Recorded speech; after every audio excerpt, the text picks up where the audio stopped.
Good morning, everybody, and thank you so much for being with us here on Live Now from Fox. It is Monday, November 1st. A new month, a new week. We are just inching closer and closer to the end of another year, which is so crazy to believe. I hope that everybody had a fun, safe Halloween weekend. I hope you got to dress up and get some candy, regardless if you were trick-or-treating or just cashing in on the candy that was being sold in stores.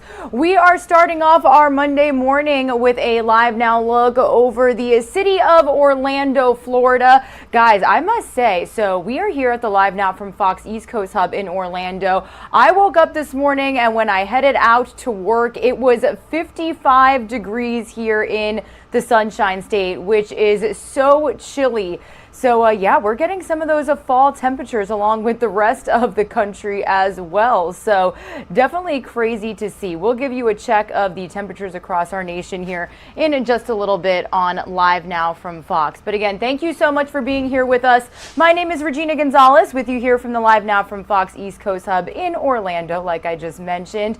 We've got a busy morning, busy start to November here on our show throughout the day. To the left-hand side of your screen is just a look at what we've got coming up within the next 2 hours. So we're going to run you through your morning brief here in just a minute. Those are the top stories that we are following this morning and the stories that you may want to get caught up on as you start your Monday. We'll run you through the major events and headlines that happened over the weekend. So at 7:15 a.m. Eastern time is some big news that we brought to you yesterday here on Live Now from Fox. We are going to head out to Tampa International Airport to get the latest on American Airlines canceling and delaying hundreds of flights, citing weather and staffing issues as a part of the problem. So we'll talk more about that, as well as if you can expect some delays on American Airlines here today, as well as the upcoming days. So we'll check in with Fox 13 Tampa about that.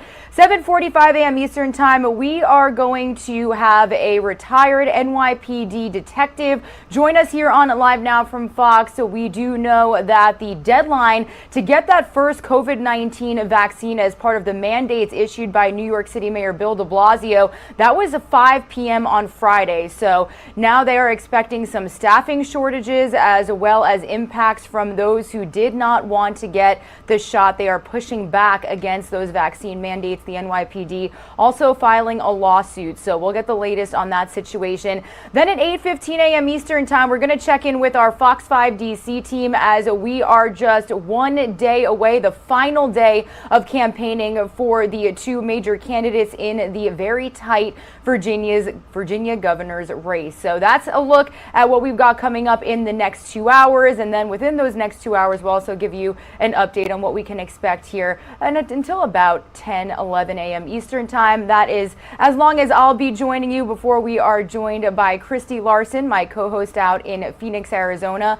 We are a nationwide operation here at Live Now from Fox. Be sure to watch us on your phones, your tablets, your computers, your televisions, and be sure to follow us on social media as well. My name is Regina Live Now on Twitter. Our Twitter handle as a show is at Live Now Fox. Be sure to tweet us if you have any questions for our guests. We want you to be sure to get all the news that you want and need to know about this morning.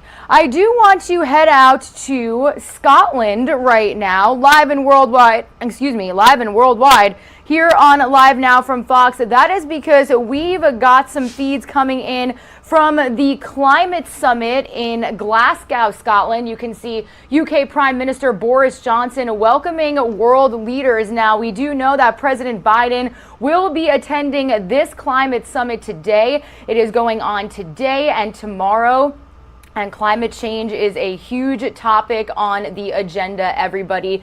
The rate we experience severe weather disasters is actually rising, and the impacts are costing hundreds of lives and billions of dollars. So I do want to bring you this first story in our morning brief. Fox News' Sal Giangrasso has more on these troubling statistics that we're learning of, plus how President Biden and other world leaders are trying to tackle the climate crisis this week at this UN summit. So let's take a listen here on Live Now from Fox.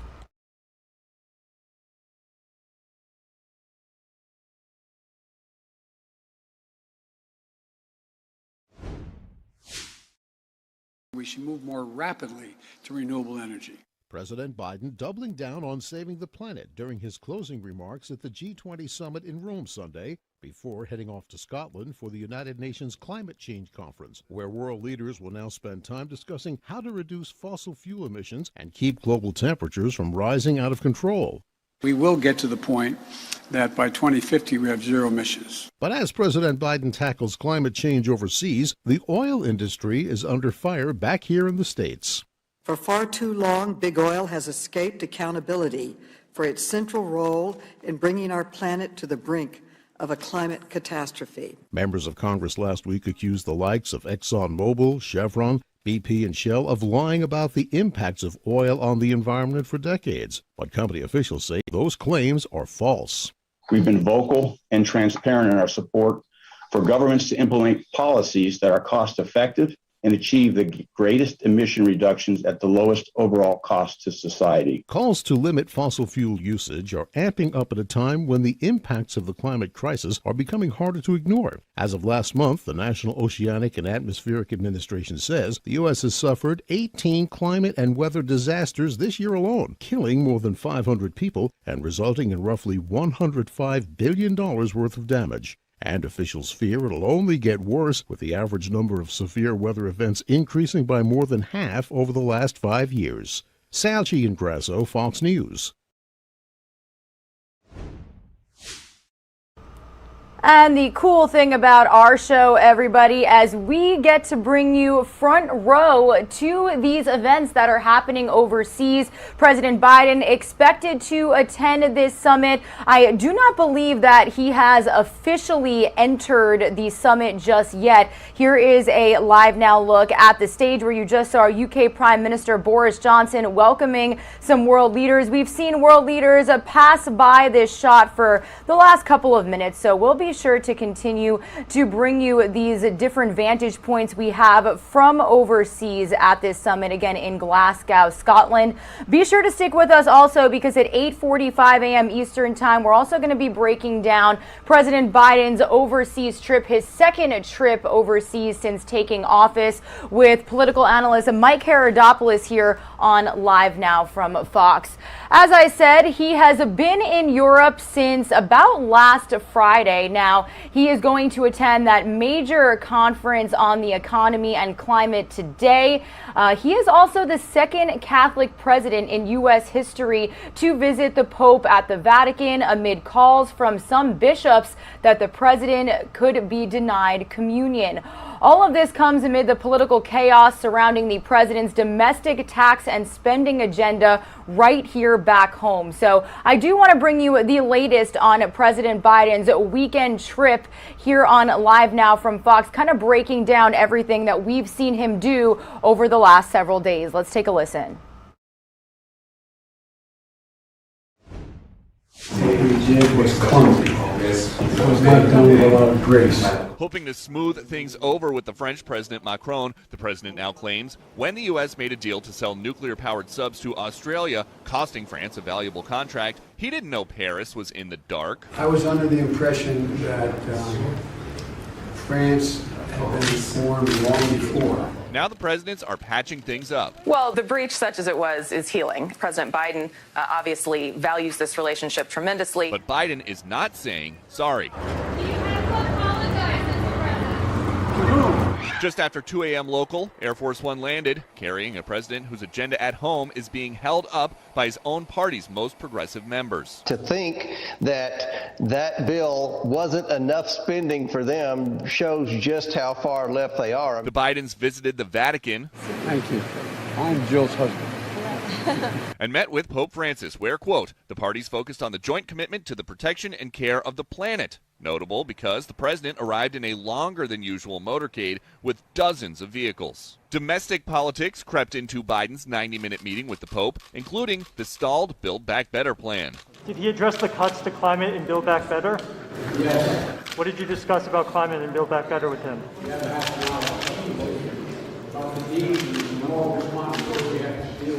Abortion did not come up, even though a number of American Catholic leaders believe Biden's position that a woman should have a right to choose to terminate a pregnancy makes him ineligible to receive communion. Happy I was a good Catholic and I should keep receiving communion. Later, comparing the Pope to American servicemen and women, You are the most significant warrior for peace I've ever met. the president gifted him a challenge coin. If next time I see you, you don't have it, you have to buy the drinks. I'm the only Irishman you've ever met who's never had a drink. At one point, while the leader of the free world was joking around with the leader of the Catholic Church, the president drew upon one of his most memorable Biden-isms to tell the Pope something he may have heard a time or two before. God love you, man. In St. Peter's Square, Peter Ducey, Fox News. All right, thank you to Peter Ducey for that report. Going from Rome out to a live now look we have of the Capitol building in our nation's capital. That's because, as you heard Peter Ducey mention, Democrats are looking to reach a final House-Senate compromise on President Biden's $1.75 trillion social spending proposal, with a vote in the House on both bills scheduled for Tuesday. Fox News correspondent Kevin Cork has the latest on this information. Of course, the devil's in the details here in Washington, which is to say we simply don't know yet what adjustments Democrats might make to try to boost the effort toward lifting the president's twin legislative priorities. But we do suspect that there'll be a great deal of horse trading between now and Tuesday to try to add things back onto the Build Back Better plan, things like more immigration reform, tax hikes, perhaps on billionaires, Medicare expansion, longer paid leave, and more green energy provisions. Said Chris Coons of Delaware, quote, "There are, of course, dozens of proposals that folks are going to make a last-ditch effort to add to it. Yes, we expect that. That's the order of business here in Washington. However, thanks to a fractious Democratic caucus led by progressives, Speaker Nancy Pelosi could be pushed much further to the left than perhaps she would like, endangering any chance of what makes it out of the House survives the Senate." And that's even assuming, with a razor-thin margin in the House, what does make it to Tuesday will ultimately survive. But we do know one thing. Many in Speaker Pelosi's party want to get the ball moving, and right away. We are attempting to tackle the real crises facing working families, the massive income and wealth inequality that we have. I think the American people will be very pleased and understand the government is now starting to work for them. Senator Sanders is no doubt a true believer, but with precarious margins for error in both the House and the Senate for Democrats, it is still likely that much of what progressives are hoping for ends up on the cutting room floor, so to speak, if they want to have success out of the House and ultimately out of the Senate and to the president's desk. This from Republican Rick Scott of Florida, quote, "I'm not going to bankrupt this country." That's been the perspective of many Republicans who are opposed to the $1.7 trillion in spending and more, perhaps. In Washington, I'm Kevin Cork, Fox News. All right, and we do have a news alert to bring you out of Washington, D.C. this morning as well. It was news that we broke to you here on Live Now from Fox just last night. That's when White House Press Secretary Jen Psaki announced that she has tested positive for COVID-19. Psaki was not traveling with President Biden, who was in Rome this weekend for the G20 summit. The president's next stop is Glasgow, Scotland today, where he is currently expected to attend a climate summit. The press secretary was originally supposed to have made the trip with Biden, but abruptly canceled her plans just as he was set to leave after learning members of her household had tested positive for COVID-19.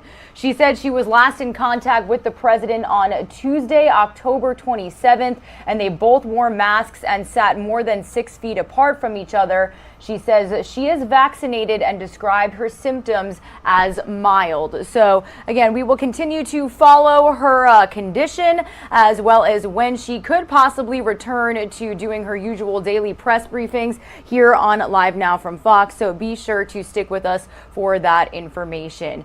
Meanwhile, do want to continue on with our morning brief this Monday, November 1st, with a look at the very tight Virginia governor's race, with tomorrow's election almost upon us, the Democratic candidate for governor of Virginia is making a major push to get out the vote. Terry McAuliffe campaigned in Northern Virginia yesterday, an area that's normally considered reliably blue, where turnout is expected to be key to his chances of winning. Fox News correspondent Rich Edson has more.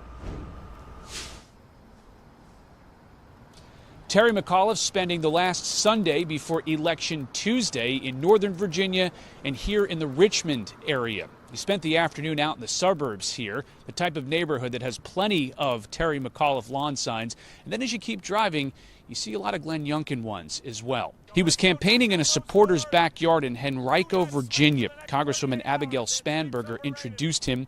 It's Spanberger's congressional district. She flipped it to the Democrats in 2018, and it remains a close district. McAuliffe is intensifying his criticism of his Republican challenger, trying to tie him to former President Donald Trump, and claiming a Youngkin win here would be a mess for this state.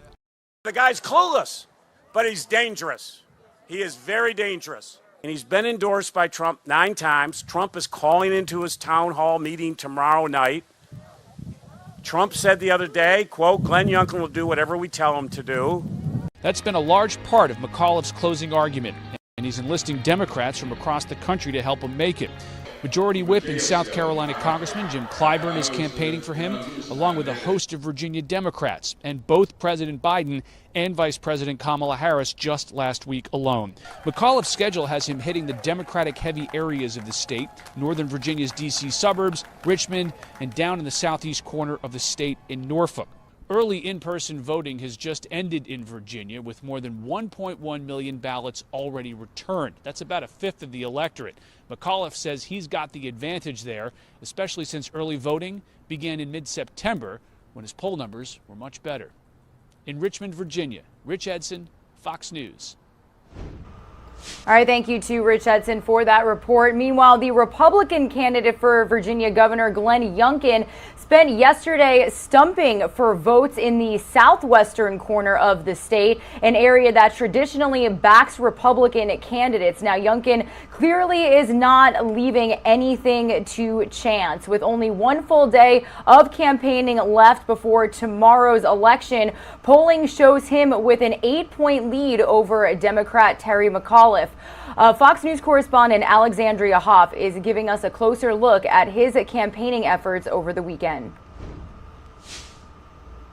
Youngkin has spent the day in the Commonwealth's far southwest, pretty much the Tennessee border. And while this is a reliably Republican region, Youngkin knows that turnout here could help offset potential losses in northern counties.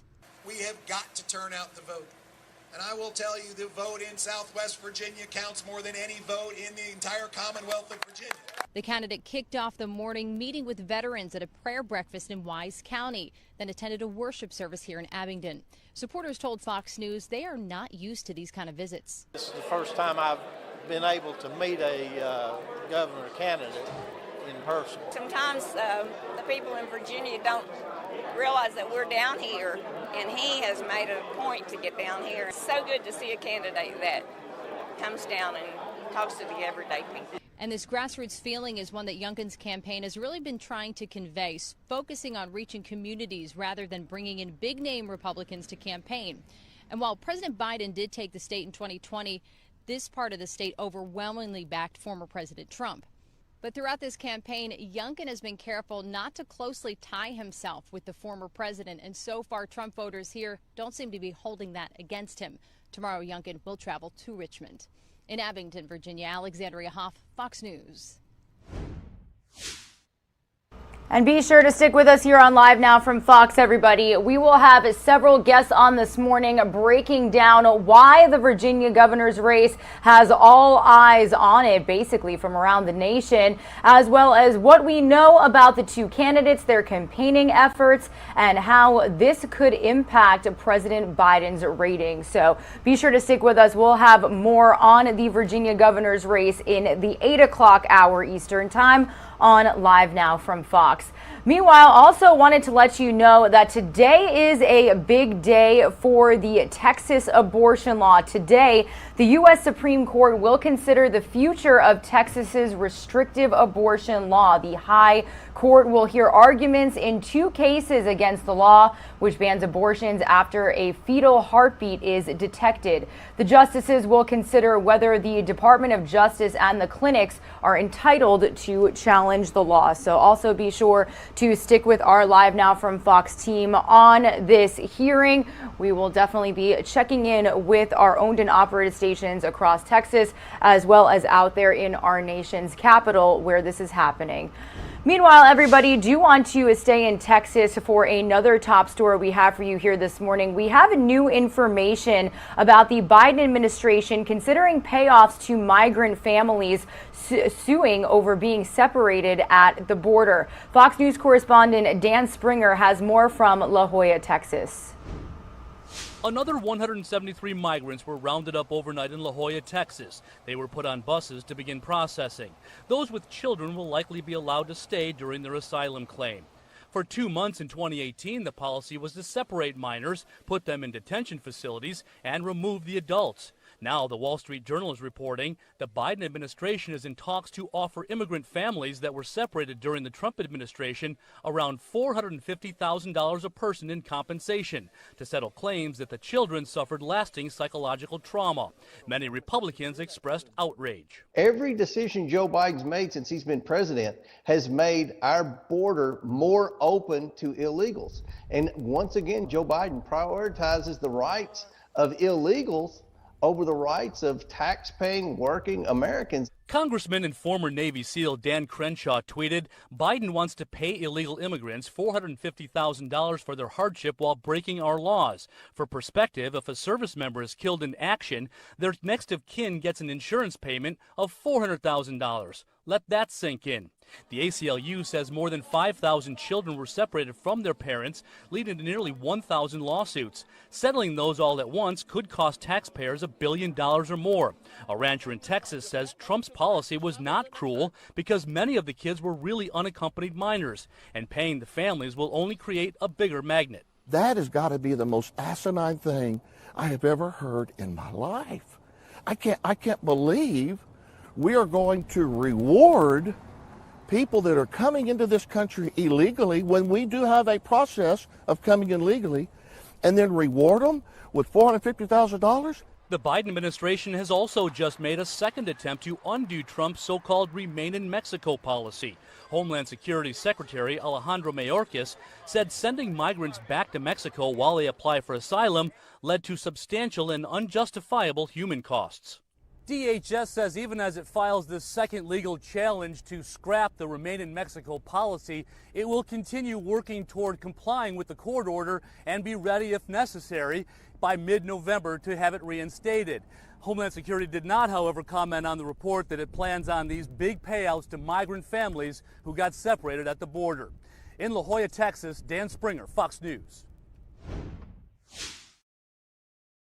Alrighty, everybody. Some of you are going to see a quick 2-minute commercial break. Wanted to let you know that we are live and worldwide on Live Now from Fox once again as we are following the UN Climate Summit taking place today and tomorrow in Scotland. You can see these feeds coming into our Live Now from Fox desk. UK Prime Minister Boris Johnson welcoming in world leaders. We do know that President Biden is expected to show up relatively soon here, so if we do see him, we will bring that to you here on Live Now from Fox. Also wanted to let you know that we are monitoring this feed here on our show as well. Looks like we're catching the tail end of it, but we've got the FDNY, Fire Department of New York Union, speaking on the vaccine mandates. We do know that shortages are expected after the deadline to get the first dose of the COVID-19 vaccine was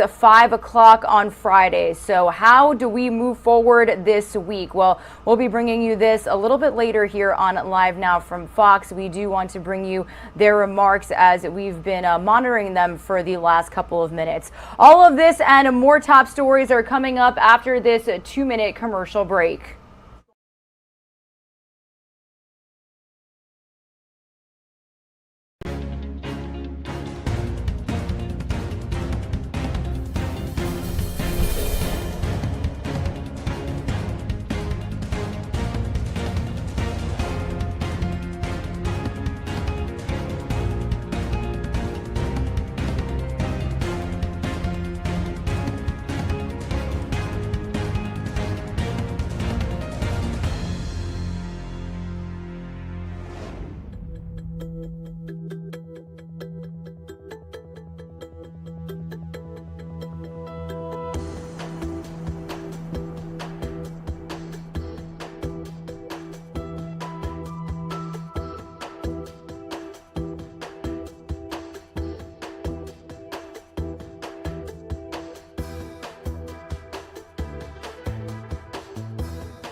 Alrighty, everybody, thank you for being with us here on Live Now from Fox. So we are taking a Live Now look over the city of Chicago, Illinois. Looks like the freeway is pretty busy out there right now. You've got people getting on that morning commute to work on this Monday, November 1st. Wanted to take you out there because this is just one of the cities across the globe where a series of violent attacks and deadly shootings plagued communities this holiday weekend. We also know of a very terrifying one that happened overseas over the weekend.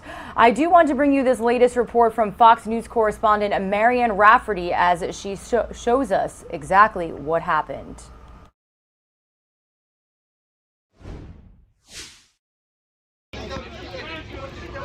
Terror on board a Tokyo subway Halloween night after Japanese police say a man dressed as the Joker stabbed an elderly passenger in the chest with a knife before spraying clear liquid over the moving train and setting it on fire. This footage taken during the attack shows people running for their lives as smoke begins filling the neighboring car. A 24-year-old suspect was arrested on scene, telling law enforcement he wanted to kill.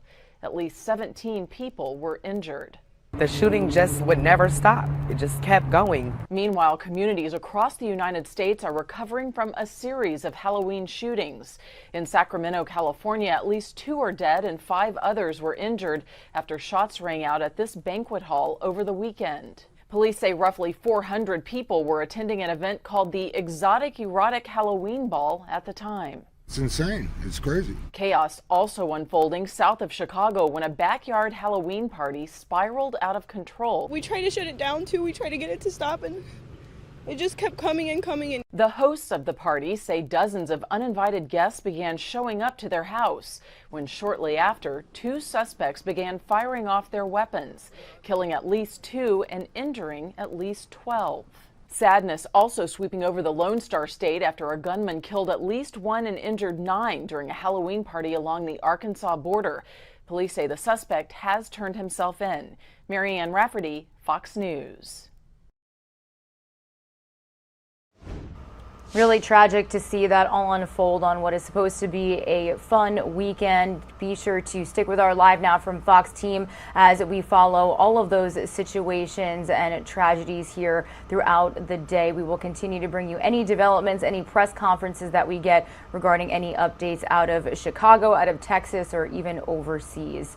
Meanwhile, I do want to head out to Kenosha, Wisconsin. It's going to be a big day out there. National attention coming to Kenosha as jury selection gets underway in the trial of Kyle Rittenhouse. The jury will ultimately decide if Rittenhouse is guilty of homicide or if he was acting in self-defense when he shot 3 people, killing 2 of them in August of 2020. Let's get the latest from our Fox 6 Milwaukee team who are going to be following the jury selection and trial here up until the very end.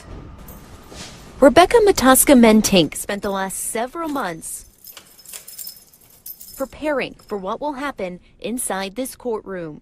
If this isn't done right, then the trial's not going to go. Mataska-Mentink is the Kenosha County Clerk of Circuit Courts, tasked with making sure the logistics of each trial go smoothly. High-profile trials like the one for Kyle Rittenhouse, something she says she has done before. It just takes a little extra planning, a lot of collaboration, communication with the judge, and preparation between a lot of county facility staff too. The seats in the courtroom have been assigned and marked for social distance. There's a media room set up downstairs. The sheriff's department, IT staff, the judge, and the clerk's office all working together to create a plan.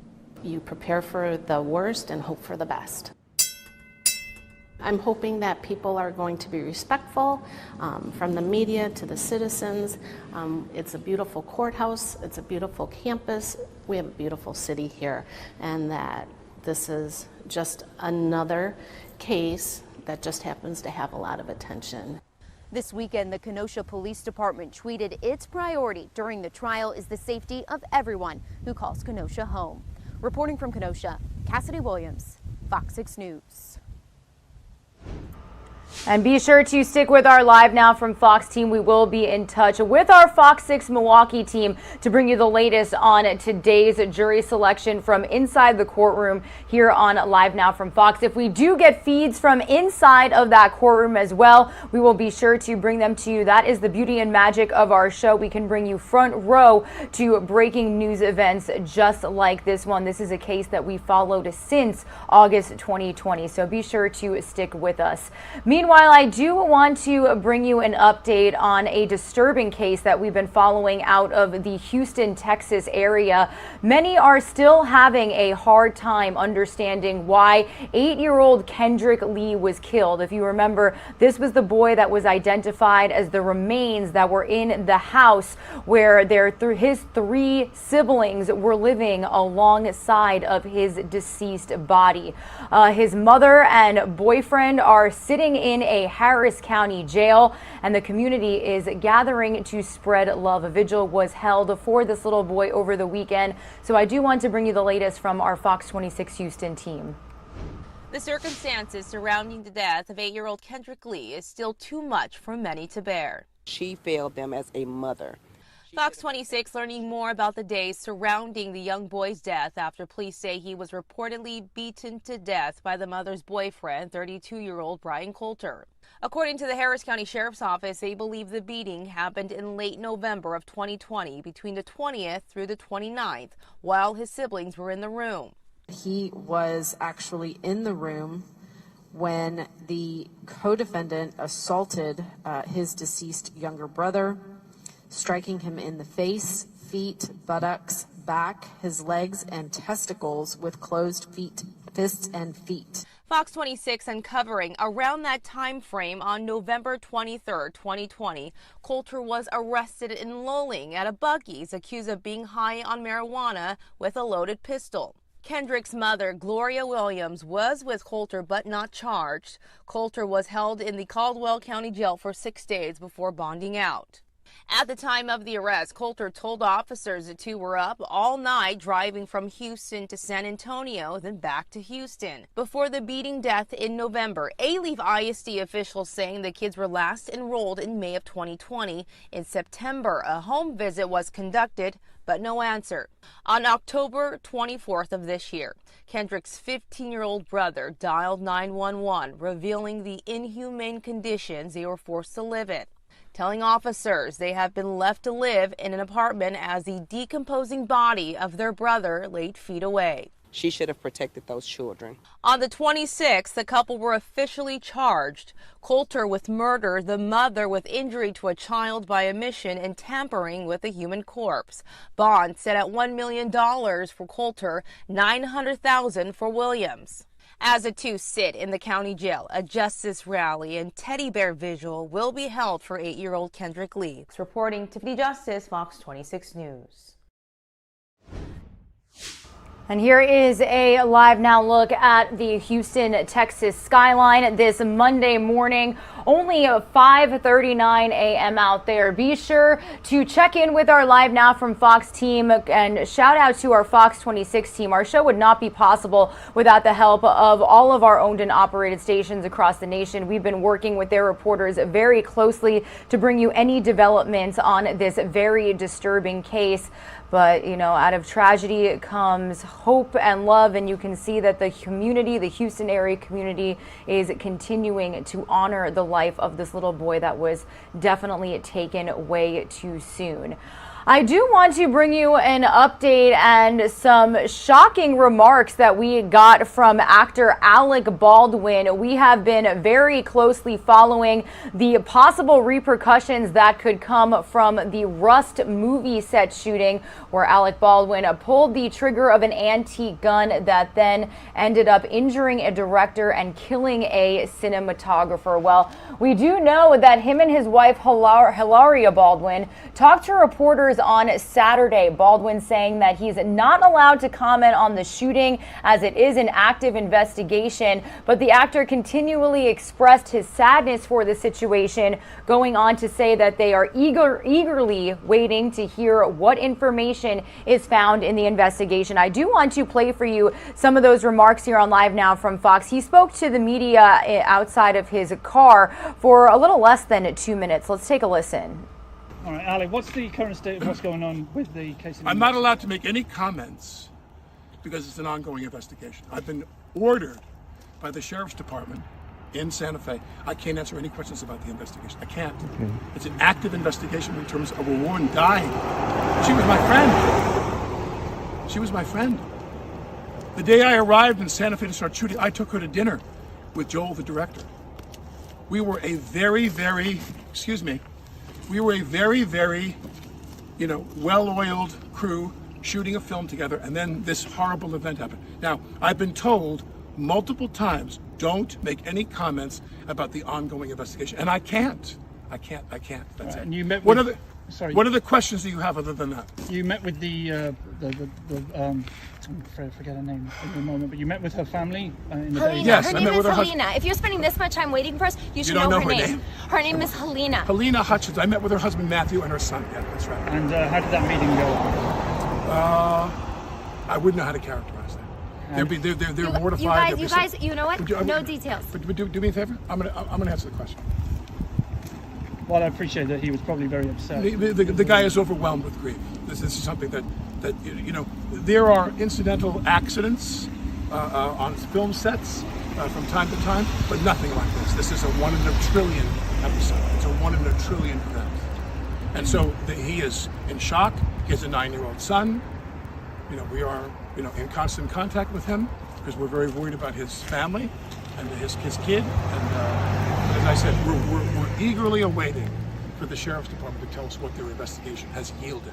All right, Ali, what's the current state of what's going on? So as you saw, Alec Baldwin expressing his grief on the situation that unfolded weeks ago after the actor shot and killed a cinematographer on the set of the movie Rust, which had been filming in New Mexico. Authorities say the same bullet injured the director. They say a prop gun had been improperly loaded. You did see Alec Baldwin getting a little defensive alongside of his wife, Hilaria. They were kind of commenting on the fact that the reporters asking these questions didn't know all of the names of the people involved. So we'll continue to bring you all of these feeds that we get here on Live Now from Fox. This was an exclusive. Now, this, I believe, was in the Vermont area. So we do know that Alec and Hilaria have been spotted in a ski town in Vermont. These pictures are from late last week where Hilaria Baldwin dropped her husband off at the Polo by Ralph Lauren outlet store in Manchester Center. Baldwin wore a mask that covered his face, which is now clean shaven. So we do know that after this incident occurred, there was word that Alec Baldwin would be taking some time for himself. The movie is not being filmed at this time and the investigation is ongoing. So we'll continue to bring you any updates when it comes to this situation here on Live Now from Fox.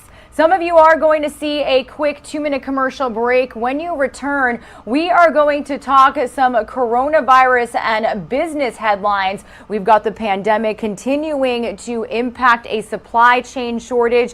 We also just recently got some feeds into our Live Now from Fox desk of the fire union out in New York City speaking on the vaccine mandate pushback. So we'll talk more about that here on Live Now from Fox after this 2-minute commercial break.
still be a story.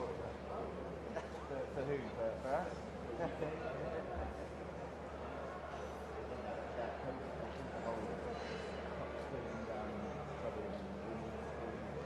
That's what's happening. That's right.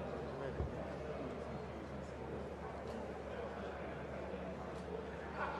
So predictable, right?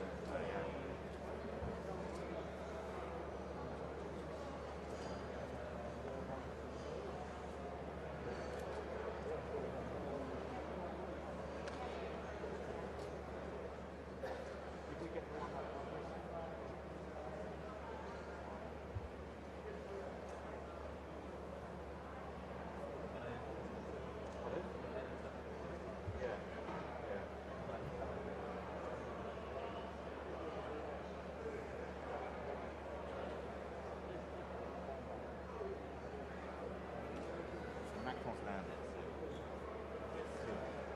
Less than an hour or so. What? Macron. Oh, Macron. Oh. That's it. Hopefully we'll get something.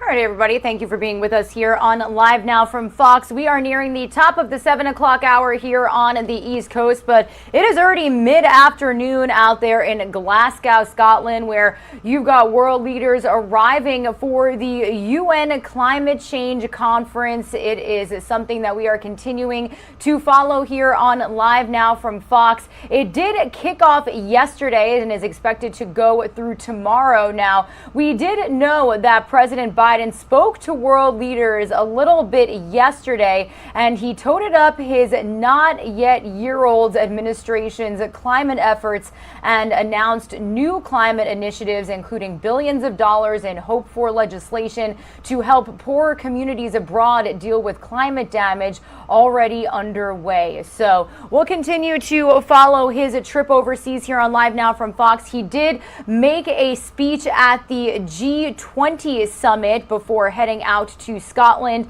and we will bring you those full remarks a little bit later here on Live Now from Fox. Meanwhile, I do want to continue on with our morning brief. These are the top stories that we are following here on this November 1st. It's also the stories that you may want to know about as you get your morning started. So I do want to head out to a New York City-based story that we are also following here this morning, and be sure to stick with us because at 7:45 we're going to be speaking with a retired NYPD officer about the vaccine mandate pushback. Actually, about a half hour ago, we did get feeds from inside of a fire department union's conference regarding the fact that the deadline to get that first dose of the COVID-19 vaccine was Friday at 5 p.m. So if not a lot of first responders got that first shot, they are expecting staffing shortages across the board in the New York City area. So I do want to bring you the latest from Fox News correspondent David Lee Miller, as he has more from New York City about this exact story. Thousands of municipal workers, including police and firefighters, will be placed on unpaid leave starting Monday if they refuse to get the shot. Some residents are concerned this could lead to staffing shortages. The city says no vax, no job. This weekend, some members of the FDNY staged a sick-out, putting some units out of service on Sunday. In a statement, the fire commissioners said, quote, "The department has not closed any firehouses. Irresponsible, bogus sick leave by some of our members is creating a danger for New Yorkers and their fellow firefighters. They need to return to work or risk the consequences of their actions." Some fire department employees say it is Mayor Bill de Blasio's vaccine mandate that is to blame. People should be aware and should know that this mayor is putting people's lives at risk and in danger. There will be ambulances run down. There will be firehouses that will not be open. We want to serve the people of New York City. We want to respond to these calls. We want to work. He is not allowing us to work. 20% of fire department employees and 16% of the NYPD are still not vaccinated. In a last-minute push on Saturday, the mayor said 2,300 employees got a jab. That puts citywide compliance at 91%. In New York, David Lee Miller, Fox News. Again, stick with us because at 7:45 a.m. Eastern Time, like I mentioned, we are going to be joined by an NYPD officer retired to speak on this entire situation. He has been in touch with his former colleagues up in New York. We actually do know that some of them have even made the move down to Florida following the recent mandate. So we'll get the latest here on Live Now from Fox on this situation at about 7:45 a.m. Eastern Time.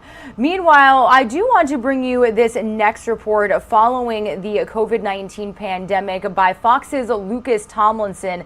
The lingering question about the origin of the novel coronavirus that set off a pandemic remains unanswered. A new government report that was exhaustively researched was still not able to pinpoint just exactly how the virus got its start. So let's take a listen to Fox's Lucas Tomlinson's findings here on our show this morning. This is the most detailed report U.S. intelligence has released to date. Although the conclusions are the same ones released back in August, an official tells Fox the only change is the supporting evidence that was made public Friday. Overall, the proverbial smoking gun remains elusive. Here's what the 18-page report says. 4 intel agencies give low confidence the natural exposure theory that this occurred in nature from animal to human. 1 intel agency gives moderate confidence to a laboratory-associated incident. This is the so-called lab leak theory in Wuhan. 3 intel agencies can't come to any conclusion without additional information. China has not been helpful in supplying, officials say. Part of the justification of the lab leak theory is the fact employees of the Wuhan Institute of Virology, located in the same city in China where the first COVID cases were discovered in late 2019, had conducted research on other coronaviruses in the past, a point lawmakers such as Senator Tom Cotton have been making since the start of the pandemic. Many analysts and lawmakers don't think this is a coincidence. Many GOP lawmakers have questioned Dr. Fauci and others for using taxpayer dollars to fund so-called gain-of-function research of the Wuhan lab to increase transmissibility. The real question in my mind is not whether it was or wasn't gain of function. It's just what was it? What was funded? What was happening in the Wuhan lab? And that's what we really need to get to the bottom of. The U.S. intel report says China's cooperation most likely would be needed to reach a conclusive assessment of the origins of COVID-19. Beijing, however, continues to hinder the global investigation, resist sharing information, and blame other countries, including the United States. The report does state one thing with certainty. It says China did not unleash COVID as a biological weapon. In Washington, Lucas Tomlinson, Fox News. All right, thank you to Lucas Tomlinson for that report. We are heading out to a Live Now look we have right now from the Philadelphia International Airport. You can actually see an American Eagle flight starting to taxi on the runway. Now, did want to bring you out here. Guys, it was a couple of weeks ago that we saw Southwest Airlines canceling and delaying thousands of flights for a matter of days. But it does look like now we are seeing American Airlines do quite the same. I do want to read you the latest here from our Fox business team on Live Now from Fox. American Airlines delaying or outright canceling hundreds of flights over the weekend due to a range of issues from staffing shortages to bad weather as airlines struggle to return to pre-pandemic travel levels. The number of flights affected by the issues quickly climbed from 400 on Saturday to over 1,000 overnight into Sunday. The airline ended up canceling 551 flights Saturday and 480 flights on Sunday, in addition to the 376 flights canceled on Friday. David Seymour, American's chief operating officer, told employees in a memo this weekend that it will be challenging for these next couple of days. With additional weather throughout the system, our staffing begins to run tight as crew members end up out of their regular flight sequence. Flight tracking website FlightAware put the number of canceled flights at 617 and those delayed at 67 as of yesterday morning. The majority of cancellations Saturday were due to a lack of available crew members, according to the Wall Street Journal. So stick with us here because at 7:15 a.m. Eastern Eastern Time. We are going to be checking in with Fox 13 Tampa's Jennifer Holton. She is going to be at Tampa International Airport covering this exact story. She's been talking to travelers all morning long and is going to bring us the latest on how American Airlines possibly plans on compensating all of these impacted travelers. We are almost at the top of the hour here on a Live Now from Fox. I do want to let you know that we have a news alert to bring you here this morning. This is President Biden officially arriving in Scotland for the UN Climate Change Summit here on a Live Now from Fox. I always say this, everybody. This is the cool thing about our show. We get to bring you live and worldwide to all of these feeds coming from the president's overseas trip. Some of you are going to see a quick 2-minute commercial break as we near the top of the 7 o'clock hour. For those of you who don't see that break, we'll continue to watch President Biden's arrival.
Alrighty, everybody. Thank you for being with us here on Live Now from Fox. A little past the 7 a.m. Eastern time hour here, but mid-afternoon out there in Glasgow, Scotland, where you can see UK Prime Minister Boris Johnson welcoming in several world leaders to the COP26 Climate Change Summit. We did just get feeds from the airport of Air Force One, officially landing. President Biden making his way to the summit. We will break down a little bit more about his trip here on Live Now from Fox in just a little bit. And I do believe that we are getting some more feeds of the president stepping out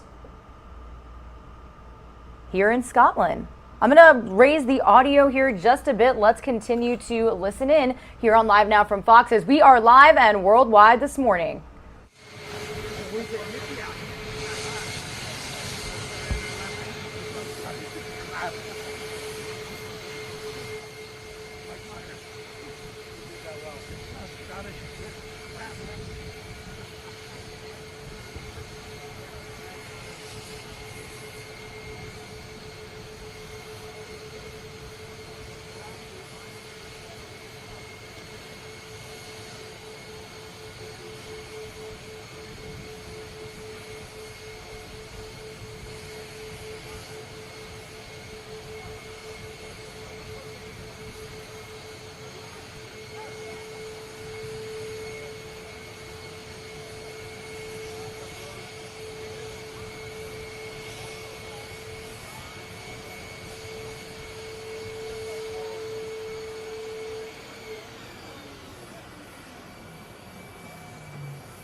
Alrighty, everybody. Again, live and worldwide here on Live Now from Fox this morning, bringing you these feeds front row of President Biden arriving in Glasgow, Scotland to attend the COP26 Climate Summit. Now, he is arriving with a significant new goal, $555 billion in climate-related spending. Does look like we are going to lose that feed a little bit quickly here on Live Now from Fox, but this is what our show is all about, everybody. We get these feeds, and then as quickly as we get them, we can lose them right away because he has had a very tentative schedule, and all of these feeds of his departures, arrivals, all coming in pretty quickly to our Live Now from Fox desk, but we'll continue to bring them to you as we get them. If you're just tuning in to Live Now from Fox, good morning. My name is Regina, with you here from the Live Now from Fox East Coast Hub in Orlando, Florida. I'll be with you for the next couple of hours before my co-host Christy Larson joins us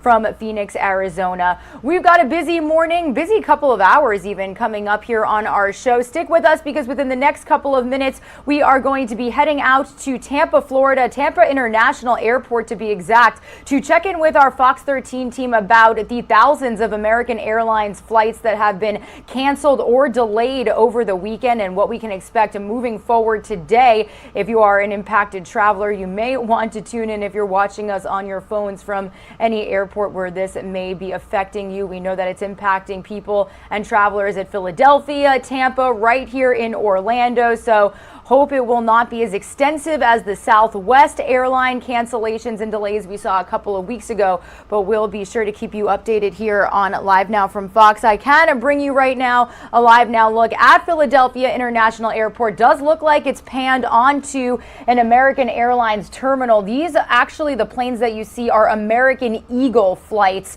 So those are the smaller American Airlines planes that travel to smaller airports across the nation. We did just see one taxiing on the runway, so hopefully things are looking up. But again, be sure to stick with us here on Live Now from Fox. I also do want to let you know at 7:45 a.m. Eastern Time, we're going to be checking in with a retired NYPD officer. He's been in touch with his former colleagues up there in New York as they continue to push back a vaccine mandate that officially went into effect on Friday evening. Here is another look at our schedule, plus a beautiful look at the sun rising over Tampa, Florida this morning. Thank you so much for joining us here on Live Now from Fox, everybody. Be sure to also tune in at 8:15 a.m. Eastern Time. We will be checking in with our Fox 5 DC team as a preview for the very close-knit, very tight Virginia governor's race election day officially tomorrow. This is the last day of campaigning for Terry McAuliffe and Glenn Youngkin. We'll be playing for you some remarks from their most recent campaign events here on Live Now from Fox in just a little bit. We'll really be tackling that story during the 8 o'clock hour. So stick with us because we've still got lots of news to bring you this morning. We have been going through our morning brief this Monday, November 1st. These are the stories that we are following and catching you up with, all of the major headlines and breaking news from over the weekend. I do want to get into a little consumer news as we are about to follow the latest when it comes to the staffing shortages and weather being cited for these American airline flight cancellations. Let's get the latest from David Asman in this Fox Means Business report.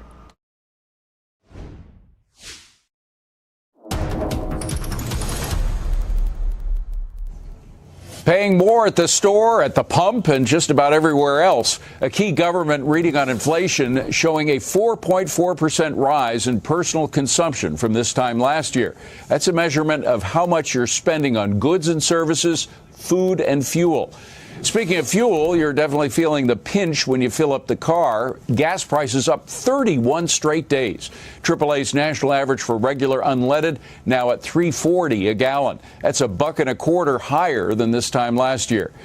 Meantime, inflation might be taking its toll on shoppers. Consumer spending rising 0.6% in September. That's a slower pace than the previous month. Higher costs had shoppers pulling back a bit, at least for now.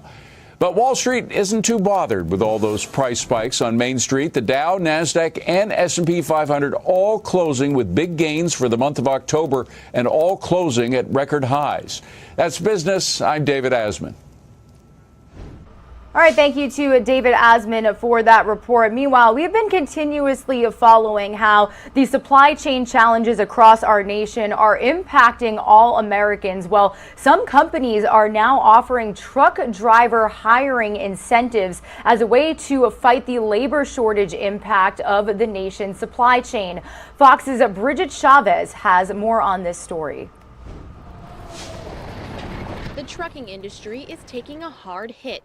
There's always been a shortage in truck driving, but this is probably the highest I've ever seen. Willie Erickson owns Western Pacific Truck School. He says the dynamics of truck driving have changed drastically. Now, for some companies, new graduates don't have to have 2 years of long-haul driving experience before they can get local work. Now you got local work, and that's more attractive because, you know, if a person was coming in and say, I want to get a CDL license, well, do you know you have to go 2 years over the road before you can get that local driving position? That's a turnoff for a lot of people, obviously. That is no longer a barrier now. Now it's local work, and every company locally is hiring. Companies both local and national are trying to attract drivers with incentives. Now, students that come in here, we have up to 16 local companies coming in and recruiting every 3 weeks. They're getting local driving jobs for $26 an hour coming right out of school. But for some positions, like one by U.S. Foods that offers a $25,000 sign-on bonus, Read the fine print. You have to have at least a few years of experience. For qualified drivers, that's not unusual in the business. They've always had sign-on bonuses. But for students coming right out of school and then a sign-on bonus, I haven't seen that yet. Meanwhile, the supply chain challenges are not just impacting blue-collar workers. The pet industry is actually now seeing shortages of veterinarians. Fox's Christina Rendon has more on what is leading to many leaving the force. Kathy King drove from Mountain View to Concord to drop off her dog Brogan at Sage Veterinary Centers. Brogan has a heart condition. I came all the way up to Concord to a specialist, a cardiologist. She was lucky to snag an appointment. In fact, I got in here on a cancellation. They had, I was looking at a couple of months to get in. Neurology's booked out probably about 2 months. Dr. Lissa Richardson says the vet shortage across the country is due to a number of reasons. Vets have a high burnout rate. Many are rethinking their work-life balance, choosing drop-in work instead, and not enough doctors and nurses are graduating out of vet school. So we have openings for internal medicine, surgery, cardiology, neurology, oncology, and ER docs. We could use another 6 ER docs in this facility alone. The pandemic made the problem worse. Pet owners delayed checkups and vaccinations. Now almost every clinic is struggling to keep up with the demand, working under COVID safety protocols that have put a strain on efficiency. Some are cutting their 24-hour emergency services and transitioning to urgent care, like Berkeley Dog and Cat Hospital. This clinic is ending its boarding facility and will stop seeing exotic animals mid-December. Other vets have simply closed. The instant one neighboring facility goes down or their wait times are so long that people are calling around, we feel the increased flow here. Shelters feel it too. The shelters are vying for those few veterinarians just like private practices are, and many are losing out. And so we have a whole population of animals in shelters who are not receiving care, or their care is endangered because of this. Dr. Jennifer Scarlett, president of the San Francisco SPCA, says nationwide there may be a shortage of vets by 3,000 to 5,000. That number is expected to grow to 14,000 by the year 2030. You're super nervous. Vets are asking the public to have patience, stay on top of scheduling appointments and medications for your pet. Christina Rendon, KTVU, Fox 2 News.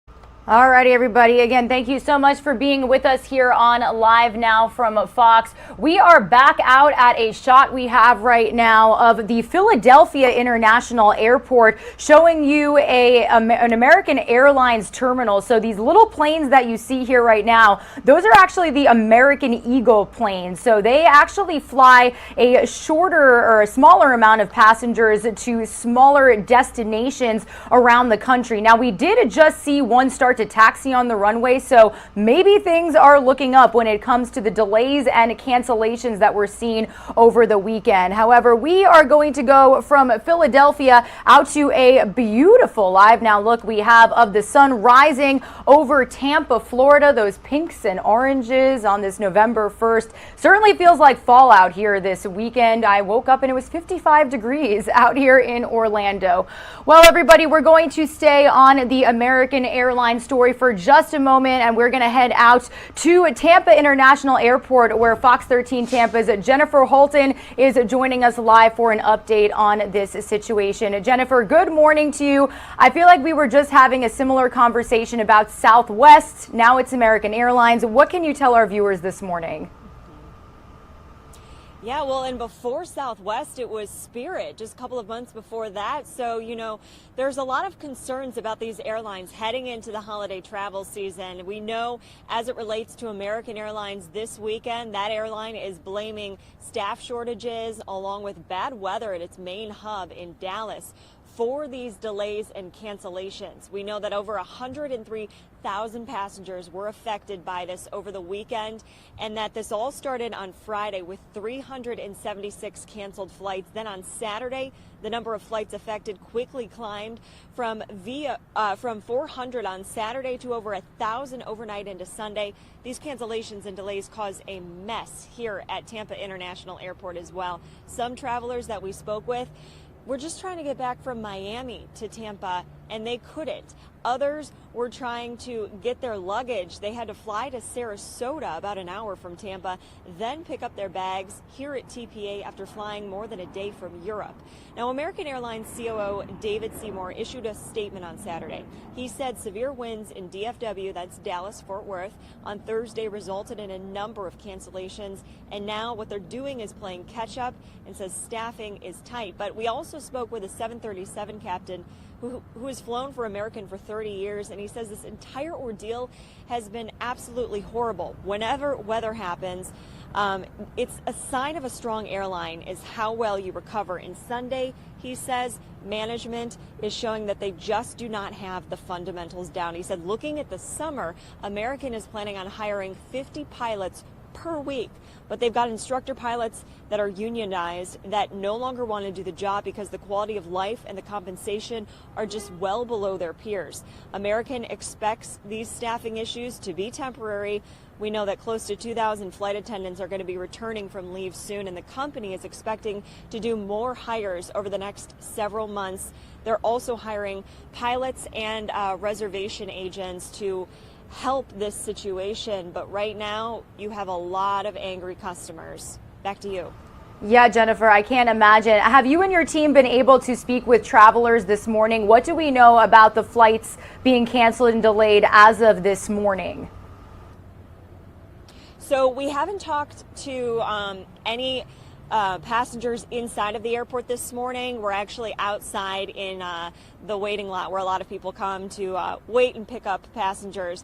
But what we do know is that a lot of the people whose travel was messed up over the weekend, they have been rebooked on flights out Monday morning, afternoon, and evening. And a lot of people have questions, of course, about the compensation. You know, are you going to pay for another hotel stay? Are you going to help pay for another day of my car rental? Because they didn't want to be in a situation in the first place. A lot of times what travelers have to do is look over the specific airline's contract of carriage. That details what American Airlines, for example, is responsible for if something like this happens. All right. Well, Fox 13 Tampa's Jennifer Holton joining us live from outside Tampa International Airport. Thank you so much for being us here this morning to keep our viewers updated. And we'll continue to check in with your team about any new numbers that we see this morning. You have a great rest of your day. Thanks so much. You too. Alrighty, everybody, and here is another LiveNOW look at the American Airlines terminal at Philadelphia International Airport. We'll continue to check in with our teams at major airports around the country because, as you heard Jennifer say, this is not a Tampa problem. This is a nationwide problem, and it is impacting travelers just like Spirit, just like Southwest cancellation. So be sure to stick with our team here on LiveNOW from Fox for any updates on this situation. Some of you are going to see a quick 2-minute commercial break. We'll continue on with some more top stories when you return.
Welcome back to Live Now from Fox, everybody. We are bringing you a beautiful sunrise over Tampa, Florida this morning. It is Monday, November 1st, kicking off a new week, a new month, and just inching closer to the end of 2021. So crazy that the next holiday that we are celebrating is Thanksgiving. So nuts. I hope all of you had a safe and fun Halloween weekend. I have been seeing some of your pictures of costumes on social media, and I love it. I'm here for it. I hope you guys had a great day.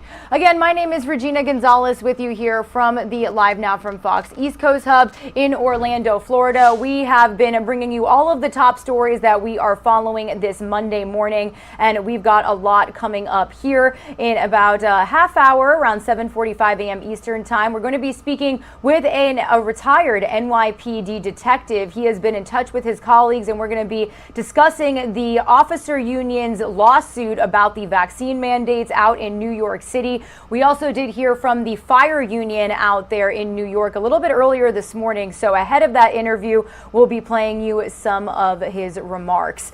I do want to let you know that one of the top stories that we are following is the fact that Alec Baldwin has broken his silence regarding the deadly movie set shooting on the set of the film Rust that ended up claiming the life of a cinematographer. I do want to play for you some of his remarks. It was a little heated moment with reporters, and his wife Hilaria Baldwin was also there to kind of voice her concerns as well. She was kind of snapping at the reporters a little bit. I do want to play for you some of these remarks, and then our very own Rain Augustine spoke with a criminologist about the most recent affidavits that showed new information regarding the shooting. So let's take a listen here on Live Now from Fox.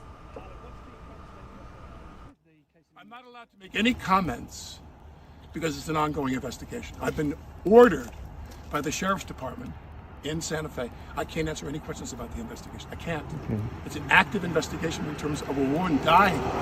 She was my friend. She was my friend. The day I arrived in Santa Fe to start shooting, I took her to dinner with Joel, the director. We were a very, very,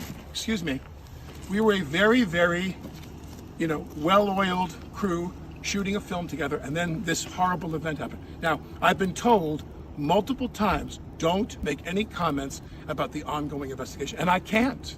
That's it. And you met what with, what are the questions that you have other than that? You met with I forget her name at the moment, but you met with her family in the day. Yes, her name is Helena. If you're spending this much time waiting for us, you should know her name. Her name is Helena. Helena Hutchins. I met with her husband Matthew and her son. Yeah, that's right. And how did that meeting go? I wouldn't know how to characterize that. They're mortified. You guys, you know what? No details. But do me a favor. I'm gonna answer the question. Well, I appreciate that he was probably very upset. The guy is overwhelmed with grief. This is something that there are incidental accidents on film sets from time to time, but nothing like this. This is a 1 in a trillion episode. It's a 1 in a trillion event. And so he is in shock. He has a 9-year-old son. We are in constant contact with him because we're very worried about his family and his kid. And as I said, we're eagerly awaiting for the Sheriff's Department to tell us what their investigation has yielded.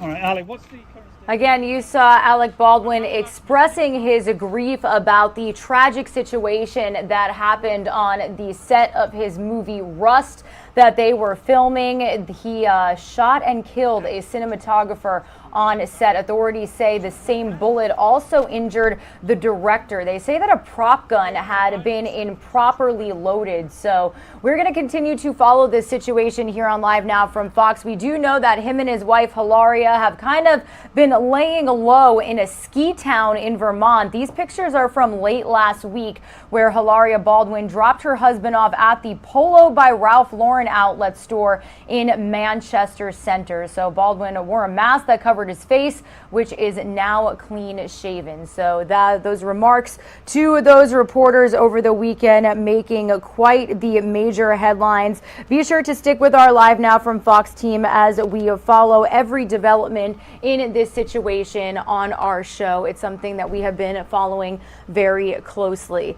Alrighty, everybody, some of you are going to see a quick 2-minute commercial break, 7:30 a.m. here on the East Coast. When we return, we are going to head out to New York City. That is because a little bit earlier in the morning at about, I want to say, 6:30 a.m., we heard from the fire union about a vaccine pushback. They have filed a lawsuit against the city, where Mayor Bill de Blasio just recently had a deadline set for 5 o'clock Friday to get that first dose of the COVID-19 vaccine. Municipal workers choosing to get that dose, choosing not to get the dose. Either way, there have been protests out in front of the governor's mansion, the mayor's mansion out there. So we'll continue on following this story ahead of our live guest, a retired NYPD officer weighing in on the situation here on Live Now from Fox.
Without masks, without testing. They got exposed to COVID and they got sick. Many of them got seriously ill.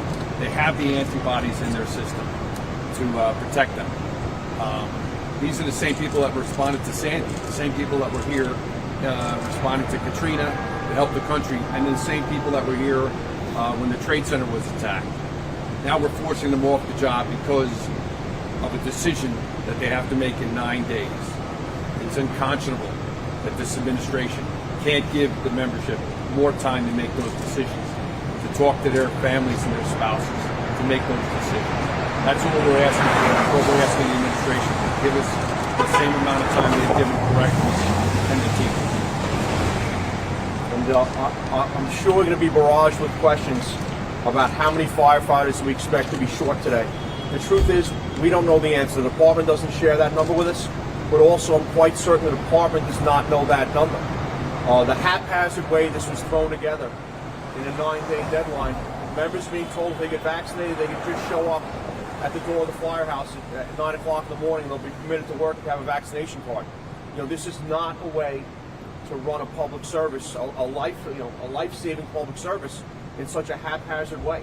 We've been sounding the alarm. The reason why we felt compelled to be out in the press on a daily basis is because lives are at stake. And we feel we deserve at least as much time as corrections. It seems like the needs of the correction system are overweighing the needs of New York City citizens right now. And it's just absolutely unconscionable that this has been thrown together in such a short time. Absolutely unconscionable. Our vaccination rate's over 80%. So we have compliance, and the test and vac system is working. That's what we want to stick with. Our members are going to show up and do their duty as they've done for 150 years. We're going to answer the call when the public needs help. We're going to make their worst day better. That's what we've been doing for years in this city. We're going to be at work.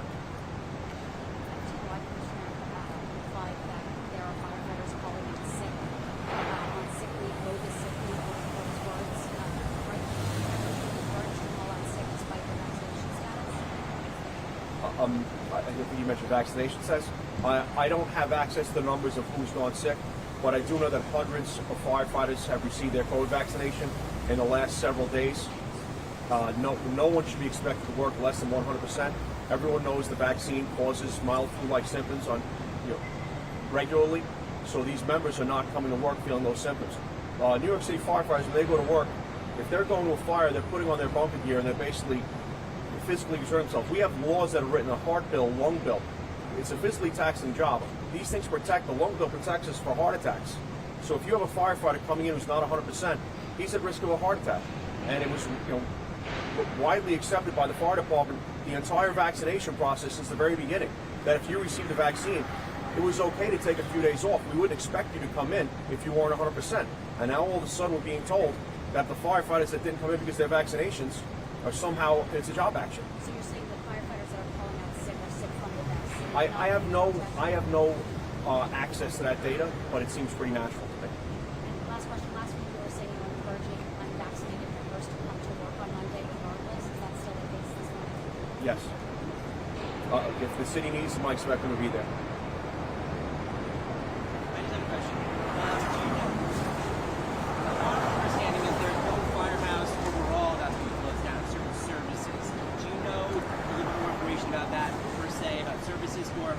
There will indeed be at least one firehouse that closes down completely. What we're hearing is there's not one particular firehouse that will be closed, just a certain ladder or an engine. Exactly. Behind us is engine 26.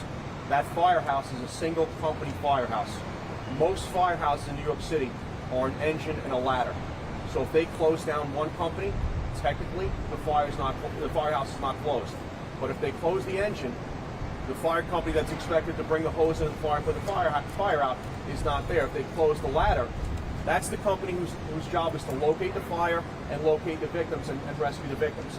That service will not be available. So to say the firehouse is closed, not closed, is accurate. To say that fire coverage won't be affected is not true.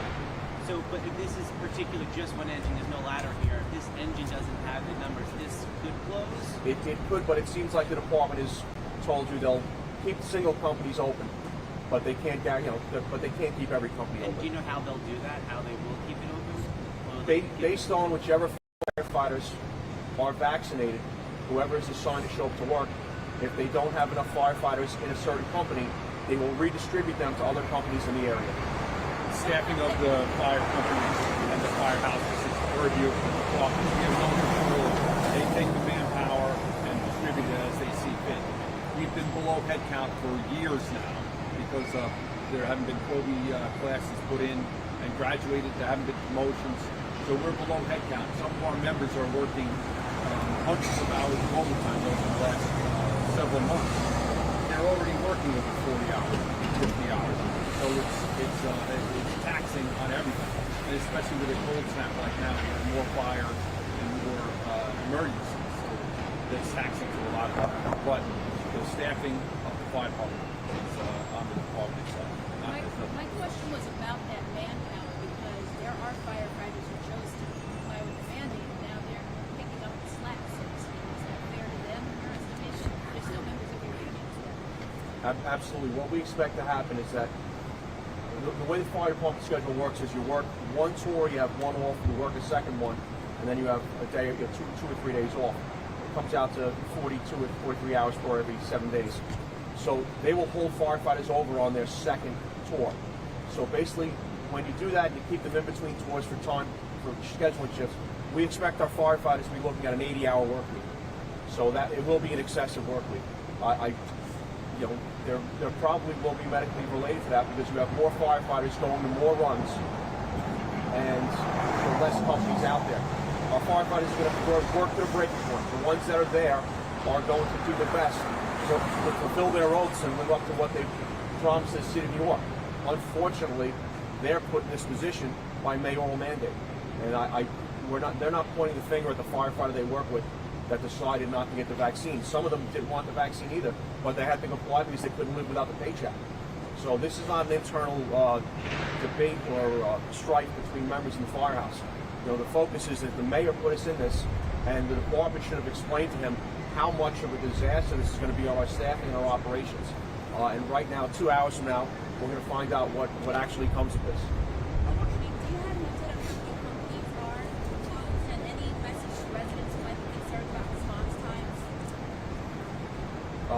Make sure you have batteries in your smoke detectors. Call 911 as soon as you need to. We don't know what's going to be out of service until the department makes that decision within hours. You know, they expect firefighters to show up with vaccination cards. People got vaccinated yesterday. People who are on their way to CVS right now to get a vaccination to come into work. We don't know how many are going to be. The department doesn't know. That's why this entire thing was rushed and haphazard. There are going to be discrepancies about the need more time that you were saying. You said you had 9 days to make this decision, remember? FDNY was the first to be offered the vaccine. They've been in this pandemic for almost a year. Well, right. You need 30 days. In order to retire in the New York City Fire Department, you need 30 days notice. It's required 30 days notice. So you'll be off the payroll. I understand this was brought up to us before. Well, what's 9 days about? So why can't you decide to make the shot? So if you make the decision that you're not going to make the shot, then you need to retire for 30 days. So you're off. You're not getting paid. That's a decision to be made right now. So someone says I don't want the shot. I'm going to retire right now. They lost a paycheck. So that's what more time is. The other unions got more days. They got up to December 1st. They can make that decision. The department can backfill accordingly, and they can do this very haphazardly with seamless, no interruption in services. Now there's an interruption in services. Right? That's what's happening right now by clause of the mayor and the mayor only. You can plan accordingly. The commissioner works for the mayor. That's like a child disagreeing with a parent. You know who your boss is. Are FD1 members required to have any other vaccinations? To get on the job, no. I don't believe that they are required to get any vaccinations. There may be specialized unit like hazmat units where members receive additional vaccinations, but to my knowledge, there is no required vaccination to get into the department. No. Yeah, the flu shot and the tetanus shot are optional. They're offered every year, but it's an option. You choose it. That's vaccination but you don't have to. Every time any single company is out of service, the response time in that area is affected. If this company was out of service and one of you were to drop from a heart attack right now, if they were in service, they'd be here in a minute. If they're out of service, another firehouse in the area has to get here. Your response time to your heart attack is affected by this company being out of service. So now, when you take this company out of service and you have the heart attack, and then that firehouse from half a mile away comes here, now 2 firehouses are out of commission for the fire that happens, in the other area. This, our system is a web where we're constantly picking up the slack for other companies based on their responses. We have companies in this department that are doing over 6,000 runs a year. That's one run every hour and a half, 365 days a year. I mean, once you take companies out of service, the response times to get to and from runs increases, the number of runs increases, and it taxes the system. There's no other way to do it. So on a normal basis, the department would take companies out of service from medicals. So on a daily basis, it could be 20 companies out of service from medicals or education day. Those functions of the department are no longer happening. Mandatory training is not happening. Medicals to look after our members are not going to happen because they're going to close. The companies will still be closed, but they're not going to have those services being done. So we're actually missing out on medicals and education on this, but they're doing this to keep more companies in service. And by how much would you say the response time will increase? It's speculation. Yeah, it's impossible to do that calculus. But any increase is an unnecessary increase. Can we all at least agree on that one? If your deadline is extended to the same as the Department of Corrections, which is December 1st, will the union be satisfied, or unions be satisfied, or are you guys looking for what exactly do you want? Well, we have pending lawsuits that we could only file when the mandate was announced. You know, a lot of our members say, why weren't you on top of this sooner? Well, we can't file a lawsuit until we're under the mandate.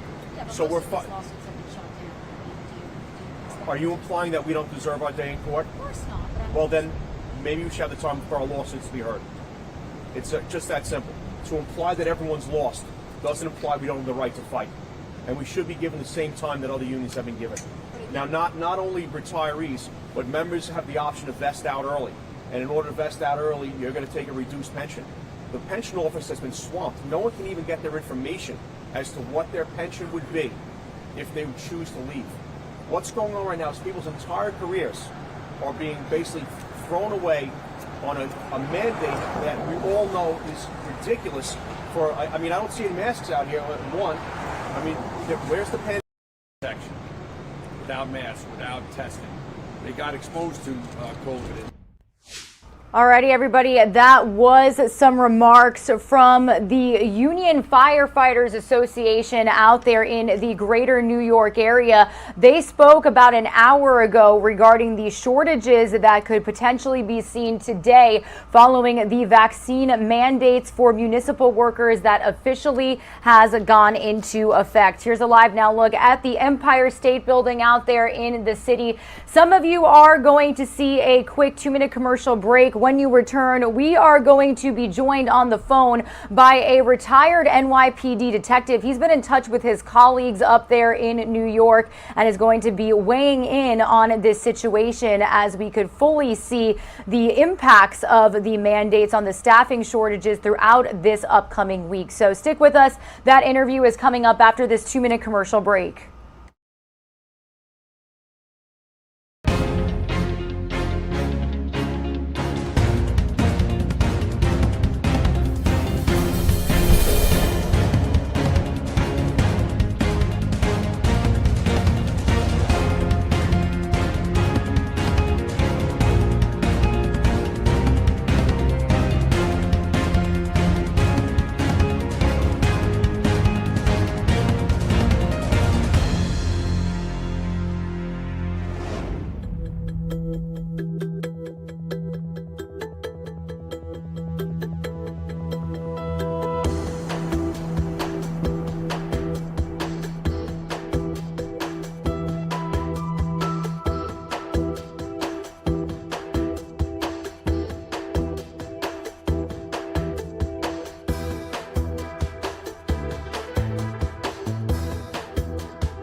All right, everybody, thank you so much for being with us here on Live Now from Fox. If you were just tuning in to our coverage on this Monday, November 1st, we were listening in to some remarks made by the president of the Firefighters Association Union out there in the greater New York area. They were speaking as this is the first official day of the municipal workers' vaccine mandate out there in New York City. Now, this has been issued by New York City Mayor Bill de Blasio. We usually do get some feeds from his COVID-19 updates at around 10 a.m. Eastern time, and I'm sure that he will be addressing this exact situation. So it's something that we're going to be sure to bring you here on Live Now from Fox. In the meantime, we do know that lawsuits have been filed by the unions over this mandate, and the fact that that deadline was officially set for 5 o'clock on Friday evening as the deadline to get the first dose of the vaccine. Now we are curious to see if there are going to be staffing shortages, as not everyone officially got the dose. So I do want to bring into the conversation on the phone retired NYPD detective Michael Weiss. He is joining us on Live Now from Fox this morning to kind of weigh in on the situation. Michael, good morning to you. How are you doing? Good morning, Regina. Good to be with you. Absolutely. Well, thank you so much for joining us to talk about this situation. So, Michael, I know that you are retired and you live in Florida now, but you've been in contact with a lot of your former colleagues. So, between you and your former colleagues, what was the initial reaction to these mandates when they were first announced by the mayor? Once again, Regina, thank you for having me. It's really good to be with you. The initial reaction, I would say, is just how much does the police department, the New York City Police Department in particular, have to go through? I mean, what this agency has gone through in the past 24 months has been, it's unprecedented if you really sit down and think about it. Starting with last year in 2020 in January with bail reform, going through COVID, you know, the George Floyd incident, the riots, the anti-police sentiment that we suffered last year, rising crime. And now we get into this year and these mandates. A lot of these cops and detectives and sergeants and rank and file don't want to get the vaccine. And the initial reaction is just they feel beat down. A lot of them just, they feel like they have nowhere to go. And it's just an unbelievable time that they're facing up there. It's actually very, very heartbreaking. So for those of our viewers that are not from New York, can you kind of break down what the vaccine mandate is? I know that we saw that official 5 o'clock deadline on Friday. So what really is the mandate enforcing, Michael? Well, unfortunately, Regina, there is a lot of unknowns to this. At 5 o'clock on Friday, the mandate was supposed to kick in that you were supposed to receive your first shot. You know, city workers had to receive their first shot of vaccine by 5 o'clock on Friday, or they were going to be forced to go on unpaid leave. Now, unfortunately, speaking to a lot of former colleagues and friends up in New York, there's a lot of unknown as to, well, you get the first vaccine, you don't get put on unpaid leave. You get held, you don't get put on unpaid leave. But what about the second one? Is there going to be another mandate, another timeline? So in regards to the mandate, you were supposed to have your first shot by Friday at 5 o'clock and then work through the weekend from what I'm told. And then I guess today we'll start to see how many people do get put on unpaid leave and what kind of, manpower shortages you'll see in the city services. So, Michael, we do know that according to Mayor de Blasio, since the mandate or because of the mandate, 9 in 10 New York City workers have been vaccinated as that deadline approached. So what can you say about the fact that some people are choosing to get it, maybe so they have a job, and other people are just really, not for it? Well, I totally understand both sides of the spectrum. I've spoken to cops who say, you know what, I'm just going to get the shot. I need to pay my mortgage. I need to pay for gas. I need to pay for groceries. I can't afford to go on unpaid leave. And then there's other police officers who I've spoken to over the weekend and in a heartbreaking fashion tell me, well, I got 17 or 18 years on the job, and if they want to force us to get the vaccine and they're going to put me on unpaid leave, I'm going to leave the agency. I'm going to retire early and I'm going to vest out. And that's a very heartbreaking thing to hear when people have 15 plus years in the police department. They've given so much. They're so close to their full service retirement, and everything that they'll be giving up by leaving early is very, very apparent. And it's just very, very heartbreaking. Now, Michael, what can you say? So we've heard from the officers union, like regarding the NYPD. We've also heard from the Uniform Firefighters Association of Greater New York. So how do both views on the situation compare? I know that last week, specifically the Firefighters Association, there was a legitimate protest in the streets. Absolutely. And sanitation also. Speaking to people that live in and around the New York City area, from what I understand, and I haven't been in New York City in a few months, but I'm understanding that the sanitation department hasn't really been picking up much trash. I understand that the fire department has 2,000 people out sick this morning. I know the fire commissioner put out a warning to them, I believe last night, that if they continue with this so-called sick out, that they're going to be subject to some type of punishment.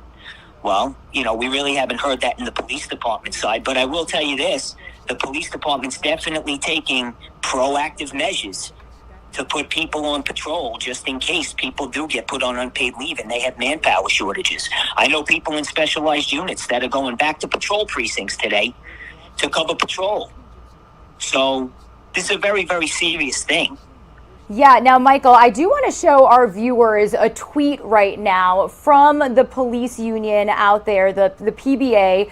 They put out a tweet saying, and this was from a little bit later last week as that deadline was approaching, but basically saying that about 10,000 cops are set to be pulled from the streets due to this vaccine mandate. So 10,000 is a huge number. How will that impact, you know, everyday lives of New Yorkers who are usually used to having their communities patrolled? Well, Regina, 10,000 is a very, very large number. And a lot of numbers are being put out in the media this morning that there's 6,000 left that need to be vaccinated. In all honesty, with everything going on in New York City right now, you don't want to lose any police officers on the street. You need everybody out there. And these men and women do such an amazing job protecting the citizens of that city every day in a very dangerous climate. 10,000 is a big number. I saw an interview with former Commissioner Bratton the other day, and I think he made a very good point that you won't see a mass number like 10,000 on Monday evening. I don't think you'll see that. I think if people get put on unpaid leave or people vest out or people do retire, it'll kind of be a trickle-down effect. I think you'll see the effects over the course of the week, but the NYPD is the greatest police department in the world, in my opinion, and they are going to put members of the service where needed in order to keep the people of the city safe. The brass will do what it has to do to keep people safe. Yeah, and Michael, when you talk about keeping people safe, what can we say about the fact that this is all happening while we have seen such an intense rise in crime in major cities like New York?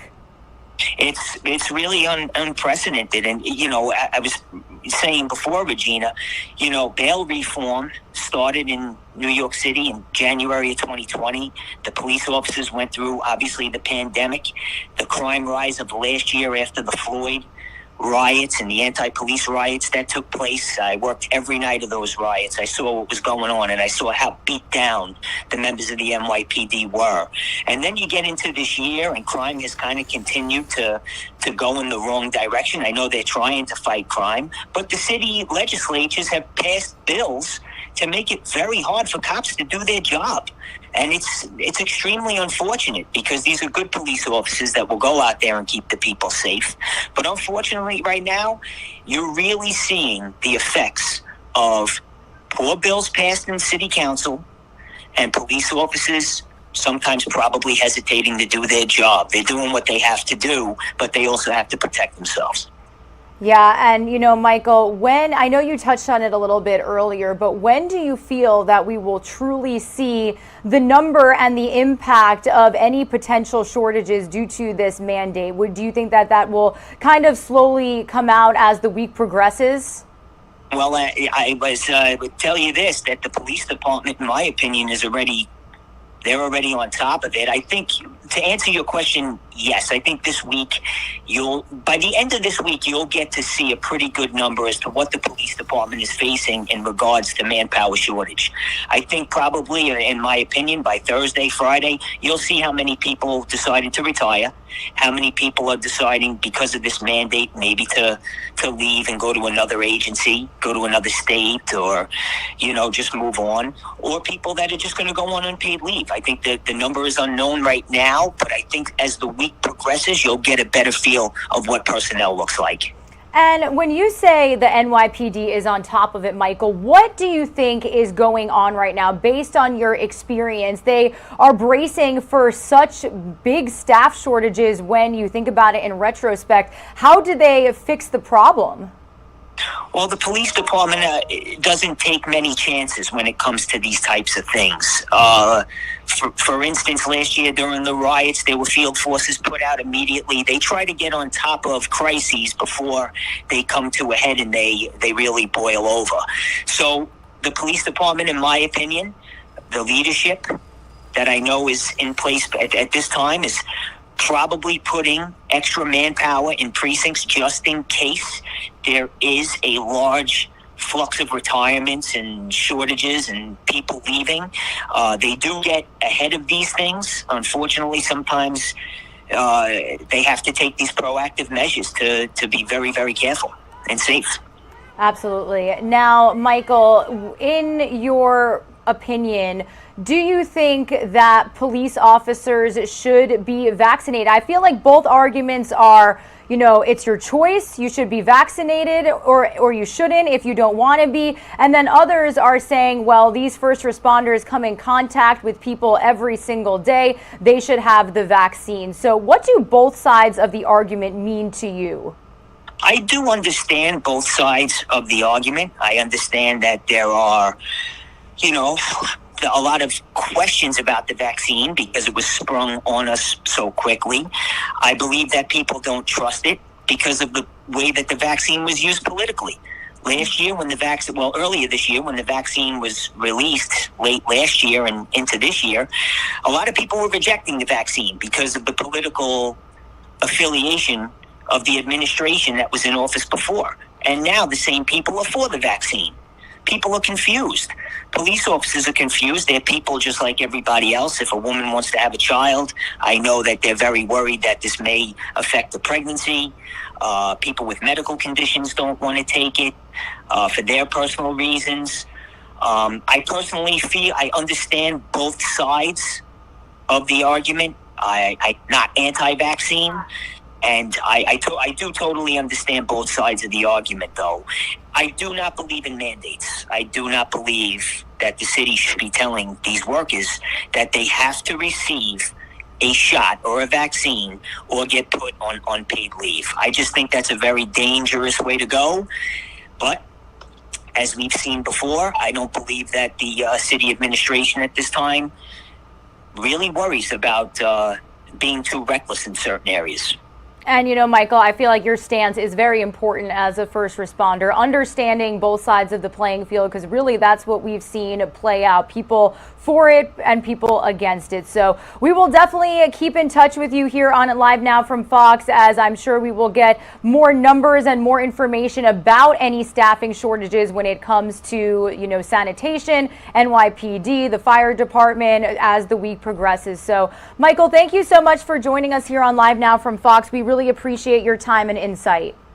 Regina, thank you so much for having me. Have a great day. Absolutely. You as well, Michael. All right, everybody. Again, this is a topic that we are going to continue to stay on top of here on Live Now from Fox, as we really see the numbers and the information kind of make themselves available as the days go on. So be sure to stick with our team here for any developments regarding the situation. Again, we do typically hear from New York City Mayor Bill de Blasio at around 10 a.m. Eastern time. So if we do get feedback feeds from his COVID-19 press conferences that are almost daily, I can bet that he will be mentioning the fact that these mandates are still in place and the fact that there is going to be a response from municipal workers who will now be on unpaid leave if they did not get that shot of the vaccine.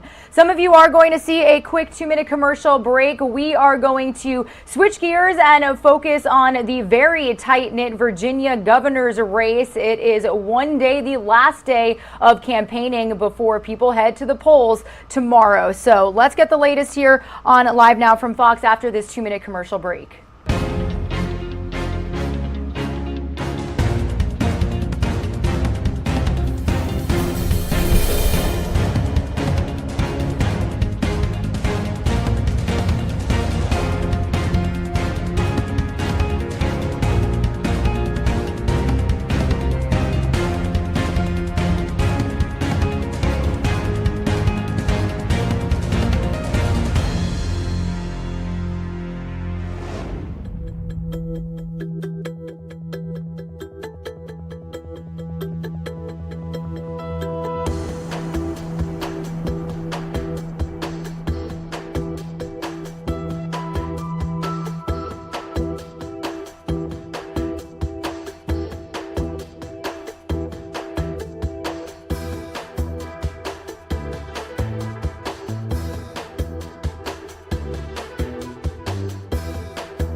Alrighty, everybody. Thank you so much for being with us here on Live Now from Fox. A little past the 8 a.m. Eastern Time hour, but it is mid-afternoon out there in Glasgow, Scotland. This is where world leaders have been arriving all morning long for the UN Climate Summit that officially gets underway today and tomorrow. A little bit earlier in our show, we did get feeds of President Biden arriving in Scotland on Air Force One. He was in Rome this weekend to attend the G20 summit, and we'll play you some remarks. He did hold a press conference following his couple of days out there speaking with leaders on climate change, on COVID-19, on war and the withdrawal of Afghanistan. So we'll continue to keep you up to speed with all of his scheduling and all of his remarks that are being made from out there overseas here on Live Now from Fox. We have been getting these feeds to our Live Now from Fox desk all morning long. I do not believe President Biden has officially walked across this stage yet. He did just land in Scotland about an hour ago, so he is probably on his way from what I understand. So we will continue to keep you posted, and if we do see him walk across this stage, we'll bring it to you here on Live Now from Fox.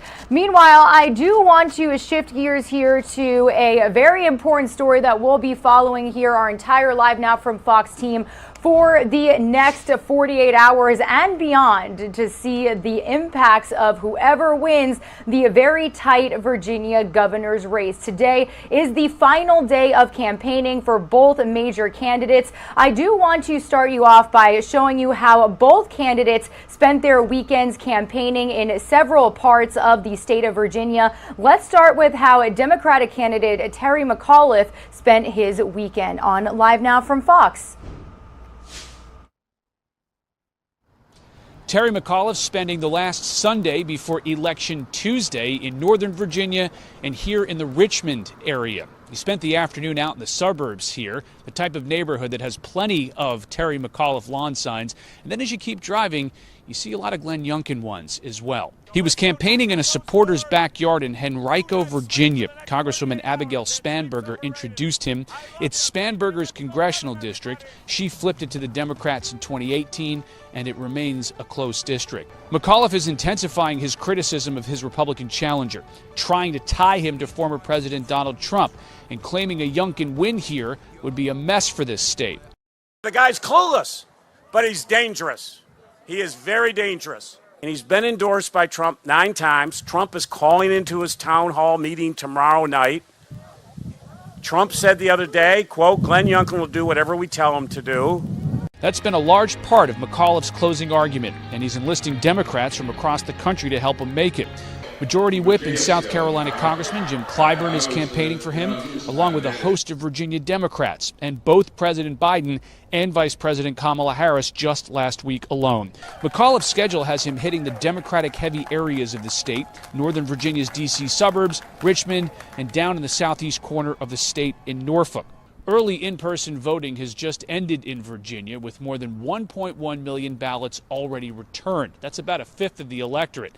McAuliffe says he's got the advantage there, especially since early voting began in mid-September, when his poll numbers were much better. In Richmond, Virginia, Rich Edson, Fox News. Youngkin has spent the day in the Commonwealth's far southwest, pretty much the Tennessee border. And while this is a reliably Republican region, Youngkin knows that turnout here could help offset potential losses in northern counties. We have got to turn out the vote. And I will tell you, the vote in Southwest Virginia counts more than any vote in the entire Commonwealth of Virginia. The candidate kicked off the morning meeting with veterans at a prayer breakfast in Wise County, then attended a worship service here in Abingdon. Supporters told Fox News they are not used to these kind of visits. This is the first time I've been able to meet a governor candidate in person. Sometimes the people in Virginia don't realize that we're down here, and he has made a point to get down here. It's so good to see a candidate that comes down and talks to the everyday people. And this grassroots feeling is one that Youngkin's campaign has really been trying to convey, focusing on reaching communities rather than bringing in big-name Republicans to campaign. And while President Biden did take the state in 2020, this part of the state overwhelmingly backed former President Trump. But throughout this campaign, Youngkin has been careful not to closely tie himself with the former president, and so far Trump voters here don't seem to be holding that against him. Tomorrow, Youngkin will travel to Richmond. In Abingdon, Virginia, Alexandria Hoff, Fox News.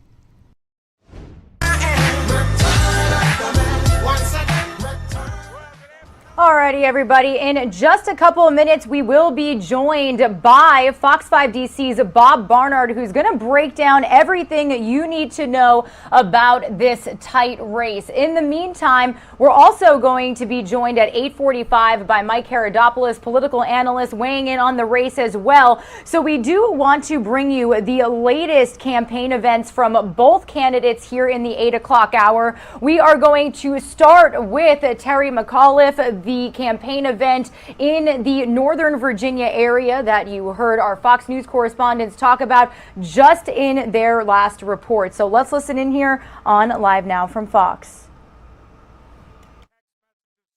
As you know, already 1,150,000 people have already early voted here, and we got a big lead on the early vote.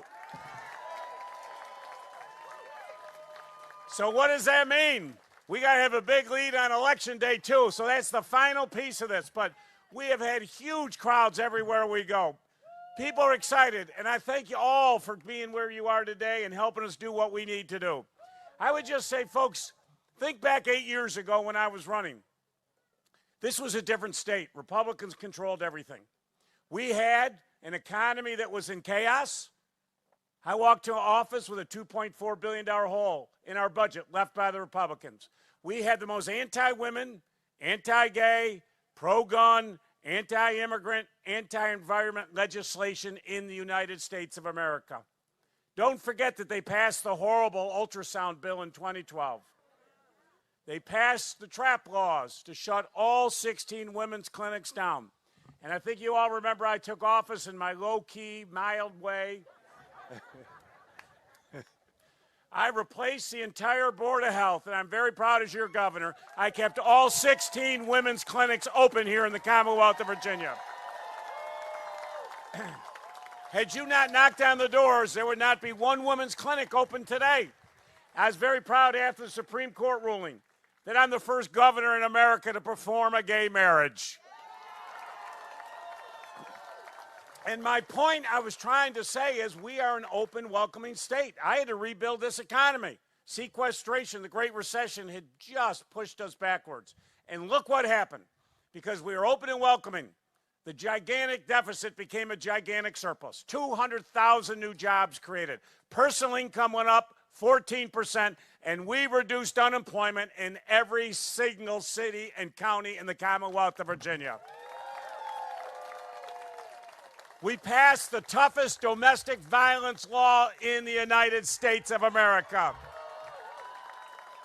So today in Virginia, if you threaten your spouse and you get a protective order, you got 24 hours to hand that gun in or you'll be charged with a Class 6 felony because women are 5 times more likely to die if there's a gun in that house. So we ended that, folks. You got to hand that gun in. We're going to keep women safe.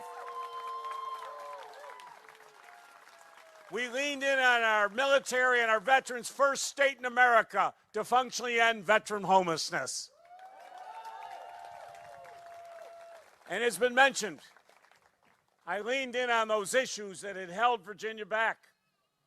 When I took office, I realized we had a 1902 racist Jim Crow law that if you had committed a felony, you never vote for the rest of your life. Now, 40 states, folks, it's automatic. There's none of this nonsense. This was a racist law. I knew we had to do something about it. It's about lifting people up, giving people second chances. And as the mayor will tell you, most people told me not to do it. It's going to be trouble. They're going to sue you. They're going to try and put you in jail.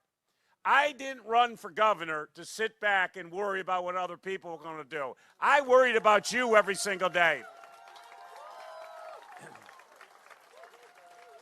So I went back in that 1902 law. I hired some very good lawyers to help me. And I stood on the steps of our Capitol in April 2016, and I gave 206,000 Virginians back the right to vote here in the Commonwealth of Virginia. It was more than any governor in American history, the largest enfranchisement of voting rights in over 100 years. But folks, it's about lifting people up. It's about giving everybody opportunity. And that's what you need in a governor. So as we go forward, I've got 20 big plans laid out of where I want to take Virginia. And I'm excited. I'm leaning in on education because, folks, we got a great education system, but there's things we got to fix. If you take average teacher pay and compare it to the average pay of our citizens, do you know where we rank in America? We're 50th. We are dead last. That is disgraceful. Disgraceful for the 10th wealthiest state in America. We're down 1,100 teachers today. It is not fair that some students have substitute teachers. So I promise all of you, and I got all these cameras here, as your governor, I will raise teacher pay above the national average for the first time in the history of the Commonwealth of Virginia. Enough is enough. And I promise you,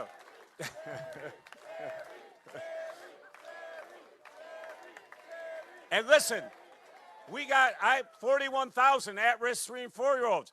These children are entitled to a pre-K education. We will get all of them a pre-K education. And I promise every single one of you that every home, every child will have access to broadband within 2 years of me taking the oath of office. I mean, you got online learning. How can children online learn when they don't have access to the pipe? And it's 14% of our students. 14%. 60% rural, 40% urban. It's just not fair. Got to end that horrible practice. And I promise you, we've got to diversify our teacher base here in Virginia. 50% of the students in Virginia schools, K-12, 50%. Alrighty, everybody. Regina Gonzalez with you here on Live Now from Fox. We are talking the Virginia governor's race here this morning. It's going to be a majority of our coverage during this 8 o'clock hour, as we are about to be joined by Fox 5 DC's Bob Barnard. And then at 8:45, we are also going to be joined by a political analyst weighing in on the race as well. You are currently taking a listen into a Get Out the Vote rally being held in Enrico, Virginia yesterday. Today is the final day of campaigning for both candidates before voters take to the polls tomorrow. Early voting did officially end on Saturday. So we are actually going to head out to Alexandria, Virginia. That is where Fox 5 DC's Bob Barnard is joining us this morning to tell us more about this race. Bob, good morning to you. How are you doing today? I'm doing well, thanks, Regina. Recovering from all that sugar rush last night at Halloween, but feeling good this morning. How about you? I am good. I had my fair share of chocolate yesterday, but I'm feeling good. We're a little pumped. First day of November. But Bob, we are all eyes on Virginia today, tomorrow, and to see what's to come when we find out who wins this race. So as of this morning, Bob, what do the polls show as far as Terry McAuliffe and Glenn Youngkin? Neck and neck. It's too close to call. We here at Fox 5 DC commissioned a poll of some 500 likely voters, registered voters here in the Commonwealth of Virginia. The polling was just last week, and it shows Glenn Youngkin, the Republican, up by 2 percentage points, 47 to 45% over Terry McAuliffe, the former governor here of Virginia, who's running for that position again. He wants to be governor again here in Virginia. And so our polling just out at 7:30 Eastern time this morning reflects most of the polling that has been out in the last couple of weeks that shows this a very close race. And you mentioned Enrico County, which is down in the Richmond area. The candidates have been all over the Commonwealth in the days leading up to tomorrow's election. Both candidates are starting their day in the Roanoke, Virginia area, so that's southwest of where we are by a couple, 3 hours. But Terry McAuliffe is going to end up here, and Glenn Youngkin is from Northern Virginia, so we presume he's going to end his day in this area as well. The interesting note here is that former President Donald Trump has said he's going to do what they're calling a tele-town hall, kind of a virtual campaign rally for Glenn Youngkin sometime this evening. It's an event that Glenn Youngkin has been telling reporters the last couple of days that he is not affiliated with. So we'll see how that goes, if that sways any voters one way or the other. But it is a close race, and it, I guess besides maybe the New York mayor's race, it's one of the ones that people are watching very closely because just last year, President Biden won Virginia by 10 points. We'll see how it goes tomorrow for the two candidates who want to be the next governor of Virginia. Yeah, I was just about to say, Bob, what do we know about how this race could affect President Biden's ratings overall? Well, I mean, they've been dropping just, based on, the president's own performance. Whether this race for governor here in Virginia this year will be a bellwether for how the midterm elections go next year, it's kind of anybody's guess. It depends on, where you're living, where you're voting across the country. But it'll be telling because, again, Virginians voted for President Biden by 10 percentage points just a year ago. So if Glenn Youngkin, the Republican, were to win tomorrow, that could perhaps have a bearing on how things may look in other parts of this country going into next year's congressional midterm elections. And it may not. It's just hard to tell. Bob, can you talk to me about the mind of Virginia voters right now? What are the major issues at stake on the ballot tomorrow? Well, when you ask people who are in the know and who have been paying attention and have either voted early, as some it's going to probably turn out to be roughly 500,000 Virginians have voted early. Early voting ended on Saturday. The polls here in Virginia open at 6 a.m. tomorrow. They'll tell you public education is perhaps forefront in their decision making going into the polls. Loudoun County, Virginia, which is just west of us here, has been a bellwether. I mean, it's gotten national attention for the school board talking about critical race theory and the equity rights of transgender students, and so the spill out from that particular debate in Loudoun County has resonated across the Commonwealth with people voting here in the city of Alexandria, in Fairfax County, Prince William County. People will say what happens with public education is key to them. Others looking at abortion rights, which are being, challenged in other states. What are the candidates, what are their positions on that issue here? That's what some voters have been telling us is driving them to the polls. Frankly, it's just kind of the tenor. A lot of times you talk to people and they're just telling you, the divide in this country concerns them, whether they're going to vote for Youngkin or for Terry McAuliffe or perhaps Princess Blanding, the third party candidate, the Liberation Party candidate. It's kind of the mood of politics today that has some people concerned. So public education, abortion, and voting rights, the actual, right to vote that's being challenged in a lot of places. People say that, even if they don't have a horse in the race and aren't, considering themselves Republican or Democrat, just the fact that in some places people's rights to vote are being challenged, that's driving them to the polls as well. All right, well, Fox 5 DC's Bob Barnard breaking it down all for us, as today will be really the final full day of campaigning before Election Day tomorrow. Bob, thank you so much for joining us here on Live Now from Fox, and we'll continue to check in with you and your team tomorrow for sure. Sounds good. We'll be on it, Regina. Thank you. Have a good day. Absolutely. You as well, Bob. All right, everybody. Bob is joining us from Alexandria, Virginia. Here is a Live Now look at the adorable city in Virginia right now. A beautiful fall day on this Monday, November 1st. Be sure to stick with our Live Now from Fox coverage when it comes to the very tight Virginia governor's race. In just about 15 minutes, we will also be joined by a political analyst who's going to weigh in on the importance of the race and what's at stake here for Virginia voters as well. Some of you are going to see a quick 2-minute commercial break. We'll be right back.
It's possible that there's only one civilization in the Milky Way galaxy.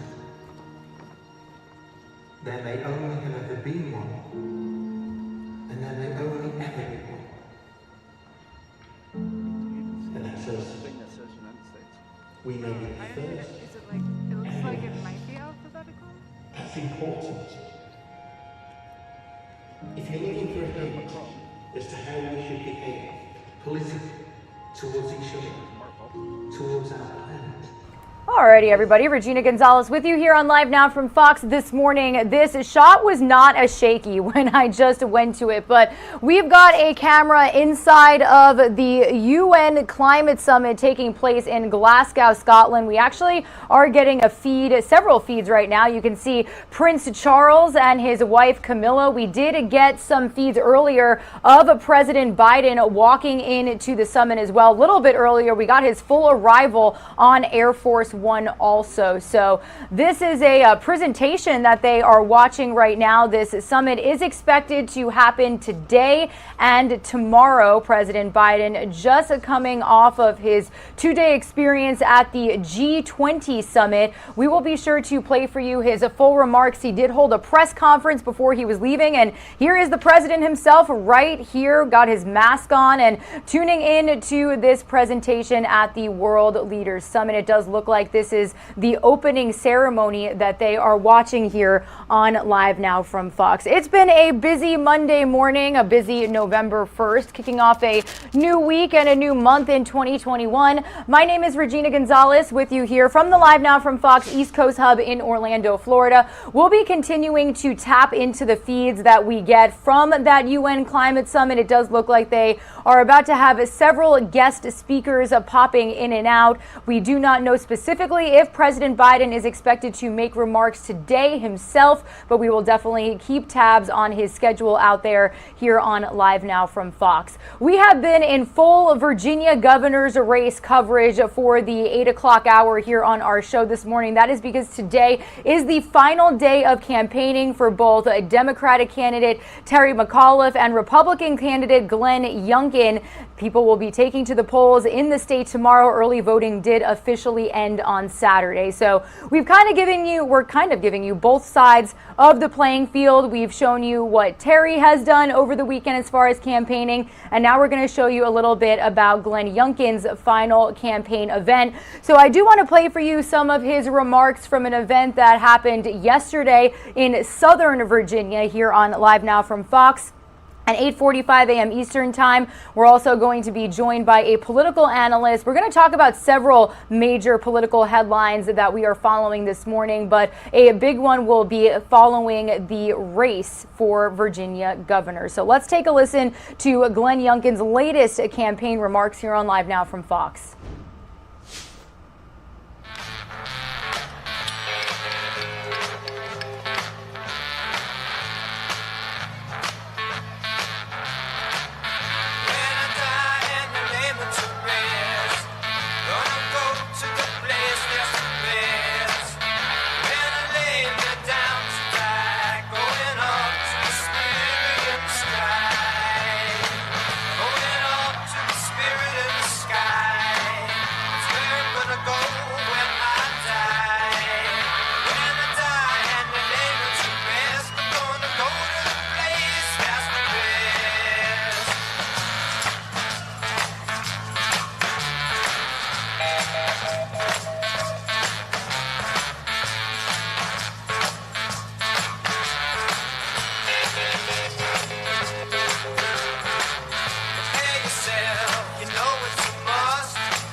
Sorry, I like that line because I'm a friend of Jesus, and that's why I like that line. You bet this state line does not end in Roanoke. God, thank you all for being here. How much fun is that? And how about school board members? School boards matter. Yes, they do. Friends, here we are tonight. And I just want to thank all of you for being here, because this means you love the Commonwealth of Virginia just like I do. Just like I do. And we're in this moment, we're in this defining moment. that is going to send the trajectory of the Commonwealth of Virginia in a totally different direction than we've been. This is our moment where we get to stand up and make a statement. We get to make a statement that Virginia is no longer going to settle. We're going to soar. We are no longer going to be told that accepting mediocrity and low standards is something we have to accept. This is a moment where Virginians get to stand up and say that this left, liberal, progressive agenda that's been taking over Virginia and trying to turn us into California East, we're saying no right now tonight. We know this moment sits here in front of us, a moment where we get to celebrate the fact that Virginians constantly hold up an endless effort to better our lives for prosperity, and we don't have to. Alrighty, everybody. Regina Gonzalez with you here on Live Now from Fox. The beauty and magic of our show, everybody, is we get live events coming to our desk every so often, and we will bring them to you on our Live Now from Fox stream. So as we continue to follow the Virginia governor's race, the final day of campaigning for both candidates today before Virginians take to the polls in person tomorrow, we will bring you these remarks from Republican candidate Glenn Youngkin a little bit later here on our show. And that is because we are officially getting a live feed of UK Prime Minister Boris Johnson speaking at the UN Climate Change Summit out there in Scotland. So I do want to listen in here for just a little bit on Live Now from Fox. 4 degrees and we say goodbye to whole cities.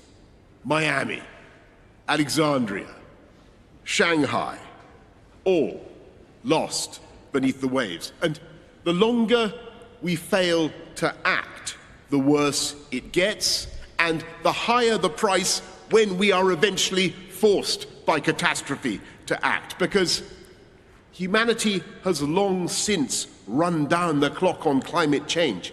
It's 1 minute to midnight on that doomsday clock, and we need to act now. If we don't get serious about climate change today, it will be too late for our children to do so tomorrow. I was there with many of you in Copenhagen 11 years ago when we acknowledged we had a problem. I was there in Paris 6 years ago when we agreed to net zero and to try to restrain the rise in the temperature of the planet to 1.5 degrees. And all those promises will be nothing but blah, blah, blah, to coin a phrase. And the anger and the impatience of the world will be uncontainable unless we make this COP26 in Glasgow the moment when we get real about climate change. And we can.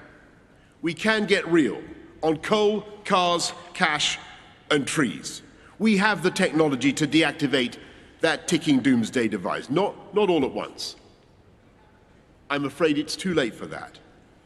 But one by one, and with ever greater speed and efficiency, we can begin to close down those billions of hydrocarbon combustion chambers that you find currently in every corner of the planet. We can phase out the use of cars with hydrocarbon internal combustion engines. By 2035, we can do that. We in the UK are leading by ending new sales by 2030. We can end the use of coal-fired power stations. We can do it by 2040 in the developing world, 2030 in the richer nations. We can plant hundreds of millions of trees, 1 trillion. It's not technologically difficult. And halt and reverse deforestation by 2030. Not just because it's a spiritually uplifting and beautiful thing to do, but because that is the way to restore the balance of nature and to fix carbon in the air. And as we look at the green industrial revolution that's now needed around the world, we in the developed world must recognize the special responsibility we have to help everybody else to do it. Because it was here in Glasgow 250 years ago that James Watt came up with a machine that was powered by steam, that was produced by burning coal. And yes, my friends, we've brought you to the very place where the doomsday machine began to tick. And even though for 200 years the industrialized countries were in complete ignorance of the problem that they were creating, we now have a duty to find those funds. $100 billion a year that was promised in Paris by 2020, but which we won't deliver until 2023, to help the rest of the world to move to green technology. But we cannot and will not succeed by government spending alone. We in this room can deploy hundreds of billions, no question.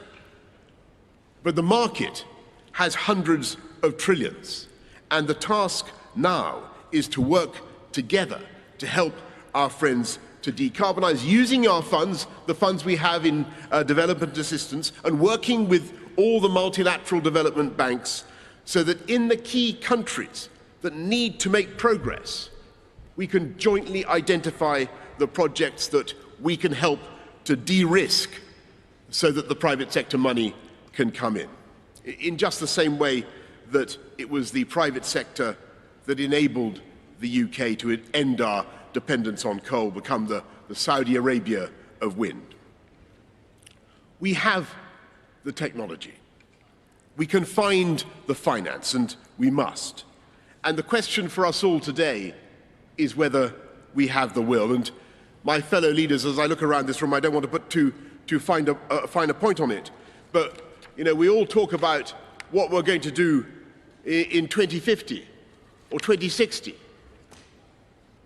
I don't think it will escape the notice of the crowds of young people outside, the billions who are watching around the world, half of the population of the world under 30, that the average age of this conclave of world leaders, I'm afraid to say, is over 60. I fully intend to be alive in 2060. I will be a mere 94 years old, even if I'm not still in Downing Street. But you never know. But the children who will judge us are children not yet born, and their children. And we are now coming center stage before a vast and uncountable audience of posterity, and we mustn't fluff our lines or miss our cue, because if we fail, they will not forgive us. They will know that Glasgow was the historic turning point when history failed to turn. They will judge us with bitterness and with a resentment that eclipses any of the climate activists of today. And they will be right. COP26 will not and cannot be the end of the story on climate change. Even if this conference ends with binding global commitments for game-changing, real-world action, 2 weeks from now, smokestacks will still belch in industrial heartlands. Cows will still belch in their pastures, even if some brilliant Kiwi scientists are teaching them how to be more polite. Cars, powered by petrol and diesel, will still choke congested roads in the world's great cities. No one conference could ever change that. If summits alone solved climate change, then we wouldn't have needed 25 previous COP summits to get where we are today. But while COP26 will not be the end of climate change, it can and it must mark the beginning of the end. In the years since Paris, the world has slowly and with great effort and pain built a lifeboat for humanity. And now is the time to give that lifeboat a mighty shove into the water, like some great liner rolling down the slipways of the Clyde. Take a sextant sighting on 1.5 degrees and set off on a journey to a cleaner, greener future. So let us therefore, in the next days, devote ourselves to this extraordinary task, so that we not only continue with a program that is of green industrial revolution that is already creating millions of high-wage, high-skilled jobs in power and technology, taking our economies forward, let us also do enough to save our planet and our way of life. And as we work, let us think about those billions of beady eyes that are watching us around the world, increasingly edgy and disenchanted. And let us think of the billions more of the unborn, whose anger will be all the greater if we fail. We cannot let them down. We have the ideas, we have the technology, we have the bankers, we have the corporations and the NGOs, we have the interpreters, we have the meeting rooms. If all else fails, we have the unbeatable hospitality and refreshment of Glasgow. We may not feel much like James Bond, not all of us necessarily look like James Bond, but we have the opportunity and we have the duty to make this summit the moment when humanity finally began, and I stress began, to defuse that bomb. And to make this the moment when we began irrefutably to turn the tide and to begin the fight back against climate change. Yes, it's going to be hard, but yes, we can do it. And so let's get to work with all the creativity and imagination and goodwill that we possess. Thank you very much, and good luck to all of us. Thank you.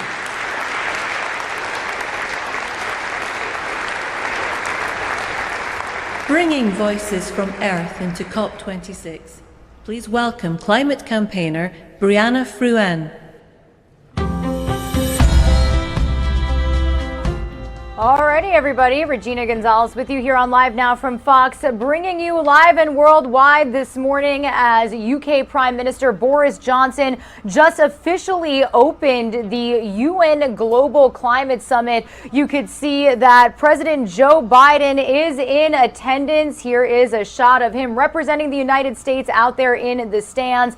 Several world leaders making their way into the summit all morning long. It's something that we've been bringing you here on Live Now from Fox. So if we continue to get these feeds to our Live Now from Fox desk, we will bring them to you as much as we can, because this is the cool thing about our show. We can just bring you front row to these events that are happening not only around our nation, but around the globe. So we will definitely keep you posted on any of these remarks coming from the UN Global Climate Summit here on Live Now from Fox. Some of you are going to see a quick 2-minute commercial break. When you return, we're going to continue our coverage of the Virginia governor's race with some more remarks from Republican candidate Glenn Youngkin ahead of an interview with Mike Herodopoulos, political analyst, weighing in on the race this morning.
is our time.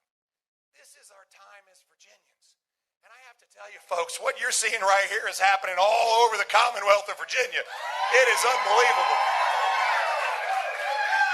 Everywhere we go, the crowds are spilling out into the streets. I mean, I was in Old Town Alexandria yesterday morning. Old Town Alexandria, I thought there'd be 25 people at 8 o'clock in the morning. There was 400 people. They fell out into the street. We had to close the intersection.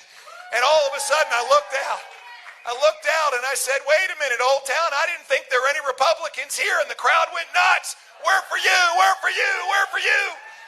Folks, this is happening everywhere. And this is Virginians coming together. It's not Republicans versus Democrats anymore.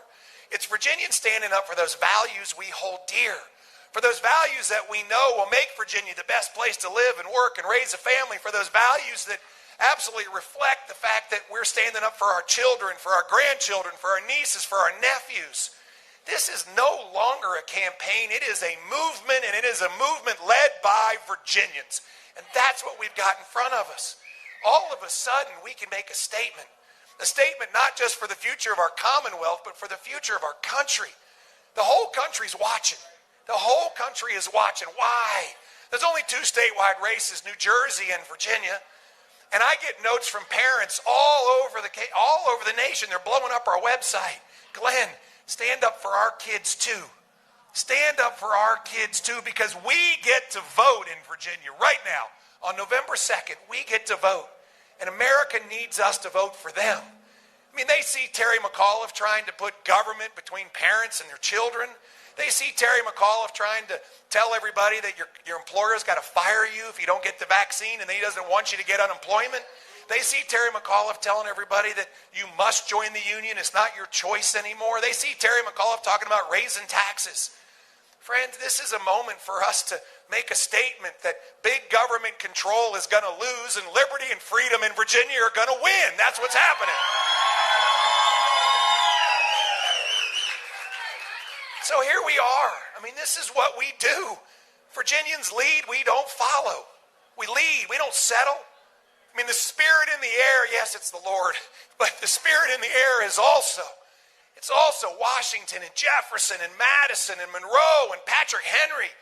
I mean, you can feel our founders. You can feel them saying, come on, Virginia, get this done. I mean, I constantly am reminded of Patrick Henry standing up and saying we will not ratify that Constitution until it has a Bill of Rights.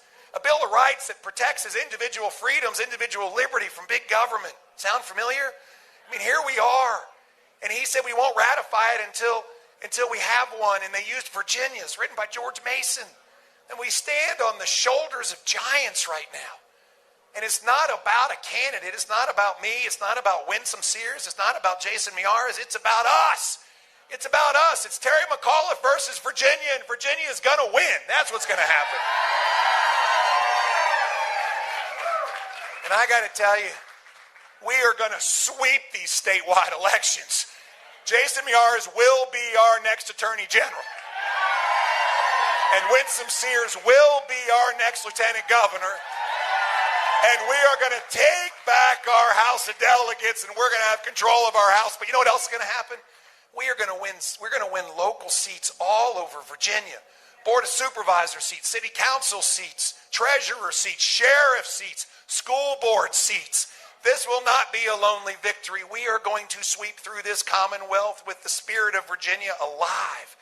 This is what's happening. Now let me just tell you folks though, this is right here for the taking. Polls do not win elections. Votes do. Votes do. We had to get this done. We're standing here on Halloween, so thank you for being here. We're standing here on Halloween, and this election is in 2 days. And something amazing has to happen in 2 days, and what that is we as Virginians got to go take it. It's not going to be given to us. Terry McAuliffe is doing everything he possibly can to try to spread lies and misinformation and try to change people's minds. We got to get everybody out to vote. This is our moment to recognize that this democracy is not a spectator sport. It is an absolute time to get in the arena and get dirty with us, and we need you. We need you to get out and vote. We need you to bring 10 friends. We need you to get out and vote. And we will win this. and we will make that statement that changes the future of our Commonwealth and the future of our country and sends this shockwave across the system that not a single seat held by a Democrat. Alrighty, everybody, Regina Gonzalez with you here on Live Now from Fox. We have been spending a majority of our 8 o'clock hour covering the Virginia governor's race. It is the final full day of campaigning for both Glenn Youngkin and Terry McAuliffe. This was the most recent campaign event from Youngkin yesterday in Southwest Virginia. We also, a little bit earlier, went to the northern part of the state to hear from Terry.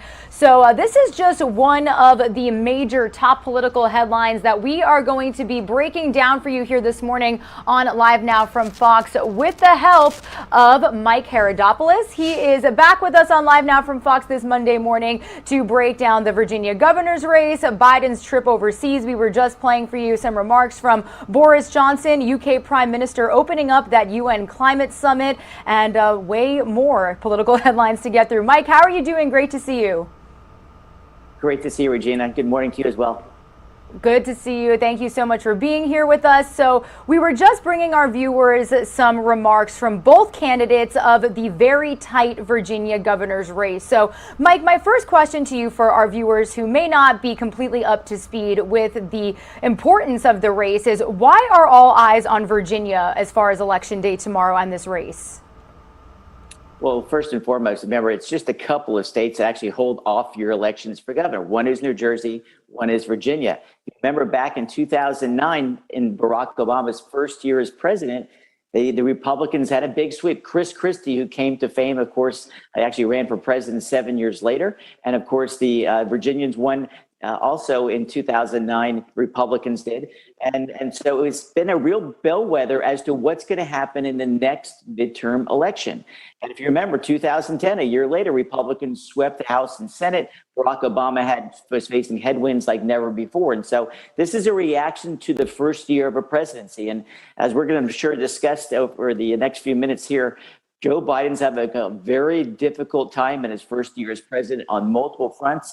And it's probably going to lead to a win for Republicans in Virginia and probably a very tight race in New Jersey. If the Republicans somehow win New Jersey, you're talking about stratospheric change politically, and you'll see Democrats run for the hills away from Joe Biden, given the results Tuesday morning.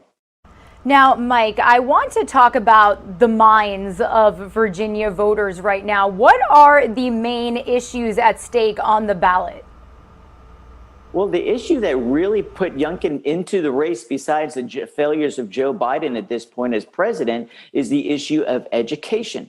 We know all about where I live in Florida, the whole mask fight that was going on. Should administrators or bureaucrats, or should parents decide whether their child wears a mask to school?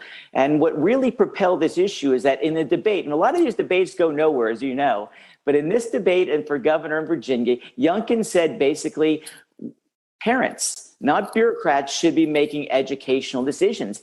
And to the shock of everyone, you saw the opposite happen from the former governor, now Democratic nominee, and Terry McAuliffe, saying that parents should not make these educational decisions. It's a shocking comment. And his defense was, well, the people in the audience clapped when I said it. The audience was filled with just partisans and other left-wingers. And so you wonder where the mindset is. But it really changed the race. And on Fox, they actually showed the polling about 2.5 weeks ago. McAuliffe was up big, 6 or 8 points. Now he's down, at least according to the Fox poll, by 8 points.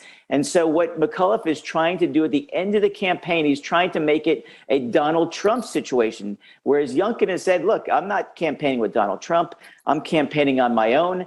And you're seeing from the images you're seeing right now, this guy's pulling up big crowds. He's raising the money necessary to win. And what Terry McAuliffe's trying to do to offset this, besides trying to call Youngkin a Trumper, is to say, hey, look at all these other elected officials that I'm bringing in. He's bringing in Barack Obama. He's brought in the president. He's brought in the vice president to try to help his campaign. And I don't know if that's the right message. If I'm a person running for governor, I'm bringing all these Washington, D.C. people in. It doesn't usually look good, because the most unpopular people are the currently elected officials because of the frustrations from COVID, let alone the disasters we saw in places like Afghanistan, let alone the border. And so I think it's a strategy that McAuliffe only knows. And he thought because Joe Biden won by 10 points last year against Donald Trump, that if he runs against Donald Trump, he could win. I don't think it's a winning strategy. We'll have to see, of course, late Tuesday night. Mike, something that stuck out to me when I've been doing research on this race is the fact that between both candidates, what can you say about the fact that they have grossed in a record number of fundraising when it comes to campaigning? Well, I think it's for this reason, is that people are seeing this race, as I mentioned before, a bellwether. If Republicans do well in these unique elections in New Jersey and in Virginia, it really sends a message of what happens next year in the midterms. As you know, most people predict that the Republicans will take back the House of Representatives. They're only down 4 seats. And famously, we all know that the United States Senate is a 50-50 race. And so the big donors are saying, hey, we've got to show momentum for next year's elections a year from now. And we need to make sure, quote, our guy wins. And so that's why a lot of money is being funneled into these states, because they realize the impact it can have around the nation, and it can get people fired up for next year. I think the more short-term implication is this, is that should Youngkin win in Virginia, it should really likely undercut the big spending plans that the Democrats have laid out on infrastructure, and most importantly, that bigger bill that at one point was $3.5 trillion. If Democrats in swing areas, those swing state races that we're talking about, whether it be in Pennsylvania, Wisconsin, and Iowa, and other states, if the Democrats see that this big government idea is a failure, as evidenced by Virginia, they're going to start saying, whoa, we can't move this fast, considering we only have a 50-50 Senate, let alone the polling numbers for Joe Biden are abysmal right now. As you've probably seen, even NBC has him at only 42% fave. And so when you have a very unpopular president, it usually means big losses for that party in power. Happened to Donald Trump in 2018, happened to Barack Obama in 2010, happened to George Bush in 2006. I mean, if you have an unpopular president, watch out, or you're in trouble if you're in any type of swing district. Yeah, and definitely curious to see the results of tomorrow's race and how that impacts Biden's overall rating. So we'll continue to keep tabs on that. Now, speaking of Biden, Mike, we are actually getting some live feeds right now from the UN Climate Change Summit that has officially gotten underway in Scotland. What can you say about what we've seen thus far in President Biden's overseas trip? We know that he was at the G20, where climate change was a huge topic on the agenda. He met the Pope. They've been talking about all sorts of issues. What can you say about what we've seen so far over the weekend? Well, it looks like right now, at least from the reports that I've seen, it's the apology tour. He's talking about how he had to apologize to France and other problems that he's running into. But when you talk about climate change, I think everyone's concerned about carbon and so forth, and we're trying to really understand the impact that might have on our world. But the biggest polluters out there, meaning China and India, Russia, are not even likely to attend in person this particular climate summit. And so you kind of wonder if the United States kind of penalizes itself, meaning we're going to tax our own people in order to pay for some of these regulations or make it more expensive to do business in the United States. It means that people who are doing business in Russia or India or China that don't have these same environmental standards, two things happen. One is that their goods cost less. That makes the United States less competitive. And second, you're actually rewarding those people who don't abide by the rules on carbon. Because remember, China is still building coal plants, not just in their home country, but in the nations that they're investing in, especially in Africa and other areas. And so when they have these coal plants, which emit, of course, all the carbon in contrast to, let's say, natural gas plants, let alone nuclear, you're going to see the realities where we are in a competitive disadvantage. It'd be the equivalent of saying, okay, in one TV station, you've got to spend this much money to all of your anchors, and the competitive station doesn't pay their anchors. Again, it makes for a competitive advantage. And that's the thing we need to be concerned about. You can't penalize the United States. That's, of course, the citizens and workers in their state if the competition is not living by the same rules. And so China has to live by these rules. If not, the United States is just penalizing itself, because we can never solve the global climate issue that people are concerned about unless everybody's on board. And this is the concern. And the fact that the Chinese and the Russians are not even showing up, I think says a lot about the likelihood of a major deal being cut, unless it's cut against the United States and undercutting our own economy.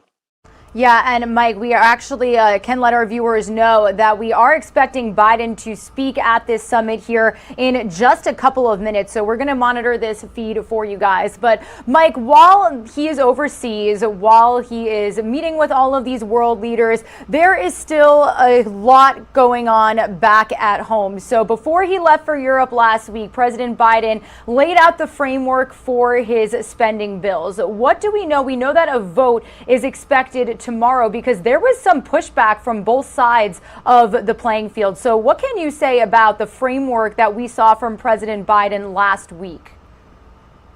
Well, that's an interesting time. As you know, Regina, they have originally a $3.5 trillion big social program bill backed up by major tax increases on capital gains, let alone corporate income taxes, high income individuals. That was the original plan. Now the new plan has been scaled from $3.5 trillion to $1.85 trillion. And when you talk about the two sides are both Democrats. This is a Democrat civil war. Republicans have said, look, we want no part of this big spending plan. We think it causes inflation and other problems, makes us less competitive around the world, et cetera. We're not going to support this. And now what's happened is that even though Joe Biden almost cut this, quote, bill in half, the progressives within the party are saying it's all or nothing. We want all of our things, whether it be expansion of Medicare, whether it be free community college, be it paid family leave for 12 weeks. The list goes on and on and on. Unless they get that, they're not going to even do the other bill, which is the $1.2 trillion infrastructure bill, which actually does have Republican support, at least in the United States Senate. And so the question at this point is that all the news we're hearing is that the progressives within the Democratic Party in the House are saying, no go. We're not going to go along this scaled back bill. We want more. And it's led by people like AOC, and it's also led by people like Bernie Sanders, who's saying we can afford this. In their mind, they said this is the right investment to make, whereas most people in the opinion polls, let alone within their own party, are starting to question these big spending numbers. And that's why you're seeing, I think, the numbers for Joe Biden just so abysmally low in his first year in office. He just seems like he can't solve a problem. And it's not just on this issue, but it's on a multitude of issues, from gas prices to inflation, Afghanistan to the border crisis. He's facing a slew of issues, and I don't see an issue out there that he can win on. And even if he passes this big spending bill, a lot of people are going to say, we can't afford it, and how are you going to pay for it? Yeah, and when you talk about everything at stake right now when it comes to his polling, everything that we've seen over the last couple of weeks even, let's just go to the border for a second, because I do want to talk to you about the information we've gotten over the last several days regarding the Biden administration considering payoffs to migrant families suing over being separated at the border. So do they have a case here? I almost laugh, but I don't throw around words loosely. This is the stupidest or craziest idea maybe I've ever heard in the history of government. I mean, you're going to reward someone for breaking the law to not just giving them potentially citizenship, but you're going to pay them $500,000 per person. So if a family of three is trying to break the law in the United States, you give them almost $1.5 million taxpayer dollars. I mean, think about the people watching this show right now, including you and I, of how much we're going to pay in our lifetime in federal taxes. It will come close to what these people are going to get who are try to come into this country illegally. It's mind-numbing. It'd be the equivalent of someone breaking into my house who said they were stressed mentally as they tried to break in, and I had to pay them because they broke into my house. I mean, it's sending all the wrong messages. And when you dangle a carrot like this, not just opportunities to come to the greatest nation in the history of the world, but also potentially a huge windfall, you're only going to make it more attractive for more illegals to come in. And finally, I'd just say this, Regina. This was the policy of the United States of America under Barack Obama, let alone Donald Trump. It didn't change in the Trump years. You separated adults and children because you weren't sure if these were human traffickers or their actual parents, and you wanted to find out this information. And the fact that they have kind of messed this up to this degree, but the idea where the ACLU who started this lawsuit could make it where, think about it, $500,000 rewarding someone for coming over the border illegally. You're going to make this the absolute, you talk about the gold rush in the 1840s. This is the money rush to the border in the 2021. It's the most abysmal idea I've ever heard. And I think this is one of the reasons that will probably sink actually the Virginia governor's race for the Democrats. This is kind of the last straw. Yeah, and you mentioned also, Mike, we've also been seeing the main topic on our show basically every day. One of them is the supply chain crisis and inflation, you know, Americans being impacted by everything that we've seen. And from what it looks like, it's not going away anytime soon. Am I right? No, unfortunately, you're right. I mean, it's amazing. They've had this supply chain issue for almost the entire year, and they just now decided in Long Beach and LA to make it a 24/7 operation. You'd think if they've got boats, literally, or these ships, huge ships off the shore for 30, 60 days at a time, that they would change the dynamics, meaning they would bring in more people. And that's just not the case. And this is where labor unions have a lot of power in Los Angeles. These longshoremen and so forth who work on these docks have very strict rules. And the Democrats, as we all know, are funded by two major groups, trial lawyers and, of course, unions. And the unions wanted certain concessions. And just now are they starting to maybe potentially break that logjam by going 24/7.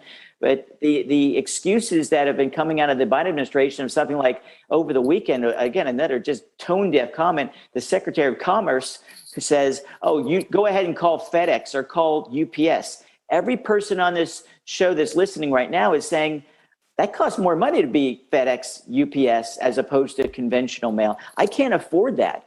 And this is the kind of message that's coming out of the Democratic Party. Pete Buttigieg, who's the Secretary of Transportation, former presidential candidate, said, well, I'm on maternity leave right now. I'm not going to be there as much as I thought. I mean, this is your job. This is what Americans are counting on to get their gifts for Christmas or meeting their supply issues. And everybody in this, everyone who's listening to the show right now knows that if you want to buy a car, if you want to get parts for that car that you might need, there's a big delay because they can't get the computer chips or other things in from whether it be Europe or Asia because of the supply chain bottleneck. And finally, one more thing, just to nail in the coffin here.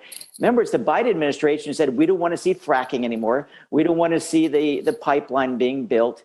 They're undercutting the very American economy that was working. We have plenty of energy in this country if we just harness that. Instead, now we're begging the OPEC nations all over again to come in and give us more oil when we have it right here in the United States. It's just frustrating to watch. And again, this is why the Biden administration's in trouble right now. They can't get out of their own way from energy costs. And you and I know right now, if you go fill up a pump, it's going to cost you at least $3.50 to fill up per gallon. And it's very frustrating. And it hits the middle class and lower middle class hardest because they're relying on that car to get them to work in most cases. Yeah, Mike. Well, we thank you so much for coming on Live Now from Fox to kind of break down all of these major political headlines for our viewers. And we'll continue to keep in touch as we see the result of tomorrow's governor's race, as well as all of the other major talking points we discussed. So thank you so much, Mike, and we hope you have a great day. Hey, thank you so much for your time. Have a great week. Good to see you, my friend. You as well. Alrighty, everybody. Some of you are going to see a quick 2-minute commercial break. When we return, we are most likely going to be heading out back to the COP26 climate change summit that is being attended by President Joe Biden and several other world leaders right now. We do know that President Biden is expected to make some remarks very shortly, so we are monitoring this feed here on Live Now from Fox. I do believe we also have Prince Charles speaking right now as I speak. So some of you will see that quick 2-minute commercial break. We will be right back and most likely head out internationally to Scotland when we return.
Welcome back to Live Now from Fox, everybody. We are a little past 9:15 a.m. here on the East Coast, but we are live and worldwide this morning, currently showing you this live feed coming from the UN Climate Change Summit underway in Glasgow, Scotland. We did get word that President Biden is expected to address the summit here within the next couple of minutes. So we're going to continuously monitor this feed here on Live Now from Fox, but I do want to backtrack for a second while we monitor this live feed. We had President Biden give some official remarks yesterday following the closing of the G20 summit. So I do want to play those for you here on Live Now from Fox. And then if we do get that feed of President Biden speaking live in Scotland, we will switch gears and go straight to that. So stay with us. We're going to listen in here for just a couple of minutes to President Biden's latest remarks from the G20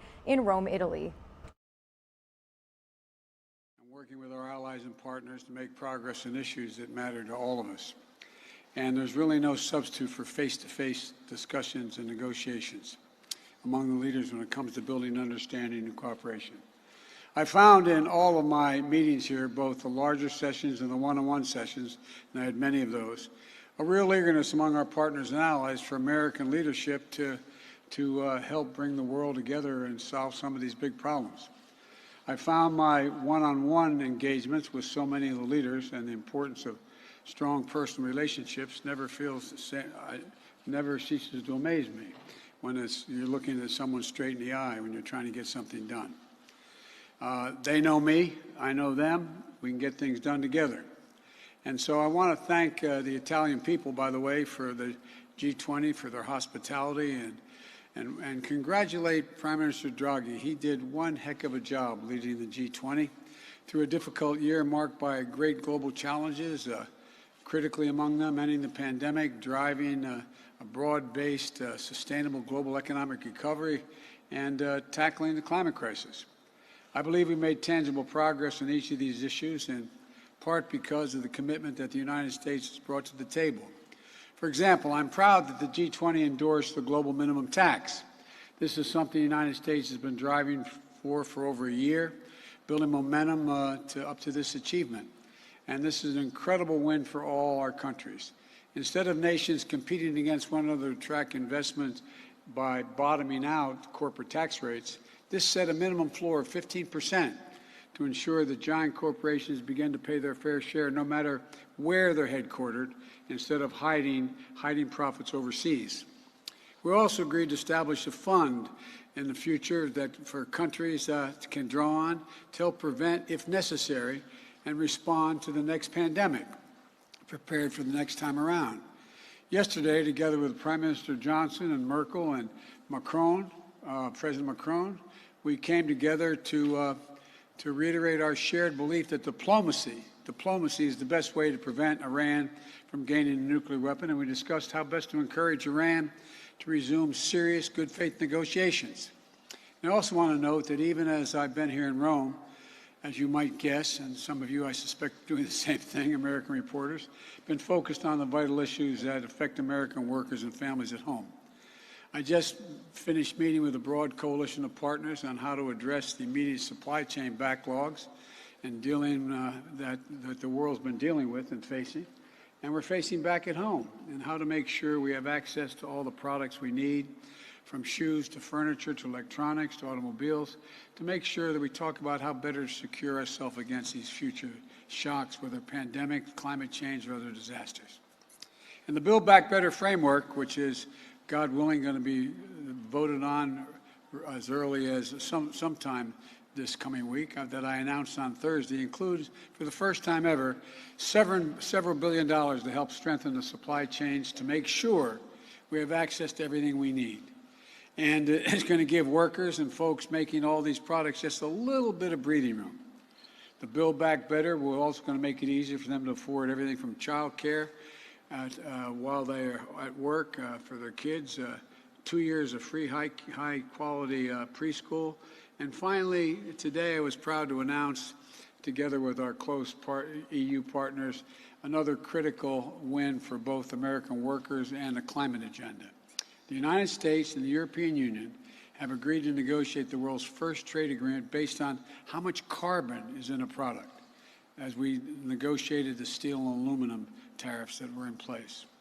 We made agreement, and I might add, strong support of the U.S. steelworkers back home, and I want to thank them. I want to thank Tom Conway, who I spoke to today, President of the United Steelworkers, for his partnership in arriving at this deal. The deal will immediately remove a point of significant tension with our friends in the European Union. And it rejects the false idea that we cannot grow an economy and support American workers while tackling climate crisis at the same time. We're talking about a lot during the G20, the COP26, but we also know tackling climate crisis has been an all-hands-on-deck effort. American workers are a critical part of the solution. And now I'm happy to take some questions, and I'm told I should start with AP Zeke Miller. Zeke, you have a question? Didn't recognize you with the mask on. I apologize. Thank you, Mr. President. Here in Rome, you've tried to showcase that America is back, but back at home, your poll numbers have fallen. Your party's nominee for governor in Virginia is facing a very tougher than expected race. Your party spent months trying to negotiate the centerpiece of your domestic legislative agenda. So we're 1 year now since your election.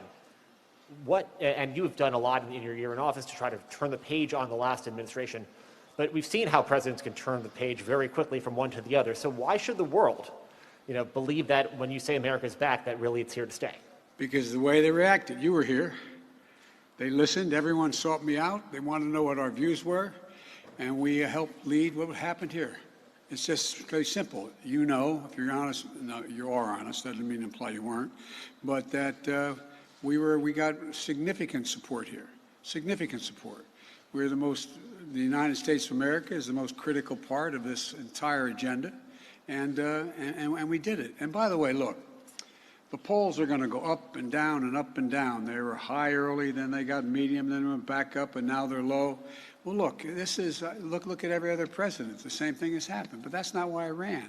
I didn't run to determine how well I'm going to do in the polls. I ran to make sure that I followed through on what I said I would do as President of the United States. And I said that I would make sure that we were in a position where we dealt with climate change, where we moved in a direction that was significantly improved the prospects of American workers being to have good jobs and good pay. And further, that I would make sure that we dealt with the crisis that was caused by COVID. We've done all of those. We continue to do them, and we'll see what happens. But I'm not running because of the polls. Next question was from Jeff Mason, of Reuters. Thank you, Mr. President. A question on climate and energy. Can the world and others be confident that you will be able to follow or make good on the promises on climate change that you have made when you're at Glasgow without a vote having taken place on your bill? And on the same topic, climate, some NGOs are already saying that the G20 commitments today were underwhelming. How do you respond to their criticism that the G20 response is not a good sign for COP26? I'll answer both questions. Number one, I believe we will pass my Build Back Better plan, and I believe we will pass the infrastructure bill. Combined, they have $900 billion in climate resistance and dealing with climate and resilience, and it's the largest investment in the history of the world that's ever occurred, and it's going to pass, in my view. But we'll see. We'll see. You know, you've all believed it wouldn't happen from the very beginning, the moment I announced it, and you always seem amazed when it's alive again. Well, you may turn out to be right. Maybe it won't work, but I believe we'll see by the end of next week at home that it's passed. With regard to and by the way, the infrastructure bill delivers an awful lot of things in terms of everything from tax credits for electric vehicles to making sure we are able to invest literally billions of dollars in everything from highways, roads, bridges, public transit, airports, etc. But we'll see. And with regard to the disappointment relates to the fact that Russia and including not only Russia, but China basically didn't show up in terms of any commitments to deal with climate change. And there's a reason why people should be disappointed in that. I found it disappointing myself. But what we did do, we passed a number of things here to end the subsidization of coal. We made commitments here from across the board, all of us, in terms of what we're going to bring to the G26. And I think, you know, as that old trite saying goes, the proof of the pudding will be in the eating. I think you're going to see we've made significant progress, and more has to be done. But it's going to require us to continue to focus on what China's not doing, what Russia's not doing, and what Saudi Arabia is not doing. One follow-up on energy, sir. You also met with energy consumers about supply. What steps are you considering taking if OPEC Plus does not raise supply? And do you see any irony in pushing them to increase oil production at the same time that you're going to COP26 to urge people to lower emissions? Well, on the surface, it seems like an irony, but the truth of the matter is, you've all known, everyone knows, that the idea we're going to be able to move to renewable energy overnight and not have, from this moment on, not use oil or not use gas or not use hydrogen is just not rational. Certain things we can wipe out and we don't have to do. We should be moving immediately to get rid of, as they've adopted here, my proposal to end methane, to deal with a whole range of things. But it does on the surface seem inconsistent. But it's not at all inconsistent in that no one has anticipated that this year we'd be in a position, or even next year, that we're not going to use any more oil or gas, that we're not going to be engaged in any fossil fuels. We're going to stop subsidizing those fossil fuels. We're going to make significant changes. And it just makes the argument that we should move more rapidly to renewable energy, to wind and solar and other means of energy. But the idea that we're going to end and somehow, but it does on the surface, I admit to you, we're going to COP to deal with renewable energy, and I'm saying, why are you guys cutting off oil and raising the price just to make it look harder for us? But it's a legitimate question. I think, though, that if anybody thinks about it, no one ever thought that tomorrow, for example, it's going to take us between now and 2030 to have half the vehicles in America electric vehicles. So the idea we're not going to need gasoline for automobiles is just not realistic. But we will get to the point that by 2050 we have zero emissions. Jim Tankersley, New York Times. Thank you so much. I'd like to actually start by following up on Jeff's question and then ask you about supply chains as a follow-up to that. But on the question of oil prices, economists say that, you know, when you raise the price of something, people will consume less of it. So why not allow even middle-class people around the world to pay more for gasoline in the hope that they would consume fewer fossil fuels and emit less? Well, because they have to get to their work. They have to get in an automobile, turn on the key, get their kids to school. The school buses have to run. That's the reason why. You know that, Jim. That's the reason. The idea that there's an alternative to walk away from being able to get in your automobile is just not realistic. It's not going to happen. And it wasn't intended to happen. And by the way, when the cost of a gallon of gasoline gets to above $3.35 a gallon, it has profound impact on working class families just to get back and forth to work. So I don't see anything inconsistent with that, but I do think that the idea that Russia and Saudi Arabia and other major producers are not going to pump more oil so people can have gasoline to get to and from work, for example, is not right. But and what we're considering doing with that, I'm reluctant to say before I have to do it. On supply chain, sir, one of the obviously big problems in the United States for supply chains is not having enough workers, not enough people to drive trucks to unload at ports, for example, and a lot of other parts in the supply chain. Workers have not returned to the labor force in America as fast as your administration thought they would. Why do you think that is? Why aren't because they're able to negotiate for higher wages and they move from one job to another. That's one of the reasons why. A lot of people don't want to continue to do the job they did before, making $7, $8, $9 an hour. An awful lot of the truck drivers are not unionized truck drivers. They're working like hell and not getting paid a whole lot. And so what you're seeing here is a combination of the desire of people to be able to change professions, to be able to do more and take care of their families, and at the same time dealing with an issue that, in fact, we are short of workers. But worker pay has actually gone up, and we've employed 6 million people just since I got elected. So employment's up. The economy is actually, in spite of all this, still growing. You have the significant number of, I forget the number, I think it was close to 60 major economists acknowledging that. What's going to happen is you're going to see continued economic growth under our proposals. You had a total of 14, I think it was 14, Nobel laureate economists in economics saying this is going to, what I'm proposing, to reduce the inflation, et cetera. So there's a lot going on. Look, we really are, I know you're tired of hearing me say this, we really are at one of the inflection points in history. So much is changing. So many pieces on the table are moving. And how they get resettled depends upon the judgments we make and whether or not the United States, among others, can lead the world in a direction that's going to increase the circumstances for a higher standard of living for workers here and abroad, as well as making sure that people have an opportunity. As I said again, I used the phrase, just have a little breathing room. I meant what I said when I ran. My desire was to build this economy from the bottom up and the middle out, not from the top down. And that's what's in process of happening.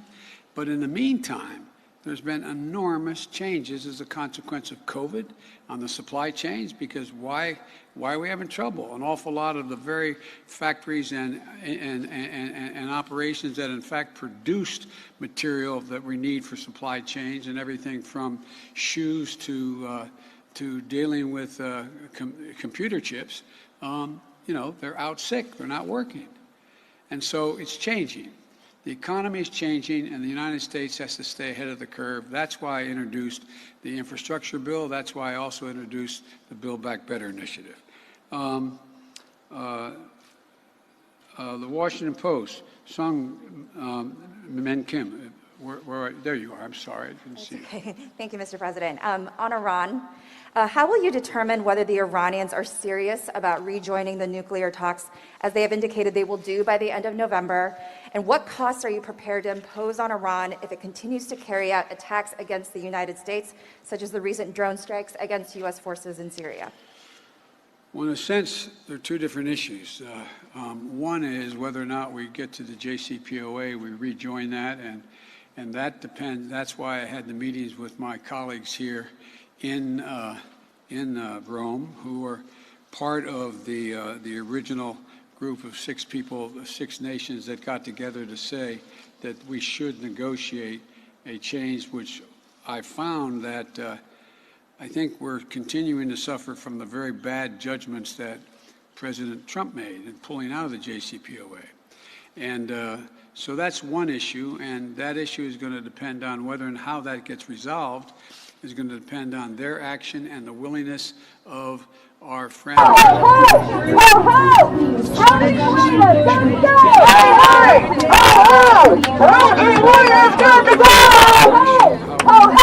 Actions taken by them against interests of the United States, whether they're drone strikes or anything else, is we're going to respond. We're going to continue to respond. ABC, Cecilia Vega. It's hard to see you guys with the mask on. I apologize. And the masks are making my glasses fog up, so I apologize too. Thank you, sir. On climate change, you just mentioned the incentives you have on renewable energy in your Build Back Better plan.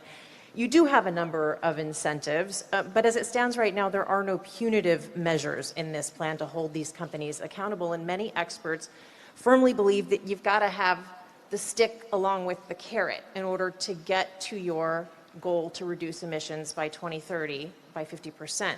So can you stand here today and say to the world that you definitively will still meet that goal?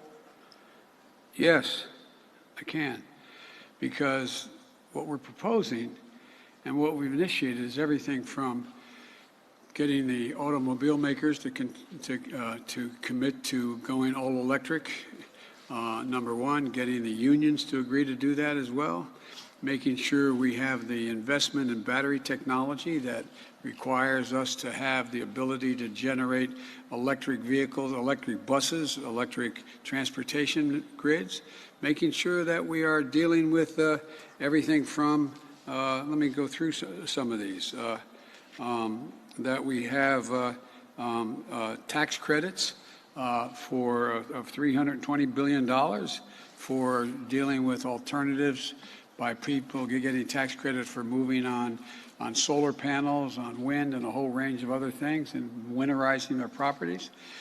I don't think you're going to need any punitive action to get people to step up and do those things. There's been no indication that's the case at all with regard to, there's a total of $555 billion in climate, and I'm just checking the numbers, make sure I'm right, and climate investment in terms of resilience. Where now it's very much in the interest of the industry to see to it that we move to making sure that we have the resilience to be able, when those towers come down and the lines end up hitting the ground and burning down large swaths of the West, to bury this underground. There's a whole range of things. I don't think we're going to have to. Everybody knows which direction it's going, and there's no indication that there has to be a punitive effort to get people to react the way in which we have to do. At least I don't believe so. If I may, on your meeting with Pope Francis, the more than 50 million Catholics back at home are seeing something play out that has never happened before. This split in the conservative wing of the Catholic Church moving to deny someone like you, a Catholic president, the sacrament of communion. For these Catholic back home, what did it mean for you to hear Pope Francis, in the wake of this, in the middle of this debate, call you a good Catholic? And did what he tell you, should that put this debate to rest? Look, I'm not going to, a lot of this is just personal. Pope Francis has become I don't want to exaggerate it, he's become someone who's provided great solace for my family when my son died. He is, in my view, there's always been this debate in the Catholic Church, going back to Pope John the 23rd, that talk about how we reach out and embrace people with differences. If you notice what the Pope said when it was asked, when he first got elected Pope, he was traveling with the press, and they said, "What's your position on homosexuality?" I said, "Who am I to judge?" This is a man who is of great empathy. He's a man who understands that part of his Christianity is to reach out and to forgive. So I just find my relationship with him one that I personally take great solace in. He is a really, truly, genuine, decent man. And I'll end by saying that, there were an awful lot of people who, and many of you, I'm not putting you in this position, I apologize, but many of you who are even in the press who went out of your way to express your empathy and sympathy when I lost the real part of my soul, when I lost my beau, my son. And my family will never forget, my extended family, because when it was only a matter of days since my son had passed away. And Pope Francis came to the United States to visit with not only President Obama, but with the Catholic Church here. And I was asked if I would accompany him to Philadelphia, to the seminary, and anyway. And I did, but it was, the wounds were still raw of the loss of my son, and I had my extended family, and you're all tired to see my extended family. They're always around, my grandchildren, my children, my wife, my daughters-in-law. And before he left and got in the plane, the Pope asked whether or not he could meet with my family. And we met in a hangar at the Philadelphia airport. And he came in and he talked to my family for a considerable amount of time, 10, 15 minutes, about my son, Bo. And he didn't just generically talk about him. He knew about him. He knew what he did. He knew who he was. He knew where he went to school. He knew what a man he was. And it had such a cathartic impact on his children and my wife and our family that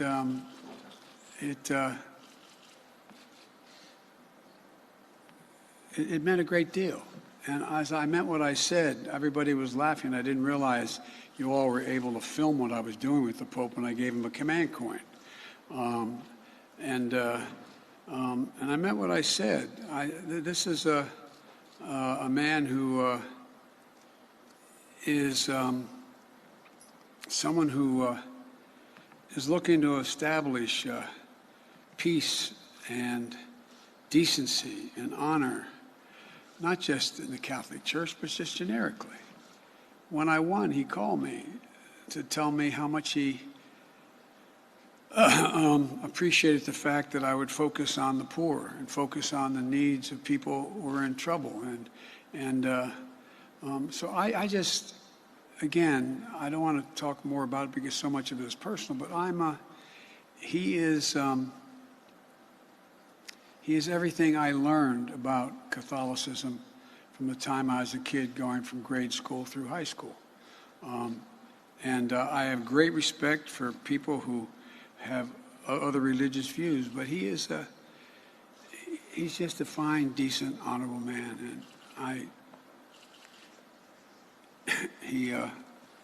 and we keep in touch. I thank you all very, very much for your patience. Thank you.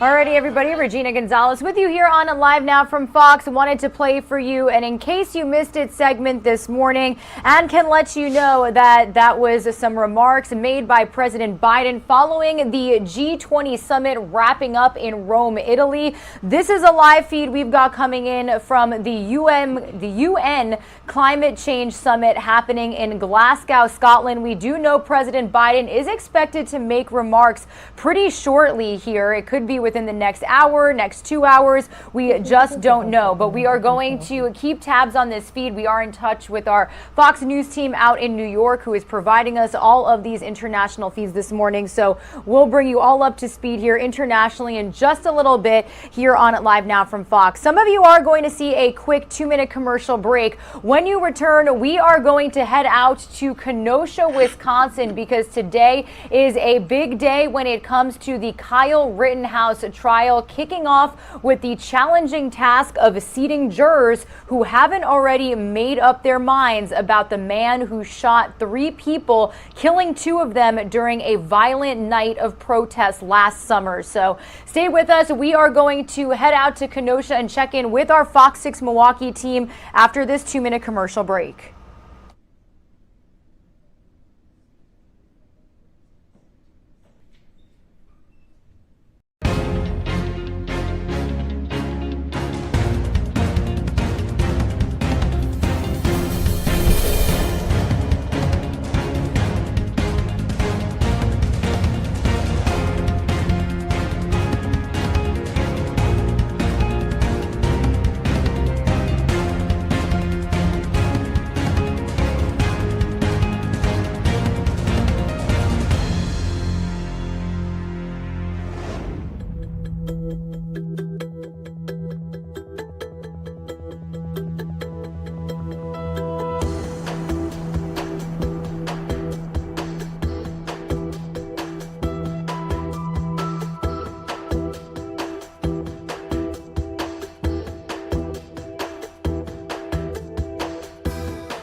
Welcome back to Live Now from Fox, everybody. We are a little after 9:45 a.m. here on the East Coast, and we are switching gears here. It's been a busy morning. We've had all these feeds coming internationally from the UN Climate Change Summit that is officially underway in Scotland. We've also gotten some live feeds out of the New York area, as there has been a lot of pushback with a vaccine mandate for municipal workers still in place.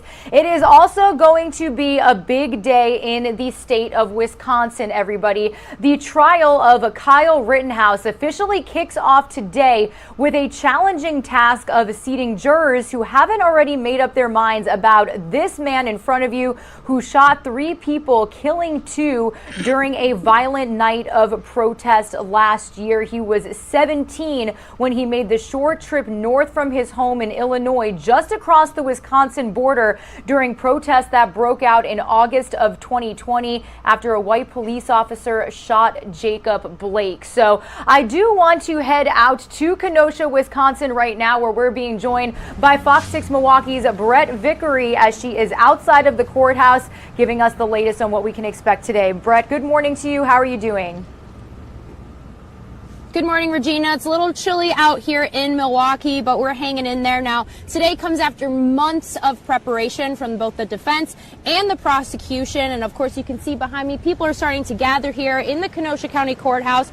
A jury will be selected, and they'll decide if Kyle Rittenhouse acted in self-defense or if he's guilty of homicide. The Illinois teen faces a total of 7 charges. The most serious are for killing 2 people and injuring a 3rd person during that night of unrest in Kenosha last summer. According to the Sheriff's Department, there will be an increase in police presence here around the Kenosha County Courthouse campus during the trial. And there will also be an increase in security inside the courthouse. Now, the seats in the courtroom have been assigned and marked for social distance. There's a media room set up downstairs, and by our count, more than a dozen media outlets will be covering this trial. The Court TV will be providing the camera feed from inside the courtroom. Now, the actual trial is expected to last 2 weeks, but the jury selection is today. Yeah, now, Brett, I'm seeing that the judge actually expects to make a decision a little sooner than later. What can you say about how he is looking to make the decision within a day? Am I right? That's right. So normal jury selection, they tell us, lasts about 2 days, but there's 150 jurors that are being summoned here today for this trial, and the judge says he's optimistic that those 20 people that are going to be for this trial are going to be able to be selected today, and that's, of course, what everybody hopes to get this trial underway. Now, Brett, this has gained such national attention, this entire case. Do we know, will the community be showing up today as this jury selection gets underway? Yeah, Regina, like you said, the whole country knows about this case. So you can imagine it's really buzzing here in Kenosha. And Justin Blake, Jacob Blake's uncle, where this kind of all started with the shooting of Jacob Blake, he says that Jacob Blake's uncle is expected to bring a gathering here, a rally each day of the trial in support of the families of those who have passed away. So the community is definitely involved with this. All right. Well, Fox 6 Milwaukee's Brett Vickery out there in Kenosha, Wisconsin, with a Live Now update on this case. Thank you so much for joining us here on Live Now from Fox. We'll continue to check in with your team about what exactly goes down inside that courtroom. Thanks so much, Vic. Sounds great, Regina. Thank you. And it looks like we are getting a feed from inside of the courtroom right now. This is a Live Now look. We just received this feed to our desk, so it does look like we will be able to bring you a little bit of this jury selection. This is likely going to be an all-day event, so I can say that we will probably be weaving in and out. But when we do continue to get those feeds, when we see this camera kind of pan out and see the jury selection get started, we will bring you these feeds here on Live Now from Fox. Also want to let you know that we are monitoring this feed right now. It does look like President Biden is getting ready to address the world leaders at this UN climate summit officially underway in Scotland. We are going to send some of you on a quick 2-minute commercial break. We'll be right back.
Alrighty, everybody. Thank you for being with us here on Live Now from Fox. We are nearing the top of the 10 a.m. Eastern Time hour, and we do have an update to bring you out of Glasgow, Scotland. So President Biden should be addressing world leaders at this UN Climate Change Summit relatively soon. We thought it was going to be any minute because we got those feeds of him walking towards the stage, but we did just get word from our Fox News team that it looks like all of the leaders are taking a lunch, and we should expect more remarks in about an hour. So we don't have it confirmed that President Biden will be first up when they return to lunch, but we will continue monitoring this feed for you here on Live Now from Fox, because we do have it confirmed that he is officially slated to speak at some point throughout this summit during this afternoon. So we'll continue to monitor these feeds here for sure.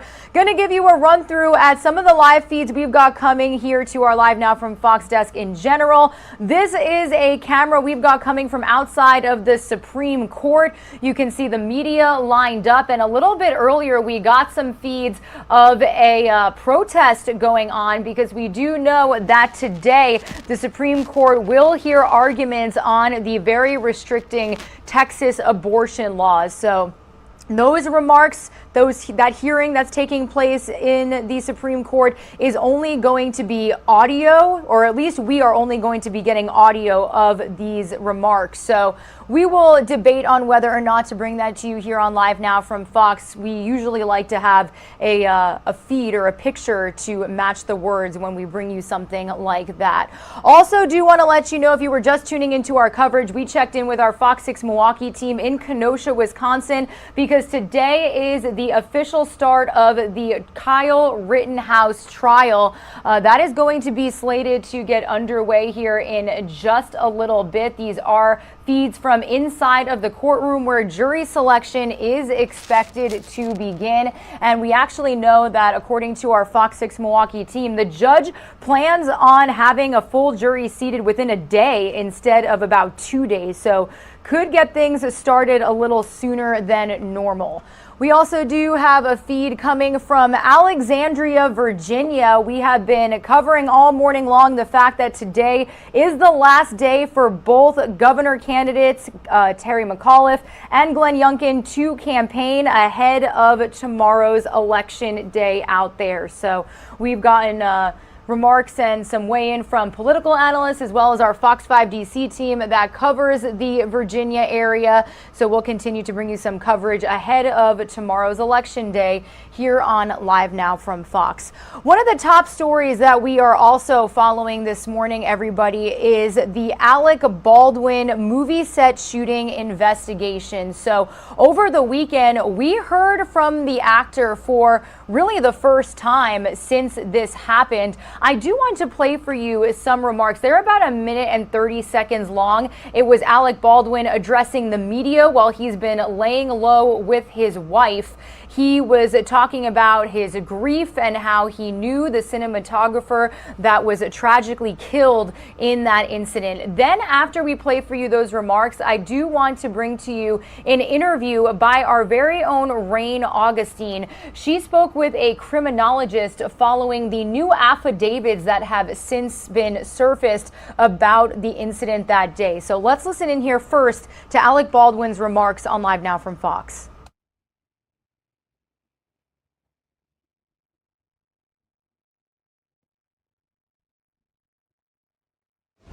All right, Alec, what's the current state of what's going on with the case? I'm not allowed to make any comments because it's an ongoing investigation. I've been ordered by the Sheriff's Department in Santa Fe. I can't answer any questions about the investigation. I can't. Okay. It's an active investigation in terms of a woman dying. She was my friend. She was my friend. The day I arrived in Santa Fe to start shooting, I took her to dinner with Joel, the director. We were a very, very well-oiled crew shooting a film together, and then this horrible event happened. Now, I've been told multiple times, don't make any comments about the ongoing investigation, and I can't. That's it. And you met what are the questions do you have other than that? You met with the I'm afraid I forget her name in a moment, but you met with her family in the Helena. day. Yes, her I name met is with her Helena. If you're spending this much time waiting for us, you should don't know know her her name. name? Her name is Helena. Helena Hutchins. I met with her husband Matthew and her son. Yeah, that's right. And how did that meeting go? I wouldn't know how to characterize that. They're mortified. You guys, you know what? No details. But do me a favor. I'm gonna answer the question. Well, I appreciate that he was probably very upset. The guy is overwhelmed with grief. This is something that there are incidental accidents on film sets from time to time, but nothing like this. This is a 1 in a trillion episode. It's a 1 in a trillion event. And so he is in shock. He has a 9-year-old son. We are in constant contact with him because we're very worried about his family and his kid. And as I said, we're eagerly awaiting for the Sheriff's Department to tell us what their investigation has yielded. All right, Ali, what's the current state? So a very emotional Alec Baldwin, as well as his wife Hilaria, talking to reporters on Saturday. This is exclusive video of Baldwin saying he is not allowed to comment on the shooting as it is an active investigation. However, he continuously expressed his sadness about the situation, going on to say that they are eagerly waiting to hear what information is found in the investigation. And he also talked about his relationship with the cinematographer who was tragically killed that day.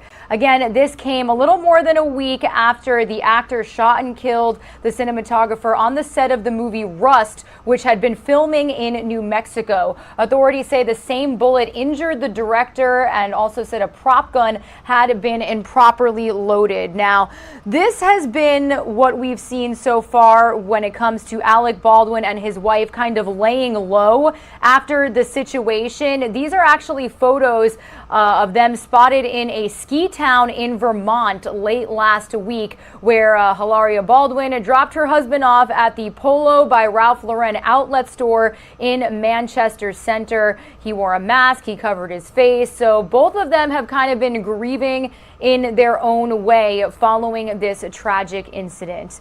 As promised, everybody, I do want to move on as we continue to follow this topic and all of the developments in this story.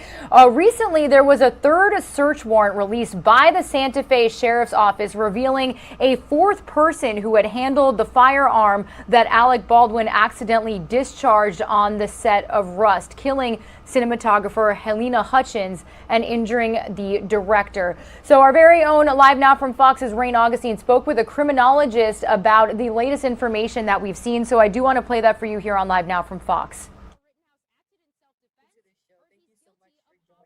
We have St. Thomas University Associate Professor Dr. Debbie Goodman. She's an expert at criminal justice, a criminologist, also a professor and author. So thank you for joining us and offering your insight and expertise. Thank you, Rain. My pleasure. And again, it's a tragedy, as you've mentioned. And when we take a look at a case of this magnitude, it's really like an onion. There's so many levels and layers, but on its surface, of course, we have an unfortunate and a wrongful death. Now, as you've mentioned in the introduction, the terminology cold gun would suggest that it was a prop. And yet the specificity of this gun, we are looking at a powerful weapon, a Colt 45 revolver. And that is in and of itself nothing that should have been on the cinematography set. So from a criminologist standpoint, we also have two more things that we're analyzing, and that would be criminal liability and civil liability. So the first question is, did a crime occur in this particular case? I would maintain yes. Why? Because there's gross negligence, there's gross recklessness, there's flawed decision-making, and these individuals on this cinematography set have a right to be safe and secure, and protocols, policies, procedures were not adhered to. Then we have the other side of the coin, right? We have civil liability. Now the question becomes, this young lady, a 42-year-old Miss Hutchins, who was married, leaves behind a husband, Matthew, leaves behind a 9-year-old son, Andros, who for years to come, they will be grieving. This is now the victimology process of criminology. Who are the victims? Primary victim, of course, is Miss Hutchins. Secondary victims become the husband and the son. And now, Rain, we have tertiary victims. That's the rest of us in society questioning this. Why did this happen? This should not have happened. This young lady left for work, as millions of people across the country do, saying goodbye to her husband and to her son, and it should not have been a final goodbye. Yeah, you're right, Dr. Debbie. A lot of people wondering just how did this happen. You briefly touched on safety protocols that are in place on movie sets, but let's take it a step further because, you know, weaponry is used all the time in movies. So are there any laws in place currently when it comes to safety in movies? Right. Well, thank you for that very important question. And literally, Rain, as we speak, there is going to be a movement. Literally, the terminology would be called Helena's Law. And that would speak directly to movie sets, films, cinematography, where there would be a complete and totality of a ban on actual weaponry and ammunition. And if we would like to take our viewers one step farther in this conversation, there's occupational safety. The bottom line is everybody has a right, an expectation when they go to their workplace to be safe. It shouldn't matter, right? Whether one is a judge or a janitor, a plumber, a politician, a student, or a senator. There is an expectation, and it's a reasonable one. It's a logical one for occupational safety. That did not happen, Rain, on the set of Rust. And the question becomes, do we have criminal liability? Do we have civil liability? And I think the answer on both sides is yes. Now, I want to take it back to the most recent announcement. In a press conference on Wednesday, Santa Fe County Sheriff Adam Mendoza, he told reporters, quote, "It's too early right now in the investigation to comment on charges." But he said that his department is working with the FBI to process the evidence. Now, what normally happens in cases like this? Can you walk us through the investigation process? What exactly are detectives looking for? Yes, absolutely. So at the moment, it's a mystery, just like we would be watching a movie mystery, reading a mystery novel, if you will, because again, we have a wrongful death. That's the part Z. Now we got to bring it all the way back to A, and this whole case will end up being A through Z. We're not there yet. But every single person, we have excellent local, state, and federal investigators on cases like this, and they will be talking to everybody involved who was on set that day. They will go back in time to figure out who specifically was in charge of what was supposed to happen, what did not happen that should have happened. And the end result here is we have a wrongful death. But is it enough to talk to the people who called the cold gun, who put the weapon out there? Why was that particular weapon there? What about all the pyrotechnics, Rain? What about simulations, computer technology? We know we could take a 2-inch dinosaur on a movie and make it look like it's 6 feet tall. So why did we need to have, whose decision was that? Very flawed decision making, very unreasonable to compromise safety and security. So every single person will be queried on this, Rain, as they should be. Investigators will determine certainly liability, cause of death, and there's a threading that happens too. It is almost like a domino effect, if you will. The end result is 42-year-old Miss Helena Hutchins is the decedent. But going back in time, what didn't happen that should have? That's where we get to criminal liability issues. That's where we get to civil liabilities. And Rain, even if we were to ask our viewers to take a moment and just think about the person that they love the most in their life who may have passed, and what would it be worth to them to bring that life back? That's how we take a look at the civil liability. So I'm at the moment seeing both sides of the coin with liability. This is a wrongful death, and actions were taken that were flawed, that were negligent, that were reckless, and Miss Hutchins should not have died, leaving behind now a widower and a young son who grows up without his mother, who will be looking out into the stands when he's potentially playing sports or music, dance, drama, all the academic accolades that a child would be part of, and there's an empty seat that should have been his mother. When you mentioned looking at the bigger picture, we're also getting reports that a number of crew members actually walked off of the set because of safety concerns. They were afraid of the current conditions that were taking place as they were filming this movie. And I can only imagine that that would play a big role in the investigation. You're absolutely correct, Rain. It most certainly will. Therefore, what does that speak to? That speaks to knowledge. These other staff members had knowledge that their safety was compromised, and they took their own measures to ensure preservation of life and security.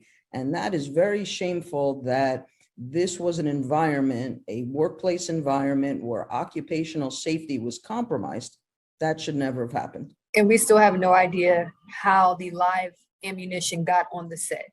Correct. Well, now we're at that point of he said, she said. We know that the assistant director, Mr. Halls, is the one who placed the weapon into Mr. Baldwin's hand, also claiming, as you mentioned at the onset, cold gun. However, there's now a little bit of finger pointing, if you will, or taking a look in the rear view, because there was a secondary staff member who allegedly was supposed to check that prop, if you will. Supposed to have been a prop, Rain. I don't know who would assimilate a prop gun with a Colt 45 revolver with an actual bullet.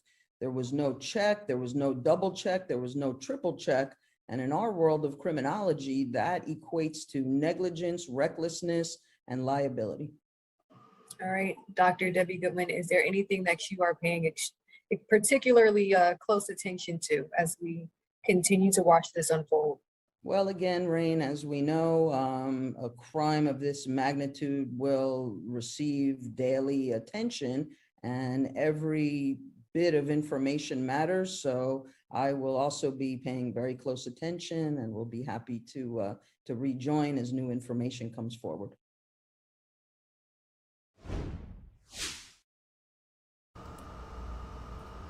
And a huge shout out to our very own Rain Augustine for speaking with the criminologist, the criminology professor, about what exactly we are learning with new documents coming forward on the involvement of certain members of the staff when it came to the incident that unfolded on the movie set of the film Rust. Alec Baldwin officially is speaking out about the tragic incident very briefly to the media over the weekend. Some of you are going to see a quick 2-minute commercial break. You're taking a live now look over our Fox News headquarters out there in New York City. After this 2-minute commercial break, it does look like we have officially gotten feeds coming from Kenosha, Wisconsin, as the jury selection for Kyle Rittenhouse's trial is expected to get underway. So stay with us, everybody. We are going to go live inside the courtroom in Kenosha, Wisconsin after this 2-minute commercial break.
Reflex, that's in quotation marks.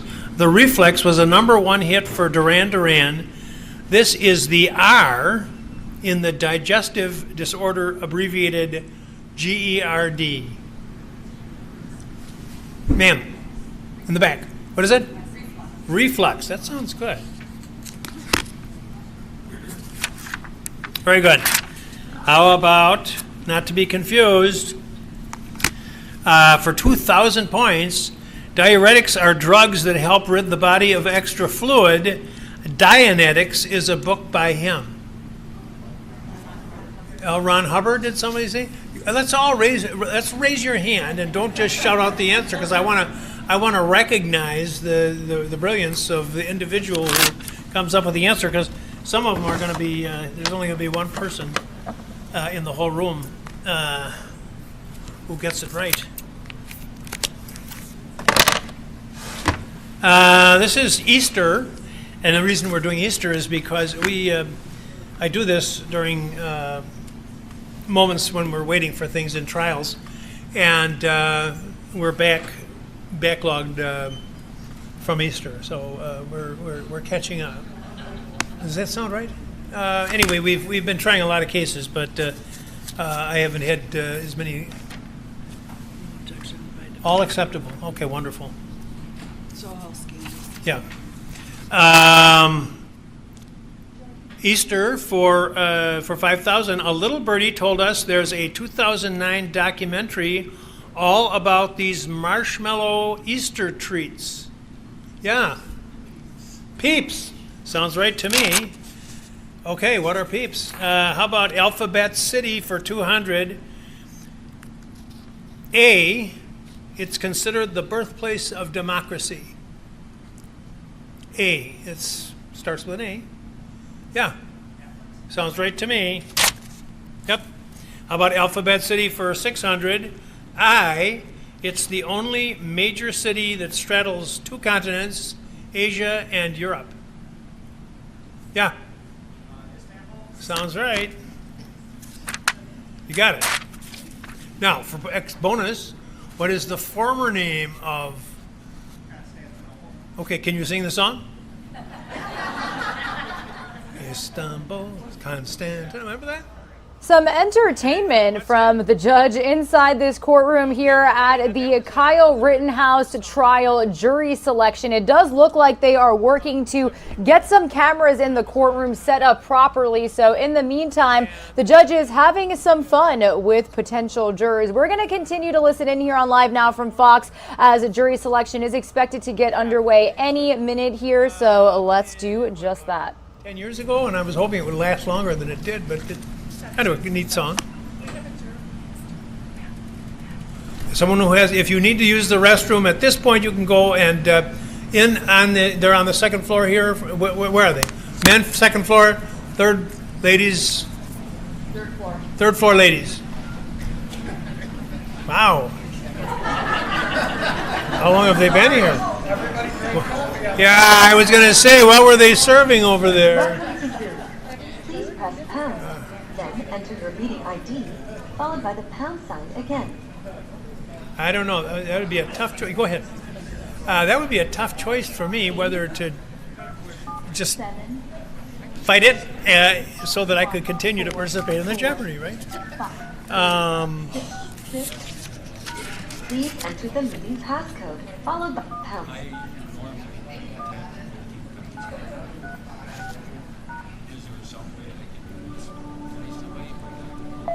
You are in the meeting now. Alphabet City for 1,000. Q. This capital sits at an elevation of... Alrighty, everybody. It does look like they panned the Fox camera that we have inside of this courtroom to the door for just a moment. Like I said, we've been in touch with our Fox 6 Milwaukee team, and it looks like they are trying to get some of the cameras in the room set up properly. So in the meantime, the judge is having some fun. It does look like they just lowered the camera back down to him. I do want want to read you the latest if you are just getting up to speed. So the trial of Kyle Rittenhouse officially kicks off today with a challenging task of seating jurors who haven't already made up their minds about the man who shot 3 people, killing 2 of them during a violent night of protests last year. I actually, if you are just getting up to speed on this case, can show you some video that we have of Rittenhouse from previous hearings here on Live Now from Fox. So Rittenhouse was 17 years old when he made a short trip north from his home in Illinois, just across the Wisconsin border, during protests that broke out in August 2020 after a white police officer shot Jacob Blake, who was a black man. Rittenhouse, now 18, faces life in prison if he's convicted of first-degree homicide, one of several charges against him.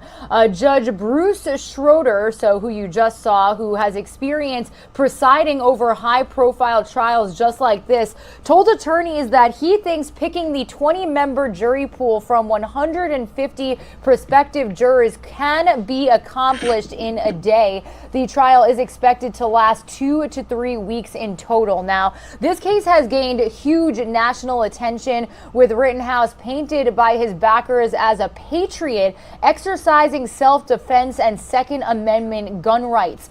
Others see him as violent and a police wannabe who never should have been armed in the Kenosha area in the first place when this incident first happened.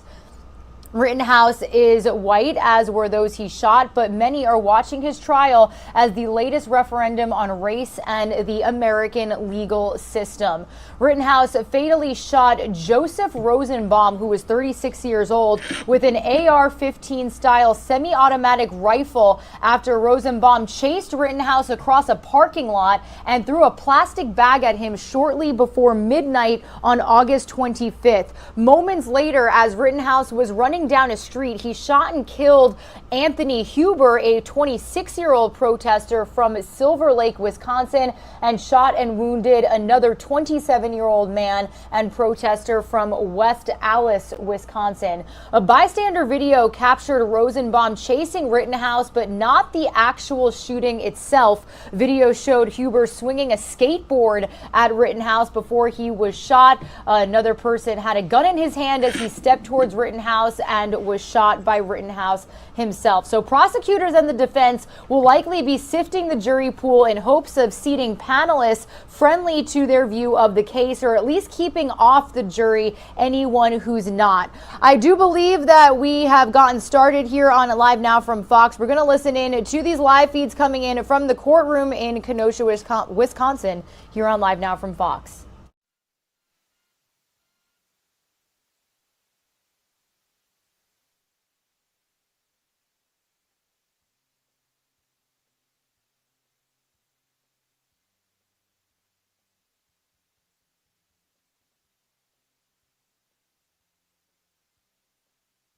And it does look like they silenced the microphones here while they still wait for jury selection to get underway. So we'll continue monitoring this feed here on Live Now from Fox. Again, this is likely to get started here in just a couple of minutes. But thank you so much for joining us here this morning, everybody. My name is Regina Gonzalez, with you here from the Live Now from Fox East Coast Hub in Orlando, Florida. I'll be with you for a little more than a half hour before my co-host Christy Larson picks up our coverage from Phoenix, Arizona. We do have several live feeds to bring you here this morning, and I do want to walk you through some of what we've got. So this is worldwide feeds that we are getting this morning here on Live Now from Fox. We do know that President Biden is expected to make remarks from the COP26 summit, as they call it, is basically the United Nations Global Climate Change Summit. These seats were more than full about an hour ago. President Biden is expected to address world leaders here very shortly. We do not have a definite time as of this very moment, but they did all just go to lunch. So about a half hour ago, our Fox team informed us that world leaders should be beginning to speak here in about another another half hour. So if we do see President Biden step up to the podium, we'll be sure to bring it to you here on Live Now from Fox. Also do want to give you a Live Now look outside of the Supreme Court of the United States as they are hearing arguments on very restrictive Texas abortion laws right now. This has been a huge nationally publicized case that we've been following here.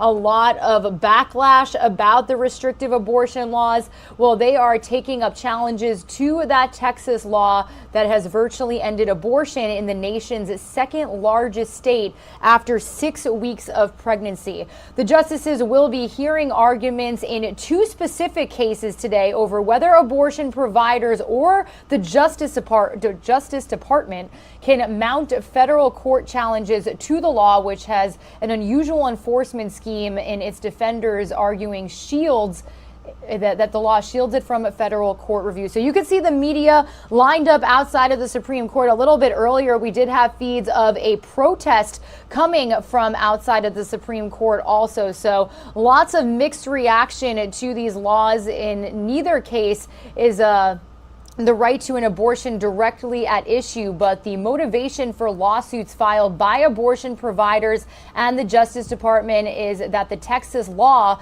conflicts with landmark Supreme Court rulings that prevent a state from banning abortion early in pregnancy. So stick with our Live Now from Fox team as we continue to bring you any updates on the oral arguments being heard as we speak.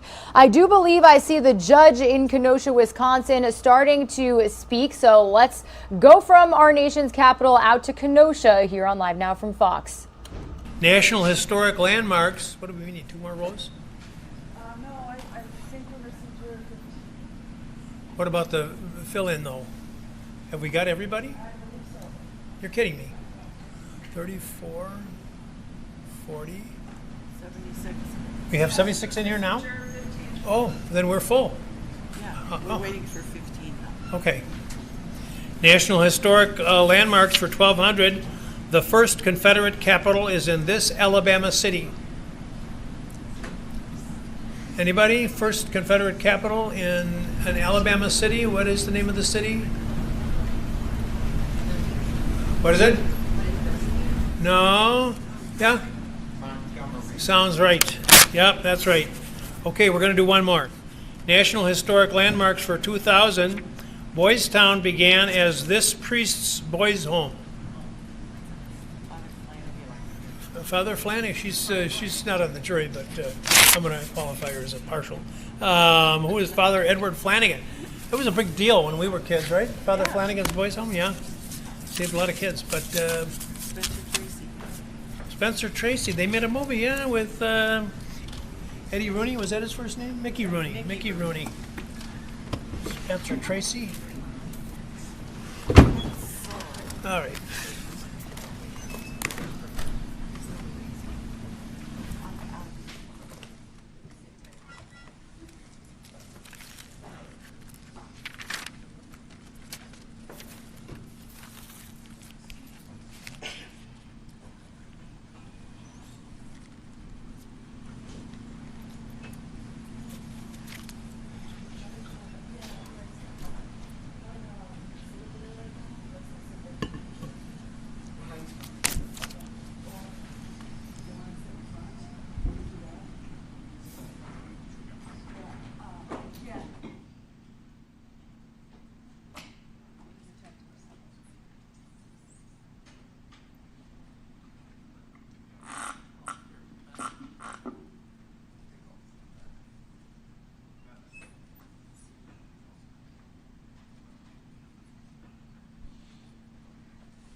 All right, good morning, everyone. I'm Judge Schrader, and welcome to your courthouse. And can you hear me over in the county boardroom? Raise your hands if you can hear. Great, thank you. We're here to select a jury today, and it's a criminal case. We have around 150, I didn't see the exact final number, but 150 of you here for jury service today, but we're going to pick a jury of 20 people to hear the case. And actually, you know what? Maybe we should Should we bring, we have space.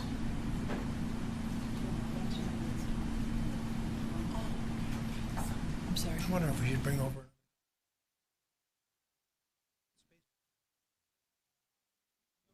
We don't need that one whole pew. Okay, she's right behind you. So let's.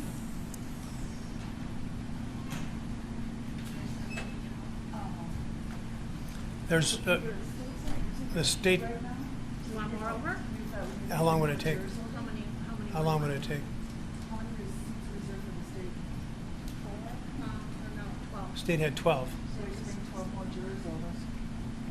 Well, he said they wouldn't need one pew. Do they need? one pew? Do you need one or none? There are 4 seats in the back you like with that full pew. Okay, then we need 6 now. How long would it take? All right, we're gonna bring 6 more over then. Right, I need 6 more jurors. I'm sorry, 6 or 8? Whatever you're fitting in a pew. Whatever fits. I thought it was 7. It is 7. 7? Yeah. 7. So it should be 77 through 80. No, that's okay. Make sure they If we seem disorganized, we're actually not, but we don't usually do this on Mondays. This is a much larger group than we ordinarily will work with.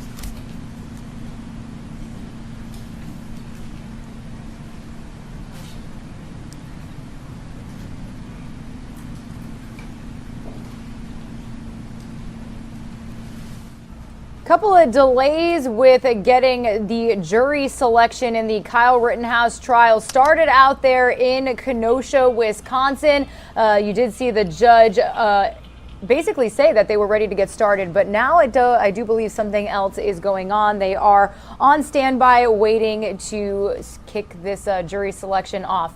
Some of you are going to see a quick 2-minute commercial break. We'll be right back, and hopefully when we return, they will be getting started here on Live Now from Fox.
It wasn't patriotism, it was politics.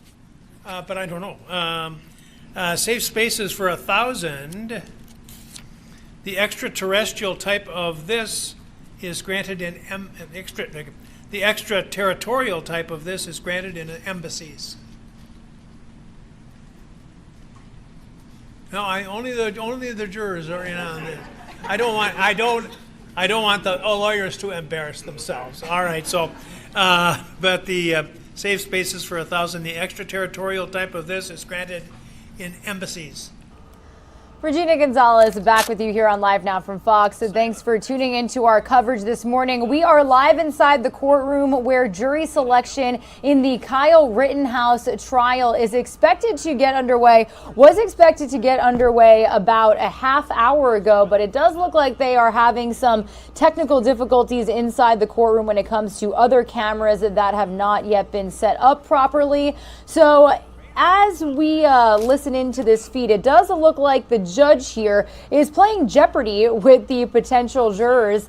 We do want to listen in for just a bit because just a couple of minutes ago, he did say that they were ready to get started. Then it looks like something else happened. So we're going to listen in here for a couple of minutes on Live Now from Fox and continue to monitor this feed. So let's do just that. Air pressure.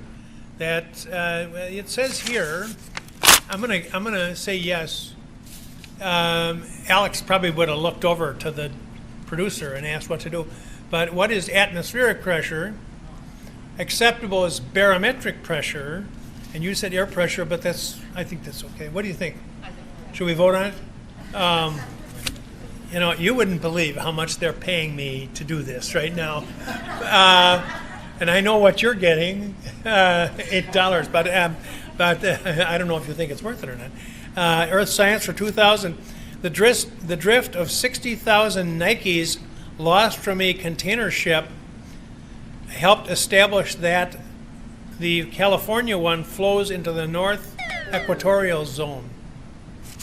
I didn't read that right. In case the drift of 60,000 Nikes lost from a container ship helped establish that the California one flows into the North Equatorial one. That sounds right. That sounds right. Yeah, it is correct. All right, how about literary characters? After a poor peasant's wife grows ill, she gives birth to a tiny son whom they name this. After a poor peasant's wife grows ill, she gives birth to a tiny son whom they name this. I think these are very tough questions today. I really do. Who is Tom Thumb?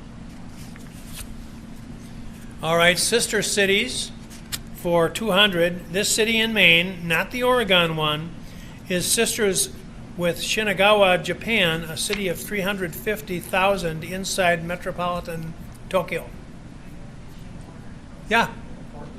Portland. That is correct. Very good. All right, I think we're ready to go now.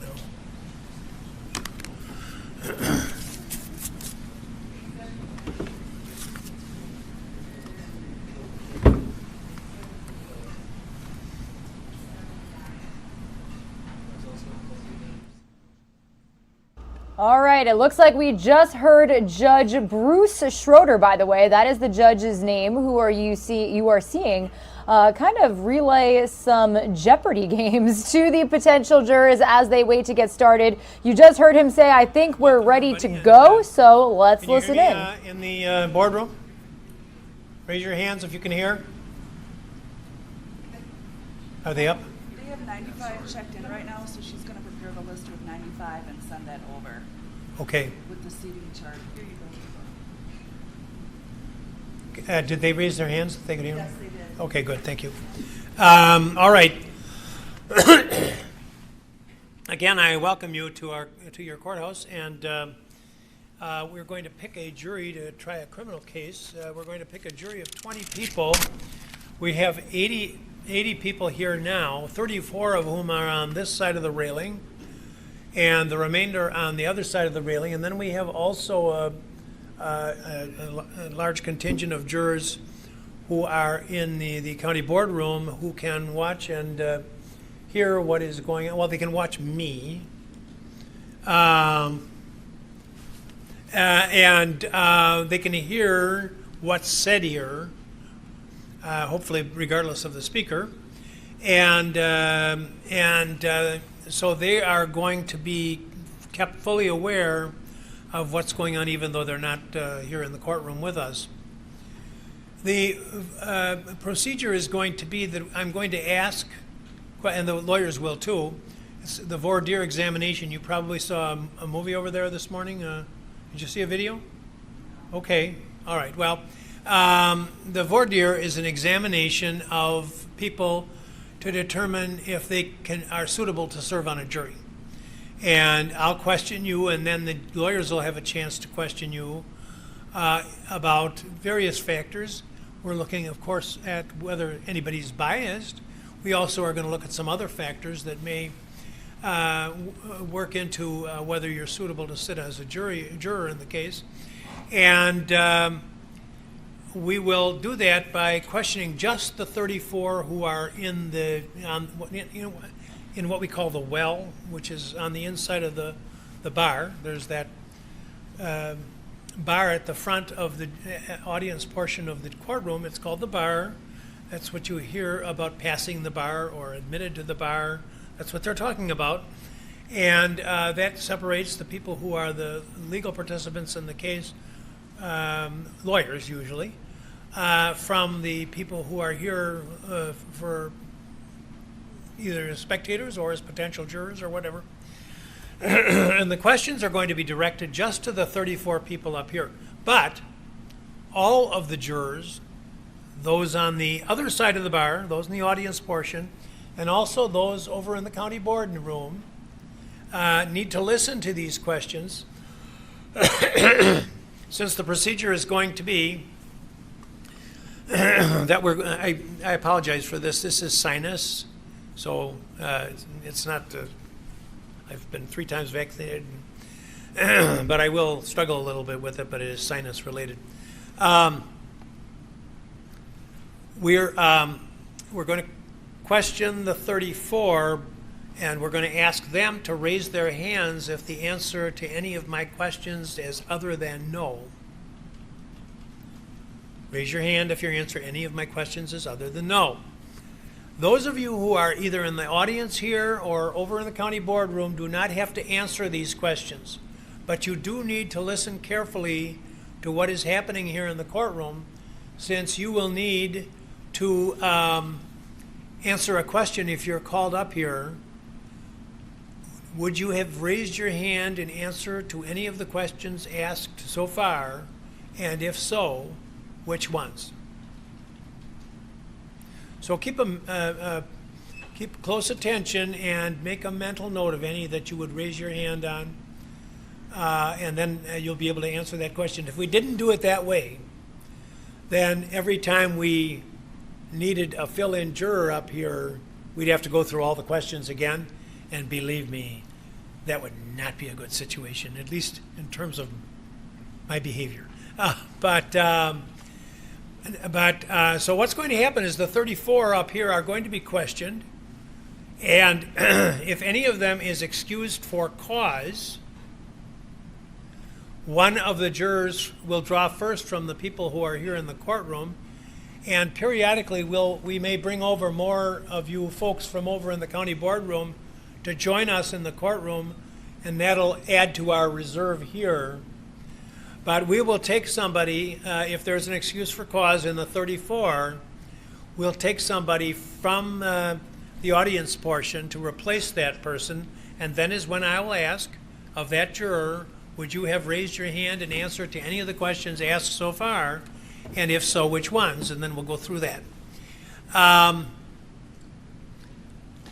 That change will happen if anyone is excused for cause. So that's because we want to maintain a constant number of 34 jurors on this side of the railing. And the reason we want to do that is because each side, under our law, is entitled to exercise 6 strikes, and they can remove each side can remove 7 of you without needing to give any reason at all, and that'll leave us with the 20 jurors we want to try the case. So that's the reason for 34. That's the reason why we replace, so that we'll always have 34 here from which those 14 strikes can be taken. You're probably wondering, what's he talking about? 20 jurors? Who ever heard of that? You hear on television sometimes they'll talk about alternate jurors. We don't have any alternates. Everybody who is picked is a full-fledged juror. The selection process takes place at the end. If, when we go to verdict, when we go to deliberation, at the end of the trial, if there are more than 12 jurors, then we will strike off whatever number is necessary to get down to that number. So maybe it'll be 8, maybe it'll be 2. We don't know yet. It depends on how many, if there's any family emergencies or illnesses that mean that we have to discharge a juror. And so we'll keep 20 as long as we can, and then, as I say, when we go to deliberation, there'll be 20 who will decide the case. I took a larger number than usual because this trial is going to last a couple of weeks. That's what the lawyers tell me. I suspect they're probably estimating a little bit on the high side, which is what I want them to do.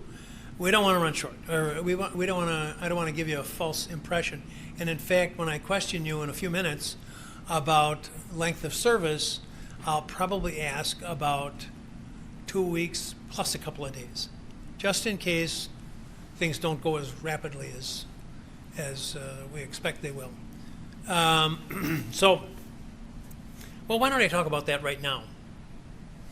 The anticipated length of the trial is 2 weeks. I'm going to ask about 2 weeks plus 2 days.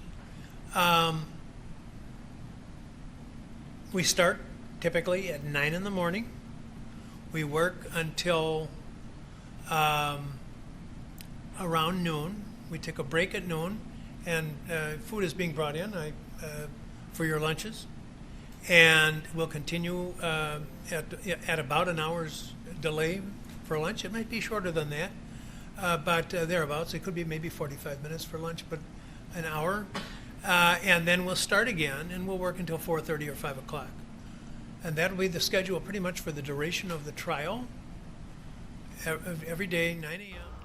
As we continue to listen in to the judge who will be really questioning the potential jurors in the Kyle Rittenhouse trial. His name is Judge Bruce Schroeder.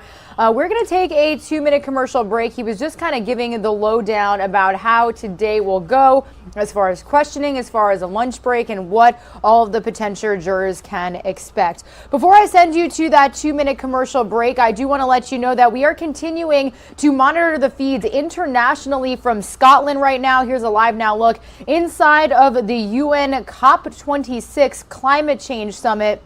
We have confirmed that although the world leaders attending the summit are returning from lunch, President Biden was not up to speak first after they returned. You can see a lot of people are still not even really back yet. So our team will continue to monitor this feed here on LiveNOW from Fox. And when we do see President Biden stepping up to the podium, we'll be sure to bring you his remarks live, raw, and unfiltered. In the meantime, some of you again are going to see that quick 2-minute commercial break. When we return, we'll head back out to the courtroom in Kenosha, Wisconsin.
and the clerk will administer the oath.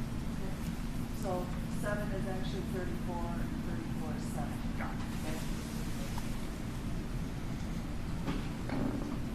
Do you and each of you swear you will true answers made to such questions put you in regards to your competency to sit as a juror in this action where the state of Wisconsin is plaintiff and Kyle Rittenhouse is defendant? So help you God. Thank you. Thank you. All right.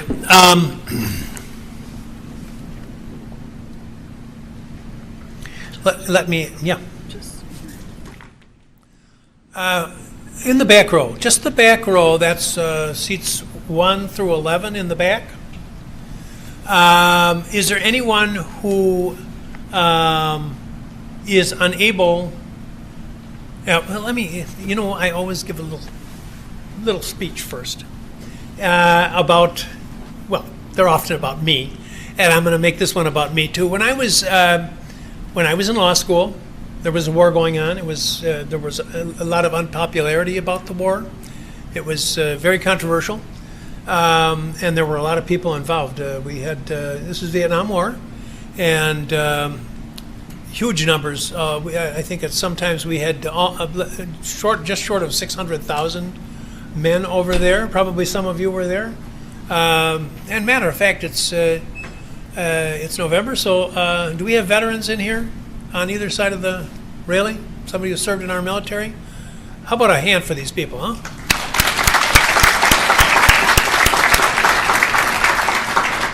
Okay, there were just short of 600,000 principally men in those days over there, and I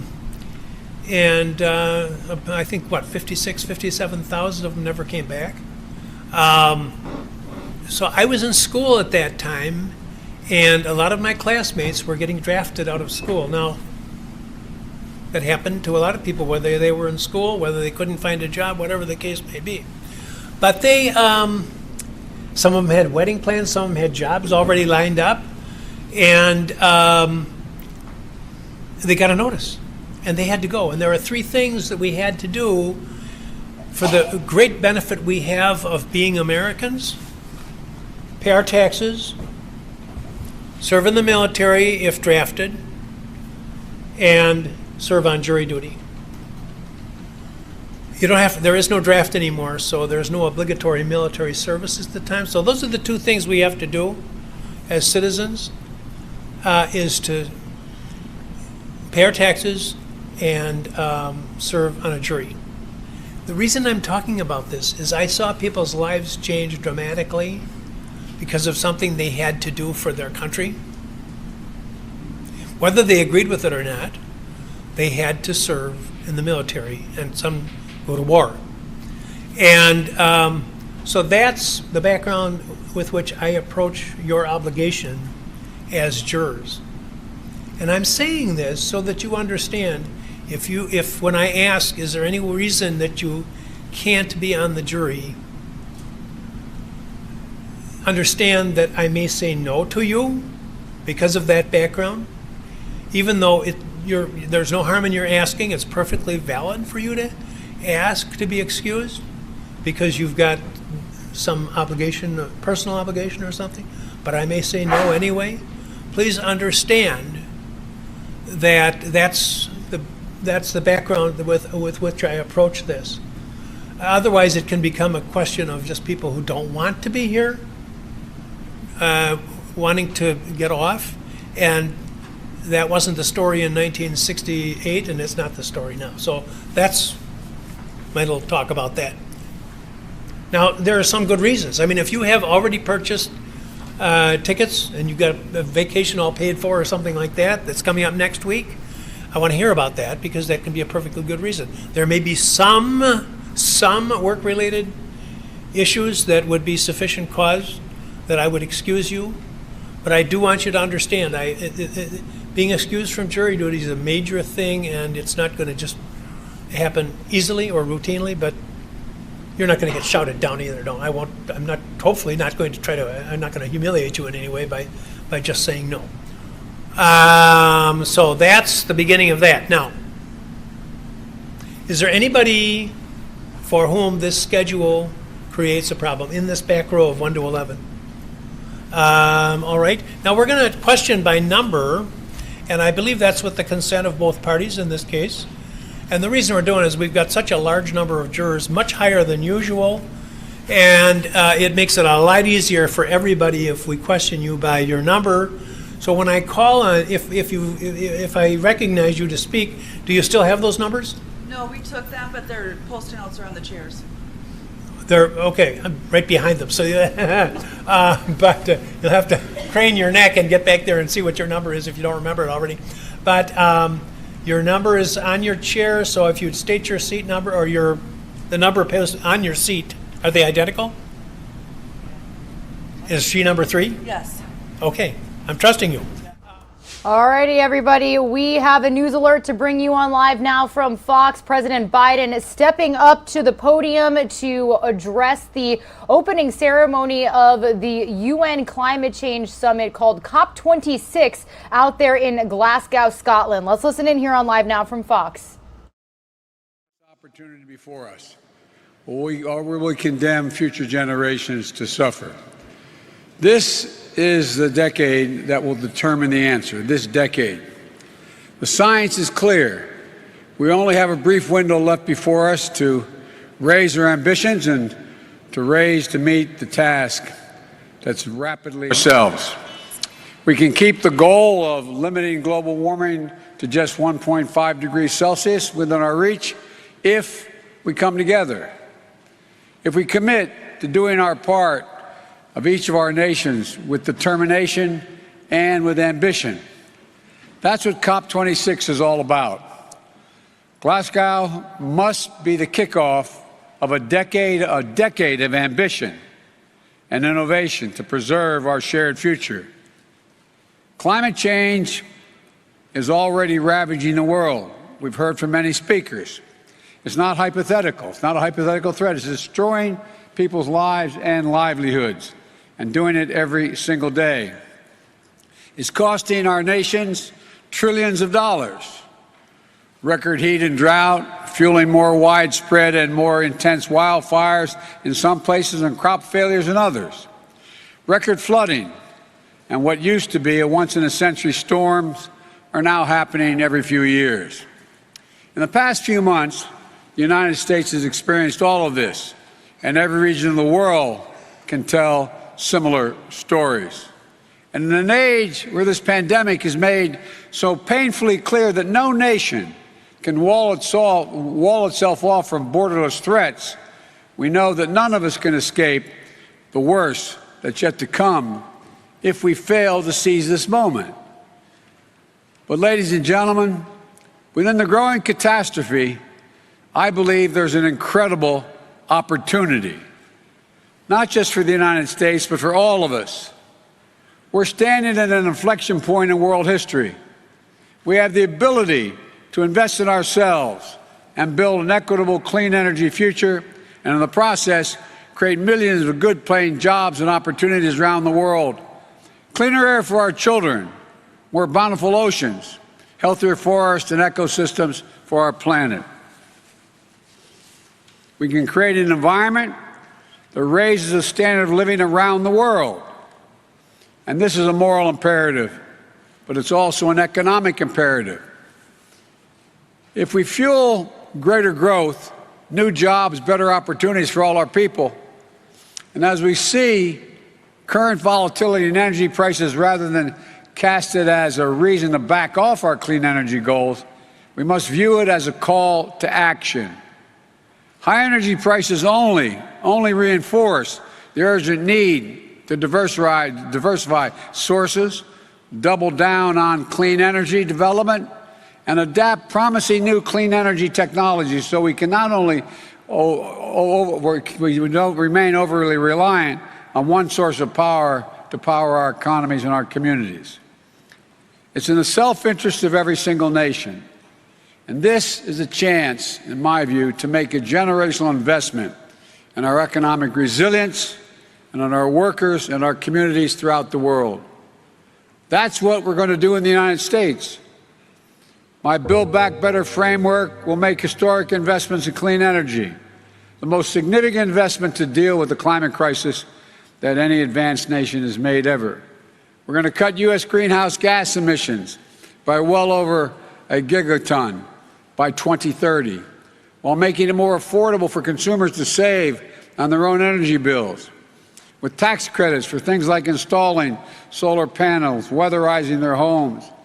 Lowering energy prices will also deliver cleaner air and water for our children, electrifying fleets of school buses, increasing credits for electric vehicles, and addressing legacy pollution. It will incentivize clean energy manufacturing, building the solar panels and the wind turbines that are growing energy markets. Clean energy manufacturing, building the solar panels and the wind turbines that are growing energy markets of the future, which will create good-paying union jobs for American workers, and something that none of us should lose sight of. When I talk to the American people about climate change, I tell them it's about jobs. It's about workers who will lay thousands of miles of transmission lines of clean, modern, resilient power grid.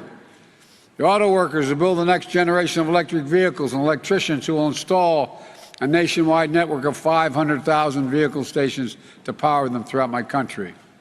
The engineers who will design new carbon capture systems, and the construction workers who will make them a reality.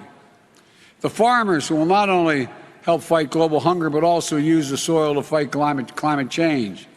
The communities that revitalize themselves around new industries and opportunities. And because we are taking all these actions, the United States will be able to meet the ambitious target I set in the Leaders Summit in Climate back in April, reducing U.S. emissions by 50 to 52% below 2005 levels by 2030. We'll demonstrate to the world the United States is not only back at the table, but hopefully leading by the power of our example. I know it hasn't been the case, and that's why my administration is working overtime to show that our climate commitment is action, not words. On my very first day in office, I took action to return the United States to the Paris Agreement. Since then, our administration has been hard at work unlocking clean energy breakthroughs to drive down the cost of technologies that will require us to achieve net zero emissions, and working with the private sector on the next generation of technologies that will power a clean economy of the future. Over the next several days, the United States will be announcing new initiatives to demonstrate our commitment to providing innovative solutions across multiple sectors, from agriculture to oil and gas, to combating deforestation, to tackling hard and to abate industries. We're planning for both short-term sprint to 2030 that will keep 1.5 degrees Celsius in reach, and for a marathon that will take us to the finish line and transform the largest economy in the world into a thriving, innovative, equitable, and just clean energy engine of net zero for a net zero world.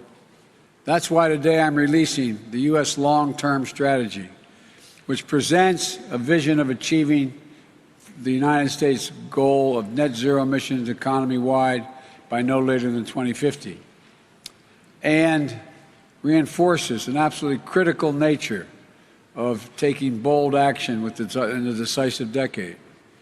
We're also going to try to do our part when it comes to helping the rest of the world take action as well.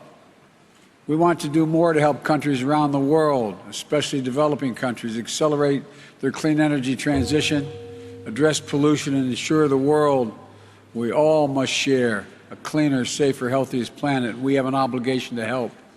In the United Nations, at the United Nations in September, I announced that my administration is working with the Congress to quadruple our climate finance support for developing countries by 2024, including significant increases in support for adaptation efforts.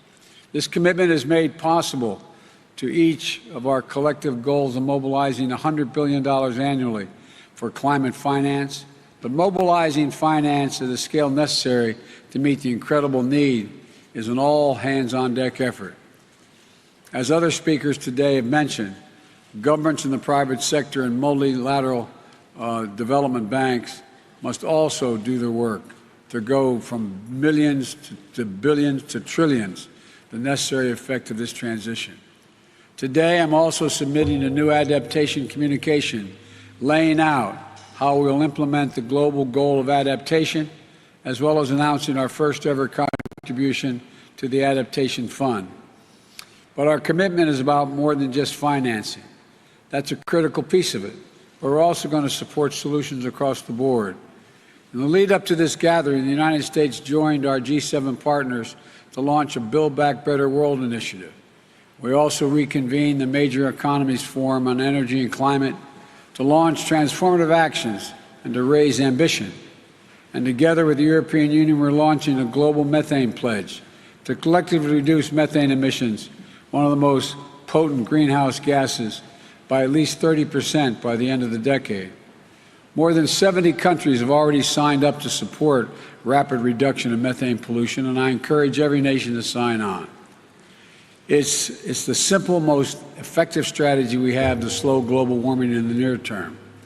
My friends, if we're to recognize that a better, more hopeful future of every nation has to do its part with ambitious targets to keep 1.5 degrees in reach and specific plans of how to get there, especially the major economies. It's imperative that we support developing nations so they can be our partners in this effort. Right now, we're still falling short. There's no more time to hang back or sit on the fence or argue amongst ourselves. This is the challenge of our collective lifetimes, the existential threat to human existence as we know it. And every day we delay, the cost of inaction increases. So let this be the moment that we answer history's call here in Glasgow. Let this be the start of a decade of transformative action that preserves our planet and raises the quality of life for people everywhere. We can do this. We just have to make a choice to do it. So let's get to work, and thank you. Those of us who are responsible for much of the deforestation and all the problems we have so far have an overwhelming obligation to the nations who, in fact, were not there, have not done it. And we have to help much more than we have thus far. God bless you all, and may God save the planet. Thank you. Well, President Biden wrapping up his remarks here as he's pledging to help address the climate issues we are seeing across the country, saying we'll do our part to help the rest of the world take action on climate. And again, he was pledging a lot of these items that are still being debated on Capitol Hill, with the Build Back Better agenda still hanging in the balance, as well as the infrastructure deals. So once more, we were bringing these remarks to you live right here on Live Now from Fox, and we will continue to follow the president's trip overseas. Again, he's in Glasgow now following his trip to Rome. He was meeting with some of the leaders, most wealthiest nations at that G20 summit. So that again was his trip to Rome, now in Glasgow, addressing climate change. You can see all of his events happening right here on Live Now from Fox as we continue to follow the latest happening not only around the world but also across the country. We will step away for a 2-minute break. More to come right here on Live Now from Fox when we all return.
And welcome back here to Live Now from Fox, where we continue to keep an eye on a number of different live events happening all across the country. Good morning, and thanks again for being here with us. Christy Larson sitting at the desk, as again, we do have a few different items going on. Not only do we have, of course, a lot of leaders across the world joining together, talking about climate crisis. Now that's going on in Glasgow, Scotland.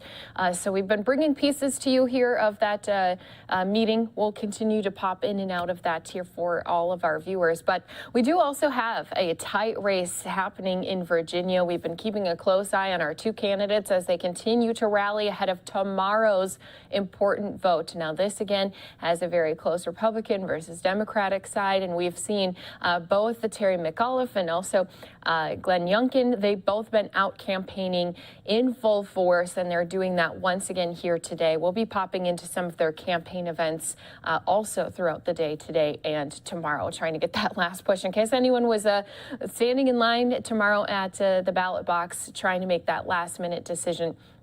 So we'll have those for you right here on Live Now from Fox throughout the day and a little bit tomorrow as well. But we do have a hearing that's going on out in Wisconsin. Now, you may be familiar with this story.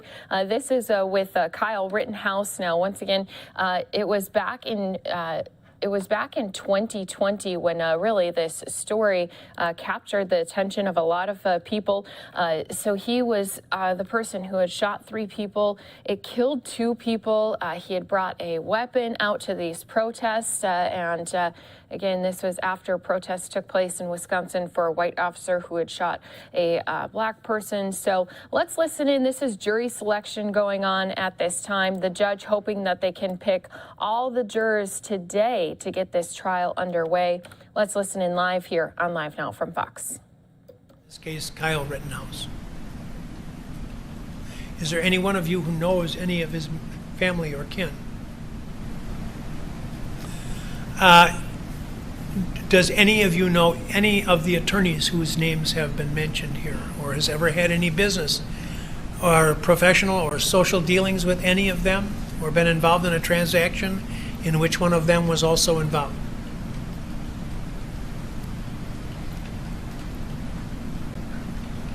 I'm going to ask well, I think first I'm going to give you some background on the case, and this case has enjoyed a lot of publicity, and we're going to talk about that in a little bit as well. But I'm going to give you some of what the complaint alleges, because the information is a formal statement of the charge, but there's more of the district attorney's factual assertions contained in the complaint. And it is alleged that on the night in question, there was a good deal of public unrest in the central area of the city of Kenosha.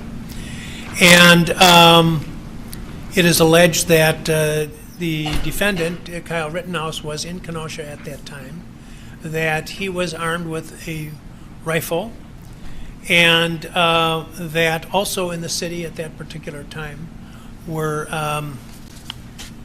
Joseph Rosenbaum, Richard McGinnis,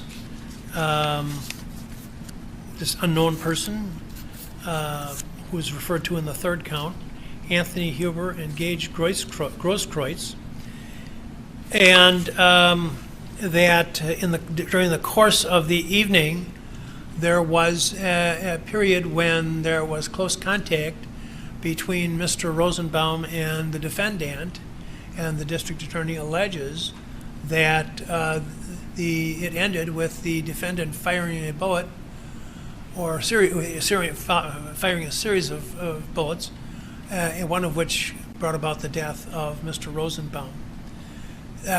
With respect to Mr. McGinnis, he was in the close proximity of the incident in which that gunfire occurred, and that the district attorney claims that his safety was endangered by that. After that incident, it is alleged by the district attorney that Mr. Rittenhouse started moving northbound on Sheridan Road. And the incident, by the way, involving Mr.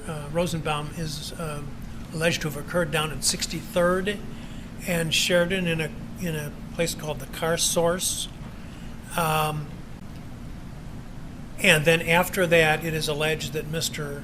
Rittenhouse was walking down the center of the Sheridan Road, northbound, and at one point there were other people in the street who appeared to be in pursuit. The district attorney claims in his complaint that Mr. Rittenhouse stumbled and fell, and then there were a series of people who came into close proximity with him, and that at that point he began firing at three of them, the unknown person, Mr. Grosskreutz, well, next Mr. Huber, and then Mr. Grosskreutz, and that he missed his shot or shots involving the unknown person. Mr. Huber was fatally struck, and Mr. Grosskreutz sustained a gunshot wound. And that's what the case is about. And we might as well ask now, is there anybody who's read or heard, is there anybody who hasn't read or heard anything about this case? Okay, now I'm going to give you another talk now.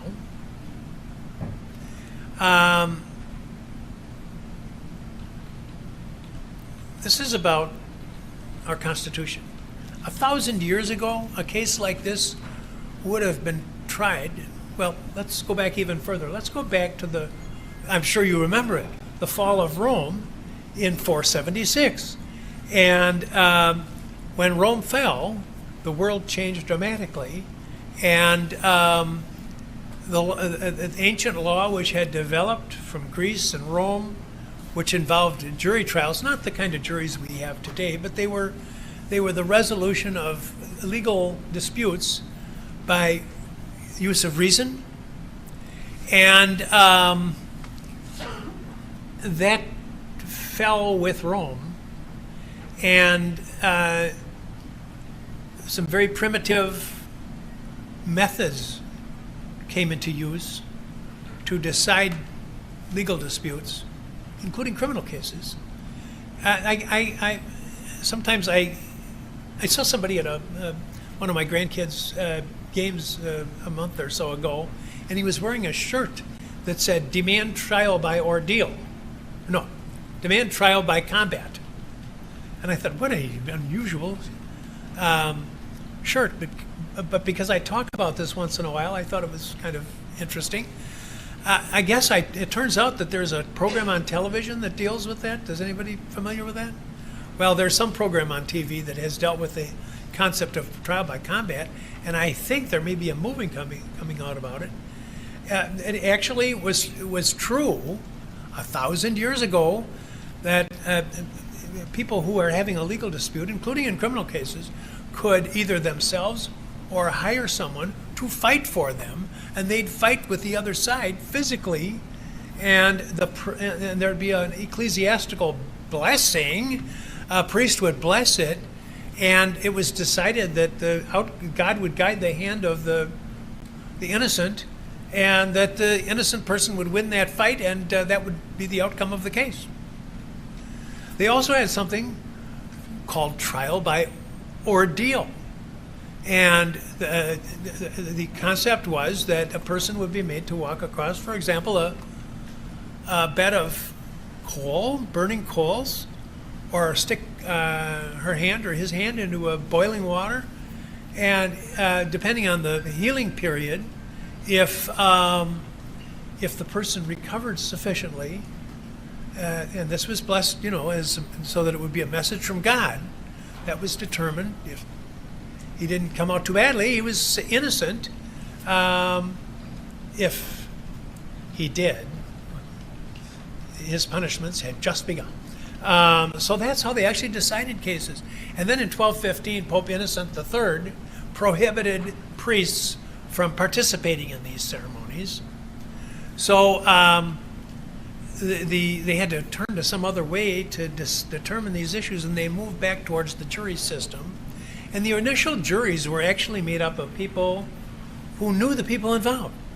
People who had either been witnesses, who saw what happened, or people who were acquainted with the people and knew whether they were honorable people, whether they were violent people, whatever the case might be. They had some knowledge of the people, and they'd get together and they'd talk it over and they'd come up with a verdict.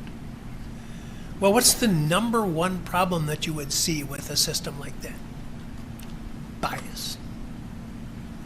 Because if the witnesses, well, the people you were with. So the people who were with one side might well side with family members, might side with somebody. So they decided to get away from that. This didn't happen overnight, but they decided to get neutral juries who would hear testimony from the people who actually knew something. And that's the system that continues to this day. That's why you're here. And you're here because the founders of our country didn't trust me. They didn't trust any judge. They knew the abuses that had occurred, even with the jury system. They knew the abuses which occurred under judges who were appointed by the king. And so they were hand-selected, and then they were still responsible to the king to get paid, or I should say, the king was responsible to them to pay them.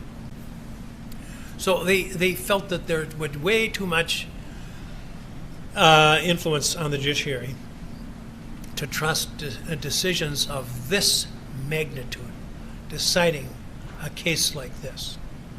That should not be entrusted to judges. This should be decided by the people themselves.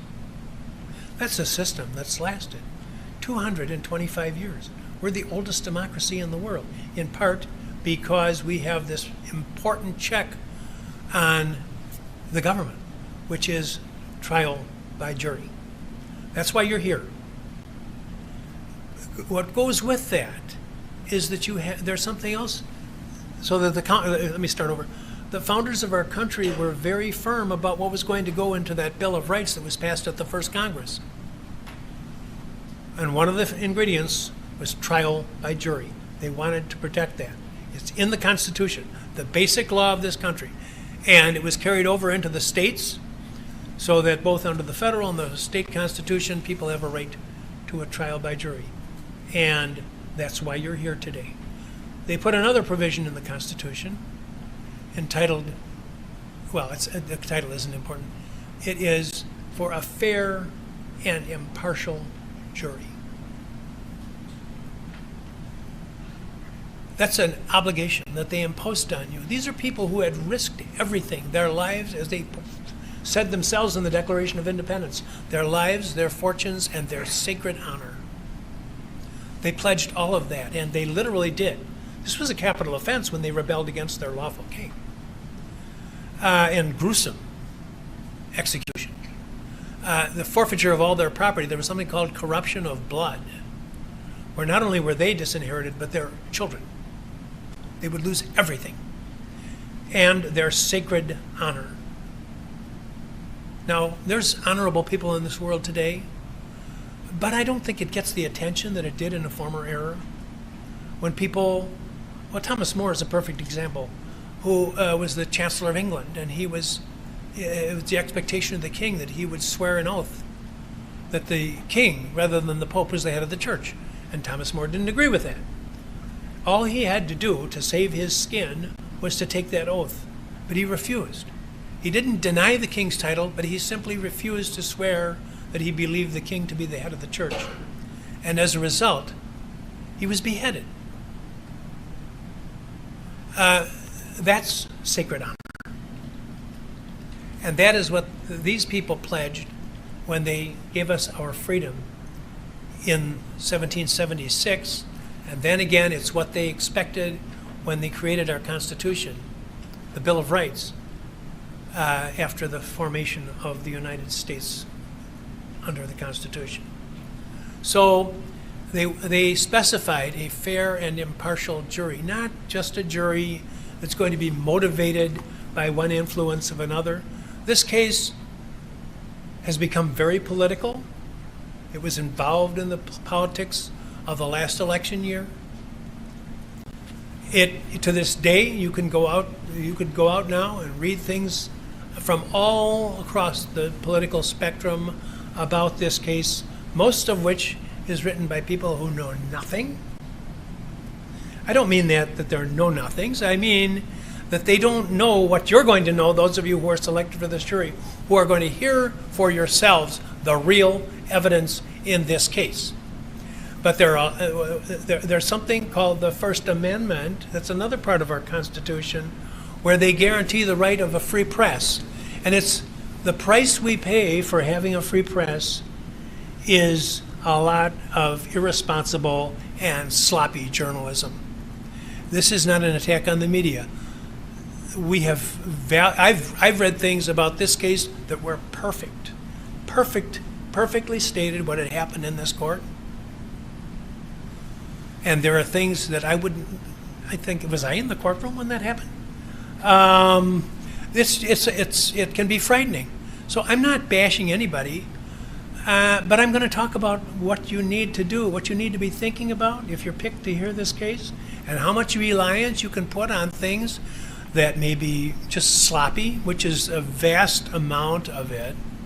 Some of it that is deliberately biased, that's out there, and sometimes from respectable media outlets. But that's the price we pay for having a free press, because we value that. But we also value having a fair trial. So the critical thing you must remember is whatever you've read or heard about the case before, whatever you've been thinking about the case, you have to be in line with what these people who risked their lives for our freedom asked of us, demanded of us.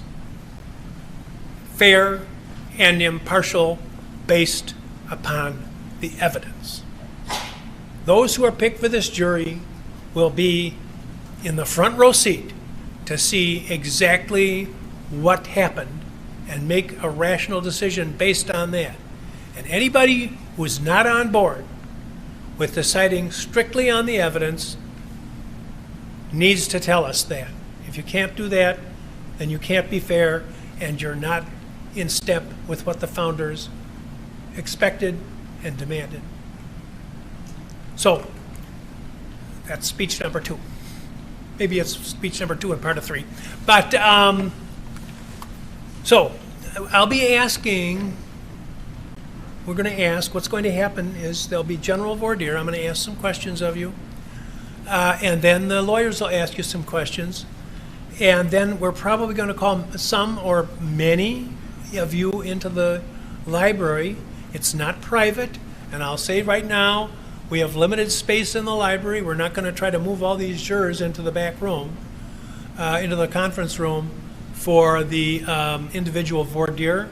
So we will admit maybe 6 additional people beyond the people, the lawyers and the defendant and the court personnel. Once again, do want to say Questioning, but I will permit a limited number of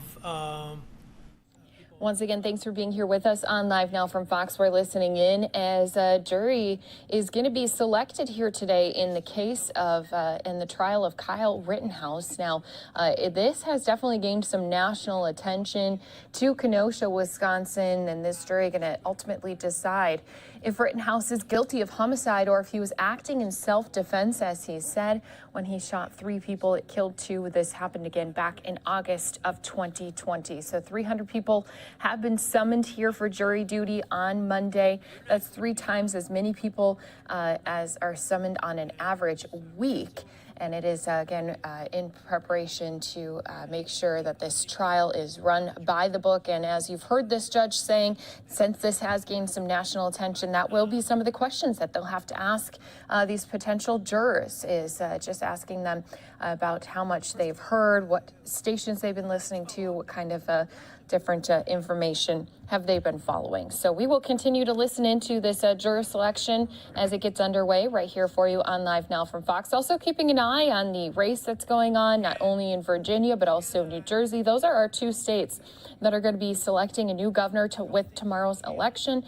And also keeping an eye on all the moving parts that are happening across the pond, as we do have President Biden joining some other climate activists all in Glasgow, Scotland, as they are taking part, and climate now center stage for Biden's schedule when he is overseas at this time. So we'll be keeping an eye on all these different moving parts, all these live events for you right here on Live Now from Fox. Again, some of you can be seeing a 2-minute break. You'll be right back here listening into this jury selection happening in Kenosha, Wisconsin when you return. Consistent with the rules that have been established for many cases hundreds of years to ensure fair trials. And we have the luxury of time, your time, but we have the luxury of time. We have really strict rules about both sides getting a chance.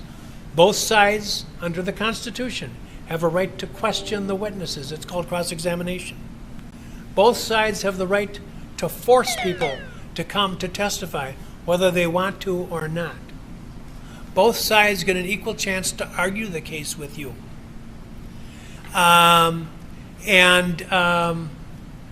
We try to maintain balance. The media don't have that. That's a luxury that they don't have, because they have their time limitations and their space limitations and their corporate legal obligations to run their sponsorships and that type of thing. They can't do that. So they, even under the best of circumstances, they can't, no one, and not even the most responsible, well, even really responsible, real journalists, no one would argue that we should try cases in the media. Think about that, how frightening that would be. Instead, we have just what the founders gave us, the right of a trial by jury. So you're going to hear the exact evidence you need to decide the case. Is there anybody in that back row who feels that he or she will be unable to disregard entirely everything you've heard, everything you've seen about the case, any pictures you've seen, any videos you've seen, anything at all you've heard? Anyone who cannot disregard all of that and decide solely on the evidence which is offered in this trial? Anybody? Back row. All right, number 5, is he actual with that? 5, is that right? What's up? No, okay, no, I don't want to, when I say number 5, 6, he kept telling me 6, and I don't want to hear what you saw or heard. What I want to know is, you feel that you will not be able to put it out of your mind? Yeah. Okay. All right, thank you. Did you have your hand up also, ma'am? No, you did not. Pass the mic down 2 places. And this is number 8, yes? What's did you feel you can't put something you read or heard outside of your mind? No, I don't think I can. Okay, thank you, ma'am.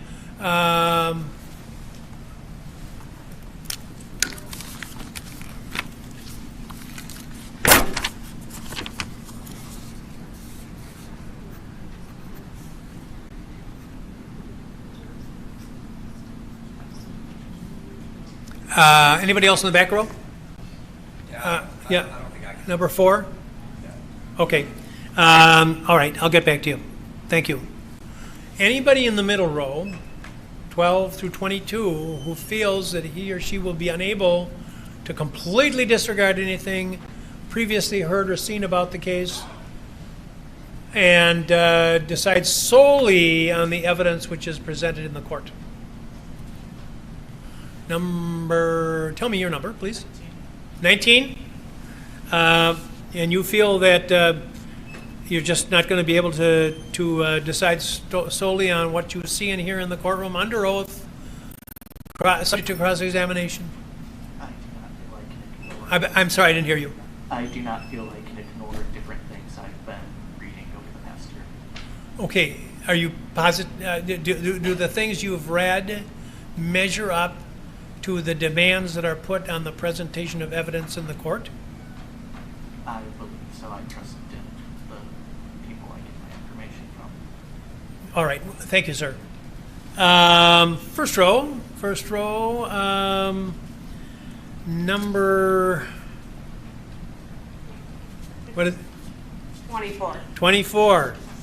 And what's up? I wish that it could, but I don't. You just couldn't put aside something you read and rely strictly on what is under oath? And Not so much that I've read, that I've seen. okay. Things that I know that are not going to be involved in these cases. Okay. All right. Thanks, ma'am. I'm going to get back to you. Anybody else in the front row? The mini row in the front? Anybody? And you're number 33? What you feel that you will be unable to wash away what you already heard and saw and not... okay. Thank you, ma'am. We'll get back to you. Thanks. Anybody else that I missed? I'm sorry. Number? 30. 30? And what's up? You're not going to be... I feel like I can wash it out of my mind. Okay. All right. And now, that's my terminology, and I want to make sure that we're on the same page. I'm not asking that you forget it. Just understand it cannot be relied upon for anything, and must be, instead, the reliance must be placed on what comes in court. Can you do that? No? Okay. Thanks. All right.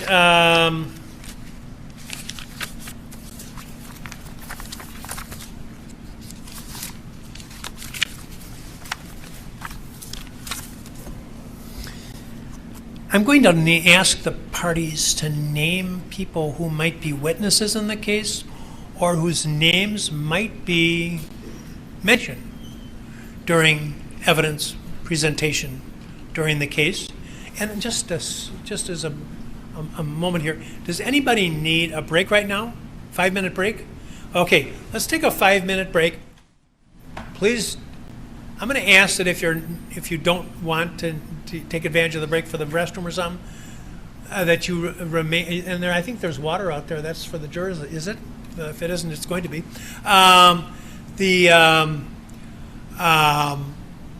If you want to go out and get one of those or something, but otherwise, unless you're needing to use the restroom or something, please stay in your seat if you would. Those of you who leave, do not discuss anything that's happened here in the court today. Nothing.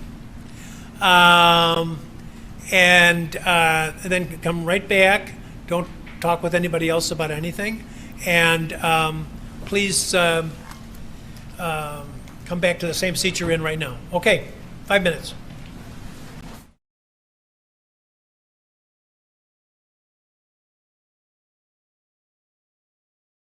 All right, so once again, we've been listening into this jury selection. We'll continue to do so, but I do want to let all of our viewers know we do have President Biden speaking over in Glasgow. Let's go back to that here for you on Live Now from Fox. Well, the first thing I did when elected, I see my friend nodding his head over there because we talked about this before while I was running.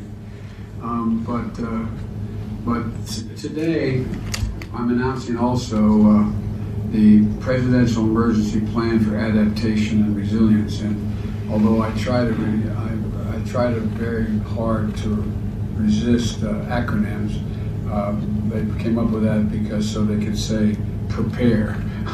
That's what we're calling it. But prepare will serve as a comprehensive framework to mobilize U.S. government resources and expertise in support of climate adaptation efforts for more than 500 million people worldwide. We're going to invest in creating an early warning system and expanding clean energy and build a water-smart infrastructure for drought, supporting sustainable forestry and agriculture, and helping nature to work to reduce the climate change drivers and impacts, and protecting critical infrastructure, enhancing resilience of vulnerable nations in the face of a wide range of climate impacts. If we had more time, we'd go into detail of what are the things we think we can do to do those things. But, you know, we're also launching a net zero world initiative to help share the technical expertise of the United States, world-class national laboratories, and the speed and support the transition of for developing countries to energy systems that are affordable and reliable and clean. And here's what we should all remember, in my opinion, presumptuous of me to say this, what we should all remember, but I think we should. We have to make sure that our people understand making these investments in our clean energy future isn't just the need to fight climate change.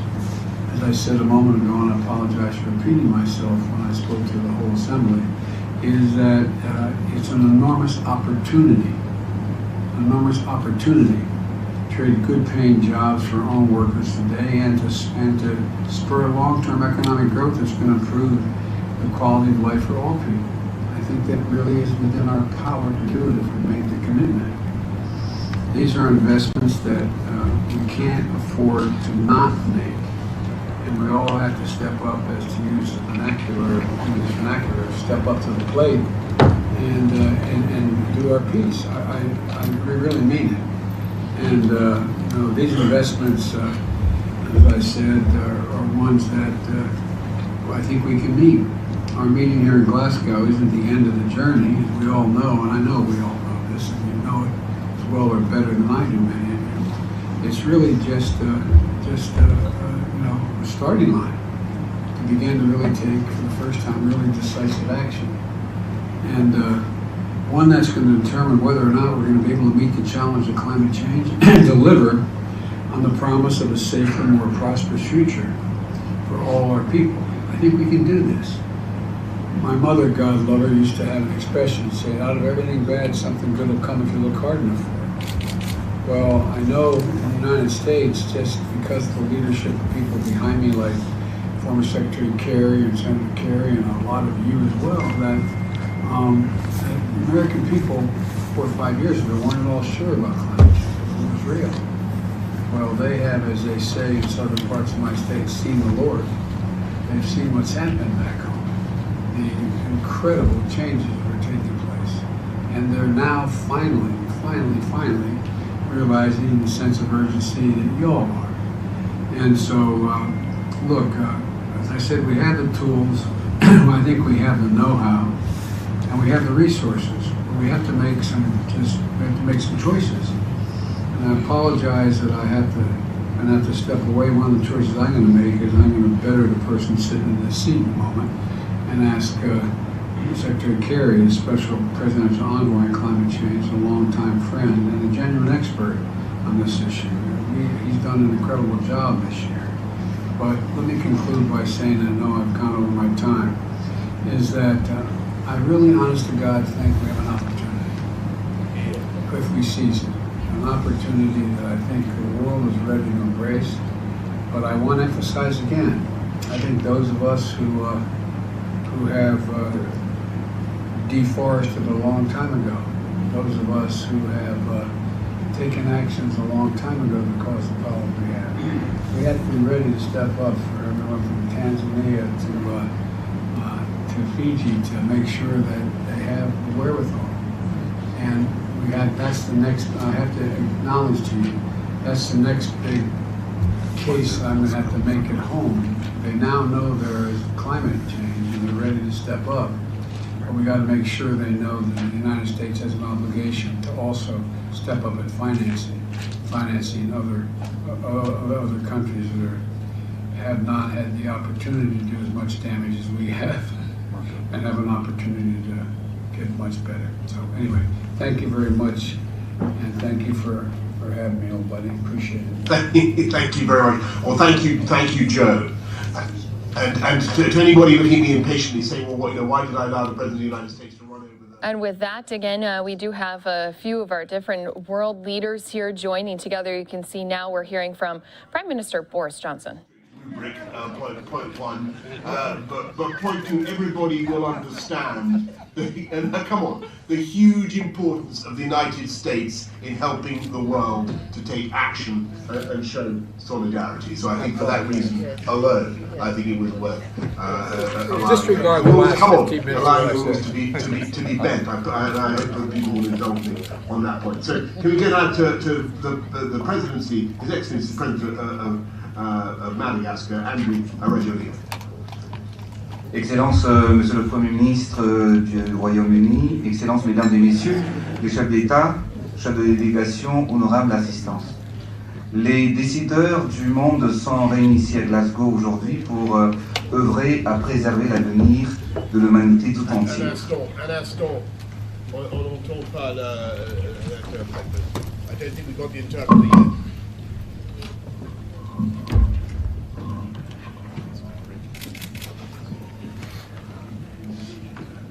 C'est bon? Are we there? Yes, we got it. C'est bon. Ah, voilà. Sorry. Excellences, Monsieur le Premier ministre du Royaume-Uni.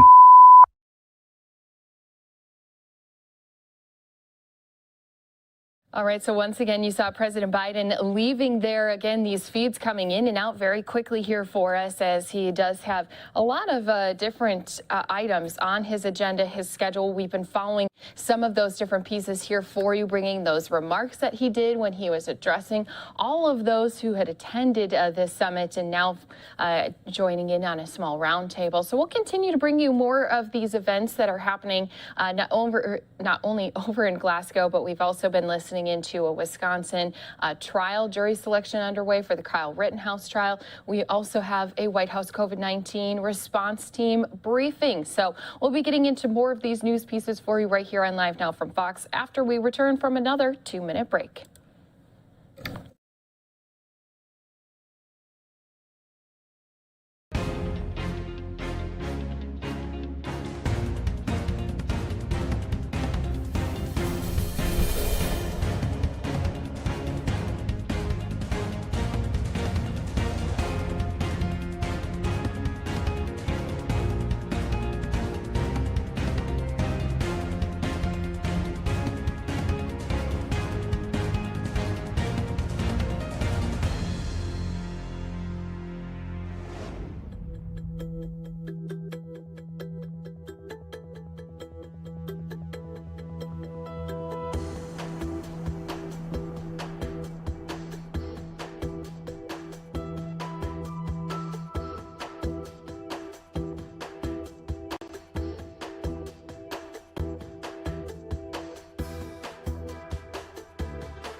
Welcome back here to Live Now from Fox. We do have a lot of different top stories that we've been jumping in and out to here for you. Again, a lot of people been seeing this trip that President Biden's been taking overseas. He was attending the G20 summit. Now he's addressing climate change with a lot of those activists and world leaders. So we'll continue to go back to Glasgow, Scotland a few different times throughout the day, especially as President Biden does attend a few different events. And we'll be keeping everyone also up to date on an important trial, jury selection just starting for for the Kyle Rittenhouse trial. Again, he is the person who had shot 3 people, killing 2 of those people back in August of 2020 when there were protests going on in Kenosha, Wisconsin. This was for protests of a police officer who had killed by shooting Jacob Blake. So there's been a lot of different items that we've been bringing to you, but we do have also a White House COVID-19 response team briefing. So let's go ahead and just bring a little portion of that to our viewers. This coming at a time, especially when I saw we did just also make a new mark. More than 5 million people around the world have now died from COVID-19. So let's go ahead, listen into just some of that briefing that's taking place here for you on Live Now from Fox.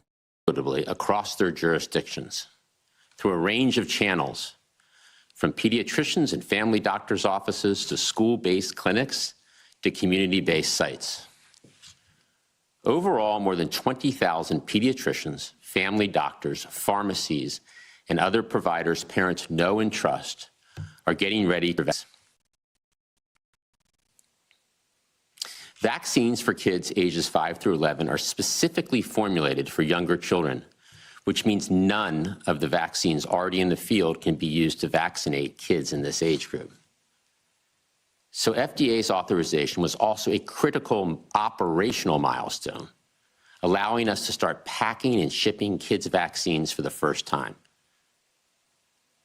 To get ready ahead of FDA's decision, we asked states, pharmacies, and community health centers to place their initial orders and submit their detailed distribution plans. On Friday, within minutes of FDA's authorization, we began the process of moving 15 million doses from Pfizer's freezers and facilities to distribution centers. There, millions of doses are being packed with dry ice and tracking labels before they're loaded into small, specialized shipping containers.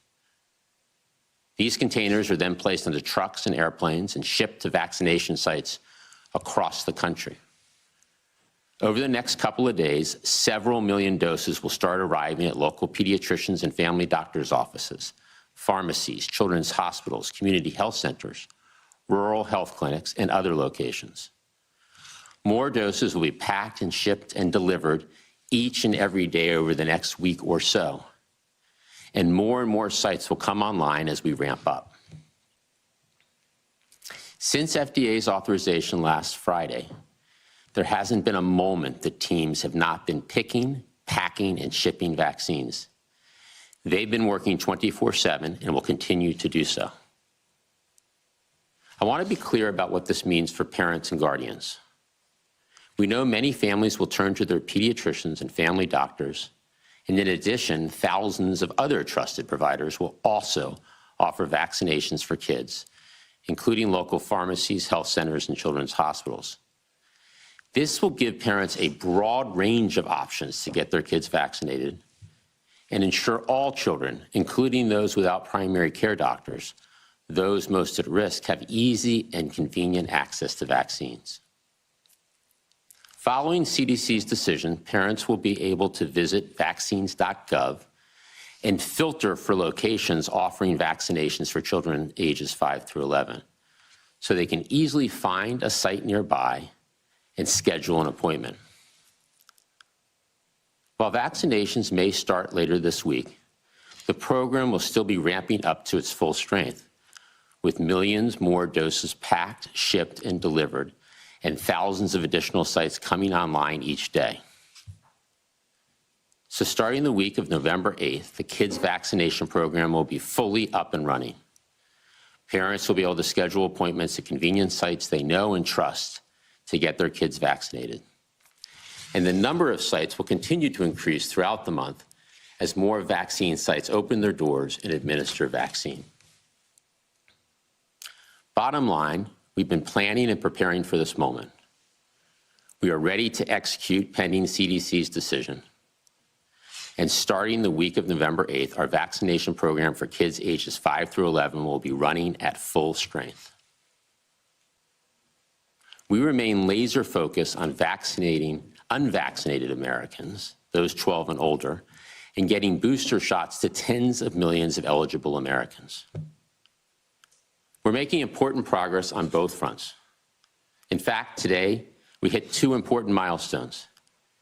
80% of adults now have at least their first shot, and 70% of adults are now fully vaccinated. 8 out of 10 adults with at least one shot, 7 out of 10 adults fully vaccinated. On boosters, just over the past 2 days, about 2 million Americans rolled up their sleeves and got the enhanced protection of a booster shot. And by day's end, about 20 million Americans will have gotten an additional Pfizer, Moderna, or J&J dose. So our boosters program is off to a very strong start and continues to accelerate. In closing, we know vaccines are the very best tool we have to accelerate our path out of the pandemic. And we're hard at working at executing across a number of fronts, from vaccinating the unvaccinated to getting booster shots to tens of millions of eligible Americans, to standing up our vaccination program for kids ages 5 through 11. With that, over to you, Dr. Walensky. Good morning. Thank you, Jeff. As per usual, I'm going to begin with providing you a closer look at the state of the pandemic. At the end of last week, the 7-day average of cases was about 69,000 cases per day, and that represents a decrease of about 3% over the previous week. The 7-day average of hospital admissions was about 5,100 per day, and that's a decrease of about 10% over the prior week. And the 7-day average of daily deaths is about 1,100, a decrease of about 10% over the prior week. Jeff shared with you the plans we have in place for distribution and administration of vaccines for children between the ages of 5 and 11. Today, I'd like to provide an update about where we are in the regulatory and recommendation process for pediatric COVID-19 vaccines. There has been a great deal of anticipation for parents surrounding the authorization of vaccines for our children and the recommendations from CDC supporting their administration. I deeply understand the urgency and concern over providing the best protection to our children against the virus. When I spoke with you last week, the FDA Advisory Committee had just met and reviewed the data from Pfizer that described COVID-19 vaccine efficacy in children. Pfizer submitted data on nearly 2,000 children between the ages of 5 to 11 years, and FDA reviewed effectiveness and immune response data. In the clinical trial, there were only 3 cases of COVID-19 in the over 1,300 children who received the vaccine, and 16 cases in the 660 children who received placebo. Similar to what we saw in the adult trials, the vaccination efficacy was nearly 91% in preventing COVID-19 vaccine. The FDA Advisory Committee also reviewed safety data from an additional 2,000 children who received the vaccine and found no severe adverse events, and reported post-vaccine symptoms, including soreness at the site, headaches, muscle aches, and low-grade fevers that were very similar to the adult population. With these safety and efficacy results, the FDA authorized the COVID-19 vaccine for children ages 5 to 11 on Friday. Tomorrow, CDC's Advisory Committee on Immunization Practices will meet to have their transparent, open, and comprehensive discussion on data for vaccine effectiveness, safety, and clinical need in children ages 5 to 11. Throughout the pandemic, this committee has convened many times to review the latest data and provide their trusted expertise. And I, along with many others, am looking forward to the scientific discussion and deliberation that will take place. Following the committee's meeting and votes on vaccine recommendations, CDC will release its recommendations for vaccination of children 5 to 11. We know kids have different needs, and it's critical to follow the scientific process and the due diligence required before we bring vaccine to children. We know the possibility of vaccines for our children will be a welcome relief for many families, and we also know parents will have a lot of questions, and I would encourage parents to ask questions as they consider the benefits of vaccinating their children. As I've said before, vaccinating our children is one way that we can protect them from COVID-19. We are eagerly awaiting vaccines for our children, but while we do so, we must continue to do all that we can to protect them today in our homes, schools, and communities. This means surrounding children with adults who are vaccinated to protect them against COVID-19, hospitalization, and death. Currently, over 60 million Americans who are eligible for vaccination remain unvaccinated. If you have not yet been vaccinated, I encourage you to do so. As we look forward to the fall and winter, it's important to continue practicing prevention measures that we know work. Wearing a mask in public indoor settings, staying home when you are sick, and washing your hands frequently. For many families, the possibility of vaccines for our children will provide a great deal of comfort with every dose administered. Parents should feel comforted, not just that their children will be protected, but that this vaccine has gone through the necessary and rigorous evaluation that ensures the vaccine is safe and highly effective. Thank you. I'll now turn things over to you, Dr. Fauci. Thank you very much, Dr. Walensky. If I have the first slide, please.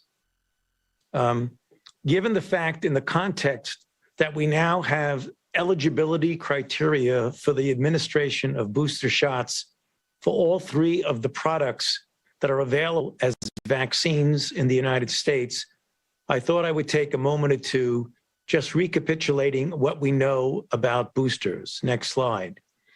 First, let's take a look at the effect of booster shots on the level of neutralizing antibodies, which we know correlates very much with protection. Next slide. These are data from the Moderna product in which a third shot booster was done on individuals who received the primary, and a measurement was taken 28 days after the third booster shot. Note the extraordinary increase from the light color blue to the dark blue, both in the younger individuals as well as in those older than 65. For example, look on the right-hand part of the slide. The titer went from 32 to 706. Next slide. No different at all when one looks at the Pfizer-BioNTech. For this slide, focus on the blue bars and look first at the younger group from 18 to 55 and see that the serum neutralization titer goes from 241 to 1321, and from the elderly from 123 to 1479. Next slide.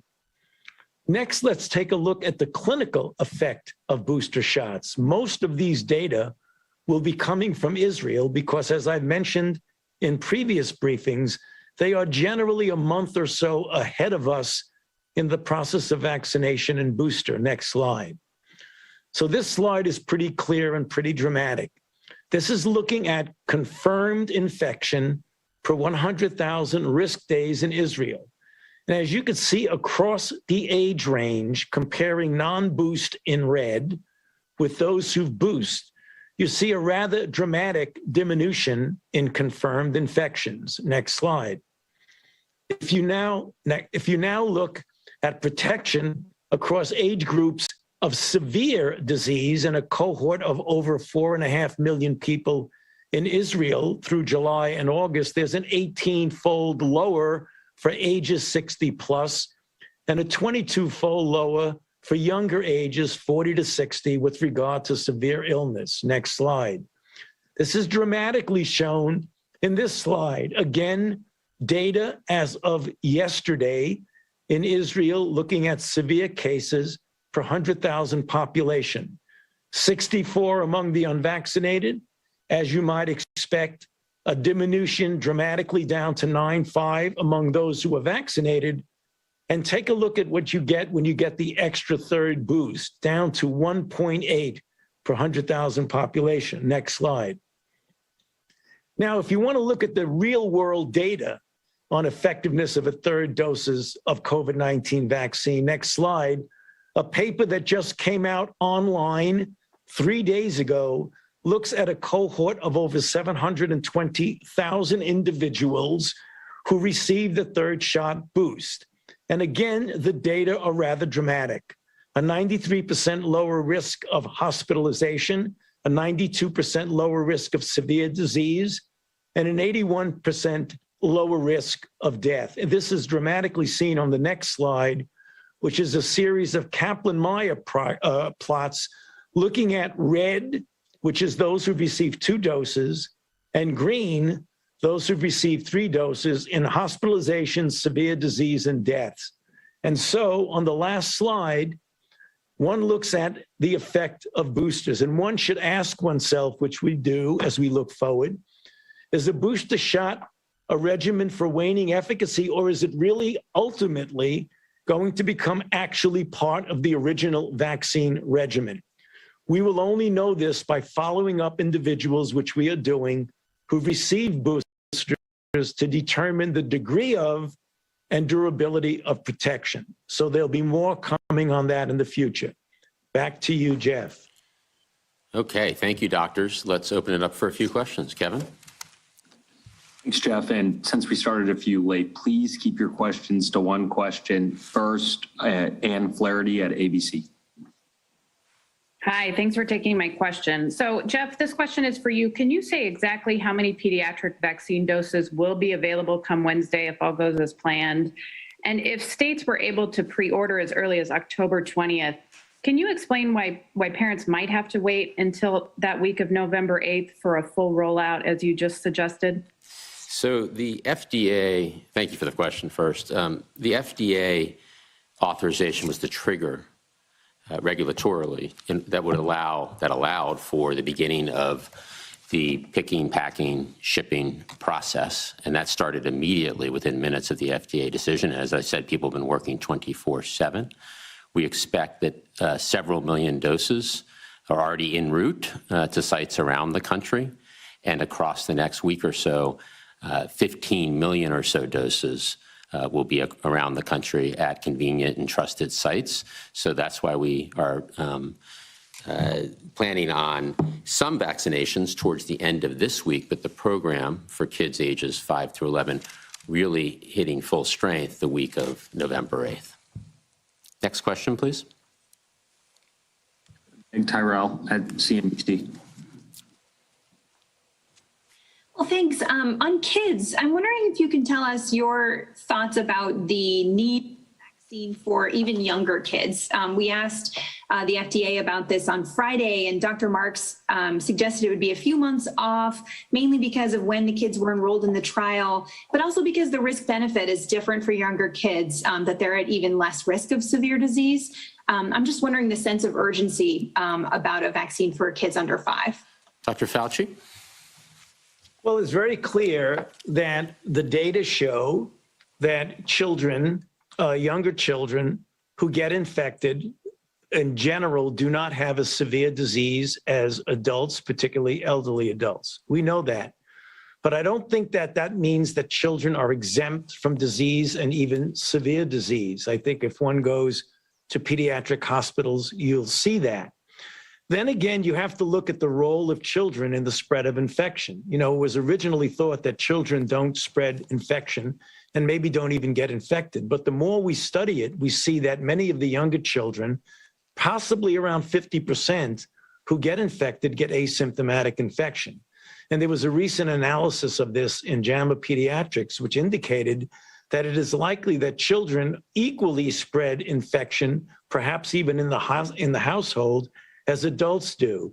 So I think we got to make sure that we don't just diminish the impact not only on the individual child, but also on the spread of infection. And for that reason, we feel it's important to get children vaccinated. Next question, please. Jeannie Bauman, Bloomberg. Hi, thank you so much for taking my question. I was wondering if you could talk a little bit about the impact of the news on that Moderna setback in terms of rolling out their vaccines for teenagers and younger kids, and what that means for your ability to, implement or get vaccines to younger kids. Will that impact the rollout at all, or do you not see that having an effect? Dr. Walensky?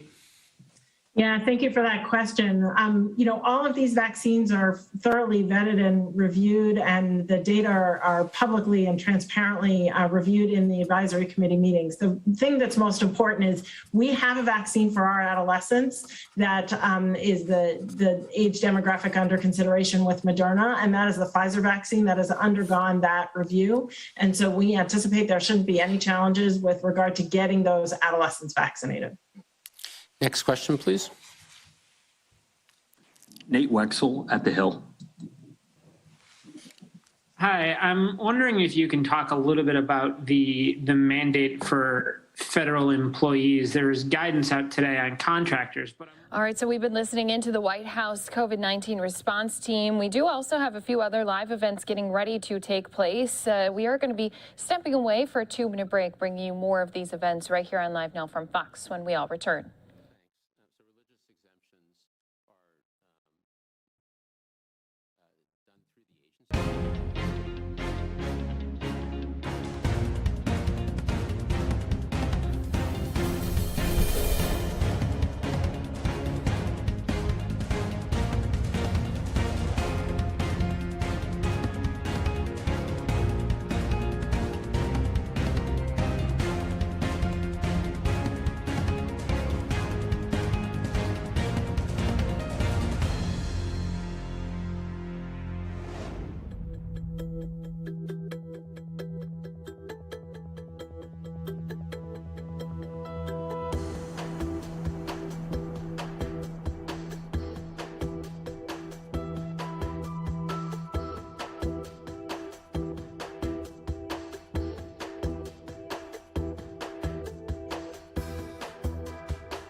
Welcome back to all of our viewers here with us on Live Now from Fox. Here we are waiting on a live event. This is some of our Philadelphia leaders. They are going to be discussing safety when it comes to not only their schools, but also their students. You can see here with all of these personnel, we have Mayor Jim Kenney. We also have the Superintendent of School District of Philadelphia, the Chief of School Safety.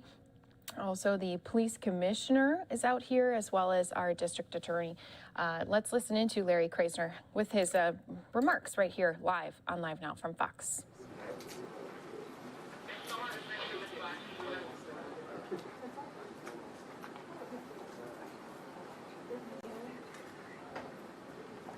All right, everybody ready?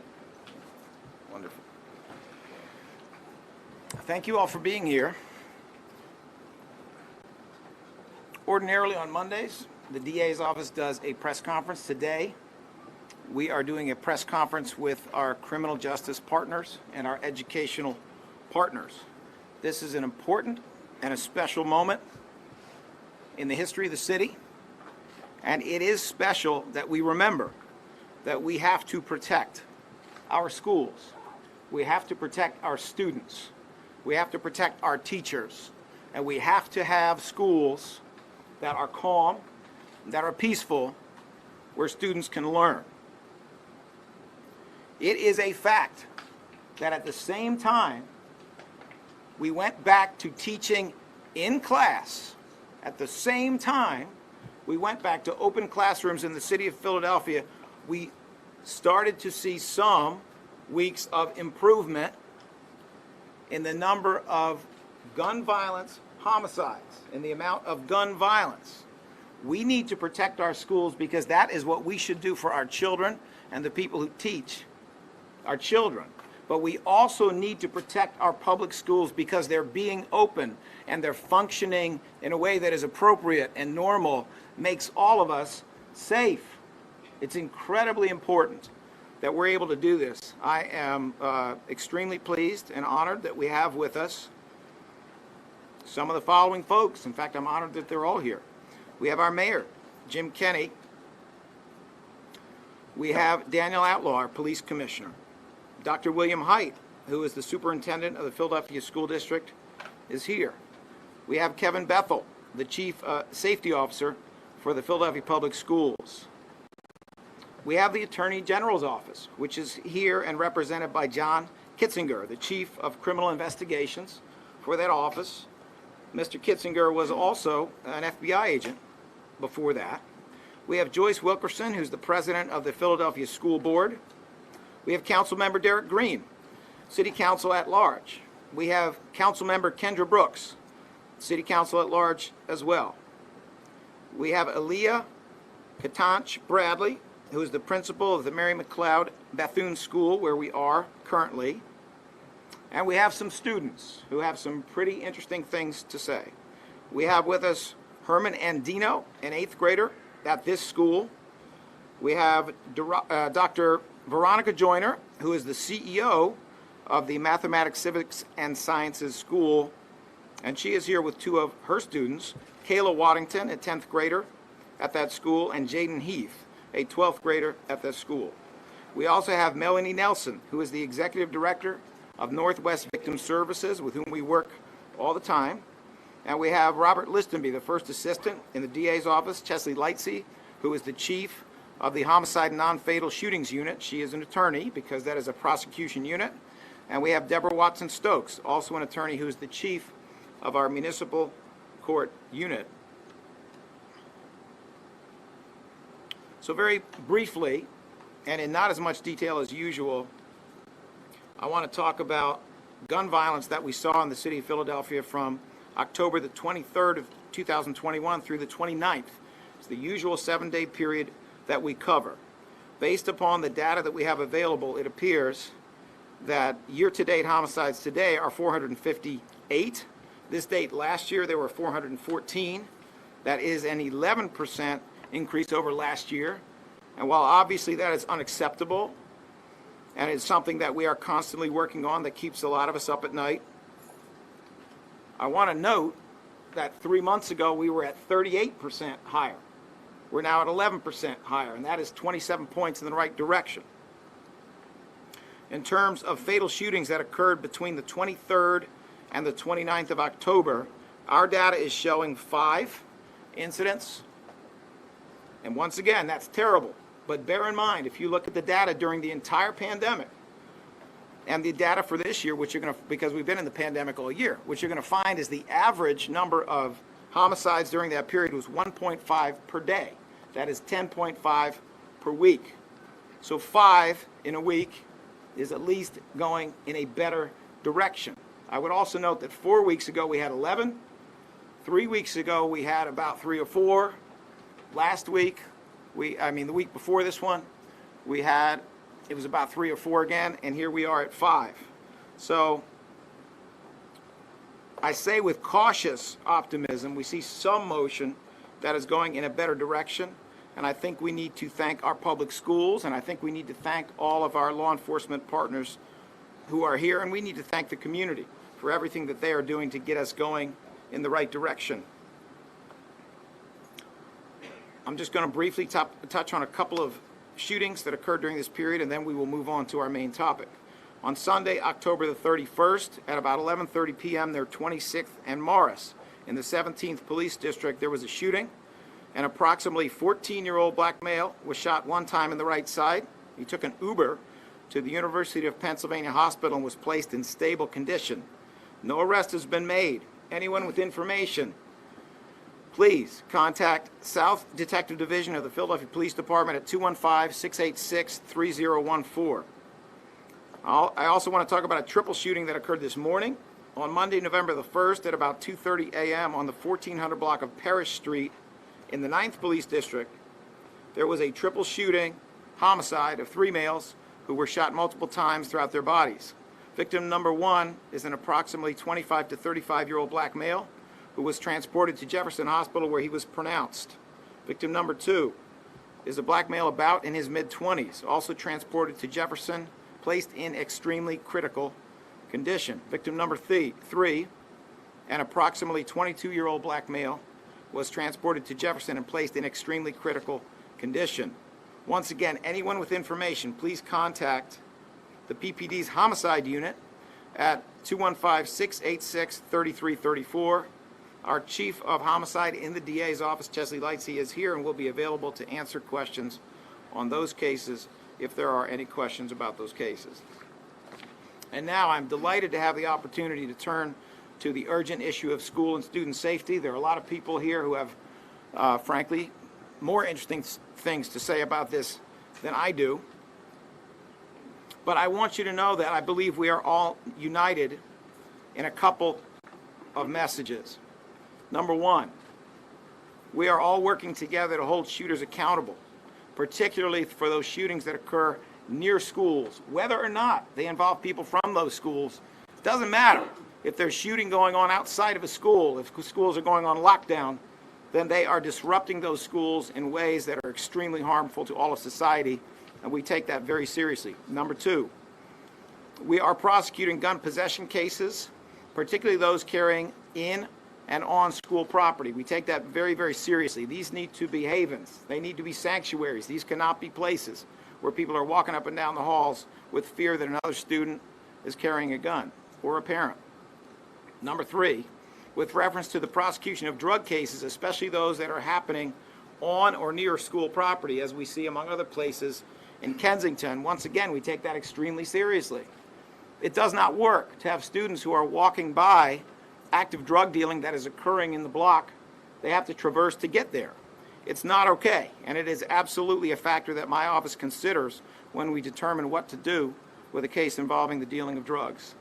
Number 4, parents, and I say this as a parent, parents, whether you got a son who's a school teacher or not, and I do, we are not threatening teachers. We are not telling our kid to go home and get a gun. We are not touching teachers. We are not punching teachers. We are not doing this. We are not having it. None of these law enforcement professionals up here and the school district are not having it. So don't even think about it. Number 5, we are committed to provide support to victims and co-victims of homicides, non-fatal shootings, and other crimes, including within the schools. And in that vein, our community outreach has spent a lot of time and does spend a lot of time in and out of schools speaking to students when things have gone poorly, but also when things have not gone poorly, to lay that foundation of trust and understanding that is necessary. Having said that, it is now my honor to introduce in this order, and I won't keep coming up because I don't want to waste that time, but in this order, I'd like to introduce the following speakers. First, Mayor Jim Kenney. Second, Superintendent Dr. William Haidt. Third, Commissioner Danielle Outlaw. Fourth, if she chooses to do so, Joyce Wilkerson, President of the School Board. Fifth, we have John Kitzinger from the Attorney General's Office. Next is Principal Aaliyah Katanch Bradley. Then we have Dr. Veronica Joyner. Then Melanie Nelson. And then we get to the stars of the show. We have Jaden Heath, a 12th grader from Math, Civics, and Sciences, Herman Andino, an 8th grader from Mary McLeod Bethune School, and Kayla Waddington, a 10th grader from Math, Civics, and Sciences. I just want to say a word about these students who are here from Math, Civics, and Sciences, because it might be something you don't know, and you will probably be as tickled as I was when I found it out. The mock trial team at Math, Civics, and Sciences is rated number 4 in the world. In the world. They have recently defeated the best team in Ireland, the best team in Nevada, the best team in Tennessee, and shortly they will be going to Chicago, where they will take on the 20 best teams in the world. I think that says something about Philadelphia. Roman Catholic, by the way, is also sending a team among the 20 best in the world to that competition. But I think it says a lot about the quality of education, the quality, the aspiration and effort, the potential that we see in these students, and we are not having it, that these students' potential is limited by people who want to pick up guns or deal drugs or threaten teachers or harm students. We are not having that. It is my honor to introduce someone who cares so deeply about education and has done so much for education, especially among younger students in Philadelphia, and that is Mayor Jim Kenney.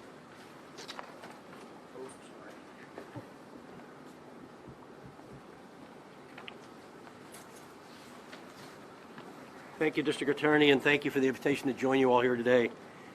And as we continue to listen in to this event live, let's go ahead and send some of you out to a 2-minute break. More to come right here as we listen in to these leaders talking about school safety on Live Now from Fox. All we're doing towards ensuring the safety of our children in our city. Also want to thank the students and educators in the room today. The rise of gun violence in our city in the wake of this pandemic is sickening, particularly when children are endangered, shot, and tragically in some instances killed. For our administration at this moment in time, there's no greater priority than combating the scourge of guns. That's why through our Office of Violence Prevention, in partnership with the Council, we've distributed more than $4.8 million to community organizations through our anti-violence community expansion grants, with more to come in the following weeks. But we know that one strategy is not enough to resolve the crisis, so we continue to do everything possible to protect our communities and to work with city leaders and law enforcement to promote public safety. I'm glad that the District Attorney chose the Bethune School for this press conference, because it gives me an opportunity to highlight some programs we've invested in to keep our kids safe, a focus that predates the pandemic and this spike in shootings. Protecting our children means many things, and we recognize early on in our administration that investing in out-of-school time activities is critical. It's pretty simple. When children have activities after school, it gives them a safe space to grow and an opportunity to enrich themselves. The Bethune School is a perfect example. Through our Office of Children and Families, the city funds out-of-school time programming at Bethune, which is run by a program called To Our Children's Future with Health. They have served the Bethune community for years, have a great relationship with the school and the principal, and infuse their activities with literacy and social and emotional learning. I'm proud to say that we have after partnership like this at more than 70 schools throughout the city. The Office of Children and Families also supports a truancy program here at Bethune. This is part of our Truancy Intervention and Prevention Services, or TIPS, focusing on supporting students and their families to overcome obstacles to school attendance. At Bethune, this service is provided through Carson Valley Children's Aid. The team at Carson Valley works with school attendance staff to provide case management support to students at risk of becoming truant. Carson Valley provides additional support and partnerships to families, including figuring out why young people are missing school, and they help the family connect to resources. The provider even attends school conferences with the family, conducts home visits, and ensures barriers are identified and addressed. This assures more students go to school consistently and avoid formal involvement with child welfare services. I welcome all of you in the media to highlight these programs which support families and help students stay connected and engaged in learning throughout the day. Because, and I've said this many times, there is no single solution to gun violence. We need to address this from all angles. As you see here at Bethune, enhancing out-of-school time offerings and truancy supports for students are successful, time-proven approaches that can make a difference. They support working parents and caregivers. They benefit children's development. They help children avoid high-risk behaviors. These programs and many others across the city help children stay safe. Additionally, we are working together to create safe spaces around the schools, and Commissioner Outlaw will provide updates on these programs when she speaks. We will continue to work with law enforcement and school district partners to create and protect the safe and supportive spaces that all children deserve. And I want to thank everyone up here for all the work and concern that they have. And I also want to thank our police department. Under difficult circumstances, every single day, our officers are on the street taking guns out of people's waistbands and out of their hands. We've collected or confiscated twice as many handguns this year than we did last year at this time. We've arrested almost twice as many people for violation of the Uniform Firearms Act, more than the same time last time. Our officers are out there working every single day There are too many guns in our society and too many guns in our country. And until we address that in some form, we're going to continue to struggle with these issues. But we're going to continue to do our best to invest in what makes sense to get our arms around our children, let them understand that they're loved and supported, and to try to keep them safe. So, Dr. Haidt, I believe is next.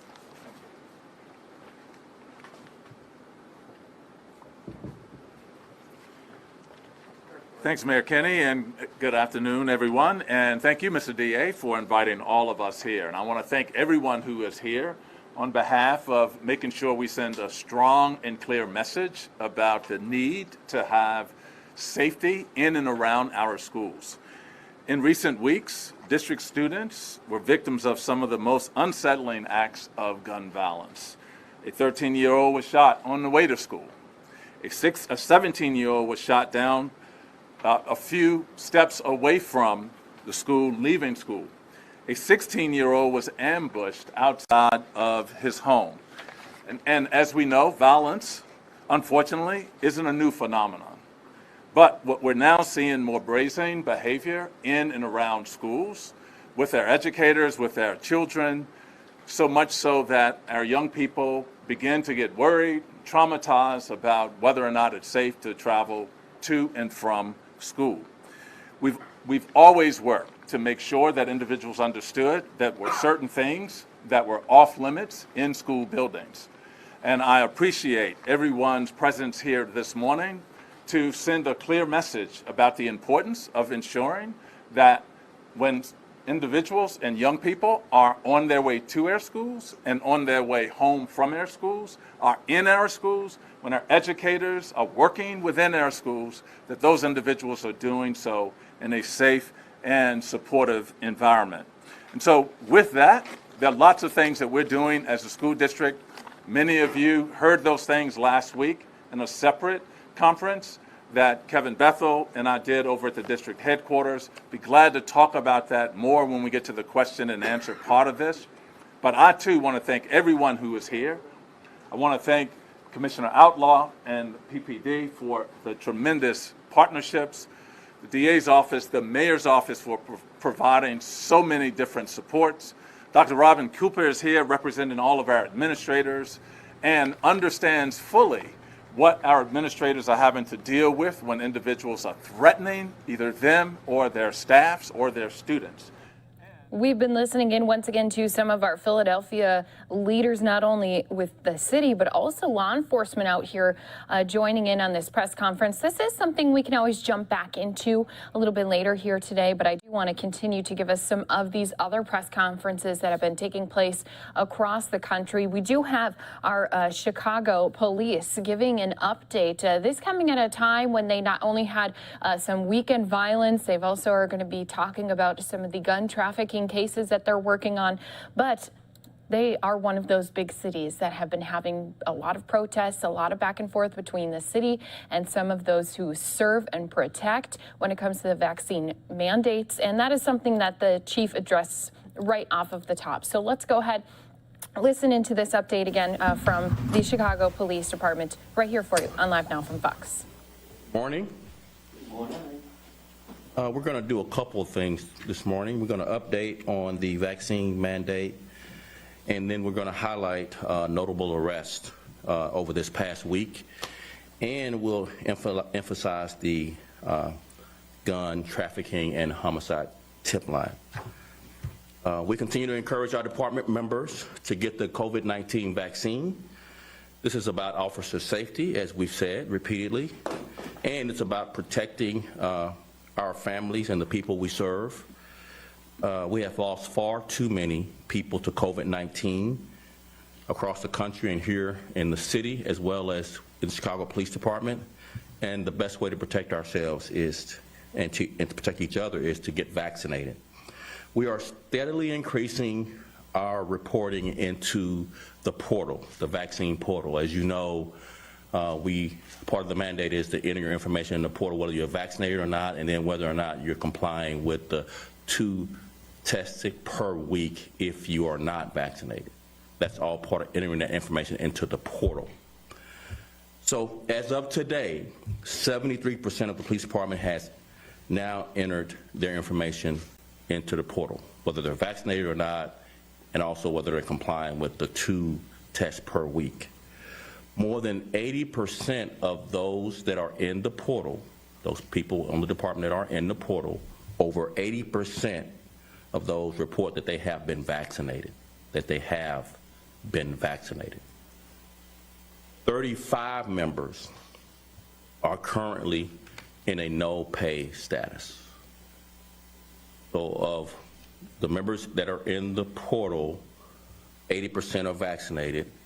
73% of the department's total membership is in the portal, and 35 members are currently in a no-pay status. Now I'll go right into the notable arrests from there. Our detectives have been working hard to solve cases and bring a measure of closure to the victims and families of gun violence. So far this year, we've cleared more homicides than we have in over a decade. I'll say that again. So far this year, we've cleared more homicides than we have over a decade. 301 homicide cases have been cleared. The clearance rates range from 38% to 67%. This past week alone, we arrested 4 individuals who have been charged with murder. And if you don't mind, I'm gonna go through each of those 4 cases. An offender, Tommy Brown, 30 years old, was arrested on 1 felony count of murder in the 1st degree. He was arrested on October 24th in the 1300 block of North Woolcott Avenue and charged with the August 2nd, 2021 murder of a 34-year-old man in the 1400 block of West Division Street in the 14th District.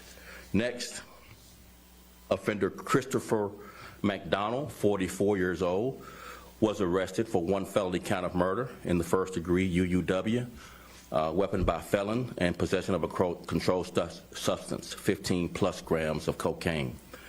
McDonald was arrested on October 26, 2021, in the 12300 block of South Union Avenue and was charged with the fatal shooting that occurred on July 16, 2021, in the 12,000 block of South Union in the 5th District. Next, offender Jesus Garcia, 22.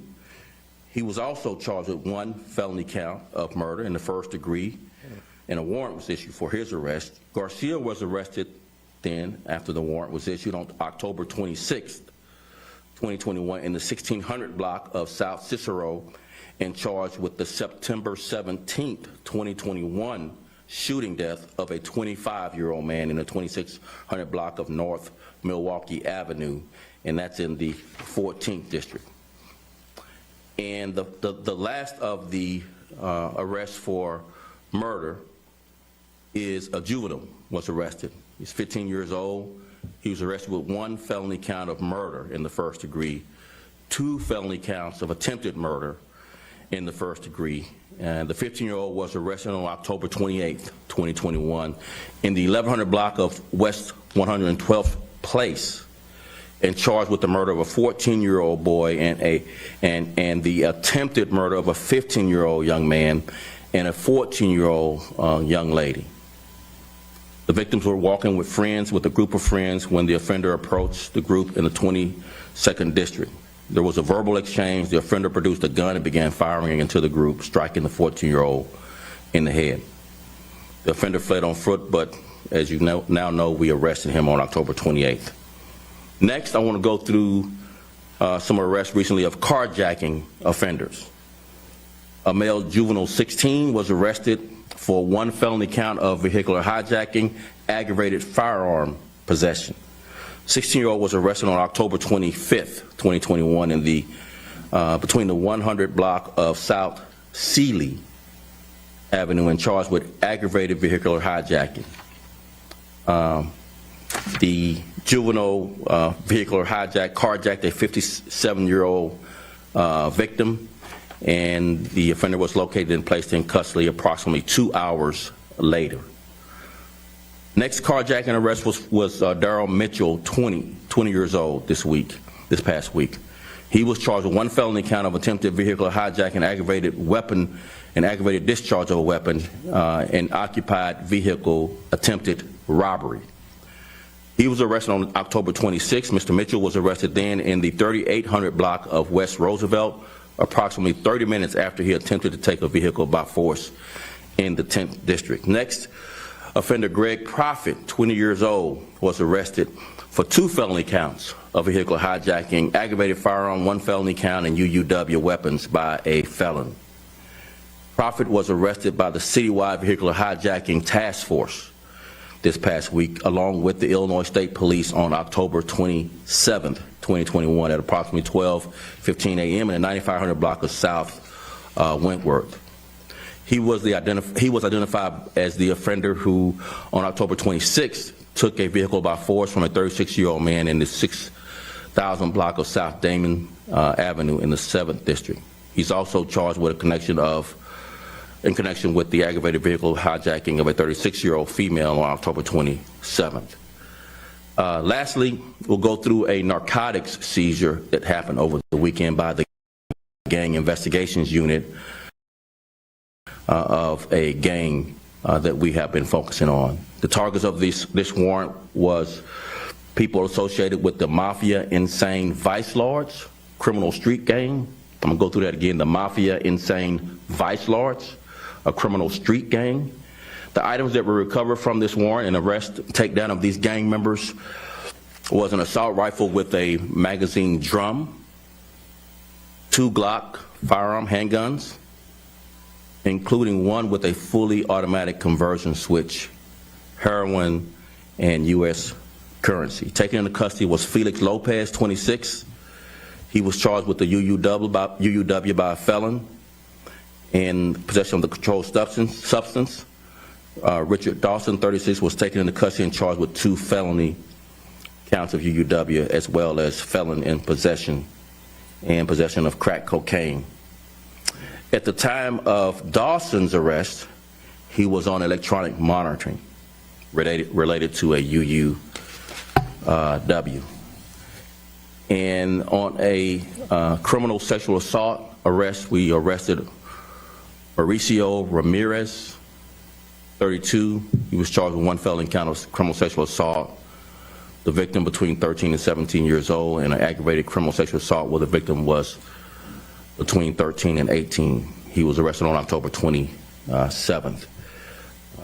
So I want to emphasize our tip line with rewards for gun trafficking up to $5,000 and rewards for homicides up to $15,000. And you can be 100% anonymous and receive this reward. $5,000 up to $5,000 for gun trafficking and tips, and up to $15,000 for tips related to a homicide that lead to charging and or conviction. With that, I'll take any questions. Could you, first of all, share just more your reaction to the judge's ruling today? It's sort of a split decision in postponing the vaccine mandate on your office, but it doesn't seem to impact anything on the reporting side of things. Is this a victory for the police department? I don't have much commentary on wins and losses regarding a judge's ruling on this very serious issue of vaccine mandate, but what I will say, we're proceeding with our protocol to get officers in the portal and to ensure that if they're not vaccinated, that we make the case that vaccination saves lives and or testing twice a week. Any other questions? Superintendent, if you have round case, you got the total findings on Friday. Have you had a chance to look at them? Any initial thoughts? I have been briefed that we received it. I hadn't had a chance to review the case, and I'll defer my comments until I had a full opportunity to review the case.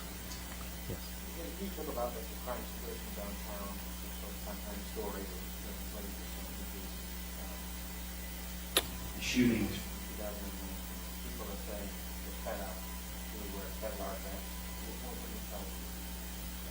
We're committed to protecting the people of Chicago. The Chicago police officers are doing their part in a very brave and courageous way.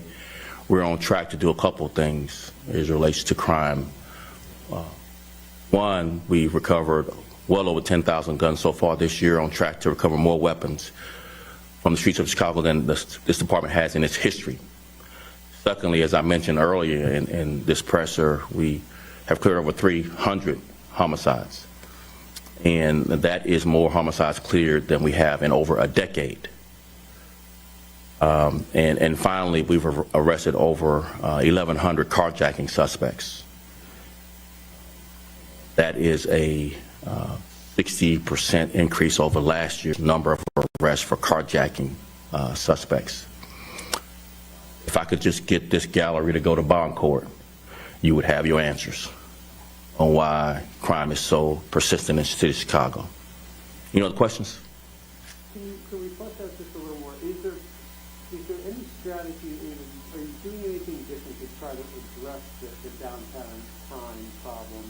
We were just hearing from some aldermen that, the problem with some of these crime spikes is the kids will hit one area, they'll rob somebody, or they'll do a smash or whatever, and then by the time you get there, there's going to be another victim somewhere else.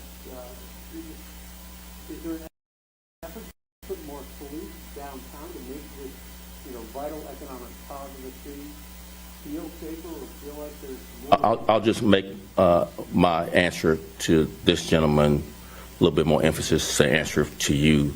If I could just get this media gallery to go to bond court and report the news on violent offenders being released.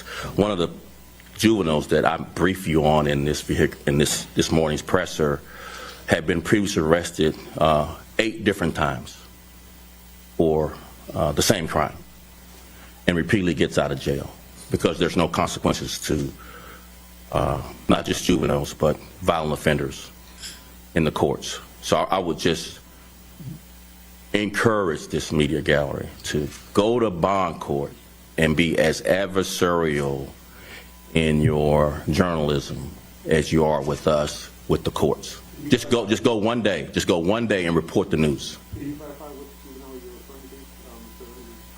Of course, we can't name juveniles, but it's the first case. It's the first case. Yeah. No, it's the first case of the juvenile that I mentioned that was charged with vehicle hijacking. All right. Can't mention his name, of course, he's a juvenile. Yes. That's okay.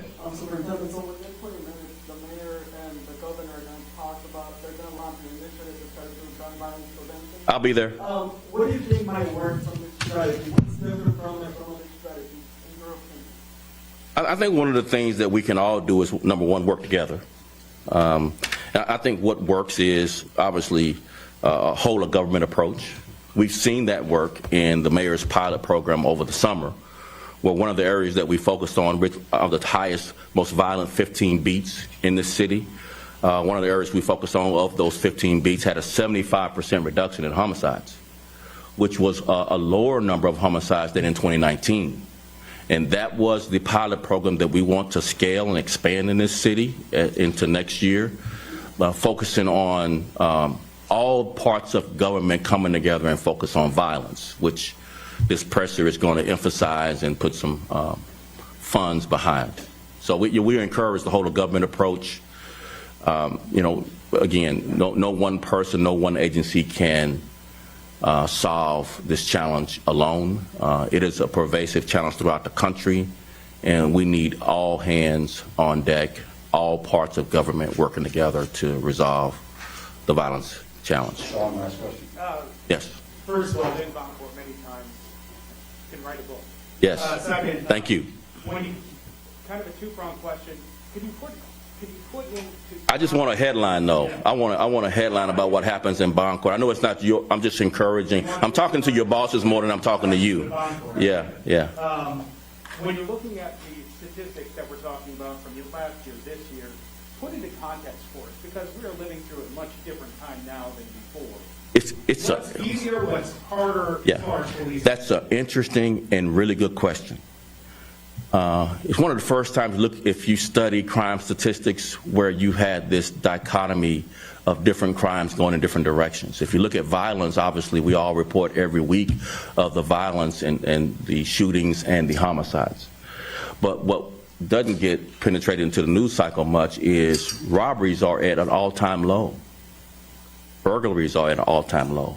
And it's for both categories of crime, it's 5 consecutive years. It's the 5th consecutive year of reduction. This year is down 7% in robberies. It was down 4 years, the previous 4 consecutive years. And each year that it's been down these last 4 years have been historical lows, lowest that we have on record in robbery, lowest that we've had on record in burglary. And some might attribute it to the pandemic, but how do you attribute 2018, 2019, when we had no pandemic, to those 2 years being historic lows? Each year is a historic low in robberies. Each year is a historic low in burglary. I mean, lowest that we've had on record in Chicago, while violence is going obviously in the opposite direction. I came on into law enforcement in 1983 during the crack cocaine epidemic, and violence and all other crimes were going up in unison. Here we have this divergence of crime in different directions with the same court systems, with the same catch and release policies, but we have a significant thing for criminologists to study and for you all to report on. Thank you very much. I appreciate it.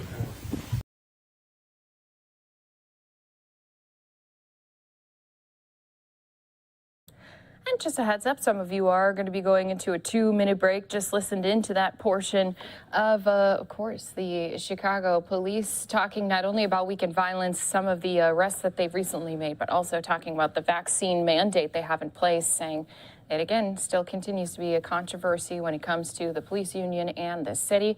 More to come here on Live Now from Fox in just a little bit.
Welcome back here to Live Now from Fox, where we continue to keep our eyes on a number of different live events taking place at this time. So we do still have a lot of our world leaders as well as other activists speaking out in Glasgow. Not only do we have the climate summit going on, we do also have a rally taking place, a protest. This is the Fridays for Future gather. They're out in Glasgow also talking about pushing these leaders to make some big commitments when it comes to addressing climate change. So we'll be bringing you out to some of those moving pieces in Scotland here in just a little bit. We do also still have our governor race happening out in Virginia, both sides of the political aisle out rallying in full force before tomorrow's election. So we'll be bringing you some of those different rallies here throughout the day, as well as a trial taking place over in Kenosha, Wisconsin. Now, this is for Kyle Rittenhouse. He's accused of shooting 3 people back in August of 2020. This was during a time when there was a lot of people out protesting the shooting of Jacob Blake, and that shooting did leave him paralyzed. So they were out there protesting that police officer involvement shooting. And that's when Kyle had fired shots at 3 people. He is now facing some 18 charges. He's facing life in prison. So we're going to be going back into that courtroom where we're hearing of some questions being asked of potential jurors. They're doing jury selection, and judge really hoping that they can get all of those seats filled here today. So let's go jump into that, listen into it right here on Live Now from Fox. Fairer than you? I believe so. Okay. Any reason this lady shouldn't be excused? No, okay, thank you.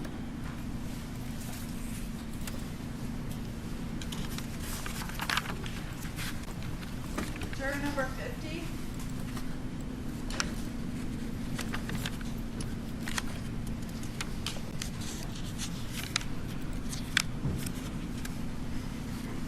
All right, sir, would you have raised your hand in answer to any of the questions asked so far? Thank you very much. Please take that seat. Okay, anybody else now? Oh, yeah, excuse me. So Greta was in the yellow shirt? And you are number 33? Okay. Oh, no. Yeah, I Okay, only let's got deal a with the teeny one in the portion back. of her, but This is number 10? What's up? For religious reasons, I yeah, I'm gonna thou shalt not kill. I don't know what else to say. That's my opinion. It's been that way for a year now. Throughout this whole rioting and everything, I'm just petrified most of the time to even go out. I've got an alarm and cameras on my house now, and I live alone. And like I said, thou shalt not kill. Well, let me, and I understand that, and I don't want to suggest that you should do anything in violation of the religious beliefs that you hold. However, I think most religious faiths accommodate the belief in self-defense, and that's going to be an issue in this case. The state is contending that these crimes were committed. The law provides that self-defense is a defense and that people have the lawful right to defend themselves. I think most religious groups believe that. I think that when, for example, during the attack on Pearl Harbor back in 1941,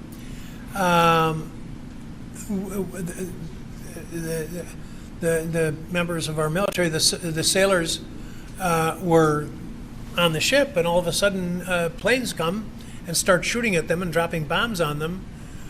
You know, I think most religious belief would be that they could morally return fire and try literally to kill those who are attacking them to save their own lives and those of their colleagues. So I want to make sure that, you know, those, I think that a large segment of the group here, perhaps everybody who's here, would agree with the proposition that thou shalt not kill, but will be open to what moral belief is. But more importantly, because we have secular institutions in this country, in this court here, we are bound by the law of the state, and regardless of your personal beliefs on the subject of the morality of self-defense, if it is self-defense, I'm not saying it is, if it's self-defense, it is our law that the jury is not to convict if the jury believes that the defendant acted in self-defense. And I don't want to get bogged down on that right now, but do you think you can follow our law, whether or not you agree that that should be the law, and that you think that it should be, you should turn the cheek? Do you think that you can follow the law in terms of making your verdict and examine the evidence and decide whether the case is self-defense? Can you do that? No, I have to follow God's laws. Okay. Any reason this juror shouldn't be excused? Thank you, ma'am.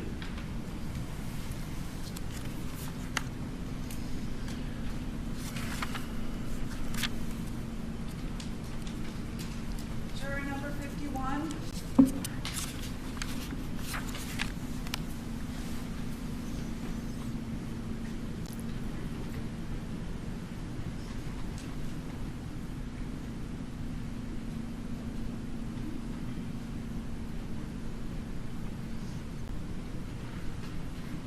All right, ma'am, would you have raised your hand in answer to any of the questions asked so far?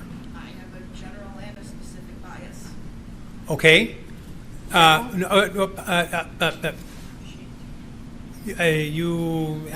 With the intensity with which you say it, it sounds like that you're not open to what the evidence shows? In general, people are jerks, dogs are better, and specifically, my dad's funeral was supposed to be on August 25th that night. We had to reschedule because of everything that was going on. Okay. Now, nobody here is charged with being disorderly. The actual crimes are very specific, and they're a lot more serious than that. But whatever happened in terms of lawful dissent. Good morning again, and thanks so much for being here with us on Live Now from Fox. We're taking a live listen in into the courtroom in Kenosha, Wisconsin. Now, this story has gained national attention as a jury selection is underway for the trial of Kyle Rittenhouse. So today, there are a lot of questions being asked of these potential jurors, and the jury will ultimately decide if Rittenhouse is guilty of homicide or if he was acting in self-defense when he shot 3 people, killing 2 of them back in August of 2020. So 300 people have been summoned for jury duty, 3 times as many people as they are summoned in an average week here in this court. It is, again, in preparations to make sure that this trial is run by the book. Now, Kenosha County Clerk of Circuit Courts did spend the last several months preparing for what will happen inside of this courtroom. They've been tasked with making sure logistics of each trial is going to go smoothly. This again is a high-profile trial, and it's something that they are having to deal with very delicately here today. So again, they are trying to get these jury seats filled. The judge has a goal to fill them all here today. So Rittenhouse charged with 7 counts, including 5 felonies. First-degree reckless homicide, first-degree intentional homicide, attempted intentional homicide, and recklessly endangering safety. He has 2 counts of that. So they do, again, have the defense attorneys planning to argue that Kyle Rittenhouse had acted in self-defense when he had shot and killed 2 people, injuring a 3rd person. And we're listening in to this right here live on Live Now from Fox. By a different standard from that you'd employ with complete strangers? Okay, thank you. I'm going to ask that you take seat number 10, is it? Okay. I think 33 had an opinion. Yes, ma'am. Number 33.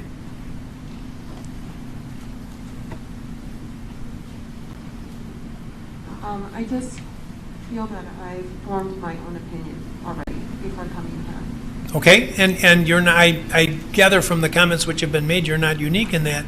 The question is, can you put that opinion aside and follow what the evidence shows as opposed to an opinion you have based on what you heard outside the courtroom? No. You can't do it? No. Any reason this lady shouldn't be excused? Thank you, ma'am. Juror number 53. No, I did not.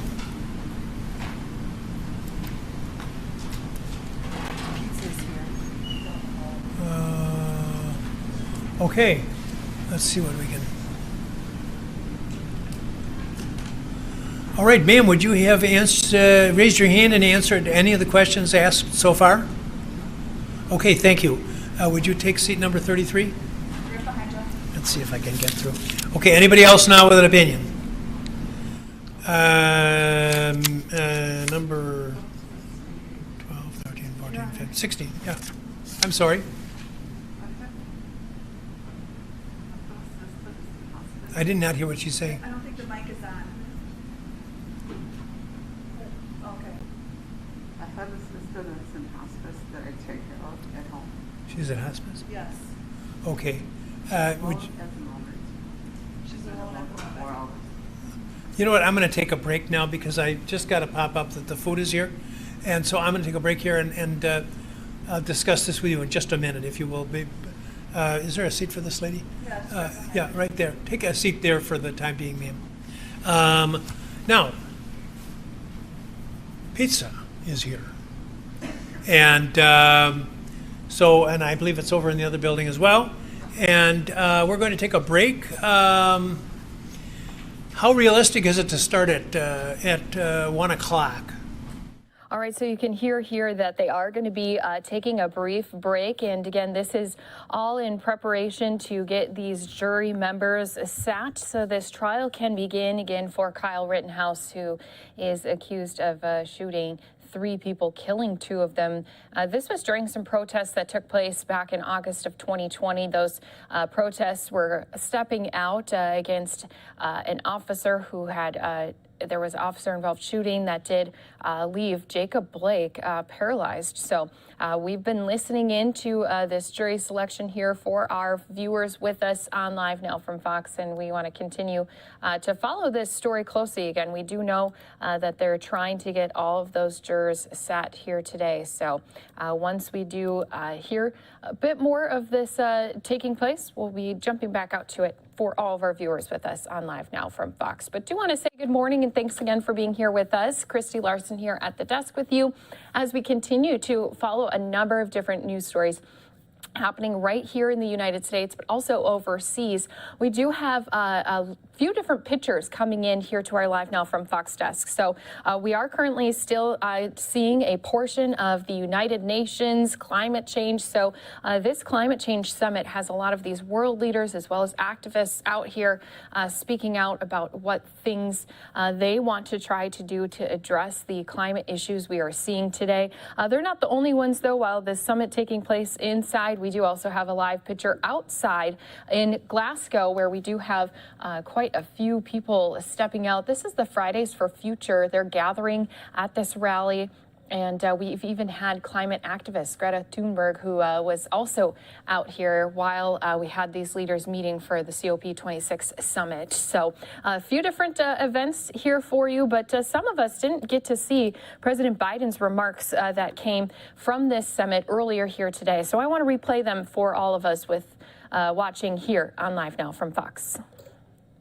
It is now my great pleasure to welcome His Excellency Mr. Joseph R. Biden, Jr., President of the United States of America. Your Excellency, you have the floor. Thank you. Ladies and gentlemen, to state the obvious, we meet with the eyes of history upon us and the profound questions before us. It's simple. Will we act? Will we do what is necessary? Will we seize the enormous opportunity before us, or will we condemn future generations to suffer? This is the decade that will determine the answer, this decade. The science is clear. We only have a brief window left before us to raise our ambitions and to meet the task that's rapidly narrowing. This is a decisive decade in which we have an opportunity to prove ourselves. We can keep the goal of limiting global warming to just 1.5 degrees Celsius within our reach if we come together. If we commit to doing our part of each of our nations with determination and with ambition. That's what COP26 is all about. Glasgow must be the kickoff of a decade of ambition and innovation to preserve our shared future. Climate change is already ravaging the world. We've heard from many speakers.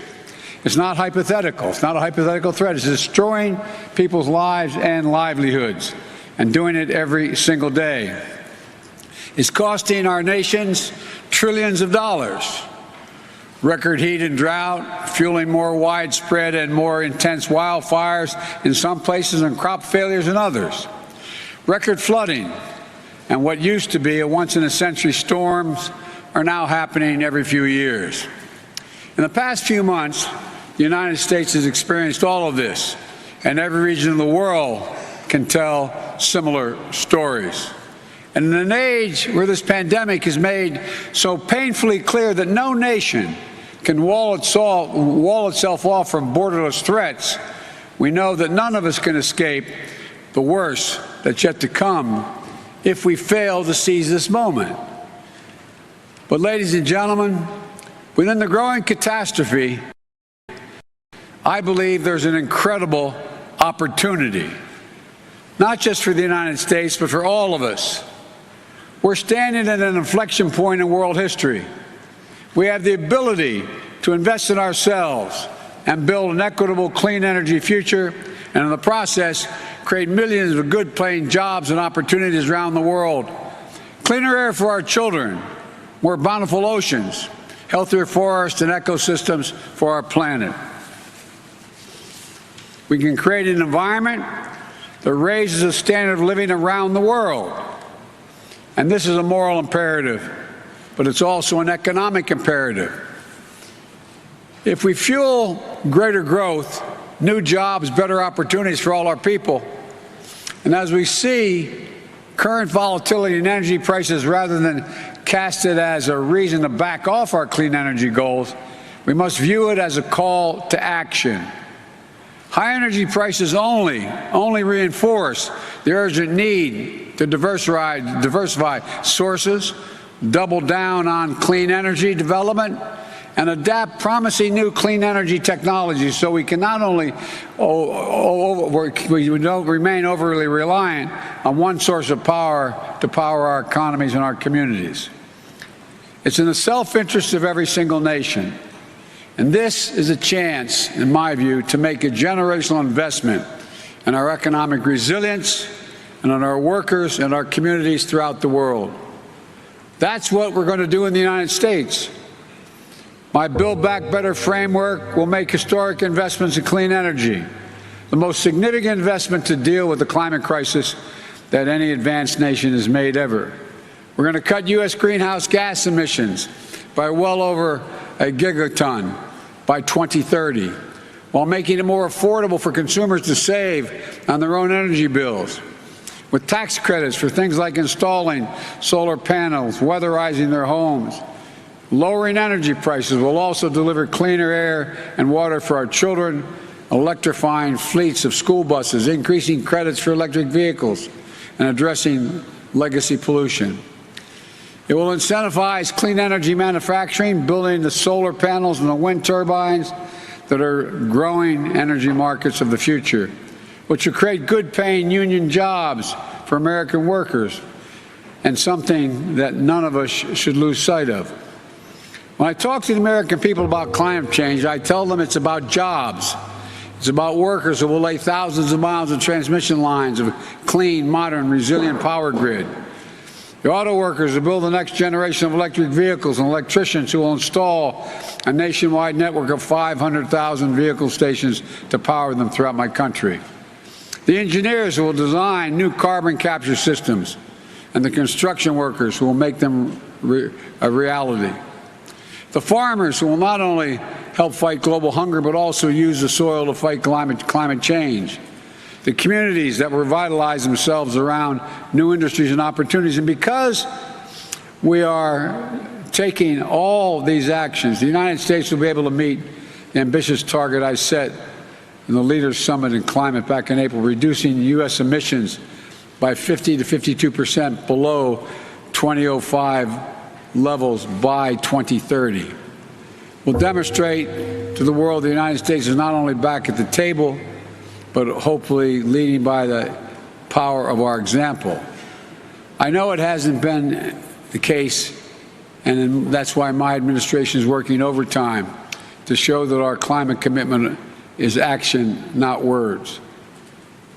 On my very first day in office, I took action to return the United States to the Paris Agreement.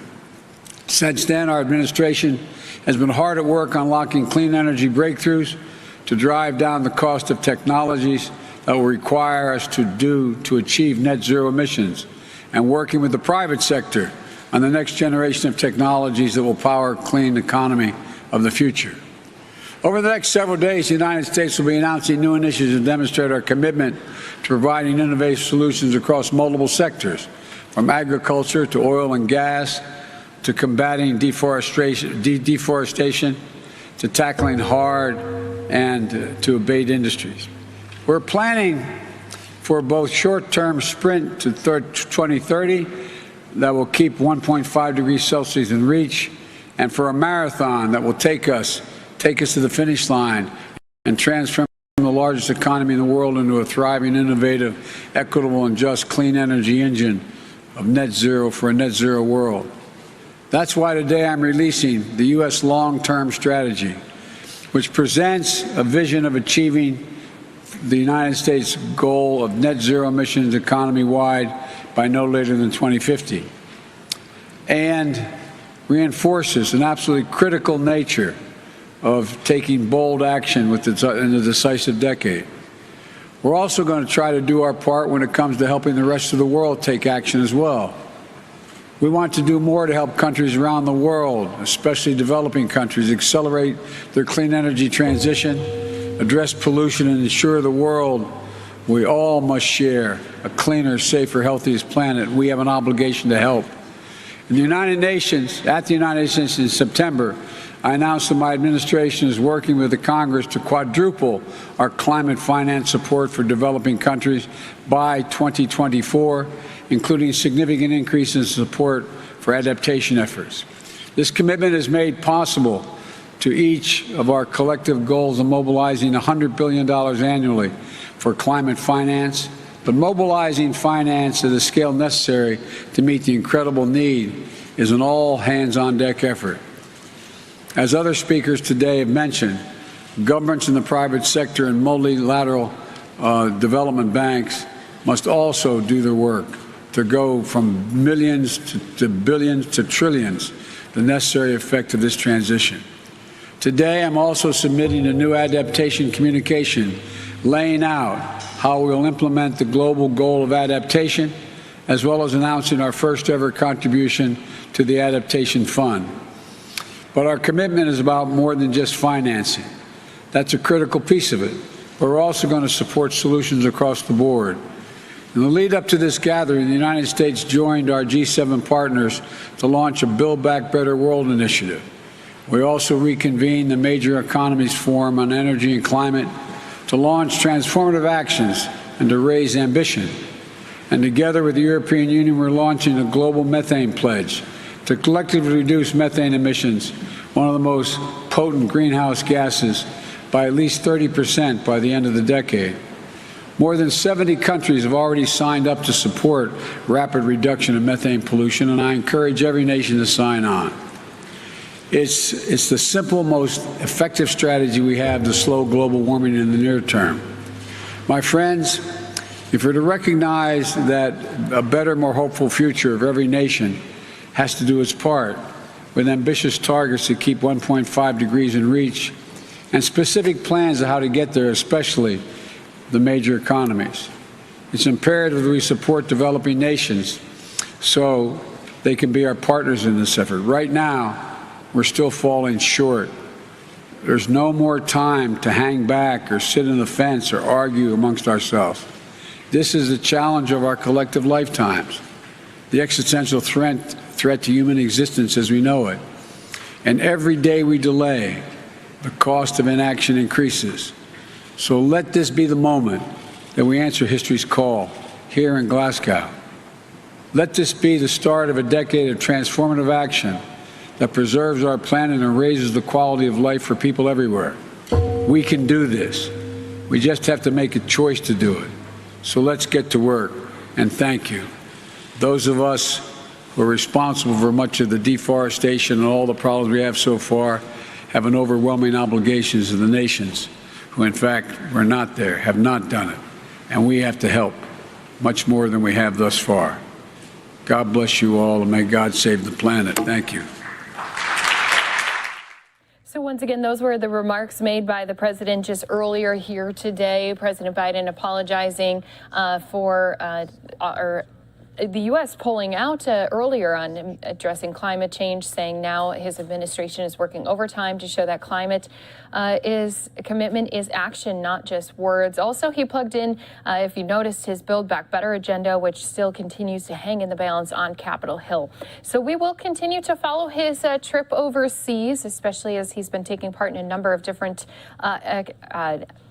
meetings and roundtables and summits here addressing climate change. This following his G20, also where he was meeting with world leaders as well. So more to come on President Biden's trip, as well as other top stories happening across the country. We're going to be live outside of the Supreme Court courthouse after this 2-minute break.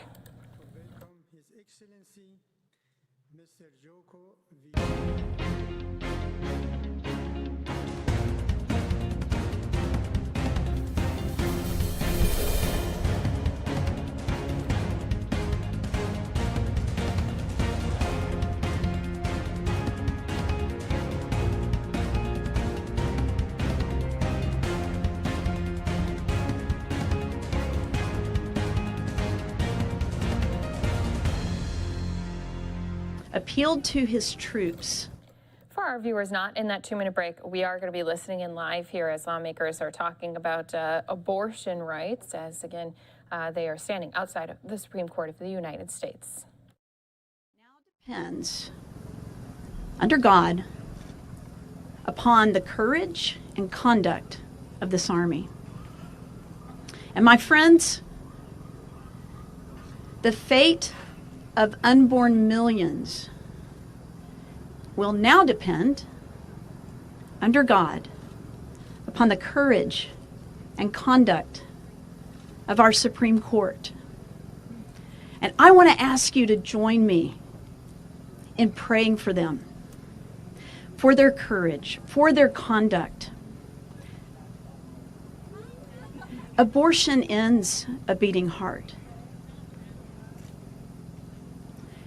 And it is true now, so true, that all of us are among the unborn millions, as are the justices, whose futures were secured by the courage and conduct of General Washington and his army. And to our justices, I say,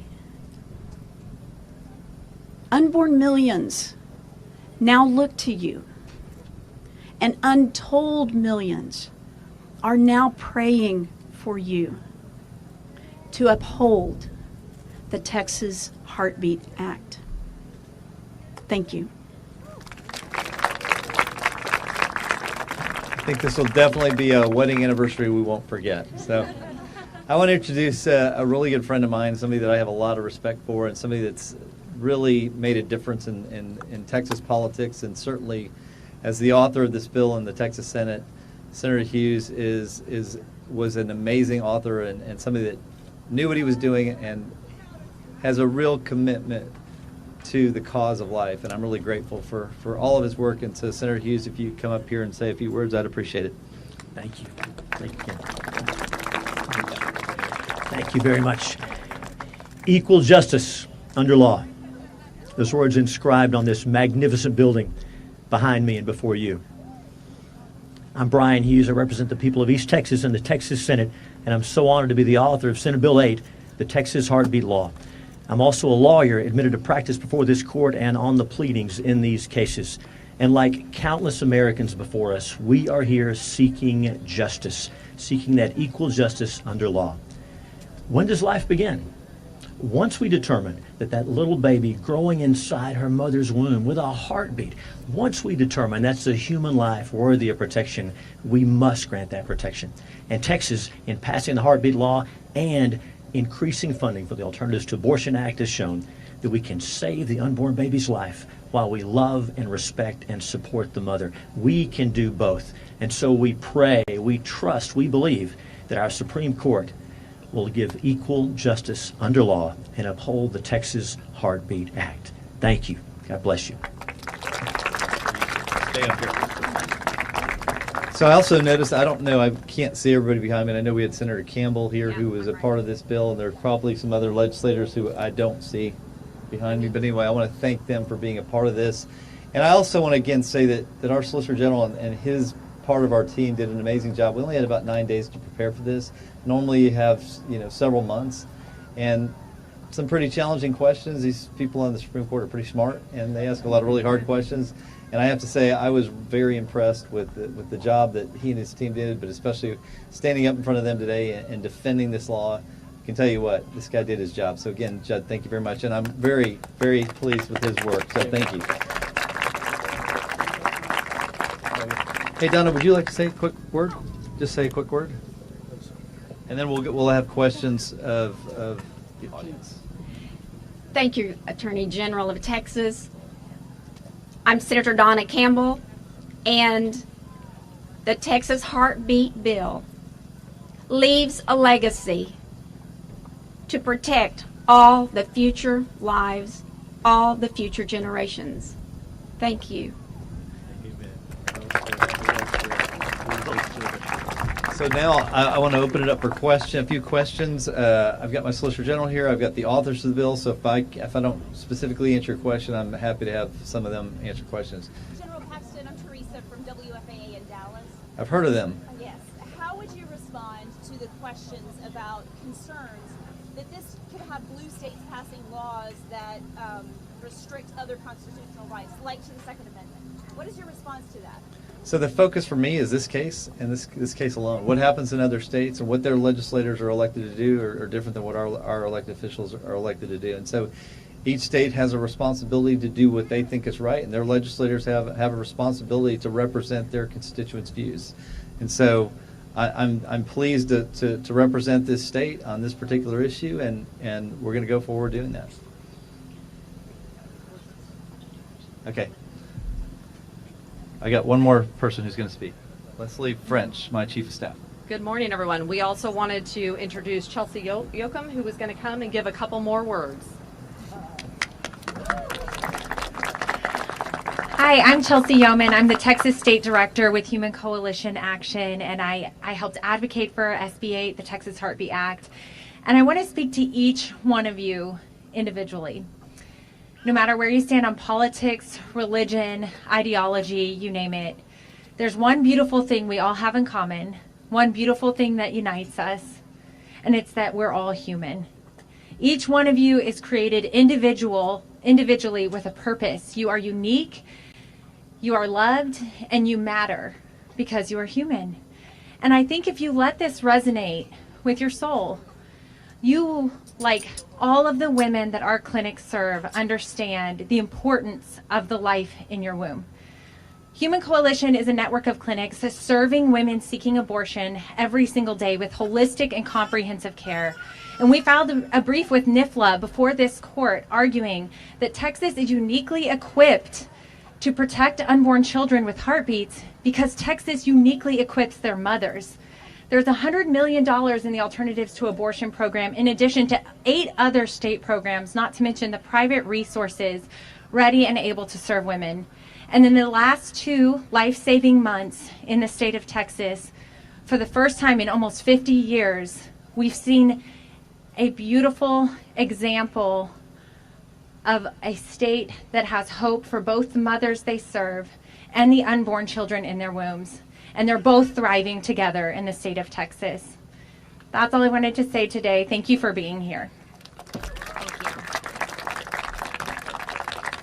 Good afternoon. My name is Jessica Anderson. I'm the Executive Director of Heritage Action, and on behalf of the 2 million grassroots activists as part of Heritage across this country and tens of thousands based in Texas, we're here today to stand on behalf of life.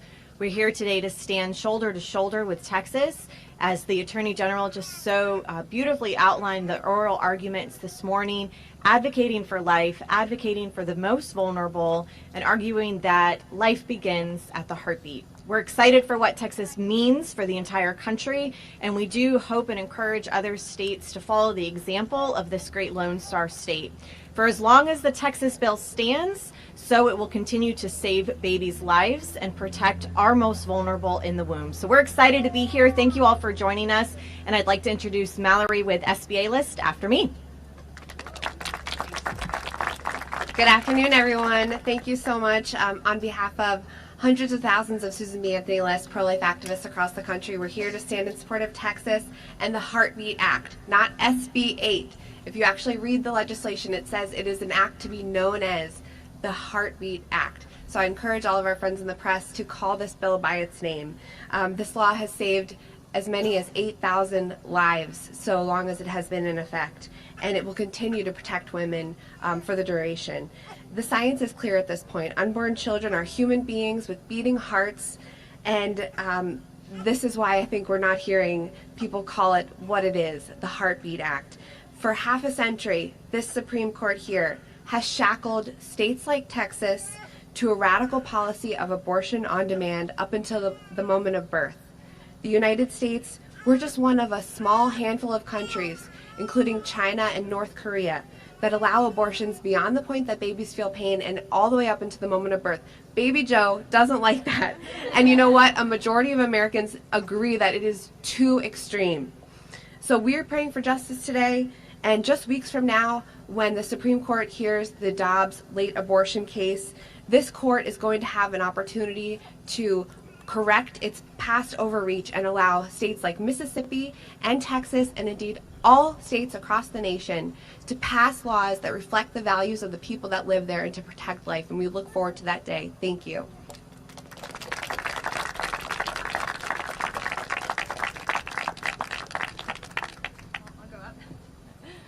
Hello everyone, I'm Penny Nance. I'm the CEO and President of Concerned Women for America.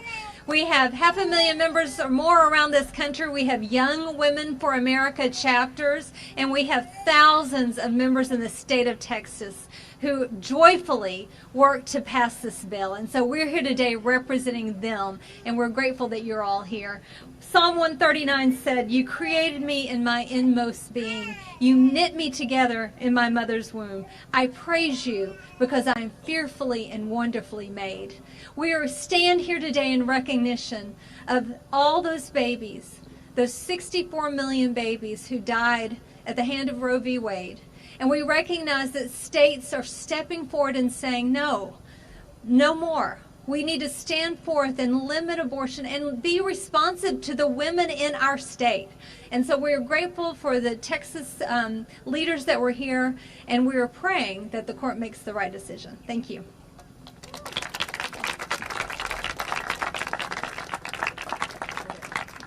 We continue to listen in live outside of Supreme Court here. They are going to be hearing the first of two appeals on abortion rights, with arguments starting here on Monday over Texas's 6-week ban. We are going to be stepping away for a 2-minute break as we continue listening live here to this event on Live Now from Fox. 3.5 months ago. And he's crying about that. Sadly, one of those countries is the land of the free. The United States. It's very sad. And Texas was not okay with that. Texas found a way to protect little babies in the womb up until the moment that they're born. Little babies like Joe. Texas said the abortion industry will no longer prey upon our women and children. And thank goodness, because the world could use a lot more Texas.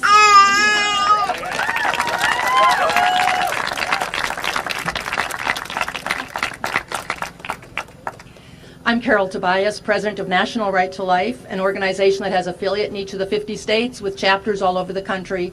we want to thank Texas for their hard work in putting forward a very creative idea to protect unborn children. And they're saving lives, which is amazing, and we're very grateful for what they have done. I want to remind everyone, I mean, you already know it, and we'd like to remind the Supreme Court Justice that the 10th Amendment allows states to set their own policy, to determine what they want to happen in their laws. The Constitution does not protect abortion. It does not mention abortion. So I think the states need to be very forceful in pushing forward that, yes, we are going to protect those babies. And I'm looking forward to seeing what the next couple of years does around this country, because I think we are going to see a sea change in the laws that do take place. So God bless you, and thank you for being here.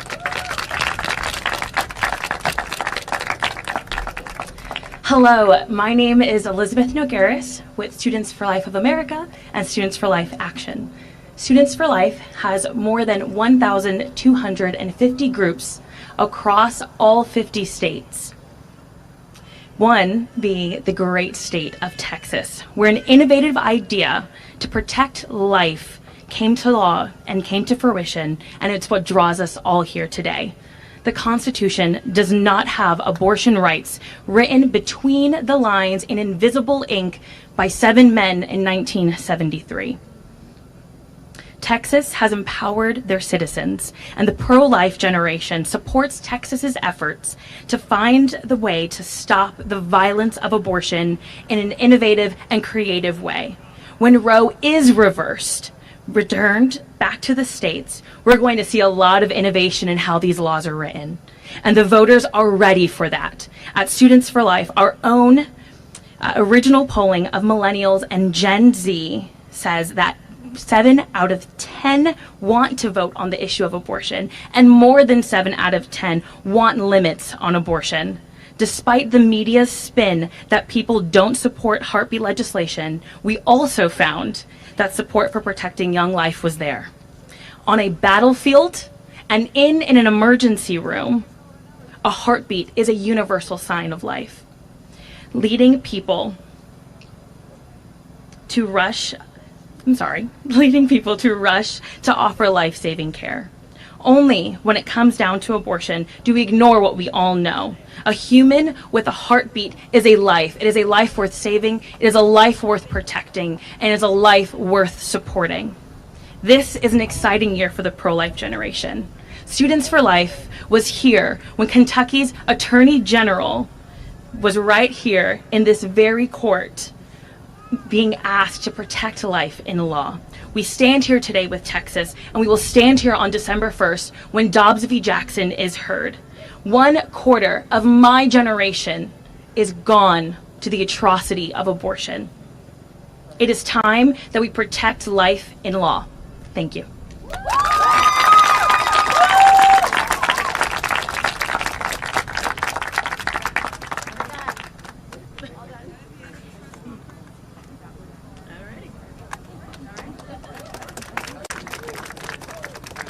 So once again, we were listening in, a lot of support from this group here on those abortion laws that have been added in the state of Texas. Now, earlier here this morning, we did have some of those folks outside of the Supreme Court holding up signs, and you can tell that this has definitely been a major issue. This has sparked national attention on both sides of the issue. We've had protesters standing outside the Supreme Court. Again, they've been hearing the first chapter of this legal saga over abortion that could see the nationwide right to the procedure sharply limited in coming months. So we're going to continue to give you updates on this as they continue to come in.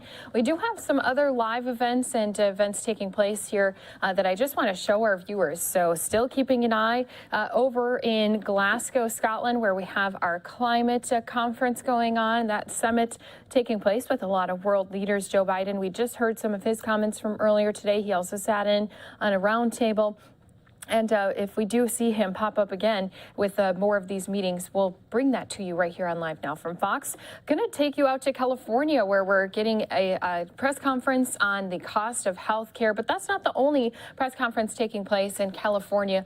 We also have some of our city leaders opening a brand new village of tiny homes. Now, this is going to be adding some homes to help address a crisis that they're seeing in the city of California in Oakland. So let's go ahead, listen into this press conference that just started moments ago. So what we'll do is jump back into it from the beginning, because we always like to make sure you get the full press conference. And we're going to be listening into that right here for you on Live Now from Fox. So come closer if you can't hear us. We'll do our best in this weather to make sure that everyone can hear myself and the other people who are available to speak. So my name is Nikki Fortunato Bass. I'm the Oakland City Council President and Representative for District 2, which is where we are today. I am really thrilled to be joined here with many, many people who've been part of this project to stand up Lakeview Village. This is a supportive shelter project that is using public land for the public good. And it took many, many people to come together to pull this project together. And so I want to first thank and introduce a number of our partners. So along with my District 2 office at the City of Oakland, I want to make sure we recognize our homeless administrator and our interim homeless administrator, LaTonda Simmons, and her fabulous team. I want to also recognize our Human Services Department. There are many, many people who've been doing tremendous work, doing outreach and helping us learn and build this project together. I also want to recognize Housing Consortium of the East Bay, which will be the service provider for Lakeview Village, along with Tiny Logic, which is the provider for the co-governed community, the first officially in the city of Oakland. We also have Sustainable Neighborhoods, who did tremendous job on the logistics, the infrastructure, the construction, and Michael Piatok, an amazing architect and D2 resident who has helped us to put this project together as well. And then there are also a number of organizations, neighbors who've been instrumental to getting us going, including the Beautification Council, the Dewey Academy community, and we have both the principal and assistant principal with us, Lakeshore Methodist Church, and we have our pastor and many others here, and many, many neighbors, including James Van, who is standing to my right. So all of that to say, it takes a whole village, including our unsheltered community leaders. I see Nino Parker, Lake Merritt Black Advocate here as well. Love and Justice in the Streets, and I hope I'm not forgetting anyone, but you get the point. It takes so many of us to do something like this. So I'll just speak briefly so you have an opportunity to hear what this is about, and then we have teams who can take you on tours, as well as people who can answer questions. So again, this is a really important homeless intervention because the winter is upon us, the rains are upon us. We need to get people off our streets and into these shelters. This is also a great opportunity to use public land for public good. Many of you know this parcel has sat vacant for many, many years as we are waiting for a housing development to begin construction. Again, this is also the site of a co-governed encampment which Tiny Logic is building with the former residents of Union Point. So there are many reasons we're excited to stand up this community. And specifically, I want to say that my office, as I've had conversations with our unsheltered community, our Human Services Department, and many people in the city, together with unsheltered residents and advocates, have been learning a lot about what it takes to upgrade people's conditions, to get out of the streets, out of the rain, and into shelter. And so one of the important features of this community is that we're forming a community council. This is something that we have learned about from other locations. We are intentionally having an open house with the community because this will be a partnership with the city, with my office, with our service providers, as well as the community, neighbors, businesses, the faith community, and others. So the Community Council will really be an opportunity to build community together, to make sure this is successful in our goals of housing people permanently, as well as working through challenges when they come up. Secondly, there are many amenities that we are upgrading from the many ways that the city has been housing people. You will notice that we have pallet shelters here. It's a new emergency intervention that we are trying here in the city of Oakland. They are single occupancy, which is very important during COVID. They have electricity to provide heat, which is going to be very important. I also want to let you know that we are bringing in potable water. That is also something that I personally am excited about, because it means that we will be able to have potable water as well as showers and flushable toilets. And thank you to AC Transit for partnering with us. They are donating a bus that we are converting, and I want to make sure that everyone recognizes that sustainable neighborhoods. Jim Moore and his team have been really instrumental thinking about how we construct something that will continue to evolve and better how we are working with our homeless community. And then finally, please have an opportunity to talk with Housing Consortium of the East Bay, who is providing services to the residents who are moving into Lakeview Village. We are making sure that we're providing trauma-informed services, harm reduction services around 3 areas: health, mental health, substance, and other health and wellness issues. Secondly, economic issues. There are many reasons why people become homeless, even when they're working. So we want to make sure that we're addressing people's economic needs. And then thirdly, of course, this is a project that is working to get people into transitional and then permanent housing. So we will be helping residents on a case-by-case basis to really make sure that they will be on a path to be housed.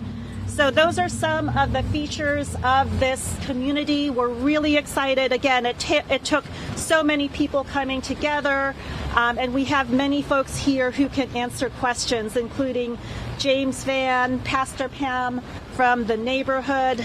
We have our architect. We have, I believe, Sustainable Neighborhoods. We have Adam from Tiny Logic, multiple people from Housing Consortium of the East Bay.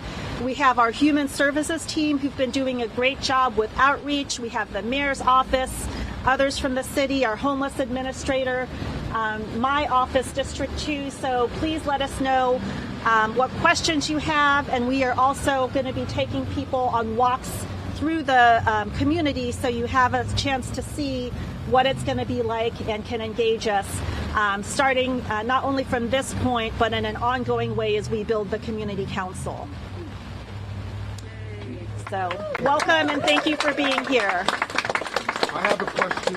All right, so we've been listening into this new project that is being unveiled in Oakland, California, but I do want to continue to bring you out to more events taking place across the country. Some of us going to step away for a 2-minute break and be joined with Vice President Kamala Harris, who's making some remarks on Build Back Better. Let's go ahead, send some of you into a break. Others can be joining in live right to that event. Queens, yes? Who I was just speaking with about some upcoming international travel. I always check in with Chairman Meeks before I have the many meetings that I've been having over the course of this year. Queens Borough President Donovan Richards, thank you. There you are. And the Port Authority leaders who are here, the climate and environmental leaders who are here, the labor leaders who are here. It is good to be in the House of Labor. And in particular, the leaders of the building trades who are here. Thank you all for your work. So, as you all know, today, President Joe Biden is in Glasgow, Scotland.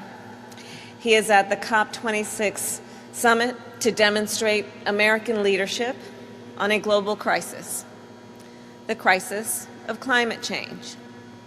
This morning, the President announced the release of our nation's long-term strategy to meet our commitment of achieving net zero greenhouse gas emissions by 2050. He also announced several important initiatives to partner with other nations to tackle this crisis. As the President said in Glasgow, our administration is working overtime to show that our climate commitment is action, not just words. And to be clear, to meet our climate commitment, we must, I say to my fellow Americans, put in the work here at home. Right here in New York, we have seen climate change become a climate crisis just in the last several months.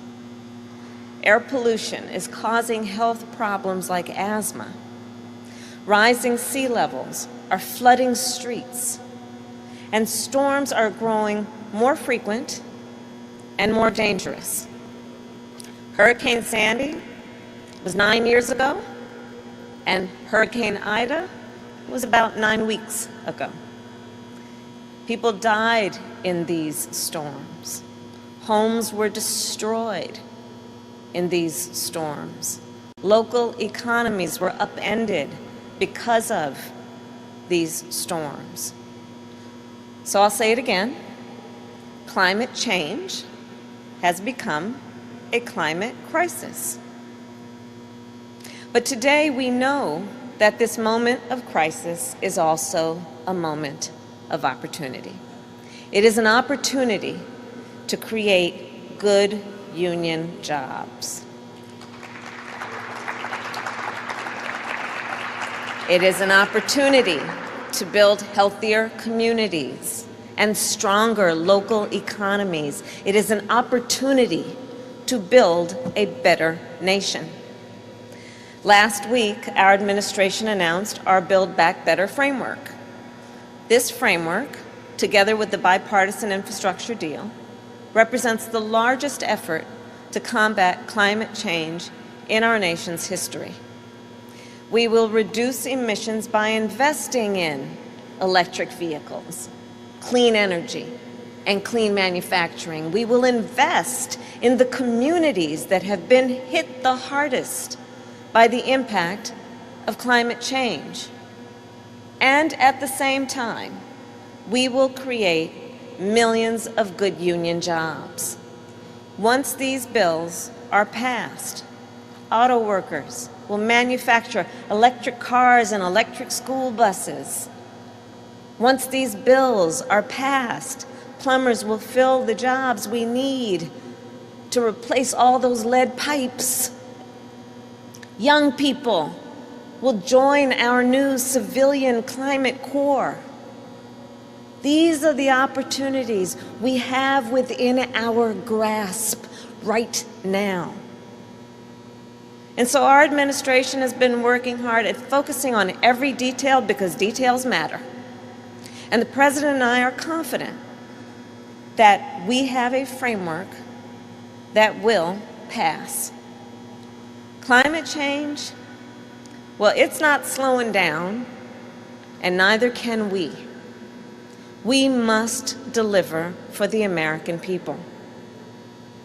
So that's why our administration will continue to take every possible action to meet our nation's climate commitment.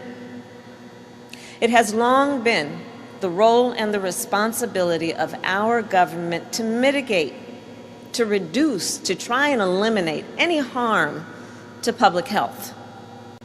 And as you may know, last week the United States Supreme Court decided to hear a case on whether to limit the EPA's power to regulate greenhouse gas emissions.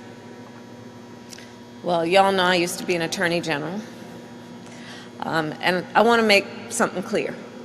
Our administration believes that the Supreme Court should reaffirm what it has said before, that the EPA has the authority to keep our families and our communities safe from pollution.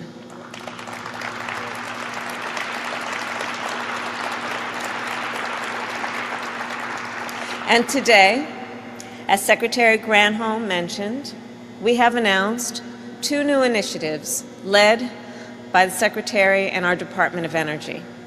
First, a new partnership between our government and private companies to drive innovation in electric heat pumps.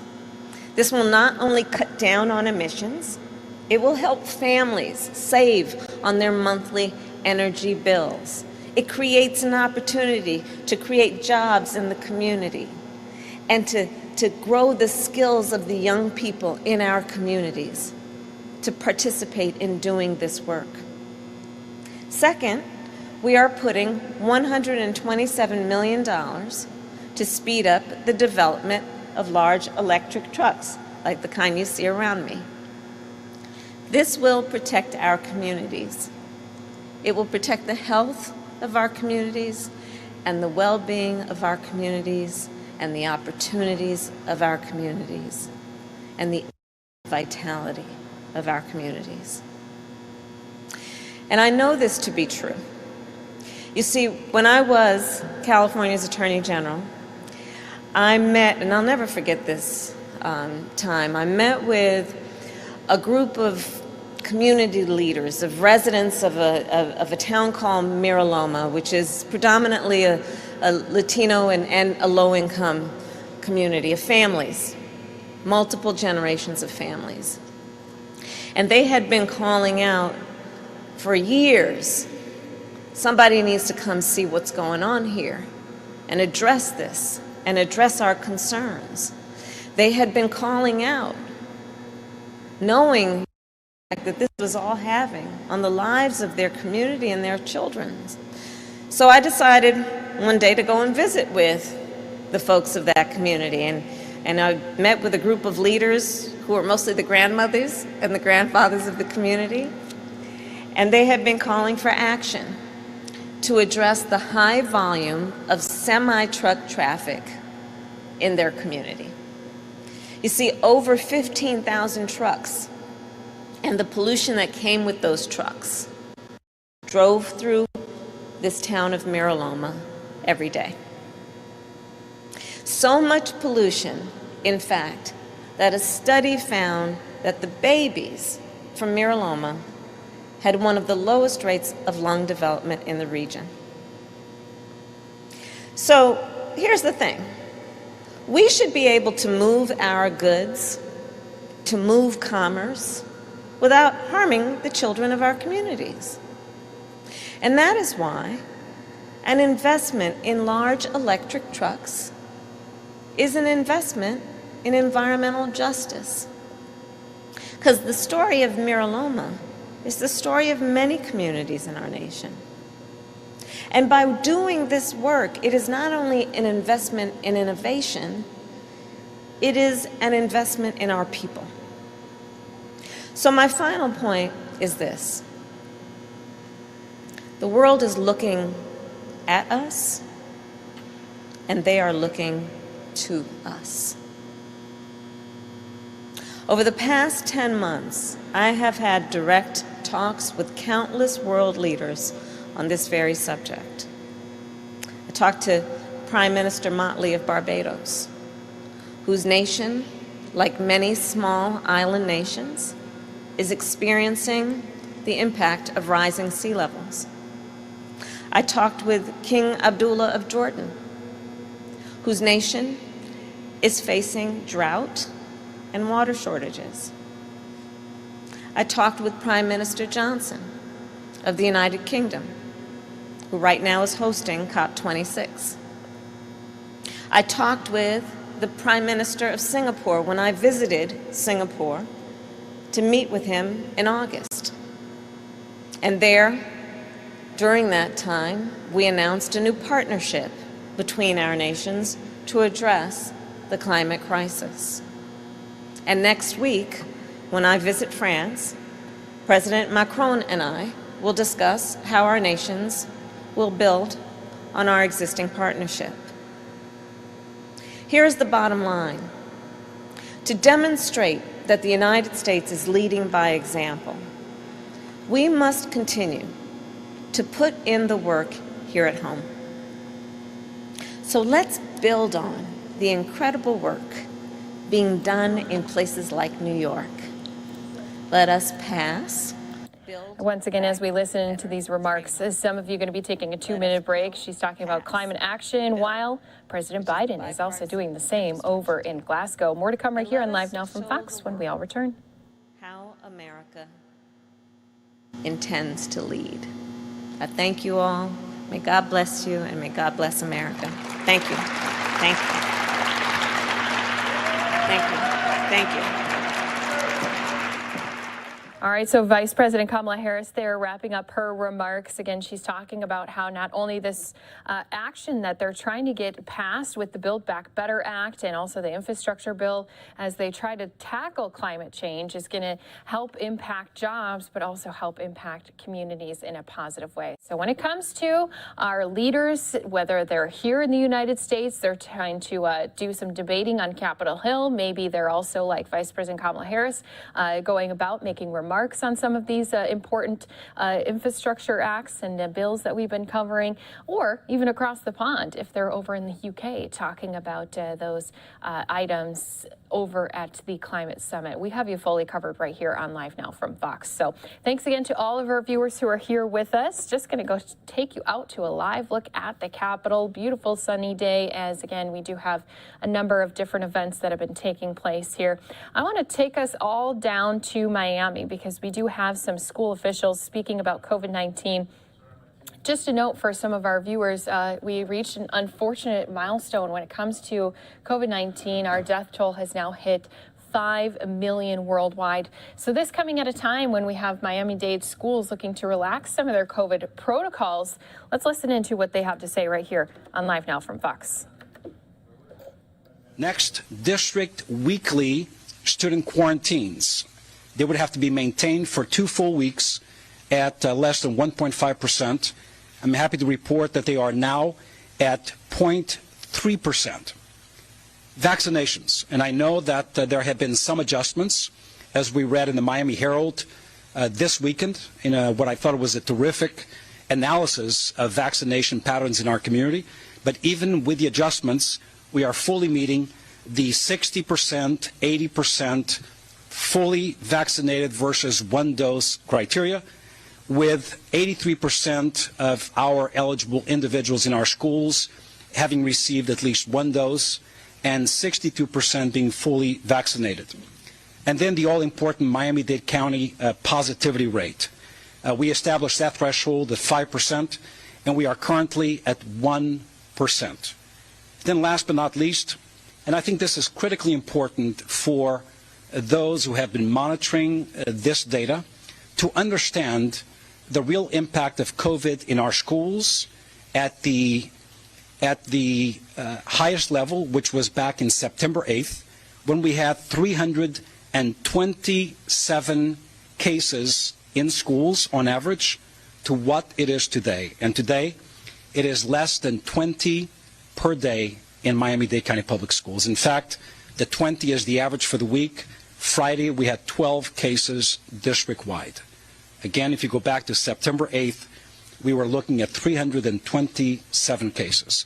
Significant improvement in all conditions, both community conditions as well as conditions in our school system. I call your attention actually to this last chart, and this reflects the last criteria that I discussed, the number of cases at schools from October 18th to present. And what this shows is that during that time period, 240 of our schools had 0 cases. 240 of our schools with 0 cases during that time period. 65 schools with just 1 case. 27 schools with 2 cases. 17 with 3, 8 with 4, etc. So this is remarkable progress. Another way of referring to this chart is that the incidence of impact of COVID-19 in our schools is at a very, very low rate, in fact better than the community-wide level of contamination. But even the community conditions have improved significantly, putting us in a position, as we had declared early on, of living up to the promise. We said that we were adopting a set of protocols that were protective and preventive in nature, but we would assess the data on a weekly basis and we would consult with our experts. We have done that.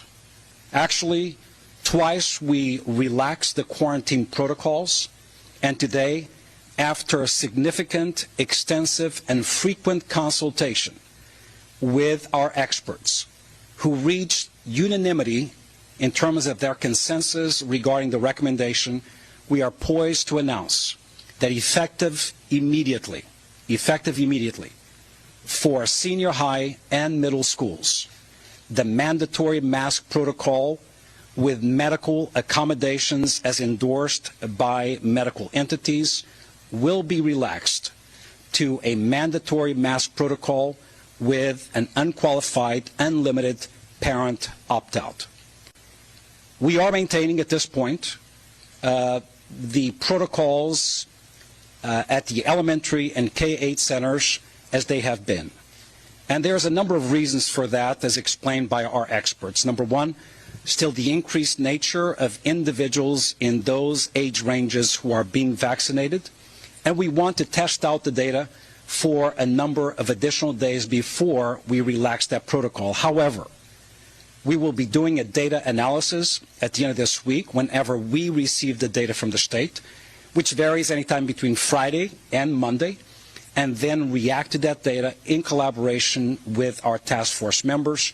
And I'm very hopeful that on the basis of continued improvement of health conditions and the data that supports them, I am very confident that within days we will be making an announcement regarding further relaxation of mask protocols at elementary and K-8 centers. K-8 centers are mixed grade schools where you have elementary levels as well as middle school levels. And because of the interaction between those students, it is prudent, as we did with quarantine protocols, to qualify for the purpose of masks K-8s alongside elementary schools. But again, this last chart validates our decision, validates the decision of our medical experts, and provides a very, very optimistic and hopeful picture for elementary schools and K-8s that will be made in terms of a decision in the very near future. I know that no matter what we say or do, there will be controversy. And that is why, in the middle of so many opinions about a topic and an issue that should be driven solely by the expertise of medical entities and public health officials, we made the decision, fully endorsed by this board, that we follow science and we follow scientific data and the expert advice of our ad hoc task force. We have never deviated from it, and that is the case still here today. So I am proud to announce once again that for the very first time in a number of months, Miami-Dade County Public Schools is currently meeting all 7 gatekeeping criteria, including the most important one and the last one to come into compliance, which is the number of cases per 100,000 residents being below 100 for 2 consecutive weeks. And again, that went from 81.5 2 weeks ago to 71.9 this past week. And on the basis of that trend, we expect it to go to 50 or below 50 very quickly. Let me speak specifically to 2 additional important dimensions. Number one, the workforce, and secondly, school buses. Let's begin with school buses. School bus policy will be parallel to the policy in schools. So for students in middle and senior high school whose parents opt out of the mandatory mask, they can exercise that right also in the school bus. However, we strongly recommend the wearing of masks in all of our sites, particularly closed environments like a school bus. But we will honor the parent opt-out for middle and senior high attendees. Obviously, for K-8s and elementary schools, we will maintain the full mandatory masking protocol in place, with exceptions continuing to be open only to those that are medically endorsed. The workforce. We will honor, as a matter of practical good sense, the same conditions we are honoring for our students. So while at the elementary and K-8 centers, the mandatory mask protocol will be enforced for all students and all employees, all other sites. That includes non-school sites, as well as middle and senior high schools. The policy will be modified from mandatory mask with medical opt-out, as approved by expert entities, to mandatory mask with parent opt-out for students. But as far as the workforce, on an honor system, those who are vaccinated can drop their masks. I want to be clear, we are legally prevented from verification of vaccination, but I know this workforce. This workforce will do the right thing, as it's been doing the right thing all along. So again, we hope to come back to you within a week or so with another batch of data that will put us in a position of making decisions regarding our elementary age students and those who attend K-8 centers.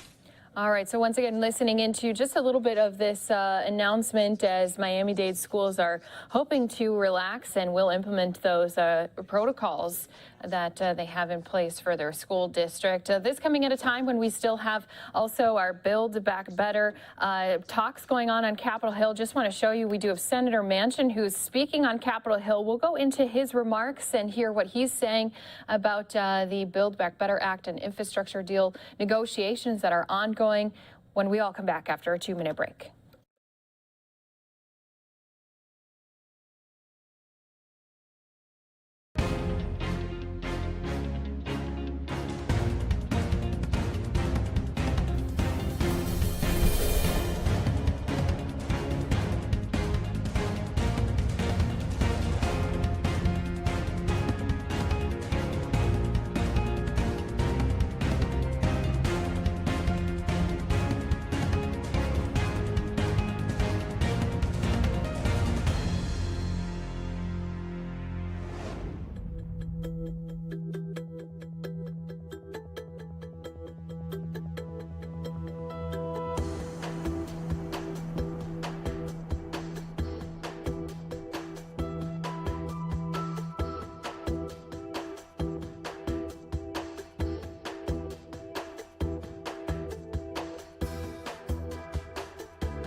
Welcome back here to Live Now from Fox. Again, we did have Senator Manchin making some remarks on the infrastructure deal as they continue to see some back and forth going on. Negotiations still being discussed, and he was just speaking moments ago saying, of course, they want to reach a deal, but he did feel like some parts of the bill, as far as the price tag, were being hidden. So let's go ahead, listen into those remarks right here for you on Live Now from Fox. I've heard a lot of the mischaracterizations of my position since the president met with the House Democrats last Thursday, and I would like to make an attempt to clear up any confusion about where I stand on the legislation that's working its way through Congress. In all of my years of public service, and I've been around for a long time, I've never seen anything like this. The President of the United States has addressed the House Democratic Caucus twice recently to urge action on the bipartisan infrastructure bill, which sometimes we refer to as the BIF bill. Last week, Speaker Pelosi urged the importance of voting and passing the BIF bill before the President took the world stage overseas, and still no action. In my view, this is not how the United States Congress should operate, or in my view, has operated in the past. The political games have to stop. Twice now, the House has balked at the opportunity to send the BIF legislation to the President. As you've heard, there are some House Democrats who say they can't support this infrastructure package until they get my commitment on the reconciliation legislation.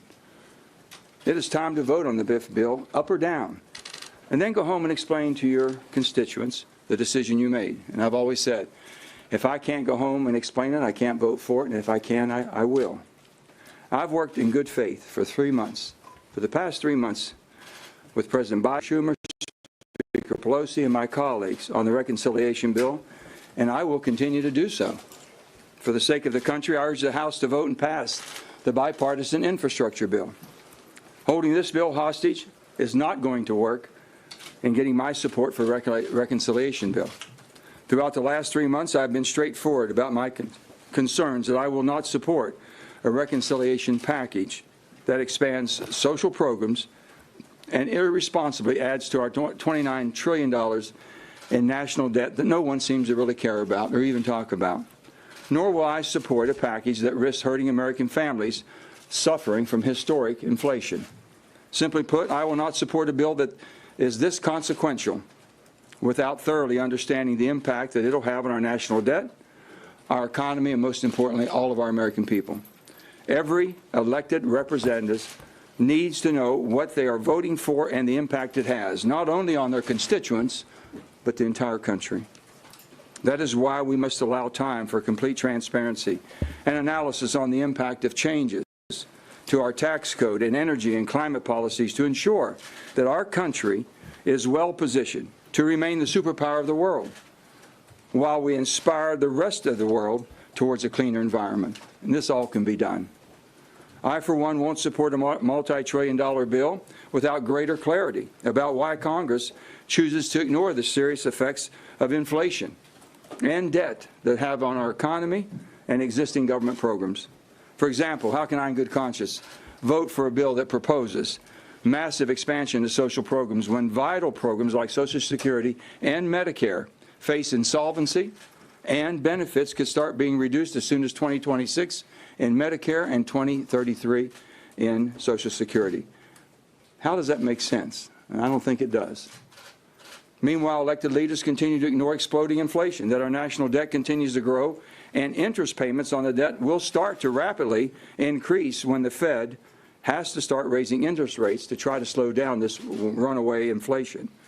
With the factors in mind, and all of these factors that we've spoken about, I've worked in good faith for months with all of my colleagues to find a middle ground on a fiscally, and I repeat that, a fiscally responsible piece of legislation that fixes the flaws of the 2017 Trump tax bill that I thought was weighted far, far too far for the high-end earners and the needs of the American families and children.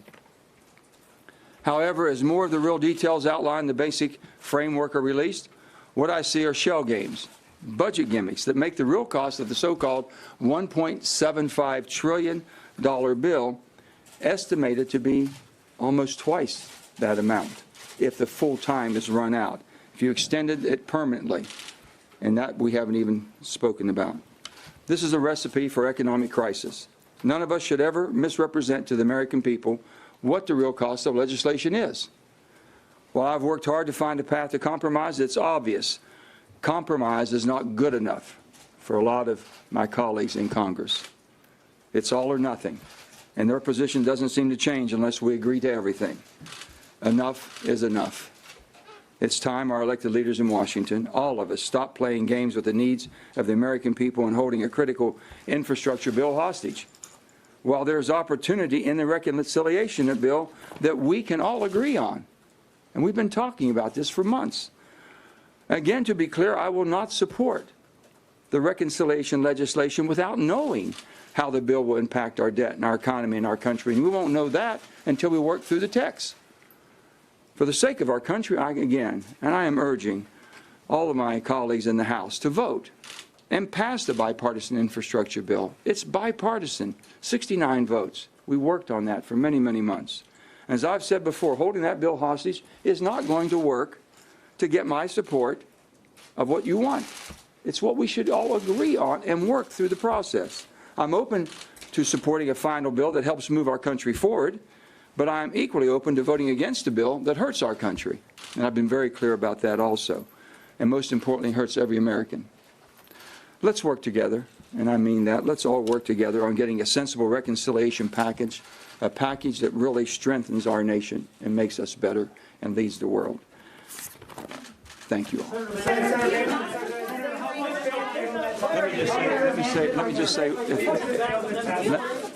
Let me say one thing.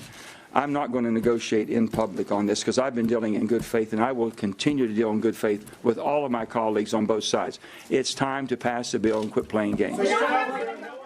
All right, those final remarks again. It's time to stop playing games, something that he even had said was happening when it comes to the price tag of this bill, and also saying the infrastructure deal being held hostage by the Build Back Better Act negotiations that continue on. So we will continue to follow the latest on Capitol Hill. This coming at a time when, again, President Biden is saying overseas this morning during his climate remarks at the climate summit, saying that they are working hard to have this bill include a lot of items that would make a better impact for addressing climate change. But again, it hasn't yet been passed. So we'll continue to follow the latest here for you on Live Now from Fox. Going to step away for a 2-minute break, bring you more news across the country. We have a lot of live events still coming in here to our desk. We'll be taking you out to more of those after 2 more minutes.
Welcome back here to Live Now from Fox. Just wanted to pop up the big board, something we haven't touched on yet here today. Wanted to show everyone we've kind of taken a dip this morning, but been staying up in the green here for most portion of the day. So up only about 16 points, but again, hopefully we can just see that green continue across the board. I want to show you also, we do have a few different live events. Not only are we waiting for a Pentagon press briefing, but we do also have our court back in session. This is where we're hearing jury selection take place in Kenosha County for the Kyle Rittenhouse trial. And then we do also have Governor Kathy Hochul, who is signing into law some new legislative action when it comes to paid family leave. Let's go ahead and listen into a portion of that as it had just started a little bit ago, and listen into what she had to say to address paid family leave in New York.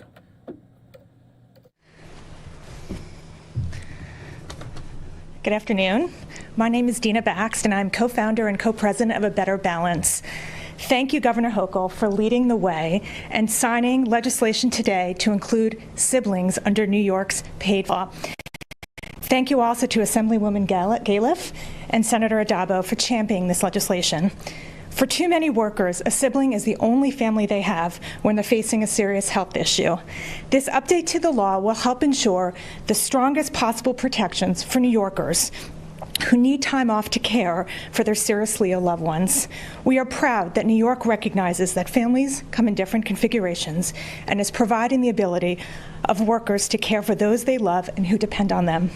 My nonprofit, A Better Balance, was proud to help lead efforts to pass New York's landmark paid family leave law in 2016 and has been dedicated ever since to helping New Yorkers understand and assert their rights under this vital law and under other key New York laws supporting women and families like New York's 2020 Paid Sick and Safe Time Law and Pregnant Worker Fairness Law.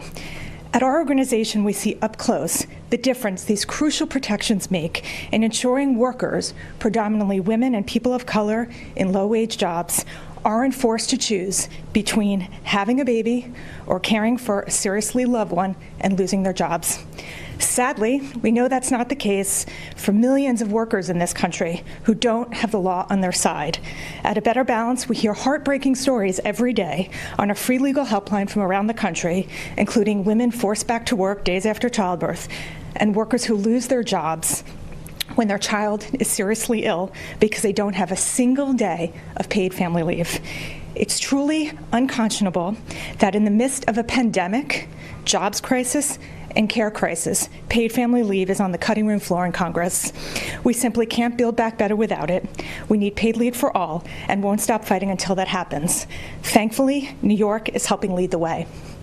I would be remiss not to mention that yesterday we marked the 43rd anniversary of the Pregnancy Discrimination Act. And yet in 2021, pregnant workers are still being forced to choose between their jobs and a healthy pregnancy. While pregnant and postpartum women in New York State have clear rights to accommodations to protect their health, millions of women across the country still do not, causing them to lose their jobs and face dire economic consequences. The U.S. Senate should here, too, follow New York's lead and pass the Federal Pregnant Workers Fairness Act without delay. It's teed up and awaiting a vote in the Senate floor after already passing the House with strong bipartisan support. New York has long served as a leader in supporting women and working families, and today sends a message that all lawmakers all around the country must put them front and center.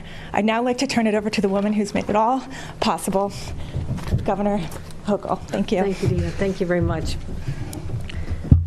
Good afternoon, everyone. Thank you for joining us. And to the advocates, particularly Dina Baxt, I want to thank her for never giving up.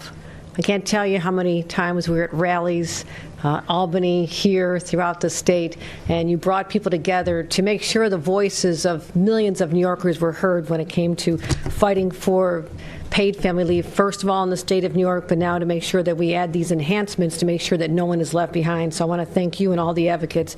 I'm also going to acknowledge the people who make this happen.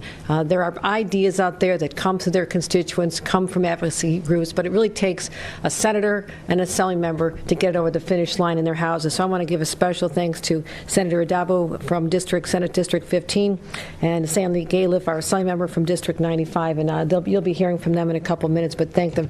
Also, Kathy Nolan has been a tremendous champion, assembly member from District 37. She couldn't join us here today, but she's been a great champion for paid family leave overall, and we wish her well. So, paid family leave. This is personal. It was 33 years ago when I had to make a tough decision myself. When I was expecting a child, had a baby, working as an attorney on Senator Daniel Patrick Moynihan's staff in Washington, and thought for sure it'd be an easy time and, be able to get back to work when all is said and done. And I needed paid leave. My husband was a public servant. I was a public servant. We didn't have the money for extra help to come in and take care of us, and we struggled. And at the time, not having the leave, not having the ability to work from home, we put our personal finances aside, and I ended up staying home. And I understood then how much this was a basic human right to be able to take care of your newborn or your adopted child or your family members when they are desperately in need of someone to just hold their hand. And I was able to be there holding my own mother's hand as she took her last breath a few years back, just as she held my hand when I took my first breaths. That is what we call a basic human right here in the state of New York.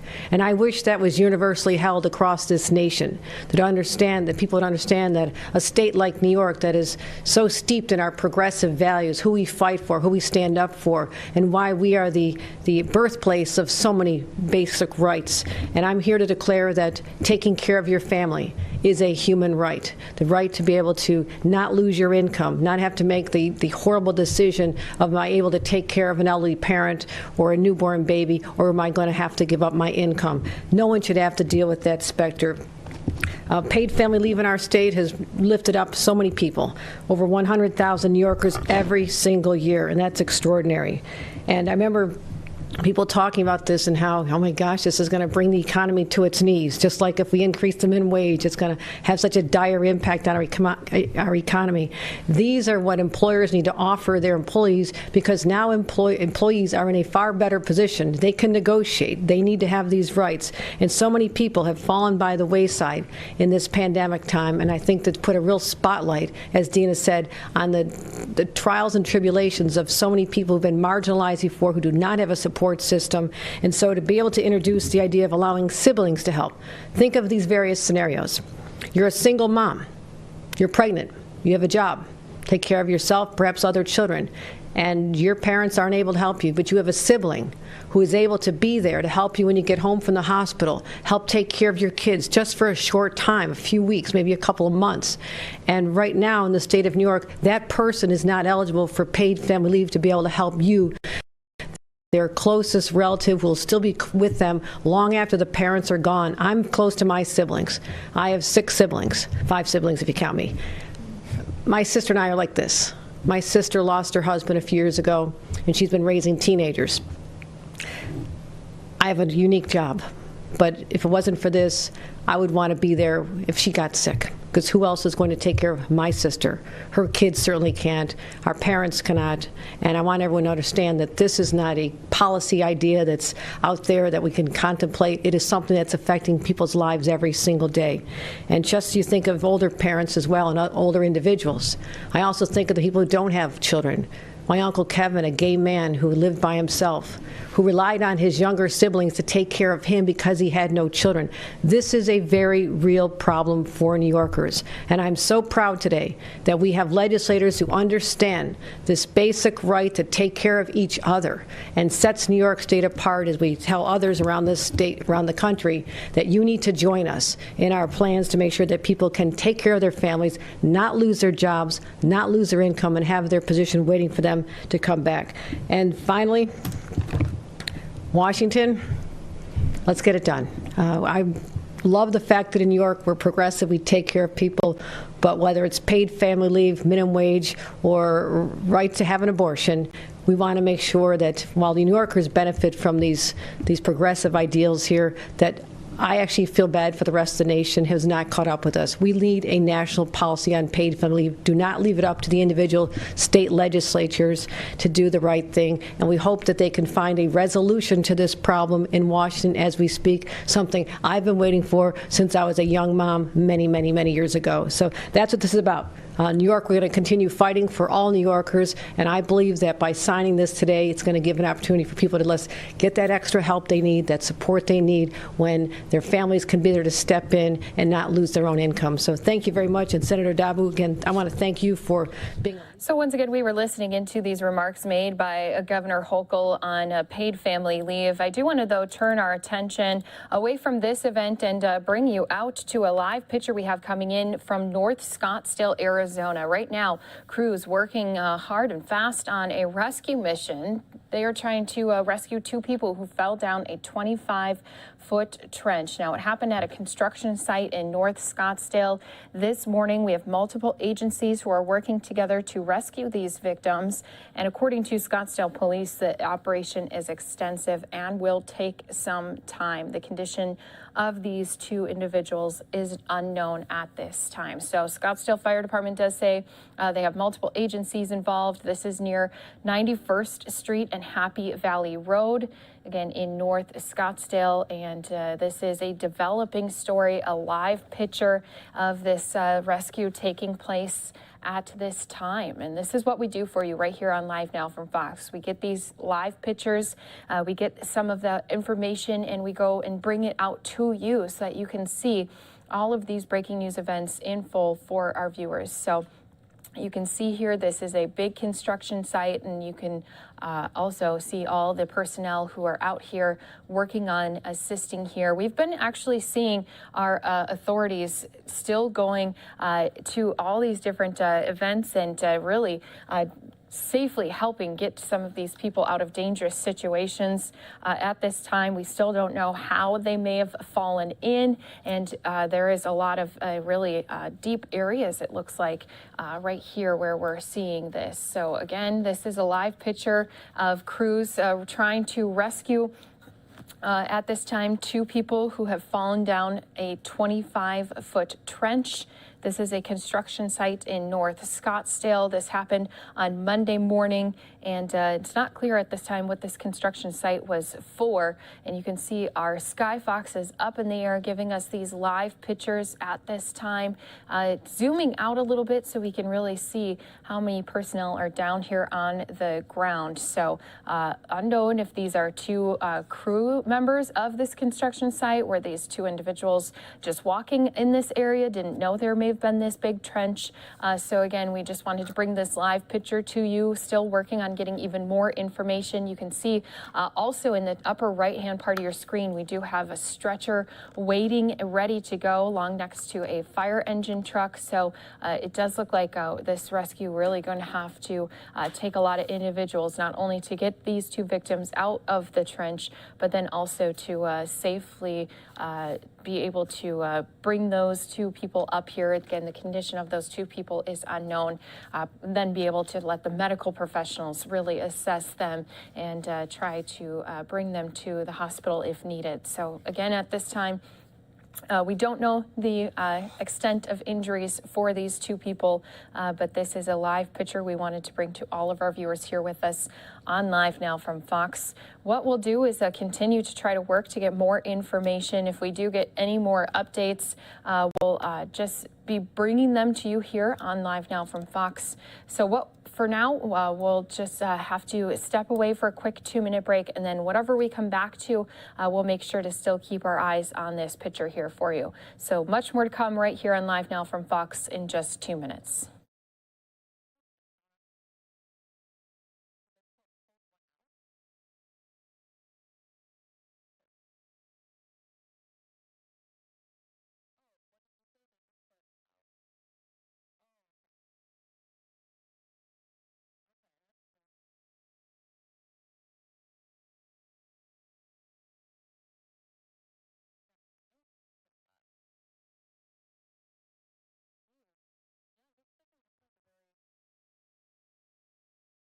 And for our viewers not in that 2-minute break, again, our Sky Fox giving us these aerials and pictures live as they circle around this scene here where crews are trying to rescue those two individuals. You can see we do have a big ladder truck that has responded out here. Now crime scene tape has been put up around this area, and 25 feet, that is a very long way to fall down. So unknown for the condition of these two individuals. Just want to say viewer discretion advised as they are working to try to bring them out of this trench, and say thank you also to everyone who sticks with us during these breaking news events. We do appreciate all of the viewers who watch here with us each and every single day. We always try to work hard to learn about breaking news, bring it to you right away, and then bring you these pictures in full while we can. So you're seeing these rescue teams out here responding to this incident. More to come here in just about 40 more seconds.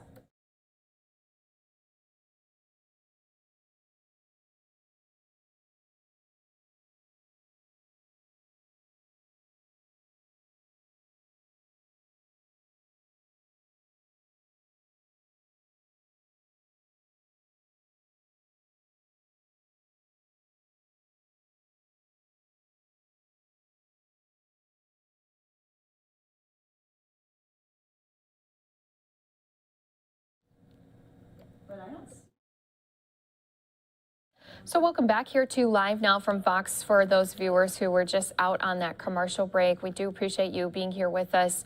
We're taking a live look at some breaking news out of North Scottsdale. You can see here, this is a construction site where there's been now a rescue mission happening for two people who fell down a 25-foot trench. So this again taking place right in front of our eyes. They just added that ladder here into this trench area, and now they're going to work on trying to bring those two individuals out of the trench. It's unknown where these two people working on this construction site. Was it someone maybe trying to cut through, use a path that was a shortcut?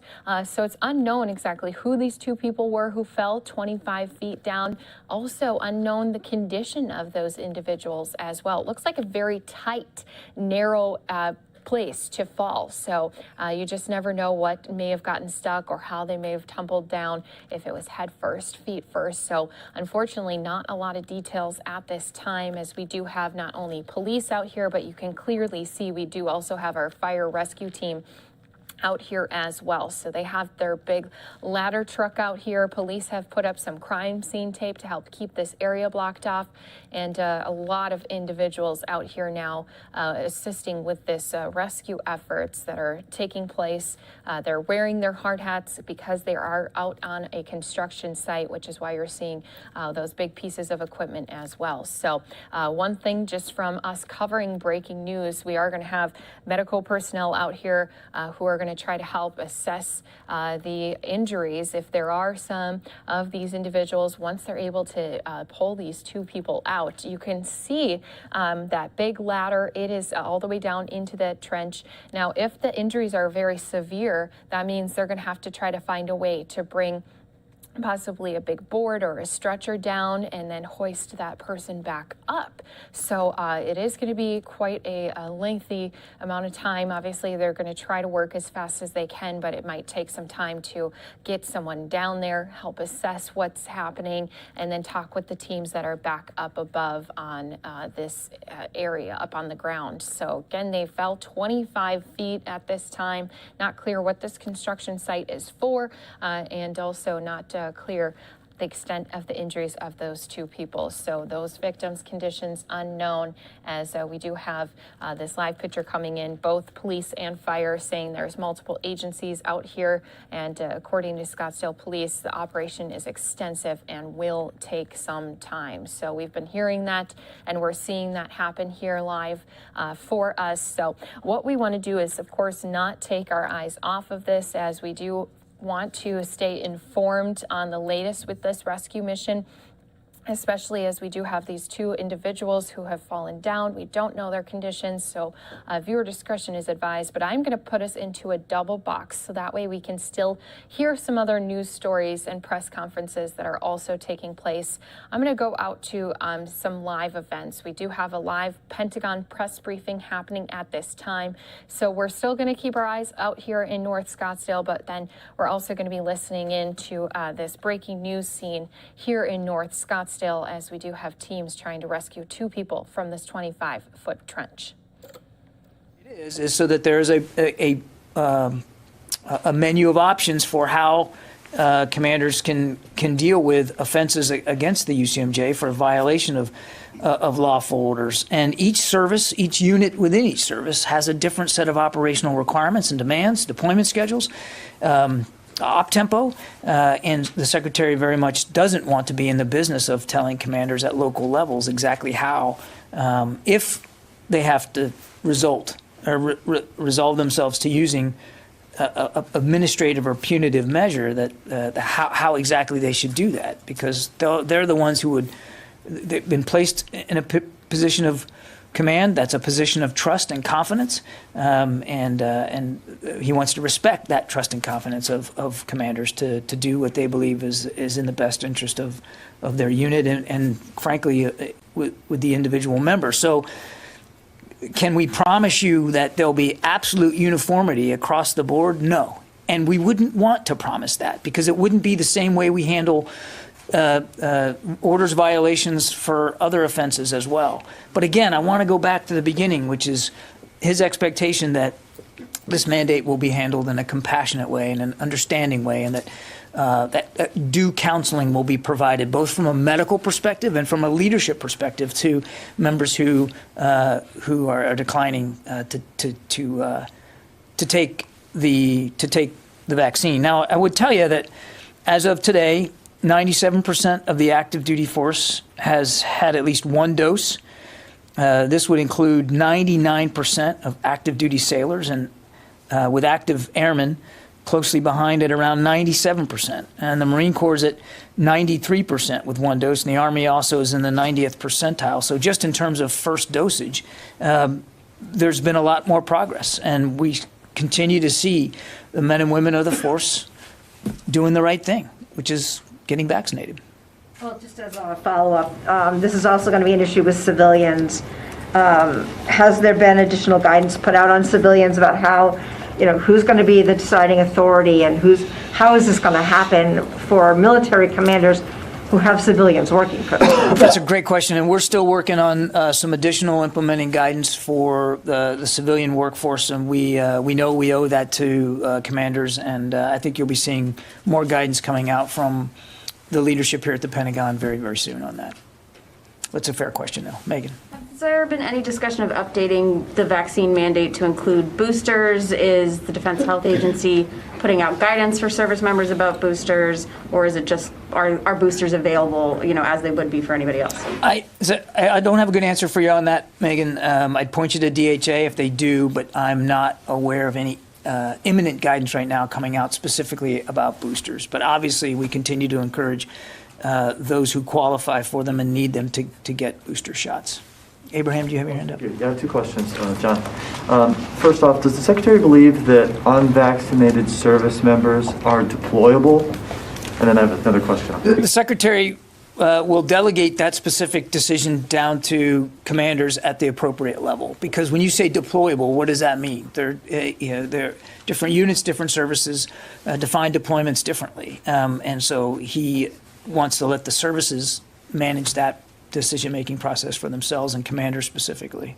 Obviously, though, he wants as much of the force as possible vaccinated, because he still believes that a vaccinated force is a more ready force. And a separate question. Does Secretary Austin have any kind of reaction to the meeting between President Biden and Turkish President Erdogan, where they discussed F-16 acquisition and getting kicked out of the F-35 program? Yeah, well, as you know, Turkey was removed from the F-35 program back in July of 2019 following their acceptance of the S-400 air and missile defense system. And the Department of Defense remains in consultation with Turkey to address remaining issues resulting from their removal from the program, with initial discussions, I think we talked about this last week, occurring in Ankara just on the 27th of October. And then just in terms of the F-16s as a matter of policy, and I think you know this, Abraham, those issues, foreign military sales issues, are conducted by the Department of State. The Department of Defense won't comment or speculate about potential FMS going forward. Sylvie. I have two questions too. First, can you confirm that Russian troops are building up at the Ukrainian border? What I can tell you is that we're aware of public reports of unusual Russian military activity near Ukraine, and we're going to continue to consult with allies and partners on this issue. I can't speak for Russian intentions, but we are certainly monitoring the region closely, as we always do, Sylvie. And as we've said before, any escalatory or aggressive actions would be of great concern to the United States. We continue to support de-escalation in the region and a diplomatic resolution to the conflict in eastern Ukraine. And you heard the Secretary address that exact issue when we were over there just a week or so ago.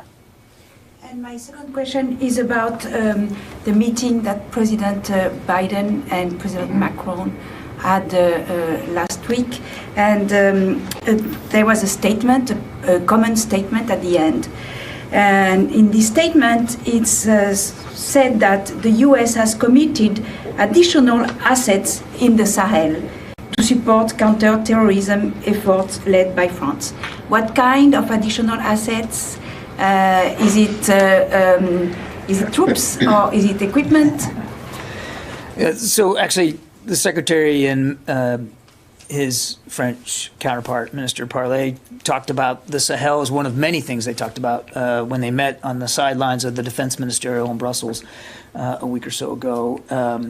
And we have, in fact, committed to continuing to support French operations in the Sahel, operations which we believe are vital to helping to deal with the terrorism threat in that part of the world. I don't have any announcements today, nor am I going to get into specifics about what those assets are, but I would disabuse you of the notion that it's all about hardware. When we're talking about helping our French allies in that part of the world, yes, there will be some material support, some of that in the realm of helping them with ISR, but it also will involve some additional training and that kind of thing. So it's not all about just additional hardware. I know when we see the word assets, that's what we tend to think, but it's really more comprehensive than that. And it's really a continuation of the kinds of things that we've been already doing to help the French operation there. No troops. I don't have any announcements to make today with respect to what that support will materialize, but at this time, it's really more about helping them in a comprehensive way. I don't have any troop announcements to speak to. Yeah, Rio. Thank you. I want to follow up about Subi's question about the U.S.-France joint statement. The statement also says the U.S. will increase the support and material contribution to the Europe's deployment of military assets to the Indo-Pacific region. So what support and material contribution will the U.S. increase to help them deploy warships or aircraft to the region? Yeah, again, I think it's going to be a range of support that we can help provide over time, and it's going to be a function of bilateral discussions that we have with the French. We know they have significant and real security interest in the Indo-Pacific. For instance, we supported France's Rafale deployment across the region back in July, which we were very proud to do. And we have a long history of mill-to-mill cooperation, and I think you're just going to see that continue to mature as we go forward. Okay? Yeah. John, on the meeting in Ankara, could you just give us more insight actually into this meeting? What are the points of discussion? What is the dispute currently between Turkey and the United States in that? I wouldn't characterize it as a dispute. I mean, we had a discussion back in late October, just a week or so ago, about the process of, the decision, the removal, which is done, and sort of what does that mean bilaterally for us going forward. So it was a very productive discussion. It wasn't anything other than professional in tone. Turkey remains a valuable NATO ally with whom we share lots of common interests, and we want to continue to make sure that, from an alliance perspective, that we can continue to work with Turkey on shared security interests going forward. But the meeting was really about the F-35 program and the removal process itself. It doesn't mean that bilaterally we aren't going to still look for ways to work closely with Turkey. And on that point, I know you won't talk about the Turkish request for F-16s, but Turkey is putting a discourse saying that actually this request also is not only important for the Turkish national security, but also the security and capability of NATO. Do you think that a viable Turkish Air Force should be there for NATO? Again, I'm not going to get to the specifics of potential foreign military sales. That's the realm of the State Department, and it would be inappropriate for us to talk about. But I will go back to what I said before. They are a valued and an important NATO ally, and in the context of our alliance, and quite frankly, in the context of our bilateral security relationship, it's important to continue to have discussions with Turkey about how to move forward, and we're going to do that. But I'm not going to speculate one way or the other about the F-16s. Just one last question. In Syria, Russians have We've been listening in live to the Pentagon press briefing while also keeping our eye on this rescue mission of two people who fell down a 25-foot trench. We are going to have some of our viewers step away for a 2-minute break and continue to have both of these events up for you right here when you return. The Russians, which does work, and we do use it to make sure that there isn't miscalculation and unintended consequences, and we're going to continue to use that deconfliction channel. Courtney. So if about 3% of the Air Force hasn't been vaccinated yet as of this morning, that rough math is about 10,000, if I'm not mistaken. So what happens tomorrow morning to those 10,000 when they show up at work?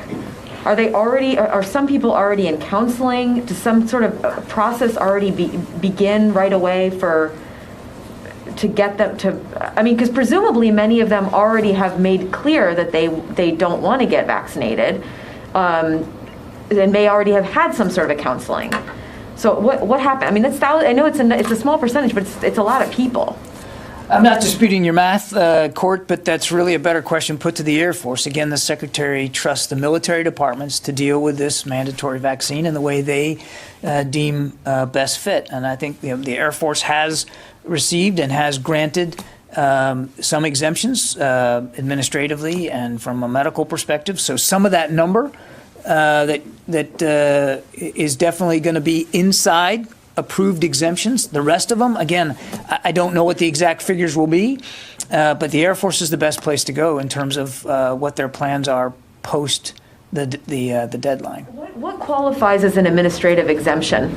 Sometimes it could be somebody who they plan on retiring in a month or so, or they're going to separate. That could be an administrative exemption. What about religious? Does that fall under administrative? And have any religious exemptions been granted? I'm not going to speak for the Air Force and their specific. Are you aware of any religious exemptions? I do not have direct knowledge of religious exemptions from the services. Again, I'd point you back to them. They handle that process. My understanding is that in some of the services, they do count religious exemptions as part of administrative exemptions, but it's not uniform across the board. So I'd point you back to the services specifically for that. Pierre. One, yesterday the White House. All right, so thanks again to all of our viewers here with us on Live Now from Fox. We're taking a listen into the Pentagon press briefing, but just want to take us back out to these pictures that we've been seeing happening right in front of our eyes. So this again is a rescue mission in North Scottsdale. This is crews working to rescue two people from a 25-foot trench, and we do know at this time that there's said to be two people in there, their condition unknown. We have multiple agencies who have been responding out here to this scene, and you can see now we continue to see a little bit more progress working. As when I first saw these pictures coming in, we didn't have the ladder going down into the trench. That's been happening. Now it looks like they may be trying to use this ladder truck to help pull up these two people. So again, we don't know the condition. 25 feet is a very far way to fall. Looks like a very narrow trench. So did that play any sort of part to help, or possibly didn't make a difference for these people? Did they fall feet first? Did they fall head first? And again, unknown what this construction site was exactly for, but it does look like it's right near some buildings here. Now we have some crime scene tape that has been put up around this area.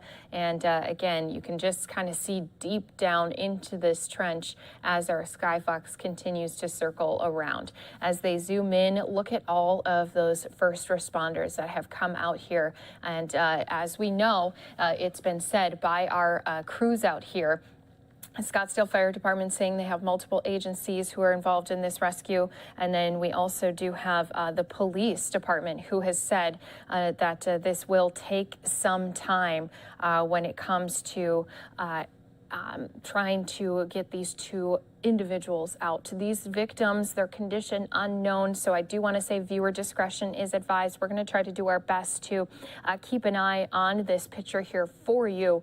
But I did want to make that note out there for our viewers, because we are live, we're raw, it's unfiltered. This is what we do for you. Instead of just showing you a quick picture and moving on, this is something that we're going to take a look at while Sky Fox is out here giving us these pictures. So once more, thank you to all of our viewers who are here with us. And Scottsdale Police has just made a note saying that the operation is extensive and will take some time. You think about all that takes part in trying to get these two individuals out, no matter what the condition is. They do have to assess how they're going to get their team member or team members down into this trench. How are they going to get those team members back out? How are they then going to assess the injuries to these people who fell down? And how are they going to get those individuals out? Because, of course, if these people have some sort of injury to their back or their neck, no matter what it is, you're going to have to be very careful with the movements to not further extend those injuries. So you see here, we do have the ladder truck that's being used to help put a rope down into this trench, and it looks like they're going to be using this to help try to pull something up out of the trench. So will they be putting a victim on some sort of a board or a stretcher, attaching it to these ropes that they're sending down, and then pulling them up? This is why we're going to take this live picture and watch it here, is because it really is amazing rescue efforts that these teams do, no matter if they're out responding to fires. We saw just the other week, just last week, we showed you some fire crews had to go and help rescue two crew workers who were stuck on a scaffolding up high on a high-rise building. So again, now seeing a live picture of these teams out here with this trench rescue, you can see one of those first responders making their way down this ladder, and hopefully they're able to help provide more information up above, where then they can continue to make some big decisions on how they're going to move forward with this breaking news. So thanks again to all of our viewers here with us on Live Now from Fox. You can always watch us no matter where you are on LiveNowFox.com. We're on Samsung TVs, we're on YouTube, we're on so many different platforms. You never have to lose sight of us, as we do have you covered with breaking news events just like this one we're watching in North Scottsdale. So a second crew member looks like they are also making their way down this ladder, and this is some really important work, these next moments of these first responders going down to try and help rescue these folks who have fallen in. Again, 25 feet is such a long way down. Unknown if these two individuals were possibly some construction workers on site. Were they possibly just two people who may have stumbled upon this construction site, didn't know how deep this was? Maybe they tried to make their way across the trench and fell in. So again, there's a lot of questions that have not yet been answered, because you can see these agencies are out here and they're working hard on just focusing on the victims first instead of addressing the media. But they have talk to the media a little bit just to give some information at this time. Again, Scottsdale Fire Department saying they have multiple agencies out here at this scene. Now, for people familiar with Arizona, this is near 91st Street and Happy Valley Road. So this is in North Scottsdale, and it looks like we do have a lot of personnel out here assisting with this rescue. Again, viewer discretion is advised, just as we don't know the condition of these two people who fell down, again, 25 feet into this trench.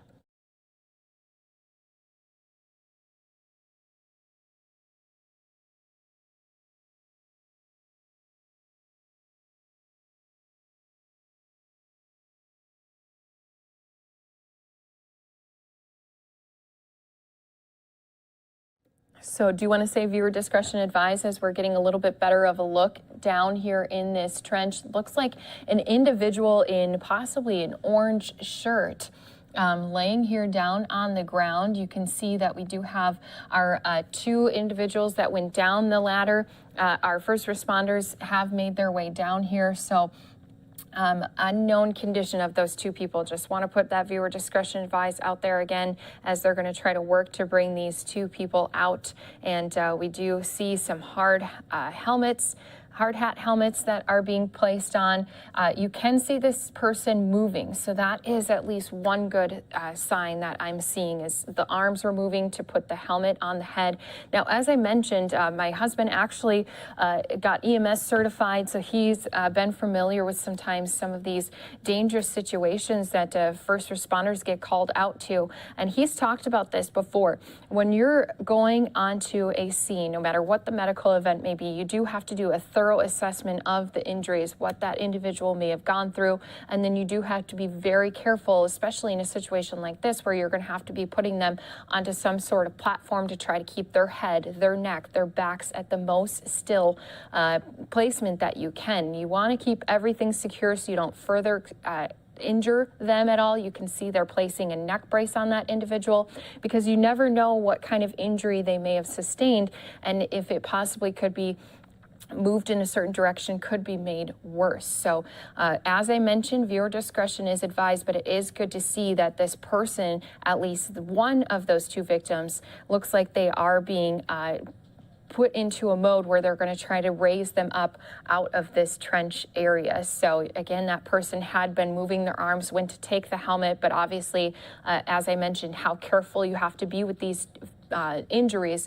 The first responder put the helmet on that individual and then was putting a neck brace on as well. So it looks like we do have them at least speaking to one of those two victims, and hopefully they are able to get that person out of here as safely as possible onto an ambulance and then over to the hospital where they can thoroughly be checked and treated as well. So thank you again to all of our viewers watching this with us.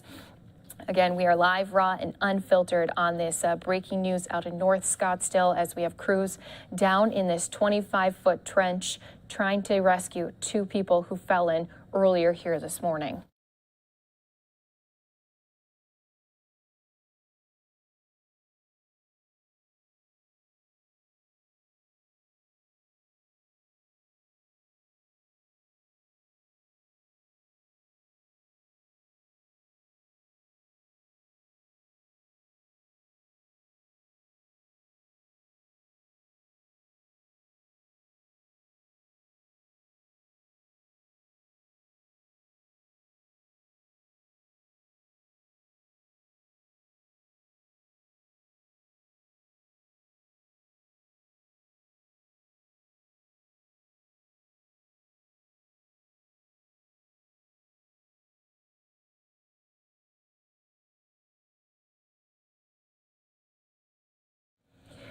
So again, this is a live look at Skyfox circling around. You can see all of our first responders working here together to try to help these two individuals out of this 25-foot trench. And again, we saw just a little picture when we made our way around this area. We just saw a small picture of a person that these first responders were talking with. Looked like they were laying down. Then they were placing a hard hat on that individual and also putting a neck brace on them. So as our helicopter circles around here, we might be able to get that picture back and see where we are with bringing up the first of these two victims who fell into this trench. Again, unknown who these two individuals were, how extensive those injuries were, but we did see that that person had been moving their arms at least, and unknown if they were construction workers. Obviously, this is a construction site. That person was in an orange long sleeve shirt, it looked like, but again, we just can't assume anything. Hopefully authorities, once this operation and rescue mission is complete, will be able to provide a clear picture on exactly what had happened here today. So as we circle around, we're going to get back that view where we had saw our first responders down in the trench. You can see them down there on the ground, and they're going to be working to try to help get these two people out. Unknown the condition of those two people, even though we saw one of them moving their arms, you just never know how serious those injuries are or could even be once you move them out of the area where they had sustained their injuries, because sometimes that too, maybe the right pressure point was being held in a certain position, and once you move them, then something else can be triggered. So I just want to say viewer discretion advised as we are taking these live pictures. That ladder truck you can see now has been extended out. It is right over this trench area where they're going to be raising up one of those two individuals. They'll have to do it one at a time. Obviously, 25 feet is a long way to go down. It's going to be a long way to bring them back up, because even if they have them on a mechanism to raise them up with the ropes and with the ladder, they're going to have to go very slowly to be as safe as possible. So once again, we've taken this live look here for you, and we're bringing it to you in full, giving you this look from the moment that we saw our chopper was out here responding to this call for, again, two people who had fell down this trench. And we wanted to continue to take this picture in full for all of our viewers with us on Live Now from Fox. Thank you to everyone who follows us on our social media platforms and really turns us on no matter where they are. I know when I'm at home, although I work here all day, and when I'm at home, I turn on my TV and right away what pops up is Live Now from Fox. That way I can stay up to date on all those top stories happening day in and day out. But so thank you to everyone. If you don't yet, you can go and follow us on our social media pages. That way you can see always those top stories that are happening, stories that you really should know about and that you care about. Right now, our live picture showing us that we do have multiple first responders speaking to their crew members who are down at the bottom of the trench. Remember, we saw two of them climbing down this ladder, and they are going to have to continue to have good communication out here during this rescue scene. Not only are they going to have to talk about these victims, their extent of their injuries, how to properly be able to try to get them up out of this trench, but then also how to get themselves back out safely. Obviously, they have that ladder there that they'll be able to try to use, but we always have to keep in mind that the first responders put themselves in danger whenever they respond out to these calls as well. So a lot of hard work being done here. Really proud of the teams that go out each and every single day, putting themselves at risk to help with others who are in sometimes some dangerous situations. So here we're seeing them out responding to a trench fall, so this going down. Last week we saw them out responding to some crew members who were stuck on a scaffolding piece that was up dozens of feet up into the air on the side of a high-rise when that scaffolding piece of equipment had malfunctioned. So then teams had to rappel from the top of that building down to that piece of equipment. They tried to fix it. This happened down in Austin just last week. And when they weren't able to do that, then they helped rappel down those two construction workers. Now we're out at a scene like this where we have our first responders coming out. Again, they have to assess the scene. They have to be able to keep their first employees safety first for them. Once they were able to probably do some logistics and talk about the best ways that they can go down and respond to these individuals, they probably tried to do that as quick as possible. Even though we've heard from Scottsdale Police, again, they did say that the operation is extensive. It is going to take some time. So we are seeing that unfold here. And again, although you want to get them out quickly and get them to the hospital to be treated, you have to think about all the safety precautions that they have to take surrounding this scene. So this picture coming to us as Sky Fox continues to circle around. Hopefully when we make our way around again, we'll be able to look down into the trench where we did see one of those two victims moving their arms. Looked like they may have been communicating with the person who was down there, putting a neck brace around their neck. So although we say we don't know their conditions, it was a good sign seeing at least one of those victims talking with the crews that were down there in the trench. So that is something that we always try to warn our viewers about, is when we don't know the conditions, especially with something so dangerous like this where they fell 25 feet. But that was a good sign that I saw, and all of our viewers who've been watching this with us was that conversation that looked like it was being had between that crew member who had just climbed down the ladder, and then that one of those two victims that had been laying down at the bottom of this trench. So this live picture coming to us on Live Now from Fox. Some of you are going to step away for a 2-minute break as we continue to watch this rescue mission unfold in North Scottsdale. Thank you to everyone who's here watching with us. Again, we'll see you right back here in just 2 minutes.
Thank you again for watching this breaking news with us right here on Live Now from Fox. We do have medical teams as well as first responders out here at a rescue mission that is taking place in North Scottsdale. Right now, we do know there was 2 victims who fell into a 25-foot trench.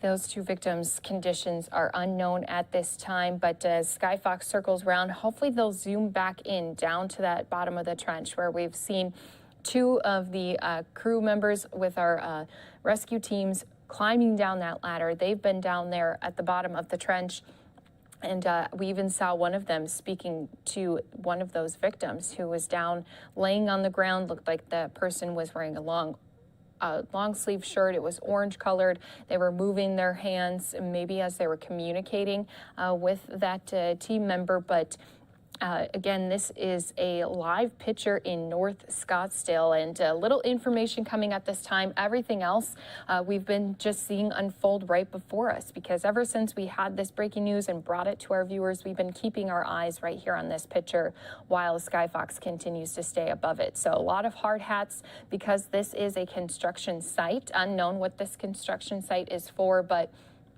you can see that they are out here in response to these 2 people who fell down. Now, this trench, very deep, 25 feet.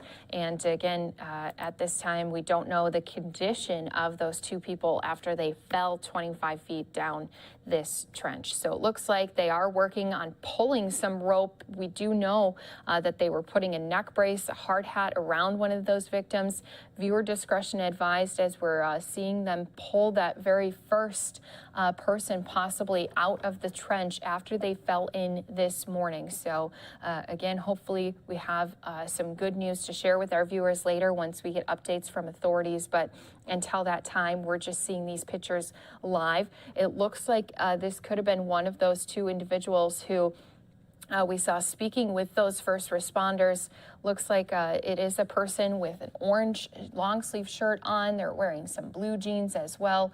And again, this person fell 25 feet. Looks like they're moving their legs very well for someone who fell down that amount, but it looks like they're going to have to unharness this person, of course, put them onto this stretcher and really do a great assessment of them. full assessment to make sure that they do know of all the injuries that could have possibly have happened here. It did look like they were putting some weight on their legs. They must have told that person, don't put any weight on yourself, just get into this stretcher that we have right behind you, and then we'll be able to make sure that your injuries aren't anything that we need to be concerned about. So it does look like we're getting the first of those two individuals pulled out of this 25-foot trench after they had fallen in this morning.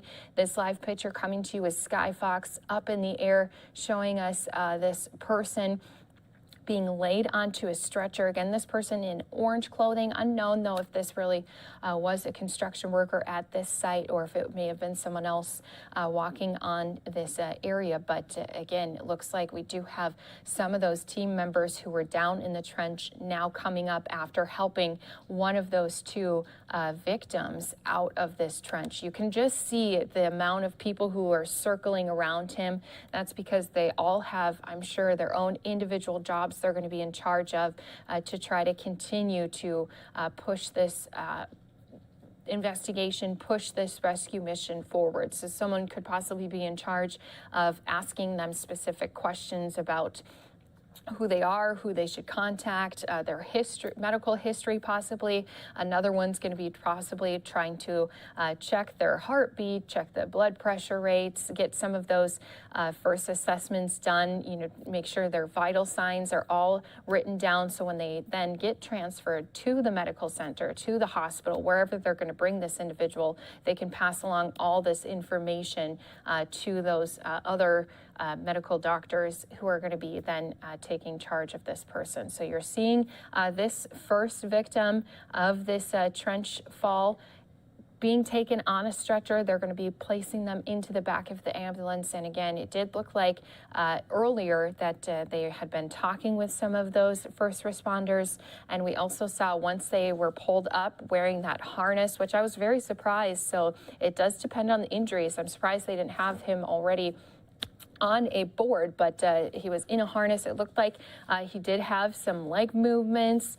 And again, this was a 25-foot trench that these two people fell into. So these first responders going to be putting this person, taking them away from the trench, putting them into the back of the ambulance. And so glad we were able to see this first of the two being rescued. Again, this is something we do for you here on Live Now from Fox. We get these live pictures in, we go out to them for you, and you're getting to really see everything happen in the moment during this rescue as one of those two victims is now being put into the back of this ambulance.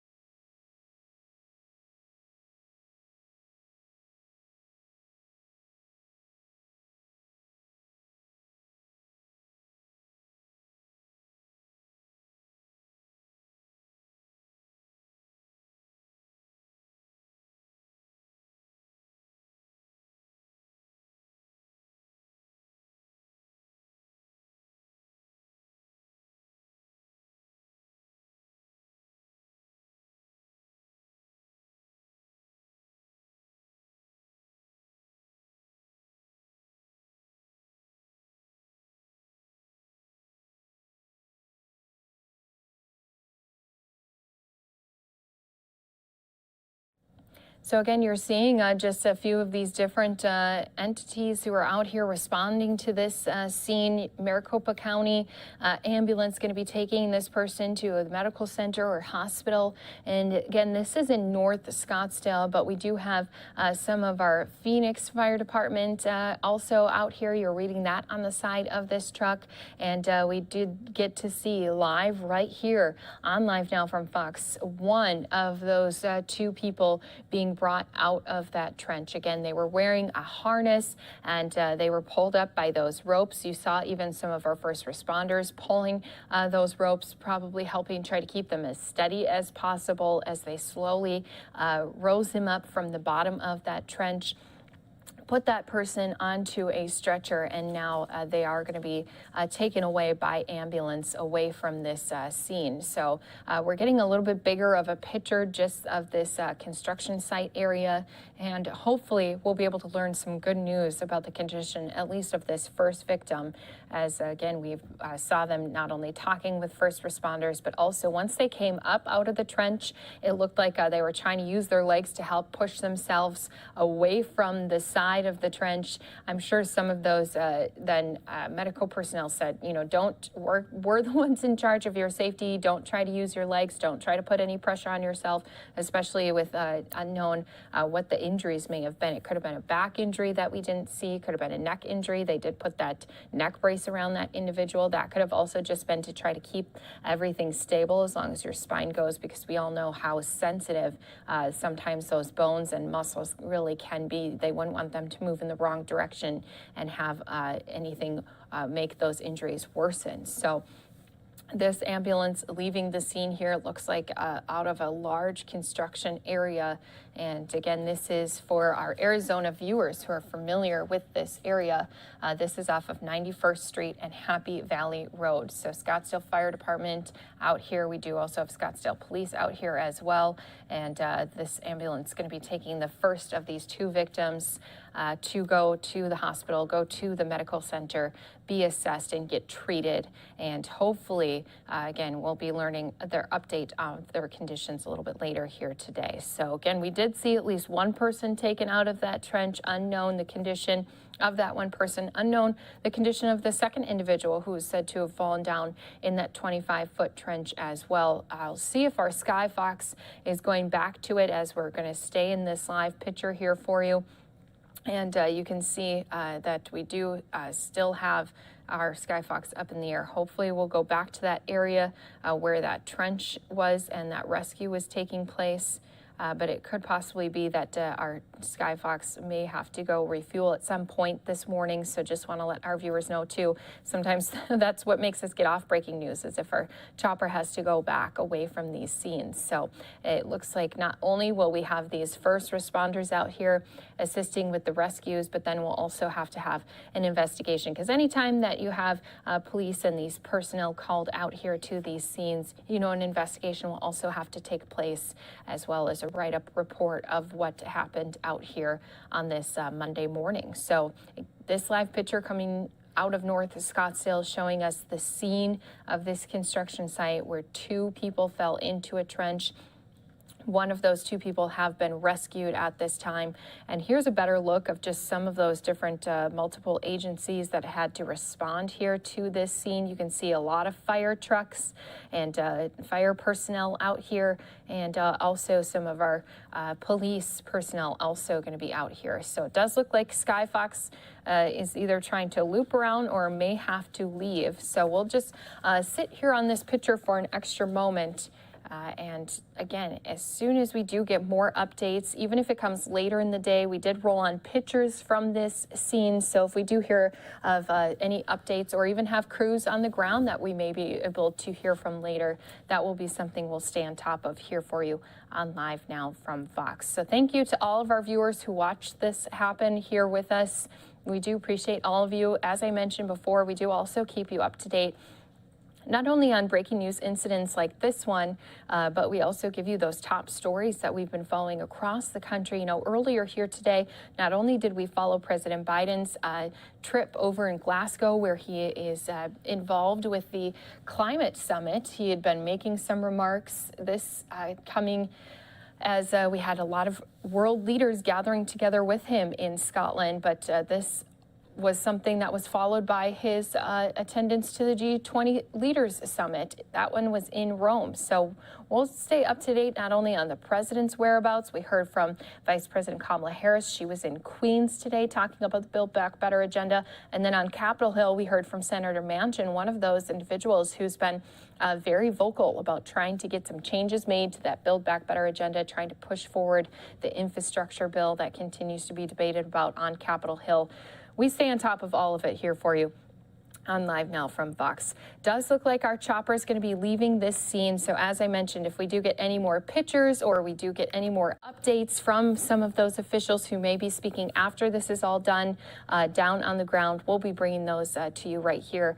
If there's other updates as well, we'll try to give you those updates as well. So a lot to continue to keep our eyes on here for you, as we always do. And we'll go into more of these top stories and press conferences that happened earlier here this morning, right after we go to a 2-minute break.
Welcome back here to Live Now from Fox. We have been keeping everyone up to date on a number of busy items happening. We've been not only taking you out to some of these different press conferences, but also breaking news and even bringing you out to Scotland, where we heard from President Biden earlier here today as he addressed world leaders on climate action that he says America is committing to. So a lot to continue to keep up to date on, and we continue to bring it all right home to you, or at work or on the go, no matter where you are watching us from. We're giving it to you in full. So let's go ahead and continue to give you some of these pieces. We do have Senator Schumer making some floor remarks. Let's jump out to them. This coming also at a time when, you know, negotiations still going on back and forth with the Build Back Better Act. It was something actually President Biden had spoke to about over in Glasgow, as he was talking about how his agenda does address making some big changes and addressing climate change. You heard then from Senator Manchin, who was saying obviously he wants to see some of these things move forward, but it continues to be a problem when it comes to the hidden price tag of how much this will actually cost. So let's go out to that Senate floor, listening to Senator Schumer's remarks that he's doing right now. As Congress prepares to take action on the president's proposals, we are still talking and working through important details and making good progress. And I want to thank all my colleagues for their diligence, their expertise, and their commitment to getting something done. As I've always said, nobody is going to get everything they want in the deal, but it will have some things that everyone wants. Even as legislative text continues to get finalized, the framework itself already contains very, very good and important things that will make a tremendous difference in the lives of the American people. It will help the middle class stay in the middle class. It will help those struggling to get to the middle class get there a little more easily. It will really help Americans in ways that Washington has not helped Americans in quite a few years. One way it will help is childcare. Tens of millions of American families struggle with the unaffordable costs of taking care of their children. For some families, childcare can cost over $10,000 a year, forcing parents to make the painful choice between going to work and looking after their kids. The consequences for our economy with its shortage of workers, for parents and for our kids, are severe and long-lasting. The framework, with its historic investments in childcare and universal pre-K, would finally provide working and middle-class families with the urgently needed help they need, so parents, particularly women, can enter the workplace, earn a living, and not worry about whether their kids are being well taken care of. The President's framework also makes long overdue progress in the fight against climate change. It contains the largest investment to address the climate crisis in American history. American families from one coast to the other are in desperate need of relief from the consequences of climate change. Wildfires in the West make it harder for people to breathe, especially those with conditions like asthma. Flooding in the Midwest destroys crops and homes and local economies, and poison fragile ecosystems and even the drinking of safety water. Extreme storms in the winter make it harder for those without proper heating to stay safe, as we saw tragically in Texas. And of course, the hurricanes and tropical storms on the East Coast have caused regular flooding, the likes of which we haven't seen in a long time, occurring as recently in the Mid-Atlantic this weekend. So we have an opportunity, a real opportunity, to take unprecedented action to protect Americans against these threats. And while there'll be so much more to do, this is a bold step in the right direction. As the President spoke before the world today in Glasgow, his framework is proof the United States is ready to once again lead by example against the greatest existential crisis of our time. There's so much more to like in this framework. As I have said repeatedly, when this bill is passed, it will be fully paid for and reduce inflationary pressures, something that has been affirmed by many economists. It'll be fully paid for and at the same time reduce some of the bottlenecks and high costs that people have. It will lower people's costs in many ways. And particularly, we are making regular progress to lower prescription drug prices as we work to refine the agreement. The framework will also make health care more affordable, cut taxes for working and middle-class Americans, and most importantly, provide long-sought ladders for families to climb up to the middle class and give them the stability needed to stay in the middle class once they get there. It will lower costs for people in many different ways, one of our main goals. This will be just what the American people need and will not be inflationary. So the announcement last week from the President brought us one step closer towards our goal of delivering help to the American people at every stage of their life. We're going to keep working this week to get this legislation over the finish line.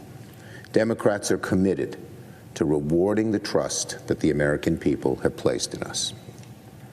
Now on judges and nominations.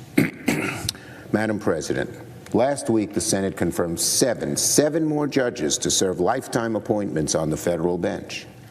Just about all of them were people of color, all but 2 were women. Among them were more federal defenders, civil rights lawyers, election experts. They will bring sorely needed diversity to the judiciary, not just personal diversity. Demographic diversity, as important as that is, but professional diversity as well, adding to the breadth and width and depth of knowledge possessed by the courts. It's no longer a bench that we are appointing that is simply prosecutors, partners in large law firms, but many others from walks of life with different and needed perspectives on the federal bench. And today we're going to pick up right where we left off. Later this afternoon, we'll vote to confirm Beth Robinson of Vermont to serve on the U.S. Court of Appeals for the Second Circuit, and Toby Heitens to serve on the U.S. Court of Appeals for the Fourth Circuit. A former clerk to the late Justice Ginsburg, Mr. Heitens is a veteran of the Justice Department and the current Solicitor General of the Commonwealth of Virginia. He's regarded by both sides of the aisle as a superbly skilled lawyer and an impartial thinker. And Justice Robinson, who has spent 10 distinguished years on the Vermont State Supreme Court, the Senate is presented with another experienced, dedicated, and historic nominee. She would be the very first openly gay woman to serve not just in the Second Circuit, but in any federal circuit court in the country. Another barrier torn down in the halls of justice. We're proud of tearing down those barriers and making the bench more inclusive and more like America. I look forward to her confirmation today and in the weeks and months to come. Senate Democrats will continue pressing ahead to bring balance back to our federal courts with diverse, mainstream, qualified, and impartial jurists. Now, on the John Lewis Voting Rights Act and cloture. Madam President, the fight to protect our democracy from voter suppression and election subversion continues in the United States Senate. Later this evening, I will file cloture on the motion to proceed to the John Lewis Voting Rights Advancement Act, setting up a vote to take place on Wednesday. This bill, which my friend Senator Leahy in Durban worked assiduously to put together, will restore the key protections of the Voting Rights Act, the crowning achievement of the civil rights era, that were wrongly gutted in one of the worst decisions the Supreme Court has made in a long time in 2013, the Shelby decision, done by a conservative majority on the court.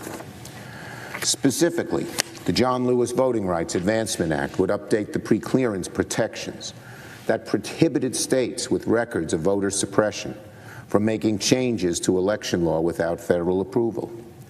Recent history makes absolutely clear that we need these protections on the books. Thanks to the Shelby decision, we now live in an era of increased voter suppression in the United States. After that decision, states like Texas, North Carolina, sadly sprang into action to make it harder for minority, younger, and lower-income people to vote. Many more states followed years later, and we are suffering the consequences of that decision to this day.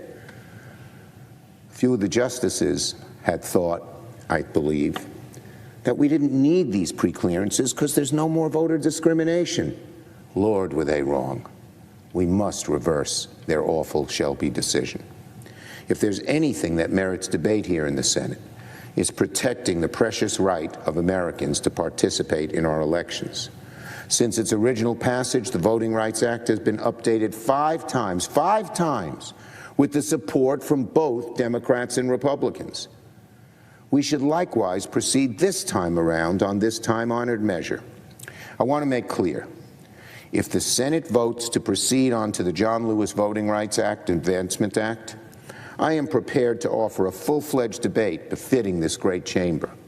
Republicans will be given the chance to raise their objections, to offer amendments, and make changes to the bill.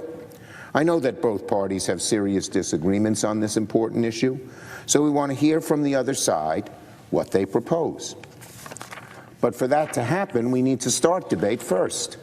We need to vote to allow the Senate to work through its process. We need 60 votes simply to say we will debate this issue.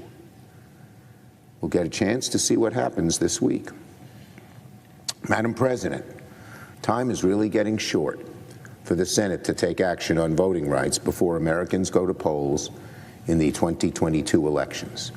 It is essential that we restore preclearance protections before the start of next year, when states are set to consider another round of restrictive voting rights laws when their legislative sessions start in the spring. Indeed, the dangerous and draconian Republican laws we've seen in 2021 are only the beginning if this body doesn't take action, and are a serious, very serious threat to our democracy, one of the greatest threats to democracy that's come around in a long time. So I hope both parties will proceed on legislation that's long enjoyed bipartisan support in this chamber. Our democracy demands we act. I yield the floor. Once again, we brought you those floor remarks, and do continue to keep an eye out for The other side of the aisle's leader, that would be Mitch McConnell. If he does make remarks on Senate floor, it's something we can always bring to you here on Live Now from Fox. I always like to bring you both sides, especially when it comes to these talks and debates of Build Back Better and their remarks that happen here as well. So we'll step away for a 2-minute break. We'll bring you more news pieces happening across the country when we all return again in just 2 minutes.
And welcome back here to Live Now from Fox. We continue to keep you up to date on all these different live breaking news events, top stories that happen across the country. We just heard from Senator Schumer. Now going to step to the other side of the aisle, listening to Senator McConnell's remarks on the floor right here for you on Live Now from Fox. Republican leader. Well, the American people are hurting. Inflation just hit another 30-year record high. Families are paying skyrocketing prices for everyday needs. The murder rate across the country just recorded its biggest jump ever. But here's what the Biden administration is focused on: handing out 6-figure and 7-figure payments to illegal immigrants. A few years back, liberal interest groups started trying to sue the United States government on behalf of illegal immigrants. They want American taxpayers to pay out legal damages because of the conditions some people faced as they tried to break into our country illegally. Now, as a legal matter, these lawsuits were borderline frivolous. Our government was all but certain to win the suits, but this administration wants to stand down and voluntarily pay out massive damages. Quote, the U.S. Departments of Justice, Homeland Security, and Health and Human Services are considering payments that could amount to close to $1 million a family. $1 million a family. About $500,000 per adult and about $500,000 more per child. Now, American families are having to anxiously budget for gas and groceries. But President Biden wants to literally make millionaires out of people who have violated federal law. What could be more unfair and unjust to law-abiding, tax-paying American citizens? And talk about yet another massive incentive for more and more people to come here illegally. On President Biden's watch, we've already seen an all-time high in illegal border crossings, combined with a decade low in arrests in the interior. So Democrats have already created a major border crisis. And now they want to cut seven-figure checks to illegal border crossings. Democrats are already trying to send monthly welfare payments to people here illegally. That's in the reckless taxing and spending spree they are putting together behind closed doors. But who needs $300 a month when President Biden wants to send these folks $450,000 per person? That is 4.5 times the payment that the Department of Defense sends to survivors of service members who were killed in action. Fallen troops families get $100,000 from the Pentagon, but the Biden administration wants to give illegal immigrants $450,000. This is an especially extreme example of a big error that Democrats continue to make over and over again. The left mistakenly thinks that a compassionate border means a weak border. They think compassion requires weakness, weak security, weak enforcement, weak on upholding the rule of law. And now apparently we're a cruel country unless we hand out $1 million per family to illegal immigrants who sue America. But the entire concept is dead wrong. It is not compassion to lure people from all over the world through dangerous journeys with the promise of open borders socialism. In fact, the government paying out six-figure sums that multiply with every additional child in tow will only incentivize the riskiest and most dangerous kinds of illegal immigration. We'll be guaranteeing that even more children are dragged along the dangerous journey. Honestly, this absurd idea feels like a satirical policy proposal that Republicans would have invented to make a parody out of the radical left. Oh, and the next thing you know, they'll be sending out $1 million checks to illegal immigrants. But this is literally what the Biden administration wants to do, according to reports that they have not denied. Out in the real world, American families already have enough reasons to worry about the administration's spending habits. The inflation kicked off by Democrats' springtime binge has wiped out wage gains and made family budgets even harder to square. One recent report on soaring food prices, including this quote from a shopper out in Indiana. Quote, "You have to pick and choose. Before, you didn't have to do that. You could just go in and buy a week or two's worth of food. Now I can barely buy 1 week's worth." That's a sobering reality that too many Americans are dealing with. And it isn't limited to the grocery store. Folks in my hometown of Louisville have seen gas prices jump a full $1 in the past year. Feeding a family is getting harder. Filling up the tank is getting harder. Even heating a home this winter is shaping up to be 30% more expensive than last year. Even during a time of calm and prosperity, writing $1 million checks to illegal immigrants would be an insult to American families. But it's 10 times more insulting at a time like this, when Democrats' policies are forcing so many households to tighten their belts. These are the same Democrats who are putting finishing touches on yet another multi-trillion-dollar reckless taxing and spending spree. So in the days and weeks ahead, when the far left tries to sell America on historic inflationary spending, historic tax hikes, and more micromanaging of American life by politicians, just remember, these are the same politicians who have proposed giving millions of dollars of taxpayers' money to people who broke federal law to enter our country. The same people who think that it's a great idea want license to transform our entire economy. Look around. I'm not sure how much more of this transformation American families can stomach.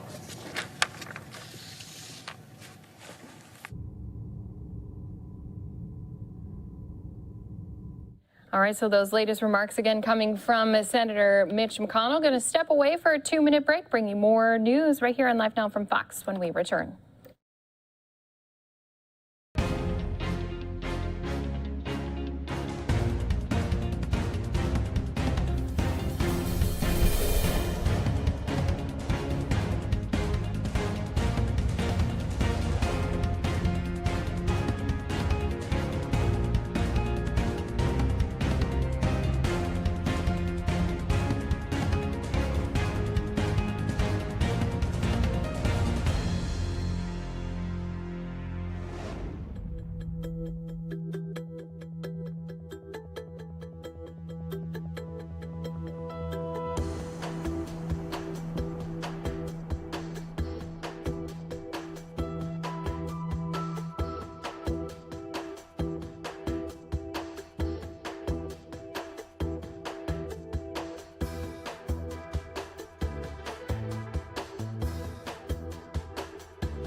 Well, welcome back here to Live Now from Fox. Going to take us out to a live event taking place at this time. You can see here is the rally as we are just on election eve in Virginia. This is going to be for Terry McAuliffe. He's the Democrat trying to run for that governor's seat.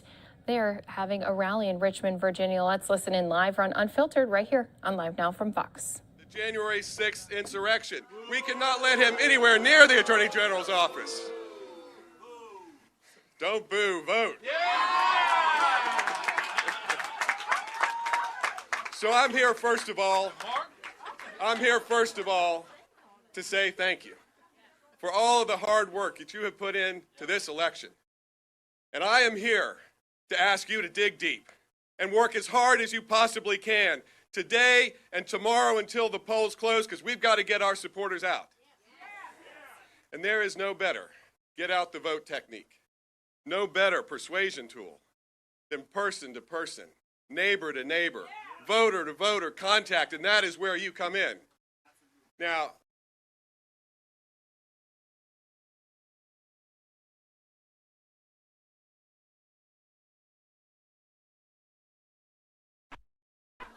and one thing I know is, in close elections, the team that works the hardest usually wins. And the stakes could not be higher. This election will determine the future of our Commonwealth. The eyes of the nation are on us. Are you ready to turn out our voters? Because you have the power to win this election. You have the power. You can turn them out.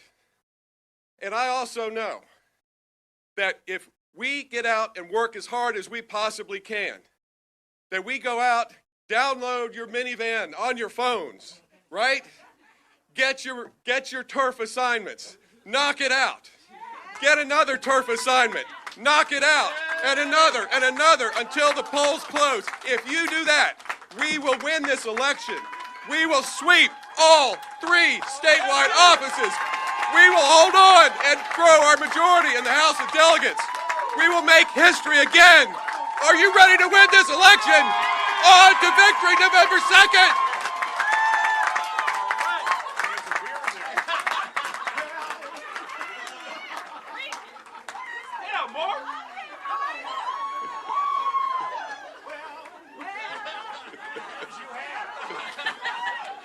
I'm just getting started, folks. And it is now my distinct honor to introduce to you the next Lieutenant Governor, Hala Ayala.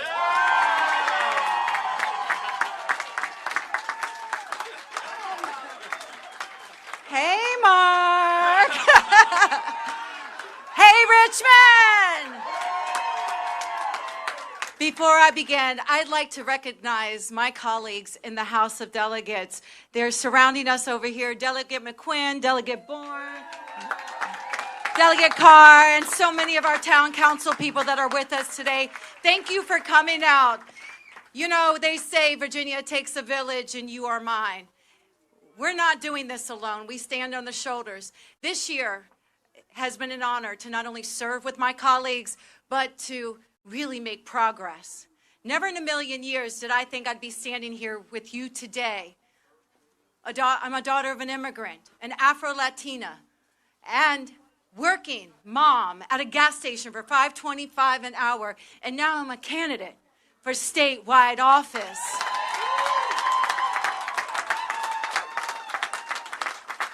Why I share that with you? Because you plant seeds in me, Virginia. You made the impossible possible.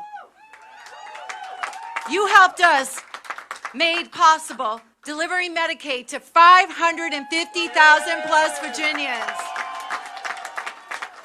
You made possible marijuana justice. You made possible abolishing the death penalty. You made possible raising teacher pay. You made possible working families get the fair pay they deserve.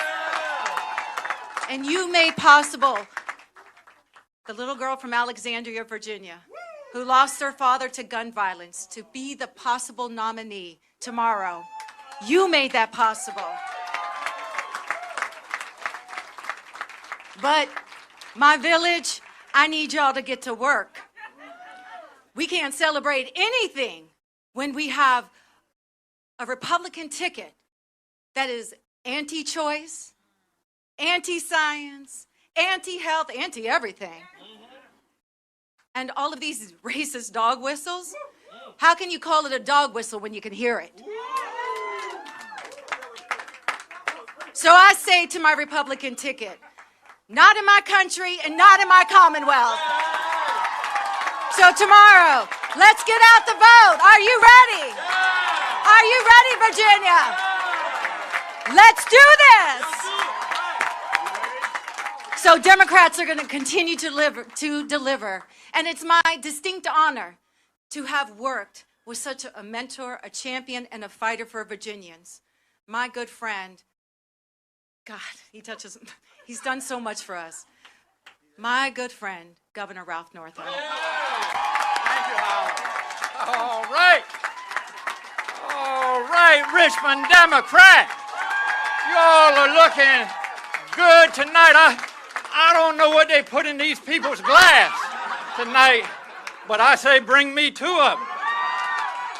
If you're ready to win tomorrow, I want you to raise your glass.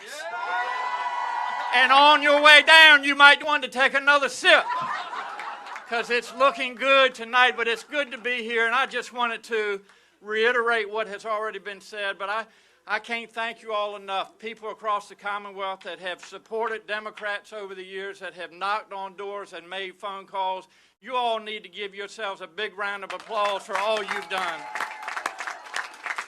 And I also want to take this opportunity to thank the candidates. This is not an easy task to go out here and run, especially statewide and traveling around. And please give all these candidates, House of Delegates, a round of applause. I don't know about you, but I'm proud to be a Democrat. And when we elect Democrats, good things happen in Virginia. Now, those folks on the other side of the aisle, the campaign that Terry's opponent has been running, I like to say on the Eastern Shore, they lied to us like rugs. And that's not a good thing. And you know, especially when it comes to the insurrection on January the 6th, they say that was a peaceful rally.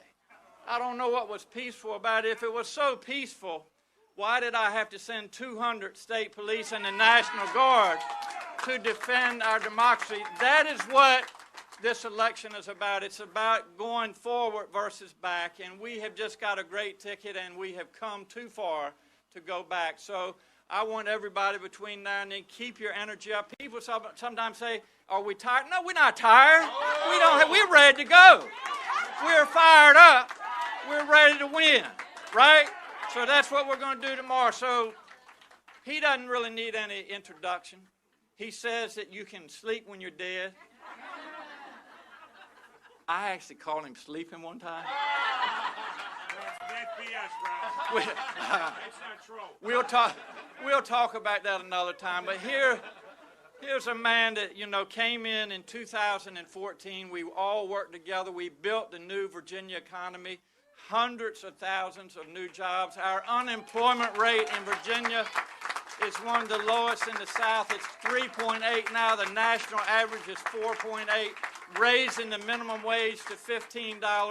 Don't tell me that our economy is in a ditch. I don't know what ditch Glenn Youngkin is talking about, because our economy is roaring. We're on fire. We're putting people to work. Businesses are wanting to come to Virginia. And let me tell you one thing. Let me remind all of you all, and I'm going to remind Glenn Youngkin too, it's the inclusive Virginia. It's the Virginia that embraces diversity. It doesn't matter the color of your skin. It doesn't matter the religion you practice, the country you come from, or who you choose to love. We welcome people in Virginia. And guess what, Mr. Youngkin? If we don't welcome them, they're not going to come to Virginia. So you want to talk about a ditch. You're going to run this economy in the ditch if you get elected and continue to do the thing. So we're not going to let that happen, are we? So raise your glass one more time to a victory for the Democrats tomorrow. Please welcome to the podium the 74th governor of the Commonwealth of Virginia, Terry McCullough.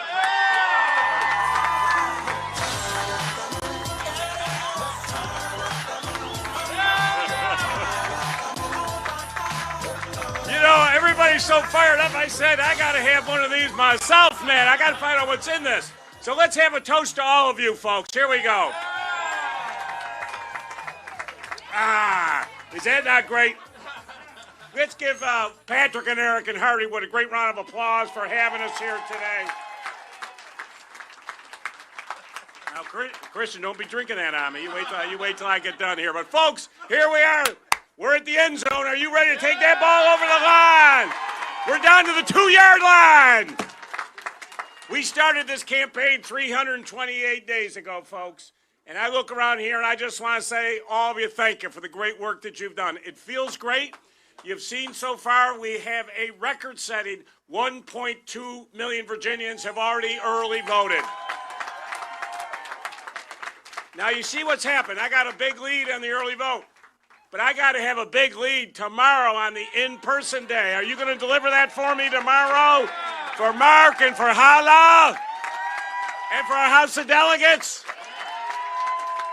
But just this weekend, 258,000 doors were knocked on Saturday and Sunday. That is a presidential-level turnout operation.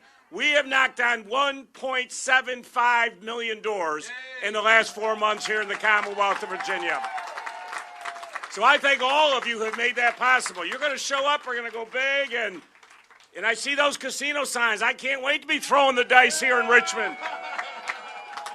But folks, I need your help.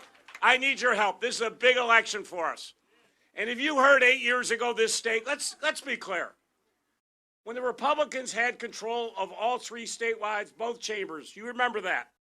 We walked into office, Ralph and I, and we had a $2.4 billion hole in the budget left by them. Think of that. Wasn't a surplus. We got to work. And even with that, we put $1 billion into education, the largest investment in education history. We got rid of 5 SOLs. We redesigned all of our high schools. We got to work. Made it open and welcome to everybody. Tried to right the wrongs of the past. And you all know, when I walked in, I was shocked to know that we had a racist Jim Crow law here in the Commonwealth of Virginia that went back to 1902. If you'd committed a felony, you never got to vote for the rest of your life. Really? Don't you believe in giving people second chances and lifting people up? So as the mayor and my secretary of the Commonwealth, LeVar Stoney, remembers, I said, we're going to change this. We're going to give everybody the rights back. And not him, but everybody around him said, no, don't do it. There's a reason why no one's done this before. They're going to sue you. It's going to be contentious, blah, blah, blah, blah. I didn't get out of bed for blah, blah, blah, blah. Yeah. I got out of bed to shake it up and to change people's lives. So on April 2016, folks, I stood on the steps of that Capitol where A.E. Glass had put it in our Constitution, and with a swipe of my pen, I gave 206,000 people back the right to vote. It was more than any governor in American history. Because you know what? People deserve second chances. When I walked in office, they had the trap laws. We all remember that? The women here remember the trap laws? They're going to shut down all 16 women's clinics. So in my quiet, low-key way, I replaced the Board of Health, and guess what? We kept all 16 women's clinics open here in the Commonwealth of Virginia. So why do you do what you do? Because not one of those clinics would be open today. They passed the embarrassing ultrasound bill here in 2012. Oh, that's a real welcoming message, Glenn Youngkin. Women CEOs are dying to come to a state. They're taking women's reproductive rights away. We're not going to have that here in Virginia. I was a brick wall before, and I will be a brick wall going forward for women here. And I'm very proud after the Supreme Court ruling. I was the first governor in America to perform a gay marriage. And you know what? And Ralph will attest to this. What happened? Our economy took off. Businesses from all over the globe came to Virginia. Amazon, Google, Facebook, Microsoft, Nestle, CoStar, all came here because we were an open and welcoming state. Our economy took off, and I'm very proud. I left this man a $500 million surplus when I left office. And I'm proud that this man is going to leave me a $2.6 billion surplus for me. But folks,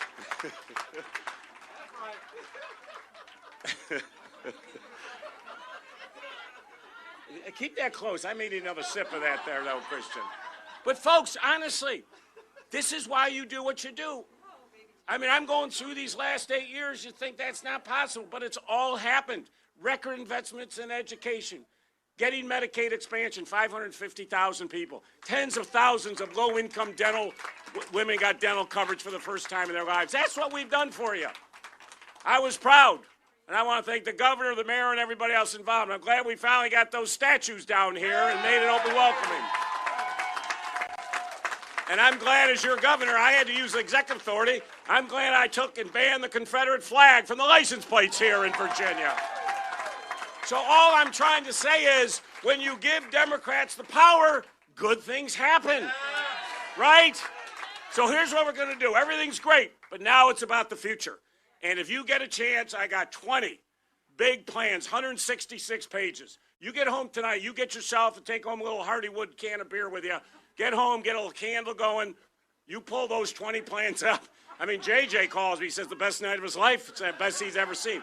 But folks, I'm serious about what we need to do going forward. We're here, now we got to go there. COVID has been really hard on so many people. So here's what we're going to do. I promise you, as your governor, we will pay teachers above the national average for the first time in the history of the Commonwealth of Virginia. Thanks to all the great work. Every child will have access to broadband within 2 years of me taking the oath of office.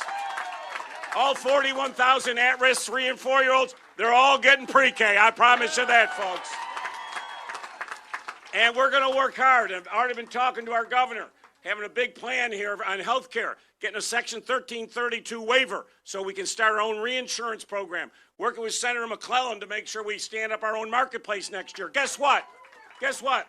I'm going to be governor, the first state in America that every single citizen gets access to affordable, quality health care. So that's why we need you tomorrow. I mean, it's unbelievable all the stuff we've told you. Give them another round of applause. And give all our delegates. I mean, you almost can't believe all the great stuff I've just told you and these folks have told you. But that's what's on the line. And there is a difference in this election. I am running against, I like to say, Donald Trump in khakis or sweater vest. What is he going to do with all those sweater vests at the end of this? So you've been watching this campaign rally for Terry McAuliffe out in Richmond, Virginia. We'll hear from Terry very shortly, but we want to go out to another shot that we have out of Houston, Texas. The Astros arriving back home in Houston after they spent the weekend out in Atlanta. Of course, we know this is the 2021 World Series that is underway. The Astros winning just yesterday with a score of 9-5. So they are leading the series up to this point in time. You can see all the players getting off of the charter buses and heading back inside. We know that they landed at Houston Bush Airport not too long ago. So they're probably taking a little bit of a rest right now, trying to gear up for the next game. We've been speaking with our reporters both in Houston and in Atlanta.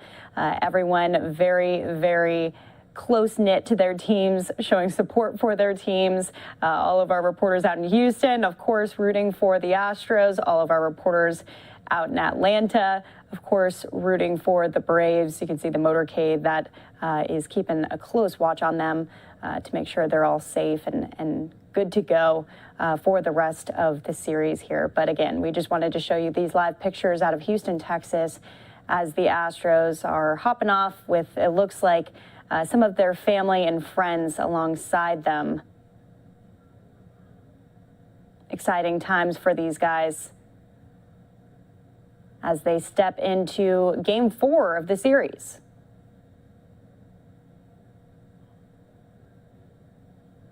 And we are going to take a 2-minute break here on Live Now from Fox. As we said, we are showing you all of these live pictures from across the country. We were just out in Richmond, Virginia for the latest on this Virginia governor's race with Terry McAuliffe. We showed you The former governor speaking out right now, or I guess still the current governor of Virginia speaking out right now in support of McAuliffe. So when we come back, we'll be going back out to that. But we see you back here in 2 minutes here on Live Now from Fox.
And welcome back here to Live Now from Fox. A look from Richmond, Virginia. You can see the Democratic candidate, Terry McAuliffe, speaking up at the podium. Ralph Northam, the current governor of Virginia, back there behind his shoulder on the left-hand side of this screen.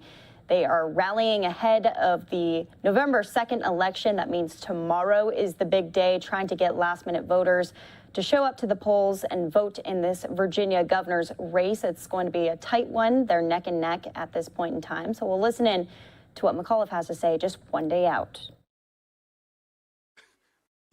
Folks, I'm not making any of this up. You can Google any of this. He said as governor he would not have signed our Clean Economy Act, which is going to make Virginia the leader in America on clean energy. 100% clean by 2035, the first state in America to do it. And let me just say finally, of all those dangerous things, he is an anti-vaxxer.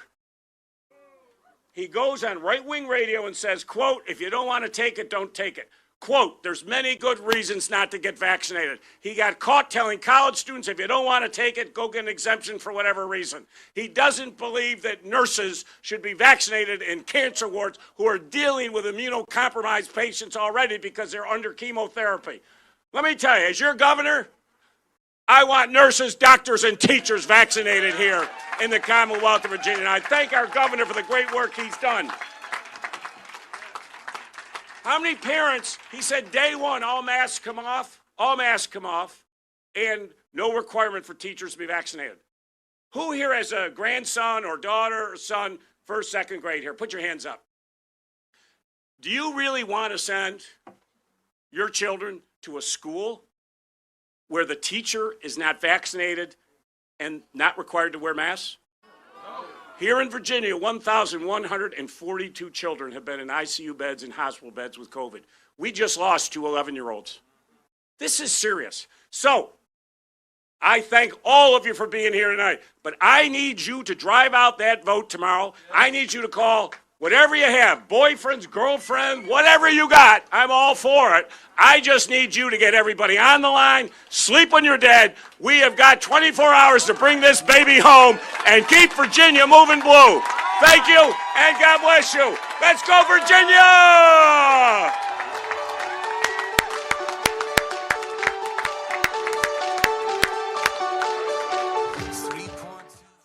So there you have it. Terry McAuliffe telling all voters to turn out tomorrow for the November 2nd election. Earlier in the day, we were showing you some of the rallies with Glenn Youngkin, who is the Republican candidate at this time. Like we said, this is going to be an election that is neck and neck. They are pretty tight right now. Lots of voters on both sides of the aisle frustrated with what is going on when it comes to vaccine mandates, mask mandates, and then you have some people, as you just heard from McAuliffe there, angry that people are going against vaccination. So that is a major topic when it comes to what both of these candidates are rallying on. Also, school districts, everything that's been happening out in Loudoun County. We know that their policies when it comes to mandates, as well as other situations, transgender policies, and what's being taught inside of the schools have been major platforms for both of these candidates as well. So like we said, it is going to be very tight out there. I'm Daytona Everett here with Live Now. It is almost 1:30 here in Phoenix, Arizona, almost 4:30 out on the East Coast. We have a couple different live events that are going on right now. We have the Senate floor that is speaking, going back and forth on the investment package with the Biden administration, the Build Back Better plan. We've all been talking about that. We heard from Senator Mitch McConnell. We heard from Senator Schumer, both giving their remarks on the floor today, and we'll be playing those through the rest of the evening. We also heard from President Biden at the climate summit out in Glasgow, Scotland today. We'll be playing out some of those remarks as well. But I do want to go out to Portland at this point in time. We don't get a lot of news out of Portland, but we have Mayor Wheeler, who is speaking about the homelessness crisis out in Portland. It is definitely a major issue out there. If you've ever been to Portland before, they say that some of these budget surpluses are going to be invested into sweeping new programs that are going to address the unsheltered and chronic homelessness situation out there. So let's listen in to what the mayor has to say. Who will go directly to encampments and connect houseless individuals with valuable services and resources both in the central city as well as citywide.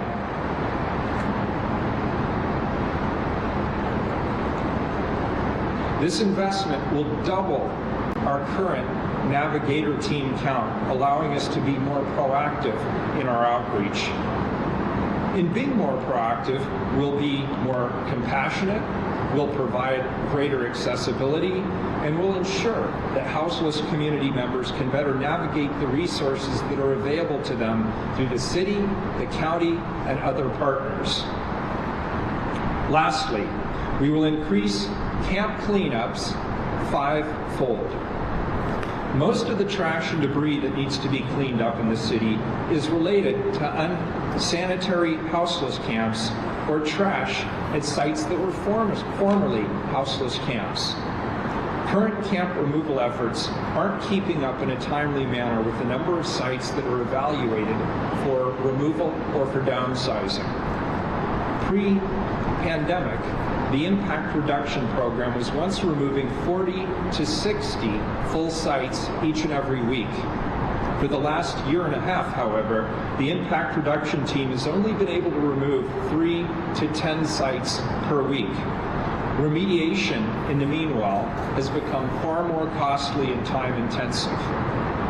This proposal adds $6.5 million to fund the expansion of our impact reduction program.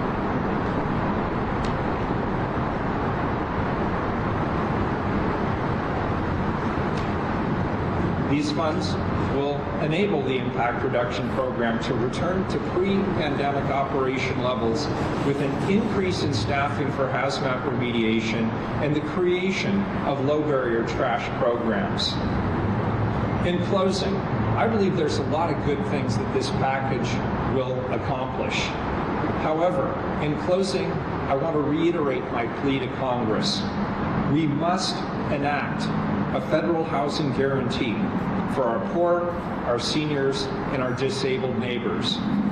We will do our part here locally with the resources we have. That's our obligation. But we need federal planning and funding to address this national humanitarian disaster. Only then will houseless communities across the United States be able to access resources, receive treatment, and work towards self-sufficiency more effectively. While we wait for federal action, we will continue to be compassionate and resilient here in Portland and throughout Multnomah County. We will continue to do all that we can at the local level to support our homeless community and get as many people off the streets as quickly and humanely as possible. Thank you. At this point, I'd like to invite Commissioner Ryan to come up and speak on additional details about city investment.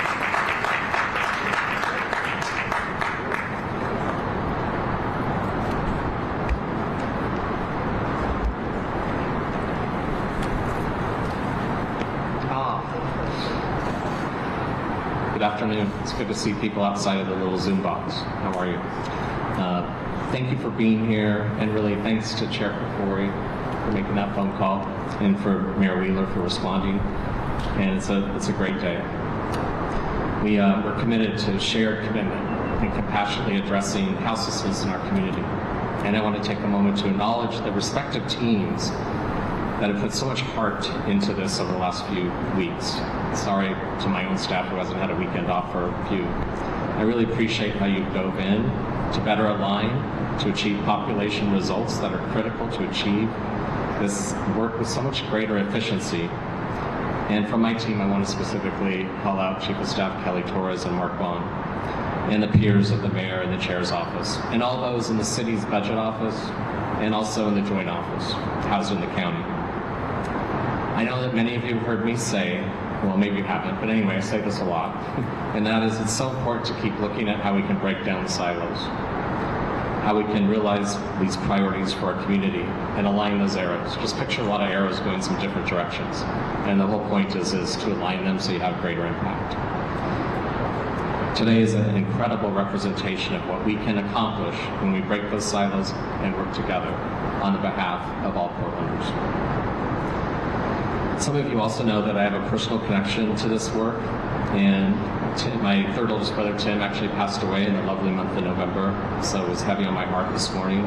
He struggled with multiple mental and physical and behavioral health diagnoses. Like many, there was a time in his life where he had some stability. He was treated. When you have those diagnoses, treatment means you usually have a therapist, 12-step programs. You have connection with people that are healthy and are making better choices. It's pretty easy to be triggered and go off that path.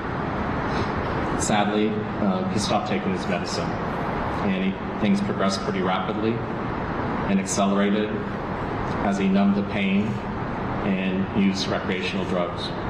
Heroin was his drug of choice. Like many who pivot into being untreated by healthy supports, it does not end. So again, his life ended in a public restroom a decade ago. My lived experience influences me to advocate hard inside these virtual walls so we can have much better results for this growing, complex, houseless population. It's time to improve our on-ramps to services so we can actually have a home for everyone, where someone can actually stay in that home for years with safety and stability. It's my pleasure to share a few more details about this joint investment. First, we'll have additional storage and hygiene solutions for people living outside. The total investment is close to $5 million, with the city investing $3.85 and the county doing an additional $1 million. This includes mobile hygiene, site-based hygiene pods, urban rest stops, day centers, and short and long-term property storage. While our houseless residents are waiting to get into shelter and housing, we have to make sure they're getting the services they need to get stable. This investment, and specifically the study on how to make this investment effectively, are a necessary part of the system. Second, we'll create the Streets Services Coordination Center and align with the Joint Office and Houseless Services. This is an equally shared investment between the city and the county. Currently, first responders, outreach navigators struggle to connect unsheltered to shelter beds. And so it's important that we find the right number of shelter beds so the dedicated folks on the first responder teams, whether it's Portland Street Response, Portland Fire, Portland Police, Impact Reduction Program, park reinforcement, navigation teams. Basically, we need the city and the county to herd the cats so they have a better daily assessment on what's available. These 4 new positions, 2 in the Office of Management, the city, and 2 in the Joint Office, who will work to directly connect all the entities that interface with our houseless population and build a coordinated system to refer them into shelter. This work will help us determine where gaps exist so we can drive the necessary work of breaking down the silos and improving our system as a whole. This will change the way shelter providers, first responders like Portland Street Response, community-based organizations, and the community at large to help our houseless neighbors get into shelter. And it'll also help us drive our larger work of coordinating and aligning the many entities that work in our houseless system. Third, we will incentivize recruitment and retention for service providers. The chair mentioned this earlier, and that is that so many people who work to support unhoused Portlanders are improperly compensated for their work. Simply said, when you work in this line of work on the front lines, you're at the risk of being houseless yourself.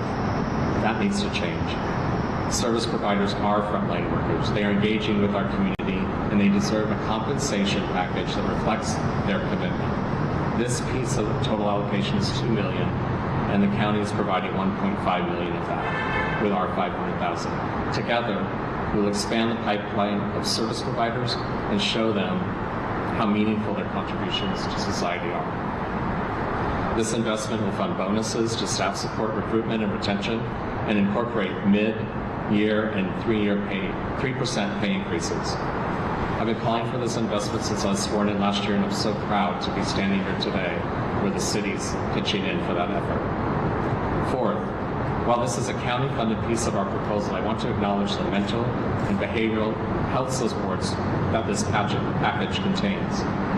I know that our $2.5 million investment in behavior in-reach teams focused in Old Town will make an impact. I also know that Oregon consistently ranks at the bottom of our country when it comes to mental and behavioral health services. And I know how much we need to change that. I'm asking that our state leadership to hear and call for increased support. We need to prioritize health and human services, and I want all state legislators to listen today. This county investment will make a difference, but we need more consistent leadership to change the status quo.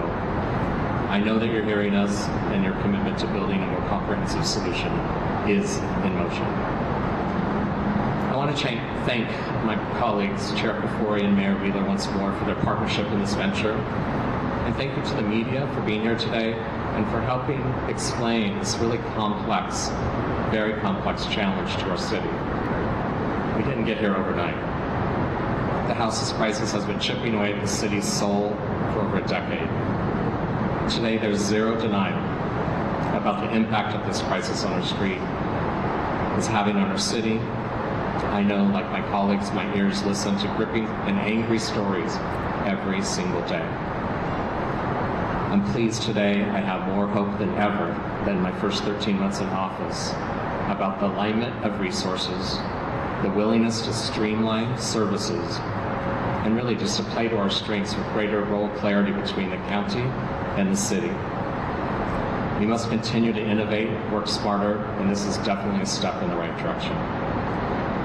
As many of you know, our office is also taking the lead right now to locate, build, and manage with the county a thriving new on-ramp system that is terribly needed, safe rest villages. The myths and the fears about these result-focused services is vast. So before you make up any story about them, please, I encourage everyone to visit our website from Portland, Oregon, Governor, what a long, anyway, it's on our website. And you can find safe rest villages. I'm not reading all that. For more information about our work, providing shelter, alternative shelters for Portlanders experiencing houselessness, and we look forward to having more engagement with all of you as we build these across our city. With that, I'm very happy to, all of us are very happy to take questions. I'm turning this over to someone Someone over there? Right there. All right. You're welcome. Thank you all. Yeah.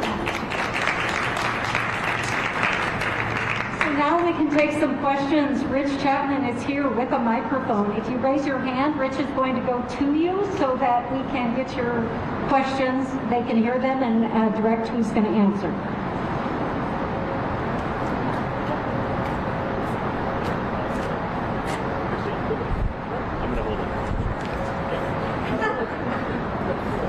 Hi, this is Shane Dixon Kavanaugh from the Oregonian. Can I ask 2 questions? One for the county, one for the city. First question is for County Chair Kafori.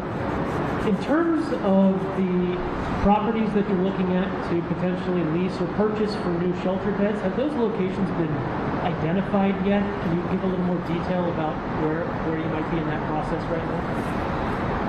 The question is about the locations of the new properties that we are going to be purchasing and or leasing, and we are, as you can imagine, in negotiations right now, so we are not able to identify those, but we have identified them. We are in active negotiations. We just aren't able to publicly identify them. Those will be coming very, very soon. What's the timeline on that? They vary, but as we know, this is an urgent situation. These are dollars that we were not expecting to come. We want them to be out in the public very, very quickly. So that's as much as I can tell you right now. But as the week unfolds, we will have more information for you. Well, just in terms of, when we're talking about creating new shelter beds, what does very quickly mean? What's a reasonable expectation for that kind of timeline? That is a good question. Because these dollars were unexpected and because we know there's an emergency, we're not looking to build out new shelters. As you mentioned, sometimes when you purchase a building, it takes a lot of time to renovate the facility. So if we can have something up and running in a month or 2 months, that's urgent and that's fast. Yeah, I'd like to follow up on the question about the timeline. My question is for Commissioner Dan Ryan. So we've heard from business owners in Old Town that they... Oh, I'm sorry. I'm Liz Birch with Point 6 News. So my question is for Commissioner Ryan. We heard from business owners in Old Town. They don't feel like city leaders have acted with enough urgency on the issues of violence or homelessness. That's their words. What can you do to assure them that you guys are going to do this quickly? What are you doing with the timeline? I'm challenged right now. I missed half your question. Yeah. Can you hear me now? Okay, so I'm following up on the question about the timeline. We heard from business owners in Old Town, and they tell us that they don't feel like city leaders have acted with enough urgency on the issues of violence and homelessness. What can you do to assure the public that you guys are going to act quickly? What can you say about the timeline? So your question is about the fact that people in downtown, especially Old Town, are disappointed that we're not moving with enough urgency to do. Okay. Yeah, this didn't happen overnight. A lot of us were calling out the challenges in Old Town for years. However, it is really important that we keep building these services because in Portland, Oregon, we're under the Ninth Circuit Court ruling where we have to actively provide services before we could ever remove someone. And so one reason it's really important to get busy on better on-ramp supports is to actually move houseless residents into that. This is about services. This is about 24-hour supervision. It's about getting people with just enough willingness to start to embrace those services so they can build resilience. So when they move into an apartment, they actually have a better success rate. We have to measure the data on that, of course. So that's the action we can keep taking. And then we also have to keep looking at why we were talking about these safe rest stop places is where we can take houseless individuals to get some care on the ground, if you will. If this is really a crisis and we're supposed to act more like FEMA, then we need to provide more on-site responses. We also are looking at, it's so connected to community safety as well. And that's why the Portland Street Response expansion, which is accelerating during our fall bump process, is also connected to this. Getting someone to say yes to services is a big deal, and perhaps that's behind your question. And so that's something that we will know more about as we improve the amount of navigation members we have on the streets. They're building relationships with the houseless. and helping them trust the government services more, and then getting them into a pathway to build resilience. So when you look at the combination of the investments with both the navigation team, which is under the leadership of Mark Jolan at the Joint Office of Houselessness, coupled with in the city side of urban reduction work, it's why that is such an important key role to herd the cats, so we can streamline those services quicker. But we are, as a society, having to face the challenges of what it's like when someone does refuse those services. And that's a next step that we have to keep looking at. So I'm not denying the question, I'm just saying the complexity means how important it is to take one step, take another step, and start to get results. And again, we're in an emergency, so we can't let perfection get in the way of good. We have to start doing something to get action, so we start to see results, and we'll keep learning as we go. Does the mayor want to add? Oh, yeah, you can focus more on attention. Okay, great. Sorry, weirdly enough, it's hard for us to hear the question, so I apologize. But this, with regard specifically to Old Town Chinatown, these proposals were in measure shaped by feedback we got from Old Town Chinatown. Sam Adams, who's hiding in the back there, and his team have been meeting with leaders in that community pretty much on a weekly basis. And what we heard from them loudly and clearly was concerns about safety, concerns about houselessness, and concerns about livability, trash and graffiti. And so these proposals include improvements around safety. They include the proposals that we've been discussing around houselessness and the work that we're doing to increase not only the impact reduction team, but also regular litter collection and graffiti abatement. I believe those will go a long way towards addressing their concerns as far as this proposal is concerned.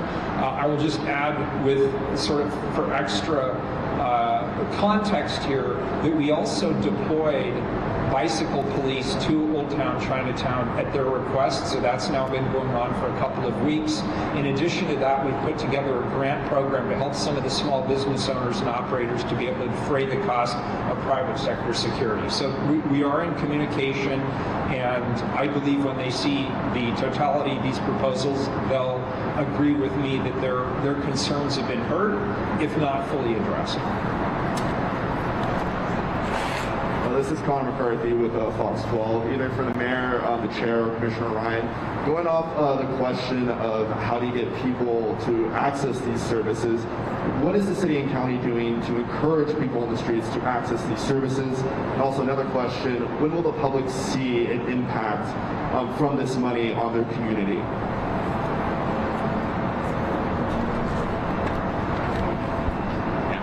I'll go ahead and start. Thank you for the question, Dan Ryan, City Commissioner. I think that it's definitely the navigation team investment.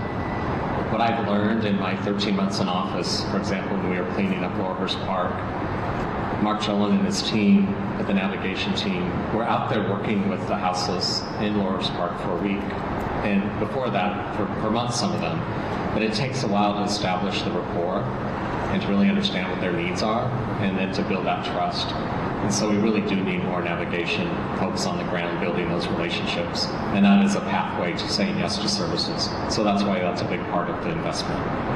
And then on my second question, when will the public see this money actually making an impact on the streets, especially in the short term? Because you guys are talking about urgency. There are still businesses that are being impacted across Portland. Will the public see an impact in the coming months, years? When should they start seeing their streets, starting to get cleaned up? So people will begin to see the results relatively quickly, but I also want to be clear, we're hiring new positions and we're establishing new programs or expanding existing ones. That obviously doesn't happen overnight. For example, with the impact reduction team, by increasing that fivefold, that means we're going to be adding vehicles and we're going to be adding personnel. So I would say weeks to months, but certainly you will begin to see the results and feel the results fairly quickly. I'll just add that the dollars that we're talking about today are additional, and both the city and the county passed our budgets at the end of June, beginning of July, which were very large in themselves and had a lot of new services online. we've tailored and made sure that the investments that we're going to make with these new dollars dovetail, enhance, and coordinate better between the city and the county. So you won't be able to say that this person served is a result of these dollars necessarily. It's the result of the work that we've been doing all along, because we've felt this urgency, we felt this crisis to get people off the streets and into housing. Thank you. This is Alex Zelinsky with the Portland Mercury. I have a question for the mayor. You mentioned that there's going to be a 5-fold increase in cleanups.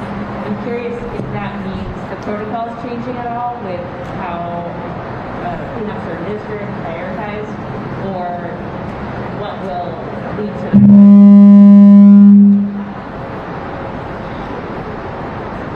Rich, that's why you said don't touch the microphone. I did hear you earlier. In answer to your question, there will not be a change in the protocols. That has not been contemplated. This is bringing on additional employees and vehicles to work with the impact reduction team under the existing protocols.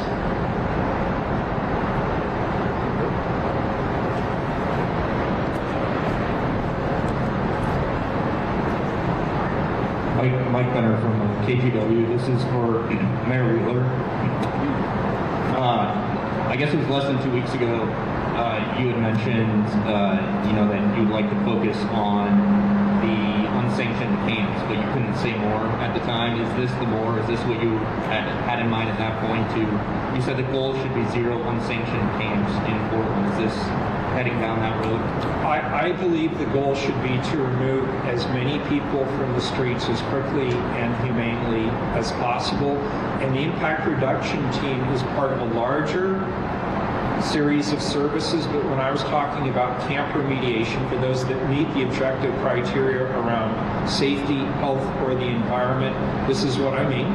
And I wasn't being coy about it. I just didn't know what level of resources I had available, how it would shake out with all of the other requests from my fellow commissioners, and how many personnel and vehicles we'd actually be able to deploy.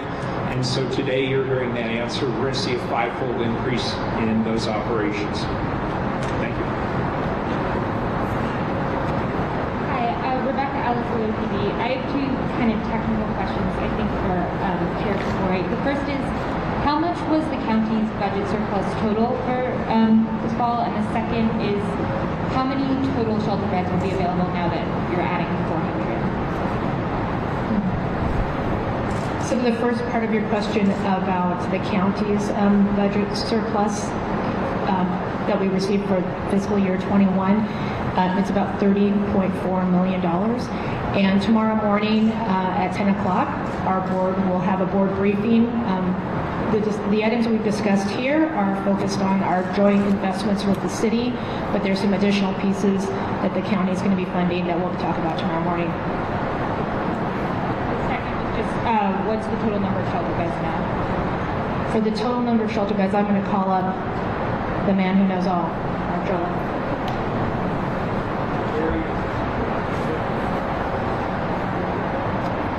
So can you repeat the question just in terms of the total number of shelter beds we will have after these investments? So we're going into this winter in Multnomah County with about 1,750 beds, motel rooms, and sleeping pods. So the total capacity is more than that number of individuals because motel rooms and pods can sleep more people. With these investments, we're looking at about a 400 bed increase over time with these properties that we're in negotiations with right now.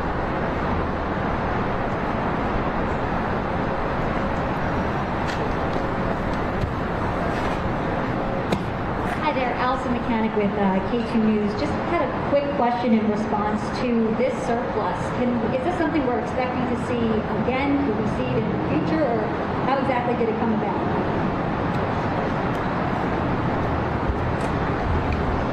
For the county, I will tell you that while these are one-time only dollars, we will have they were very unexpected. I have to give a shout out to our county economist who's been spot on for years, and just the business surplus and income tax that they collected was higher than they expected, a lot higher. So for fiscal year 21, we have an additional $30.4 million. They're still analyzing what it's going to look like for fiscal year 22, which we're in right now. We will be having a budget forecast coming up here at the end of November. And at that time, we'll have specifics. We're assuming that there will be additional dollars as well. We just don't know the exact amount yet. I'll jump in as well. It's about what you prioritize. So what's wonderful about today is that we took this opportunity to ignite some additional investments. They must be successful. This has to be our #1 priority. This and community safety are at the top of everyone's list for our economy to come back. So if we don't focus on this, the houselessness crisis and the challenges and the impacts to everyone, not just houses, also those that are housed, obviously our businesses, people that come here to play and to spend money, we need that. And so if we don't focus on houselessness and community safety first, we won't have our economy coming back in the way that Portlanders should expect.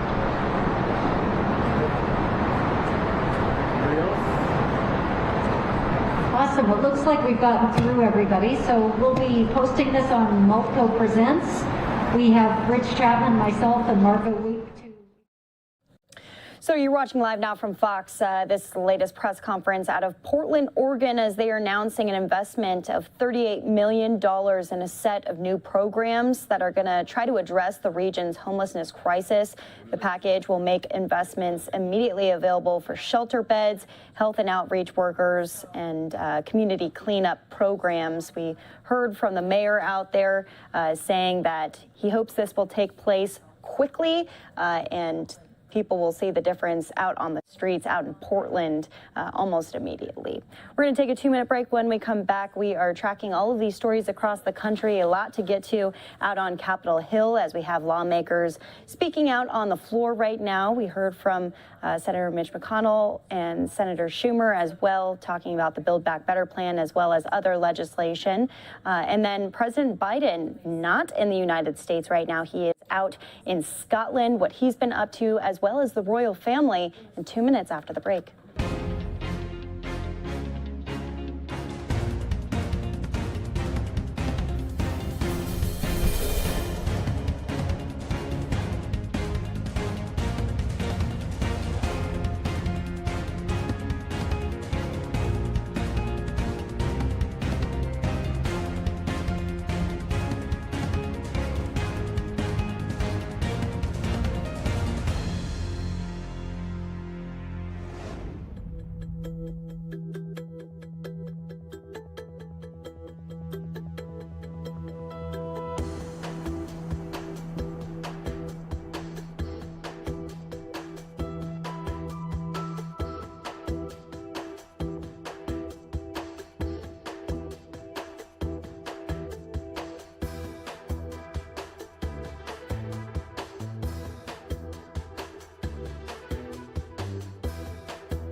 And welcome back here to Live Now from Fox. I'm Daytona Everett. Almost 2 o'clock here in Phoenix, Arizona. We want to move into some of the top news of the day. Look at the White House. A beautiful shot right there. But the president not inside. He was instead at the 26th UN Climate Change Conference of the Parties, or the COP26 Summit. He's still overseas, hoping to get nations on board with his climate change policies. But back home, it's his own party that can't seem to find an agreement on a bill that he wants passed by the time that he gets home. Fox's Lauren Blanchard brings us the latest from Washington.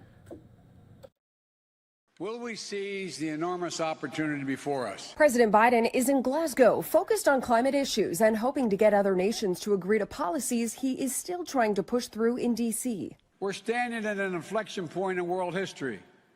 We have the ability to invest in ourselves and build an equitable, clean energy future. Back home, another month begins without a final deal on the president's spending bill, which includes climate money. Speaker Nancy Pelosi may try again early this week to get a vote on the bipartisan infrastructure bill, which she had to delay yet again last week. Tomorrow would represent the 6th different time that Nancy Pelosi has promised a vote. I still think, like the other 5, they're going to blow by it. But progressives have dug in and are still trying to add more climate and prescription drug funding. What we are trying to do is put together the most consequential piece of legislation in the modern history of this country. Despite the president touting a $1.75 trillion framework agreement last week. Sometimes we have to think about what we have and not so much what's not included. Pass this, change the lives of so many Americans, and then build on that. Democrats will be closely watching Tuesday's governor's race in Virginia. If the Republican wins, Democrats fear support for both bills could disappear. In Washington, Lauren Blanchard, Fox News. And so, like we said, he made those remarks at the summit earlier today. He insisted that under this Build Back Better plan, the U.S. would meet its goal in reducing greenhouse gases emissions by 50 to 52% by 2030. As we do here on Live Now, we want to play out for you his remarks in full. And then following that, we'll go out to Prince Charles and what he had to say during a roundtable. It is now my great pleasure to welcome His Excellency, Mr. Joseph R. Biden, Jr., President of the United States of America. Your Excellency, you have the floor. Thank you. Ladies and gentlemen, to state the obvious, we meet with the eyes of history upon us and the profound questions before us. It's simple. Will we act? Will we do what is necessary?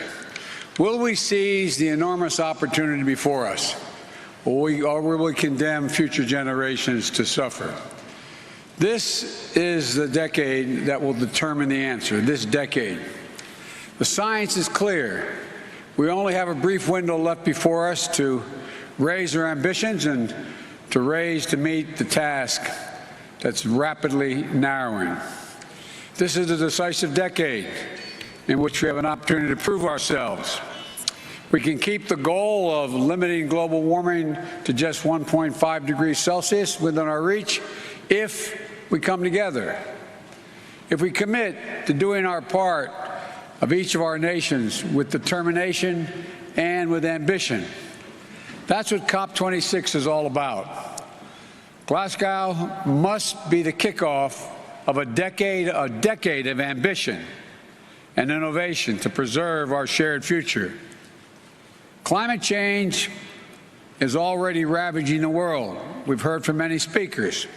It's not hypothetical. It's not a hypothetical threat. It's destroying people's lives and livelihoods, and doing it every single day.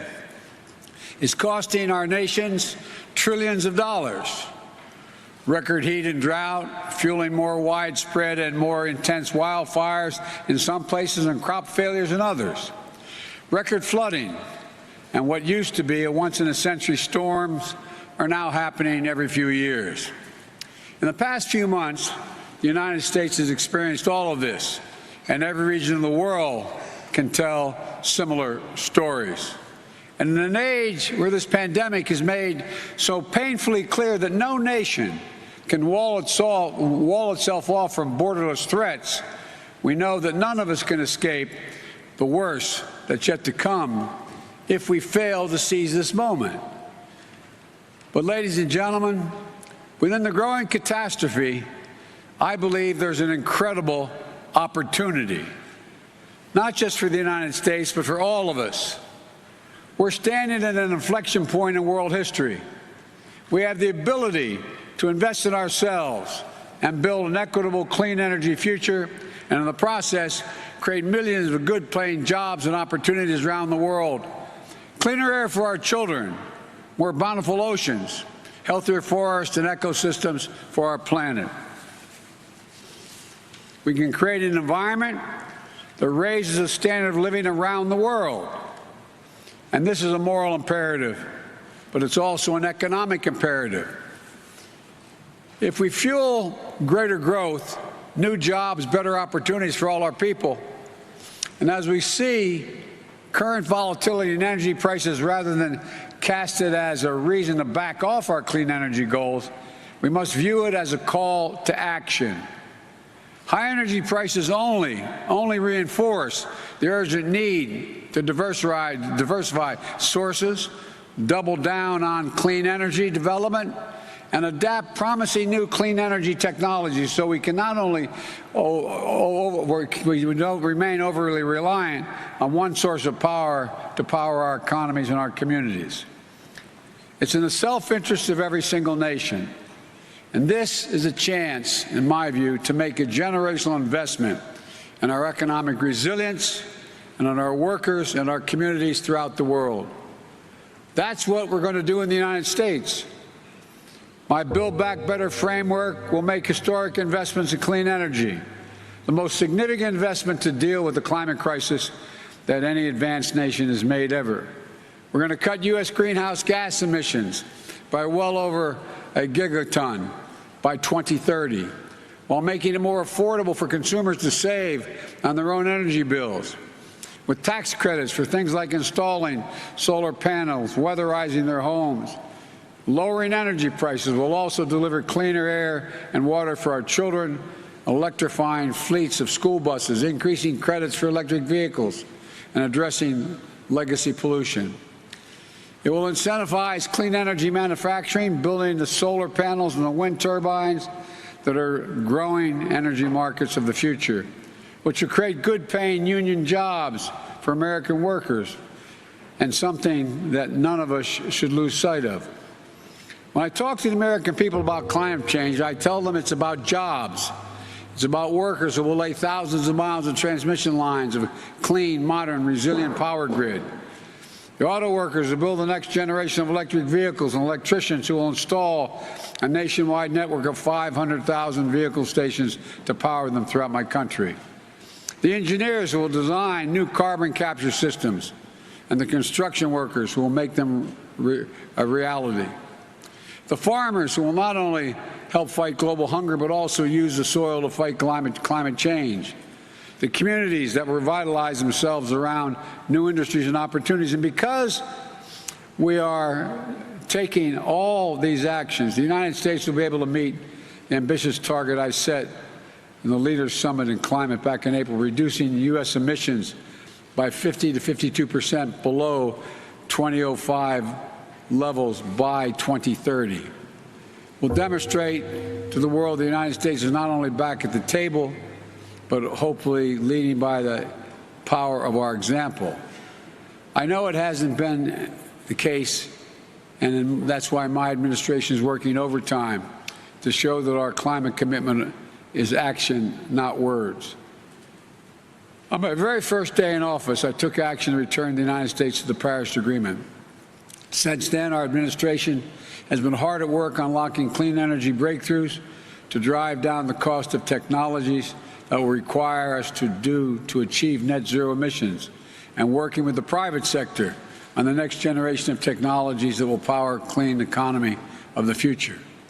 Over the next several days, the United States will be announcing new initiatives to demonstrate our commitment to providing innovative solutions across multiple sectors, from agriculture to oil and gas, to combating deforestation, to tackling hard and to abate industries. We're planning for both short-term sprint to 2030 that will keep 1.5 degrees Celsius in reach, and for a marathon that will take us to the finish line and transform the largest economy in the world into a thriving, innovative, equitable, and just clean energy engine of net zero for a net zero world. That's why today I'm releasing the U.S. long-term strategy, which presents a vision of achieving the United States goal of net zero emissions economy-wide by no later than 2050, and reinforces an absolutely critical nature of taking bold action in a decisive decade. We're also going to try to do our part when it comes to helping the rest of the world take action as well. We want to do more to help countries around the world, especially developing countries, accelerate their clean energy transition, address pollution, and ensure the world we all must share a cleaner, safer, healthiest planet. We have an obligation to help. In the United Nations, in September, I announced that my administration is working with the Congress to quadruple our climate finance support for developing countries by 2024, including significant increases in support for adaptation efforts. This commitment is made possible to each of our collective goals of mobilizing $100 billion annually for climate finance, but mobilizing finance at the scale necessary to meet the incredible need is an all-hands-on-deck effort. As other speakers today have mentioned, governments in the private sector and multilateral development banks must also do their work to go from millions to billions to trillions, the necessary effect of this transition. Today, I'm also submitting a new adaptation communication laying out how we'll implement the global goal of adaptation, as well as announcing our first ever contribution to the Adaptation Fund. But our commitment is about more than just financing. That's a critical piece of it. But we're also going to support solutions across the board. In the lead up to this gathering, the United States joined our G7 partners to launch a Build Back Better World initiative. We also reconvened the Major Economies Forum on Energy and Climate to launch transformative actions and to raise ambition. And together with the European Union, we're launching a global methane pledge to collectively reduce methane emissions, one of the most potent greenhouse gases, by at least 30% by the end of the decade. More than 70 countries have already signed up to support rapid reduction of methane pollution, and I encourage every nation to sign on. It's the simple, most effective strategy we have to slow global warming in the near term. My friends, if we're to recognize that a better, more hopeful future of every nation has to do its part with ambitious targets to keep 1.5 degrees in reach and specific plans of how to get there, especially the major economies. It's imperative that we support developing nations so they can be our partners in this effort. Right now, we're still falling short. There's no more time to hang back or sit on the fence or argue amongst ourselves. This is the challenge of our collective lifetimes, the existential threat to human existence as we know it. And every day we delay, the cost of inaction increases. So let this be the moment that we answer history's call here in Glasgow. Let this be the start of a decade of transformative action that preserves our planet and raises the quality of life for people everywhere. We can do this. We just have to make a choice to do it. So let's get to work, and thank you. Those of us who are responsible for much of the deforestation and all the problems we have so far have an overwhelming obligation to the nations who, in fact, were not there, have not done it. And we have to help much more than we have thus far. God bless you all, and may God save the planet. Thank you. So you're just listening in to President Biden at the UN Climate Summit in Glasgow. Right there, you heard him apologizing about former President Donald Trump's decision to leave the Paris Agreement and the role of the U.S. and other wealthy countries. What role are they playing in contributing to climate change? Some of his ideas moving forward when it comes to addressing the major situation. Well, he wasn't the only foreign leader there today. Prince Charles actually hosting a roundtable. Coming up after the break, we're going to go out to just some of those remarks from the royal family. That's in 2 minutes.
And welcome back here to Live Now from Fox. A look at Prince Charles from a little bit earlier today. The British Royal Prince urging world leaders to take action against climate change as, quote, time has literally run out. Those are the words from the prince.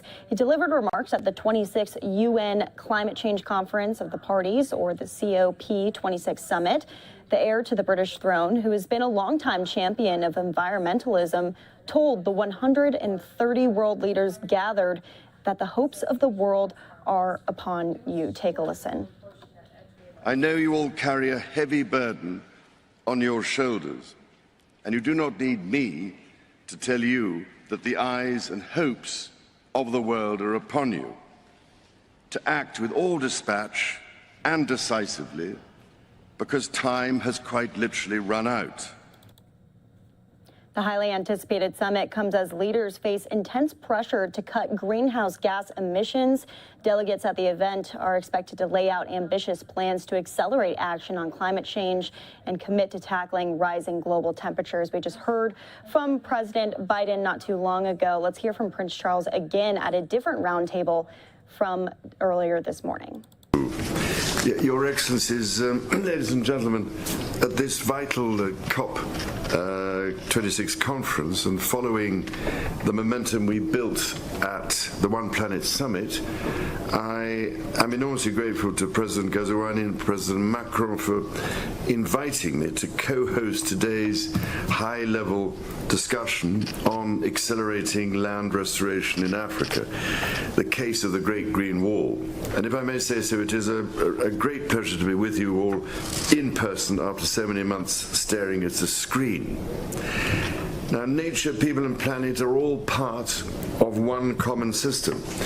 Transforming the land sector, agriculture, forestry, wetlands and bioenergy towards more sustainable practices could contribute an estimated 30% of the global mitigation needed by 2050 to deliver the 1.5 degree centigrade target. For example, regenerative agriculture, organic and no-till farming to restore soil fertility, and innovative agroforestry systems could enable agriculture to become a net carbon sink. This offers the real and hugely encouraging prospect of revitalizing rural communities, rolling climate change backwards profitably as it revitalizes rural communities and enhances human health. But to do this will require the big global agri-industrial corporations to revise their operating models to benefit both biodiversity and small-scale farmers. Our objective, ladies and gentlemen, is to transform the lives and livelihoods of millions of smallholder farmers, landowners and fishermen, along with rural and coastal communities all around the world. To achieve this, we should not be afraid to reorientate our long-standing incentive structures.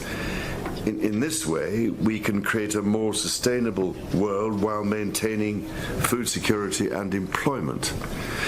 These challenges are particularly well understood in Africa, to whom the United Kingdom will proudly pass the baton to host COP27. And bearing in mind that there are some 700 million hectares of degraded land in Africa alone, the Great Green Wall Initiative offers a precious opportunity to restore land, forests and biodiversity, while also addressing the social, economic and environmental impacts of land degradation and desertification. It can also offer a model for the vital role of sustainable supply chains. Now, I very much hope that in our short time together, we can focus on the practical actions we can take to start seeing immediate implementation and results on the ground. After all, we are here sharing a common belief that we must work together to restore vast amounts of land while stimulating the local economy as part of a just and sustainable transition. However, we also know that this transition will cost trillions, not billions, of dollars to resolve.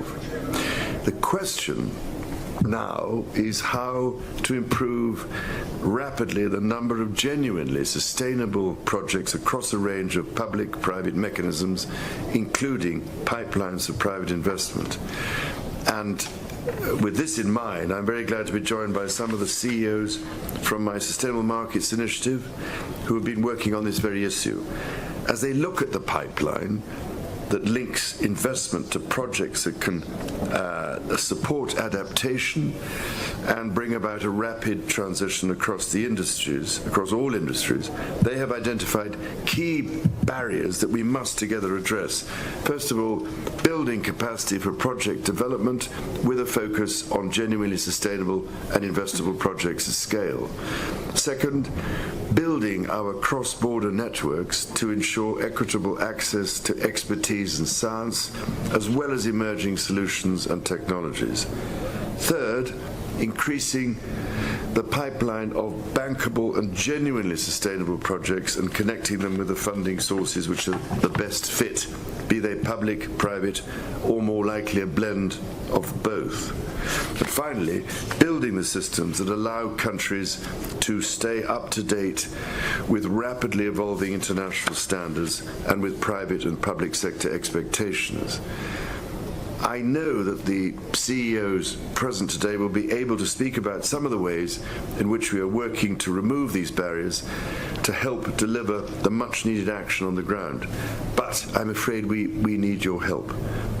Your Excellencies, ladies and gentlemen, we have a precious opportunity to make sustainability the growth story of our time, yet the window for action is, as we all know, rapidly closing.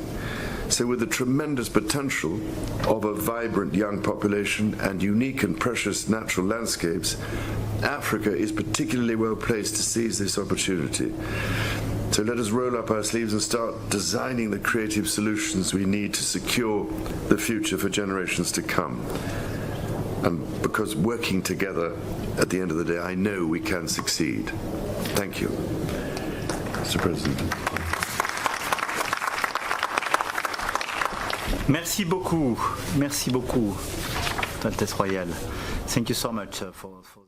And so again, Prince Charles there at that roundtable, just one portion of this conference, as there's been a lot of talks from world leaders. There was a press conference as each one of them stood up and went to the podium. We played out just a little bit for you of Prince Charles when he said that we all carry a heavy burden, when he's talking about all the countries that need to come together to address this timely issue. We're going to play out just a few more of those remarks from the press conference from earlier, and also the latest from the Queen Elizabeth, coming out with a pre-recorded message. We'll play that out for you in just minutes.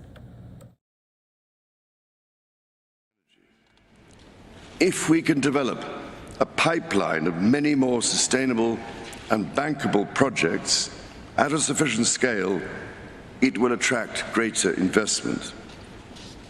Third, which switches do we flick to enable these objectives? More than 300 of the world's leading CEOs and institutional investors have told me that alongside the promises countries have made, their nationally determined contributions, they need clear market signals, agreed globally, so that they have the confidence to invest without the goalposts suddenly moving. This is the framework I've offered in the Terracotta Roadmap, created by my Sustainable Markets Initiative, with nearly 100 specific actions for acceleration. Together, we are working to drive trillions of dollars in support of transition across 10 of the most emitting and polluting industries. They include energy, agriculture, transportation, health systems, and fashion. The reality of today's global supply chains means that industry transition will affect every country and every producer in the world. There is absolutely no doubt in my mind that the private sector is ready to play its part and to work with governments to find a way forward. Your Excellencies, ladies and gentlemen, many of your countries I know are already feeling the devastating impact of climate change, through ever-increasing droughts, mudslides, floods, hurricanes, cyclones and wildfires, as we've just seen on that terrifying film. Any leader who has had to confront such life-threatening challenges knows that the cost of inaction is far greater than the cost of prevention.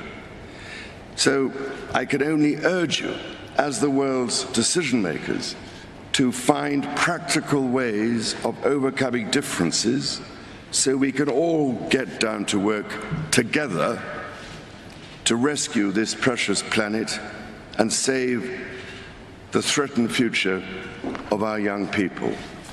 Thank you, ladies and gentlemen. So again, that was Prince Charles. Earlier today, there was also a pre-recorded segment of Queen Elizabeth. Here's what she had to say for the climate summit, again being hosted in Glasgow. I'm delighted to welcome you all to the 26th United Nations Climate Change Conference. And it is perhaps fitting that you have come together in Glasgow, once a heartland of the Industrial Revolution, but now a place to address climate change. This is a duty I'm especially happy to discharge, as the impact of the environment on human progress was a subject close to the heart of my dear late husband, Prince Philip, the Duke of Edinburgh. I remember well that in 1969, he told an academic gathering, "If the world pollution situation is not critical at the moment, it is as certain as anything can be that the situation will become increasingly intolerable within a very short time. If we fail to cope with this challenge, all the other problems will pale into insignificance." It is a source of great pride to me that the leading role my husband played in encouraging people to protect our fragile planet lives on through the work of our eldest son, Charles, and his eldest son, William. I could not be more proud of them. Indeed, I have drawn great comfort and inspiration from the relentless enthusiasm of people of all ages, especially the young, in calling for everyone to play their part.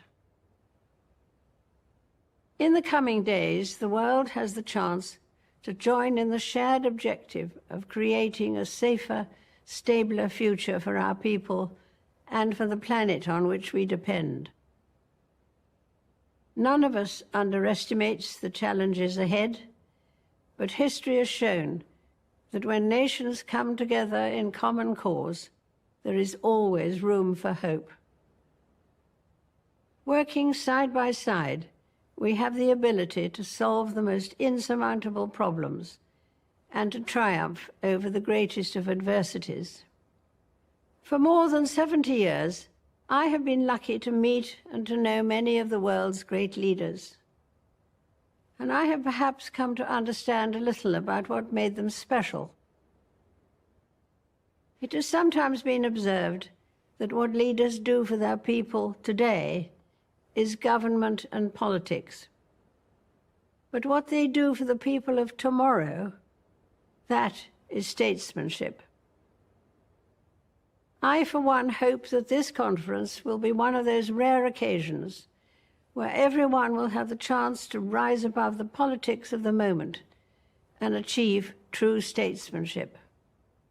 It is the hope of many that the legacy of this summit, written in history books yet to be printed, will describe you as the leaders who did not pass up the opportunity, and that you answered the call of those future generations. That you left this conference as a community of nations with a determination, a desire, and a plan to address the impact of climate change, and to recognize that the time for words has now moved to the time for action. Of course, the benefits of such actions will not be there to enjoy for all of us here today. None of us will live forever. But we are doing this not for ourselves, but for our children and our children's children, and those who will follow in their footsteps. And so I wish you every good fortune in this significant endeavor.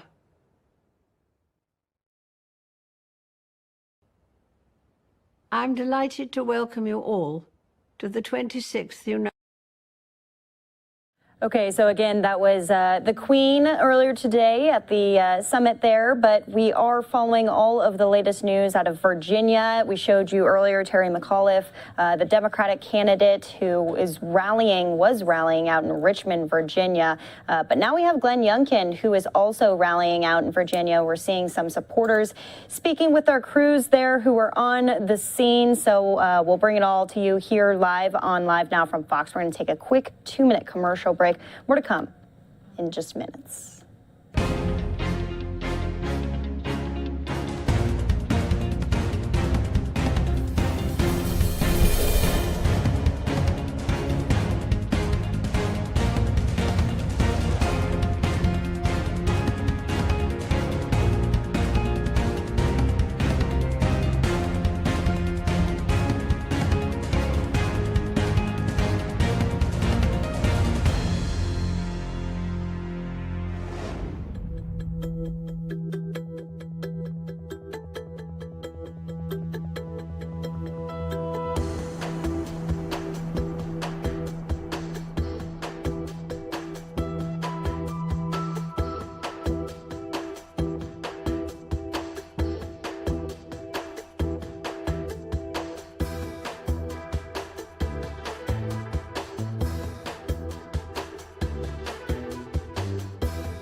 And welcome back here to Live Now from Fox, where we are live, raw, and unfiltered. We are at one of the Glenn Youngkin campaign rallies, who is the Republican candidate for Virginia governor. We just showed you some of Richmond, Virginia's campaign rally for Terry McAuliffe.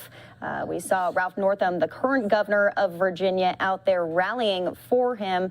So it is going to be a tight race. We are hearing that it is just within a couple percentage points. An insider advantage poll tells our Fox 5 DC team that Youngkin is at 47% and McAuliffe at 45%. So this is going to be quite the race moving forward out in Virginia, just one day ahead of November 2nd, the official election day.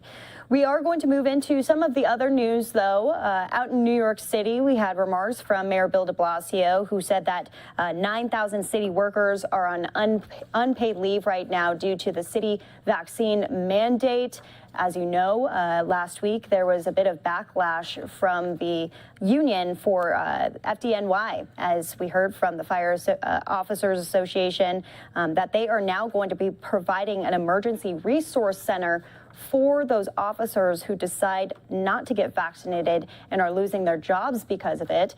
They held a press conference earlier today out in New York City. Here's what they had to say. Possibly too. I'm embarrassed to say I don't know the exact date on that, but the financial crisis for our members is coming. It's just not quite here yet, and we're going to have to deal with that when it comes. Right now, we're trying to get our members back in firehouses and deal with the legal cases. Today on the mayor's call, the commissioner said something like 18 companies are out of service. He seemed to allude that that's not really much more that was out of service over the height of the pandemic. Can you talk about the impacts of that, the 18 companies? Yeah, well, it's a fluid situation. 18 companies during the normal course of business in the FDNY. they'll close 8 to 10 companies a day for medicals. So right now there's 50 to 60 firefighters that would be getting a medical. They're being denied that because they're keeping that company running. There are companies that are out on training. So they normally close a certain amount of companies every day, and they feel that they have the resources are there. But what the story that's not being told is that the companies that are out there are riding short-staffed. They're not full complements, but also they're holding firefighters over after the end of their tour. And they're allowed to hold them up to 4 or 6 hours. And at 3 o'clock, a lot of them they have to let go. But those same people will be let go at 3 o'clock, and they'll have to be back at 6 o'clock for another tour, and then get hauled over for the next one. So basically, a New York City firefighter at this point in time should expect to go to work and work 45 out of the next 48 hours. And then they may hold them over on the next one. It's possible they may be held over, they may be working 54 hours in a row with a 3-hour break in the middle of it, because those are the rules. They make a lot of money, all right. Well, listen, at the end of the day, New York City's in a crisis. New York City's in a dangerous position.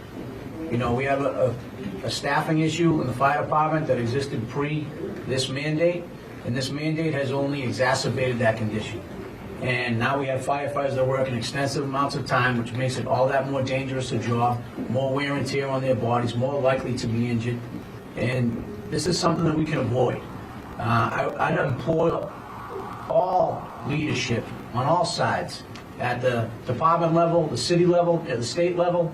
We know that the federal government's coming out with some new directives, given where we're at with the pandemic.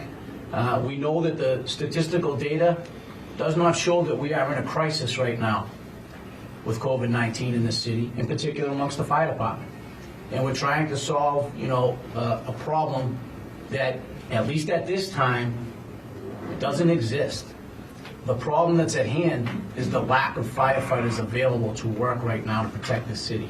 And make no mistake about it, the firefighters in New York City have proven for over 150 years that they will sacrifice for the citizens of this city.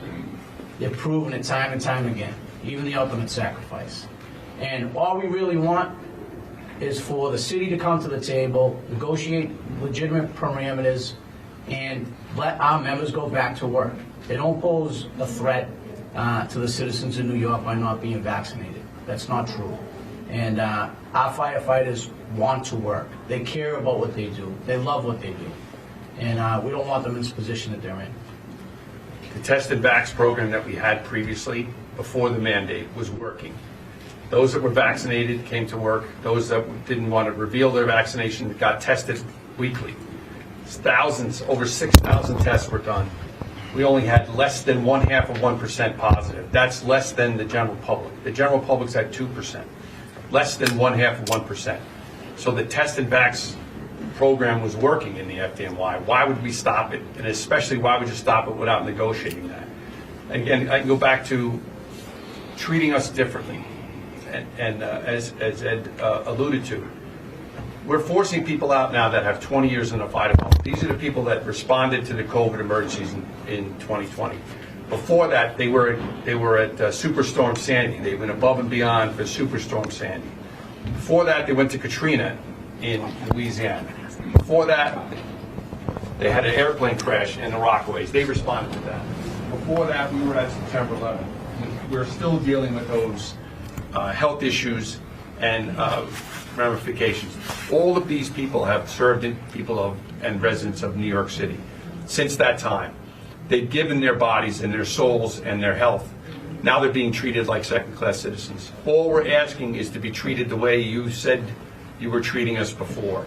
Now you've changed. What's changed is the de Blasio administration isn't treating us fairly. Just let us negotiate. Give us some time. Hold the mandate. Give us the same time that the corrections officers are afforded. Do you know what the exemptions are based on? Are they mostly religious? Are they health? Do you have a sense of what people are out? Maybe that's better question for Andrew. I don't know. There's a couple different criteria. If you have a sincerely held religious belief, you can apply that, and there's panels that are going to take a look at that. There's also health. If you have an allergy to the shot, there's a myriad of criterion used for that. Then there's also a different list of exemptions and reasonable accommodations. Pregnancy, family leave, there's a whole host of things in the fire department manuals that allow us to apply to be exempt from this. And even if we had a unit or a place where unvaccinated firefighters and fire officers could work and serve the public and not be exposed to the citizens or unvaccinated vaccinated people, that would be helpful as well. And another thing we can negotiate with the de Blasio administration. Quick question, do you have an updated figure on UFA members that may have a pending special exception proceeding with the department? I think it's approximately 2,000 have filed for reasonable accommodation exemptions. Do you know if they would be allowed to continue to work while that's pending? Well, that's one of the anomalies of this situation is if you file the reasonable accommodation or an exemption, you get to keep working and submit to the test vax program we have. So they're allowed to use the test vax program, but they're not applying it equally across the board. They're sending some people home, and if you file the reasonable accommodation, you continue to work and get tested. Why don't we just continue that program? Because it's okay for some, and it's not good for others. Unfair. Thank you. Thank you. God bless.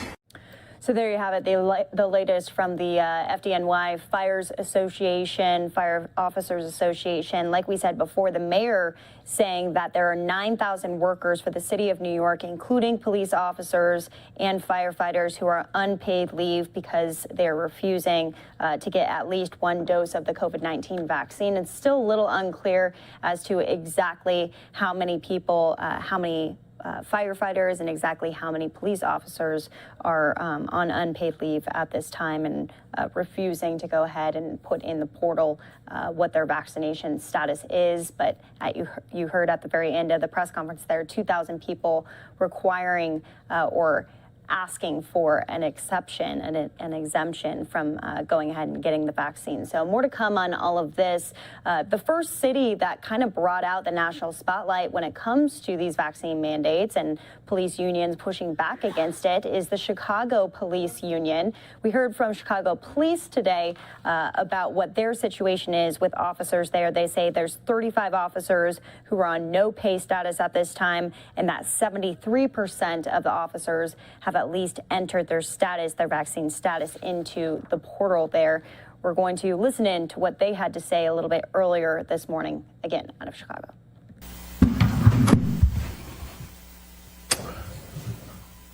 Morning.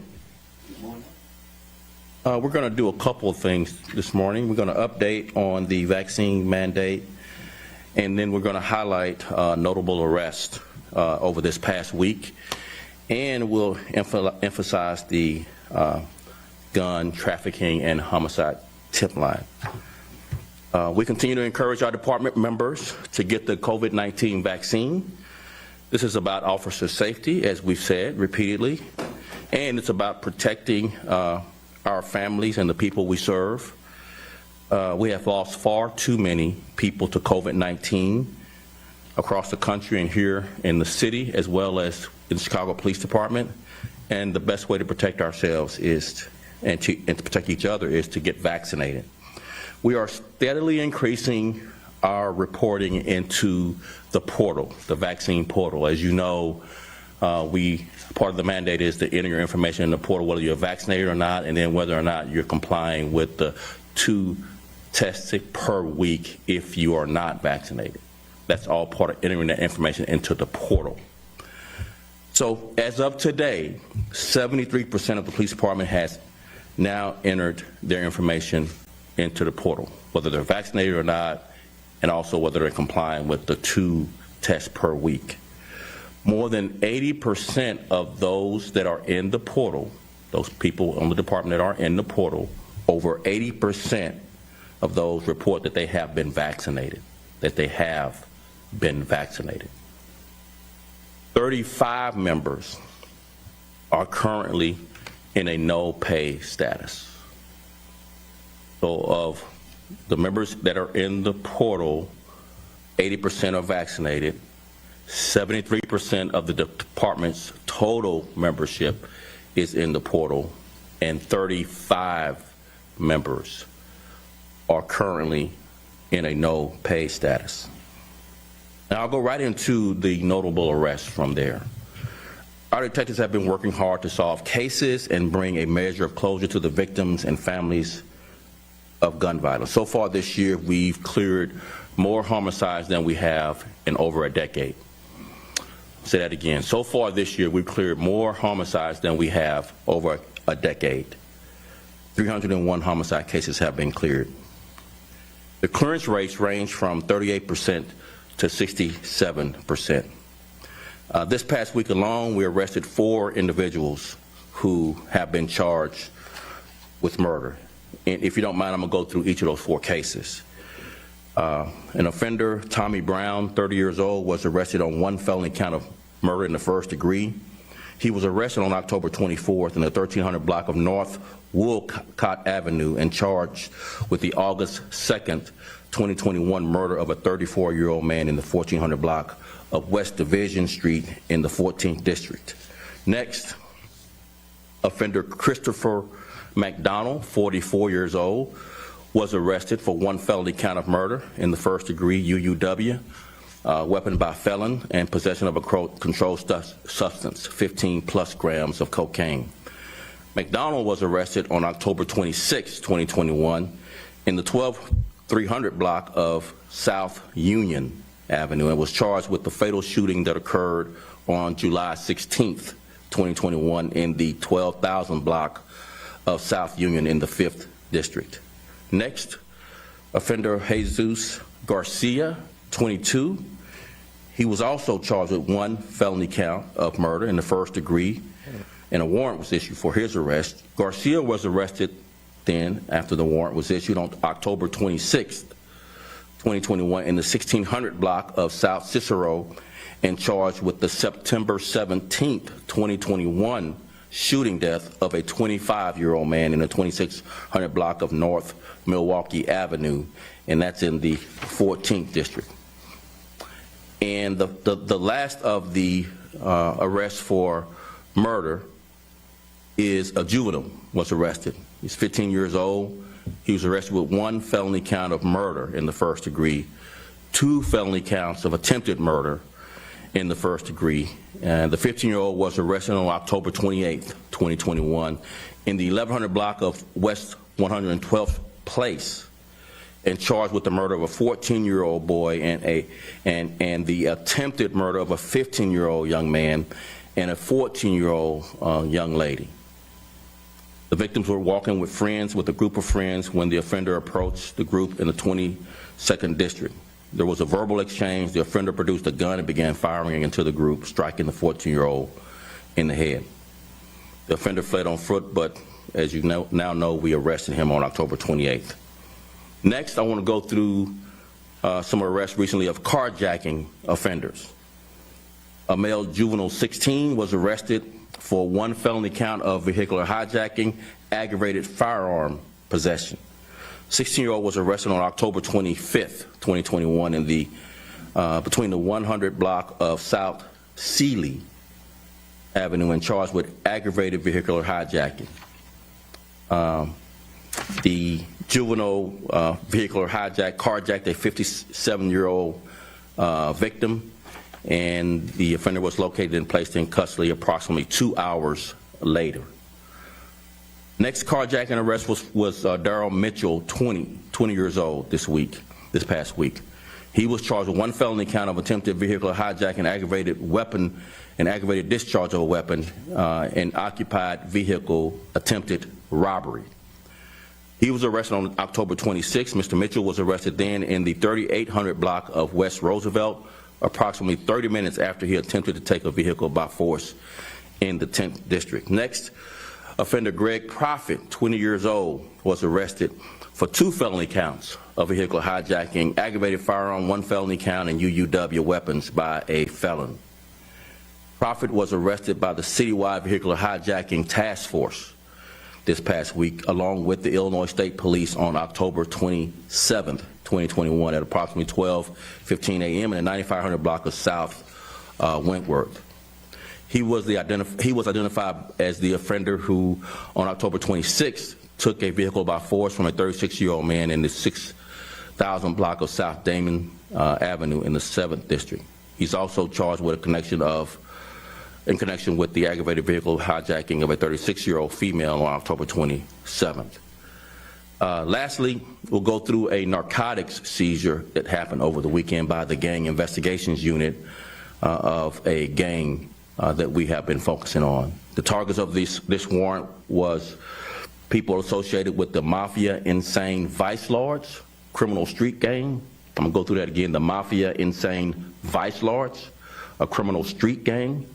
The items that were recovered from this warrant and arrest, takedown of these gang members was an assault rifle with a magazine drum, 2 Glock firearm handguns, including one with a fully automatic conversion switch, heroin, and U.S.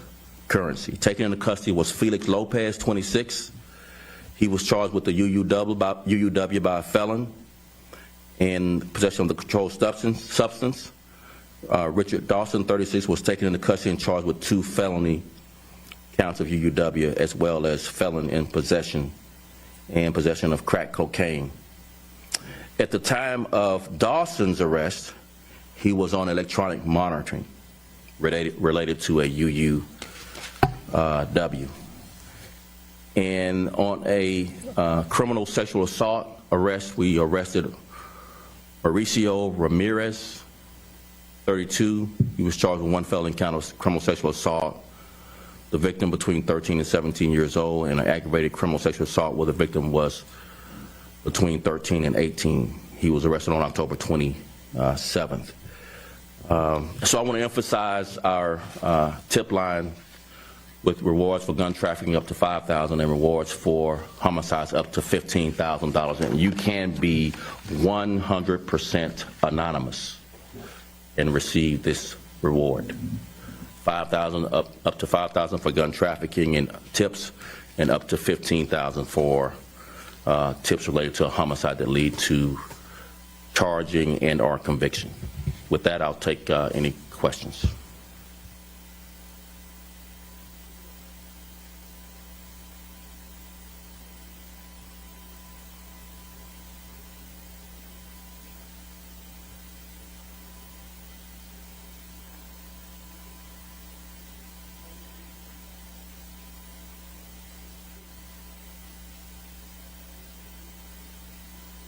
I don't have much commentary on wins and losses regarding a judge's ruling on this very serious issue of vaccine mandate, but what I will say, we're proceeding with our protocol to get officers in the portal and to ensure that if they're not vaccinated, that we make the case that vaccination saves lives and or testing twice a week.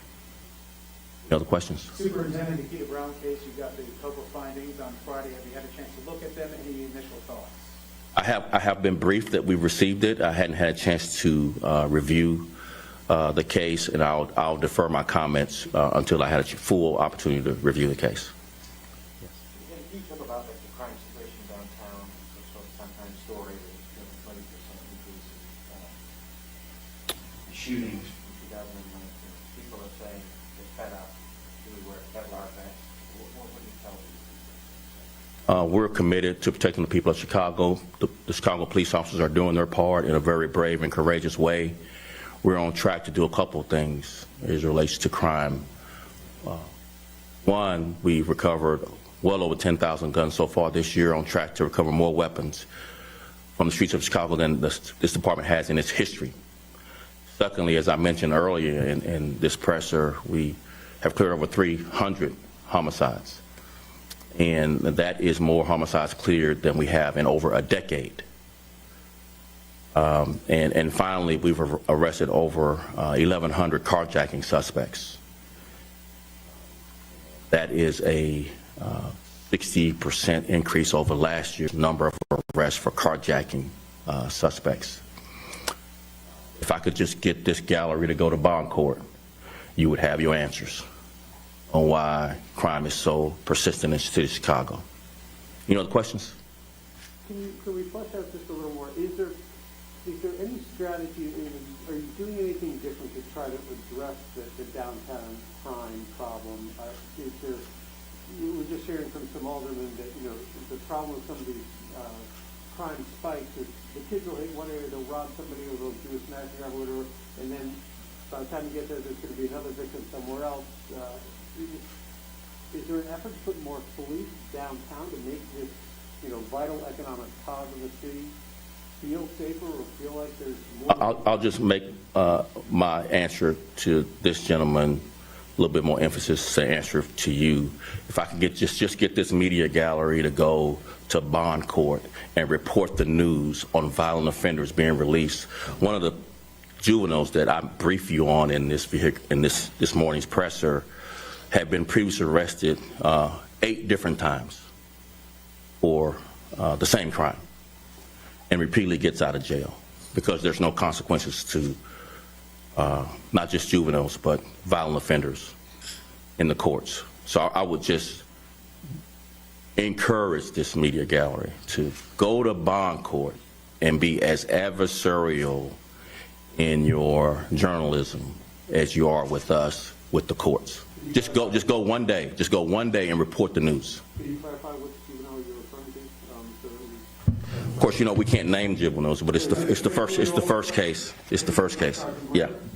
No, it's the first case of the juvenile that I mentioned that was charged with vehicle hijacking. All right. Can't mention his name, of course, he's a juvenile. Yes. That's okay.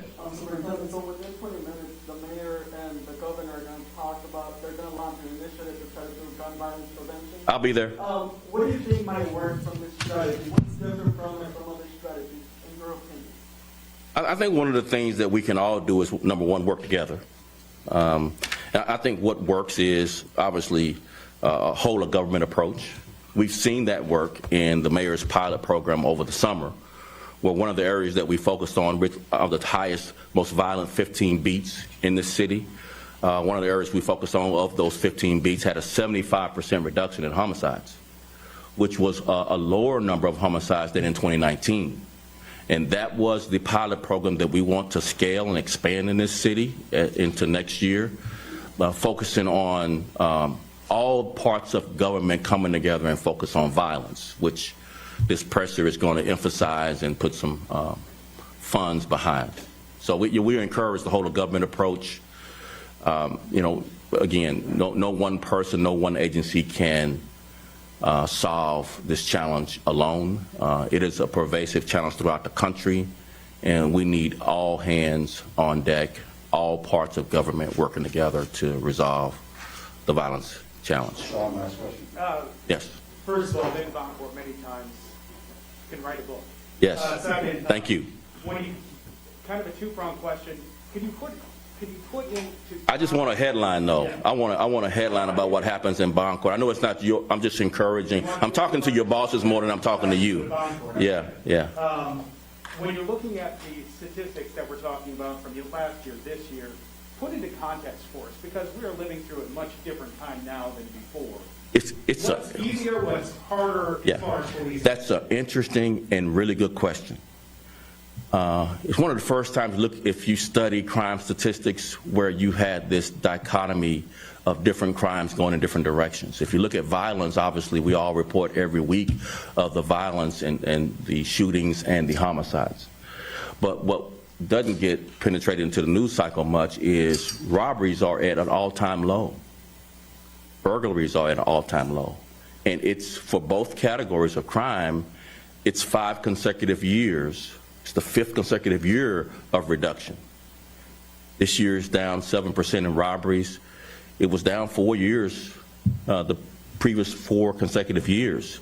And each year that it's been down these last 4 years have been historical lows, lowest that we have on record in robbery, lowest that we've had on record in burglary. And some might attribute it to the pandemic, but how do you attribute 2018, 2019, when we had no pandemic, to those 2 years being historic lows? Each year is a historic low in robberies. Each year is a historic low in burglary. I mean, lowest that we've had on record in Chicago, while violence is going obviously in the opposite direction. I came on into law enforcement in 1983 during the crack cocaine epidemic, and violence and all other crimes were going up in unison. Here we have this divergence of crime in different directions, with the same court systems, with the same catch and release policies, but we have a significant thing for criminologists to study and for you all to report on. Thank you very much. I appreciate it.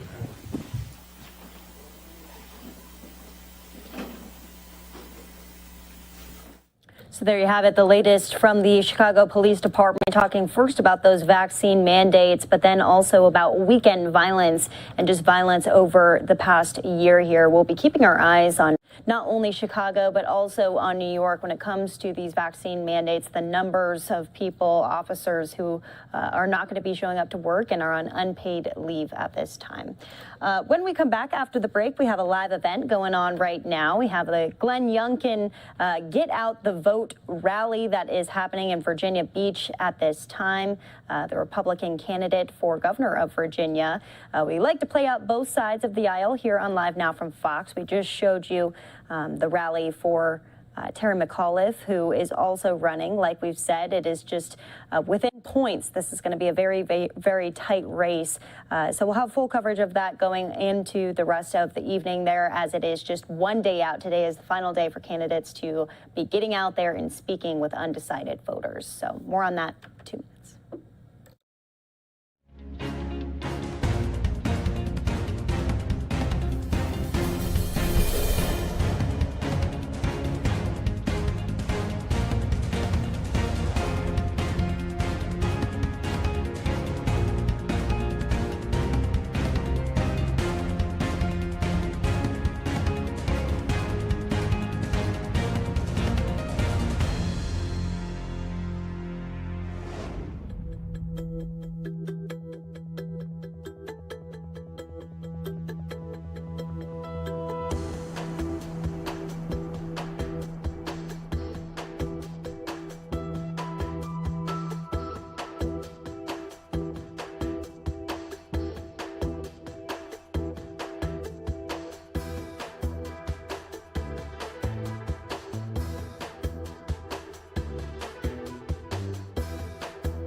And welcome back here to Live Now from Fox. I'm Daytona Everett. We want to take you out live to Virginia Beach right now. As you can see, Glenn Youngkin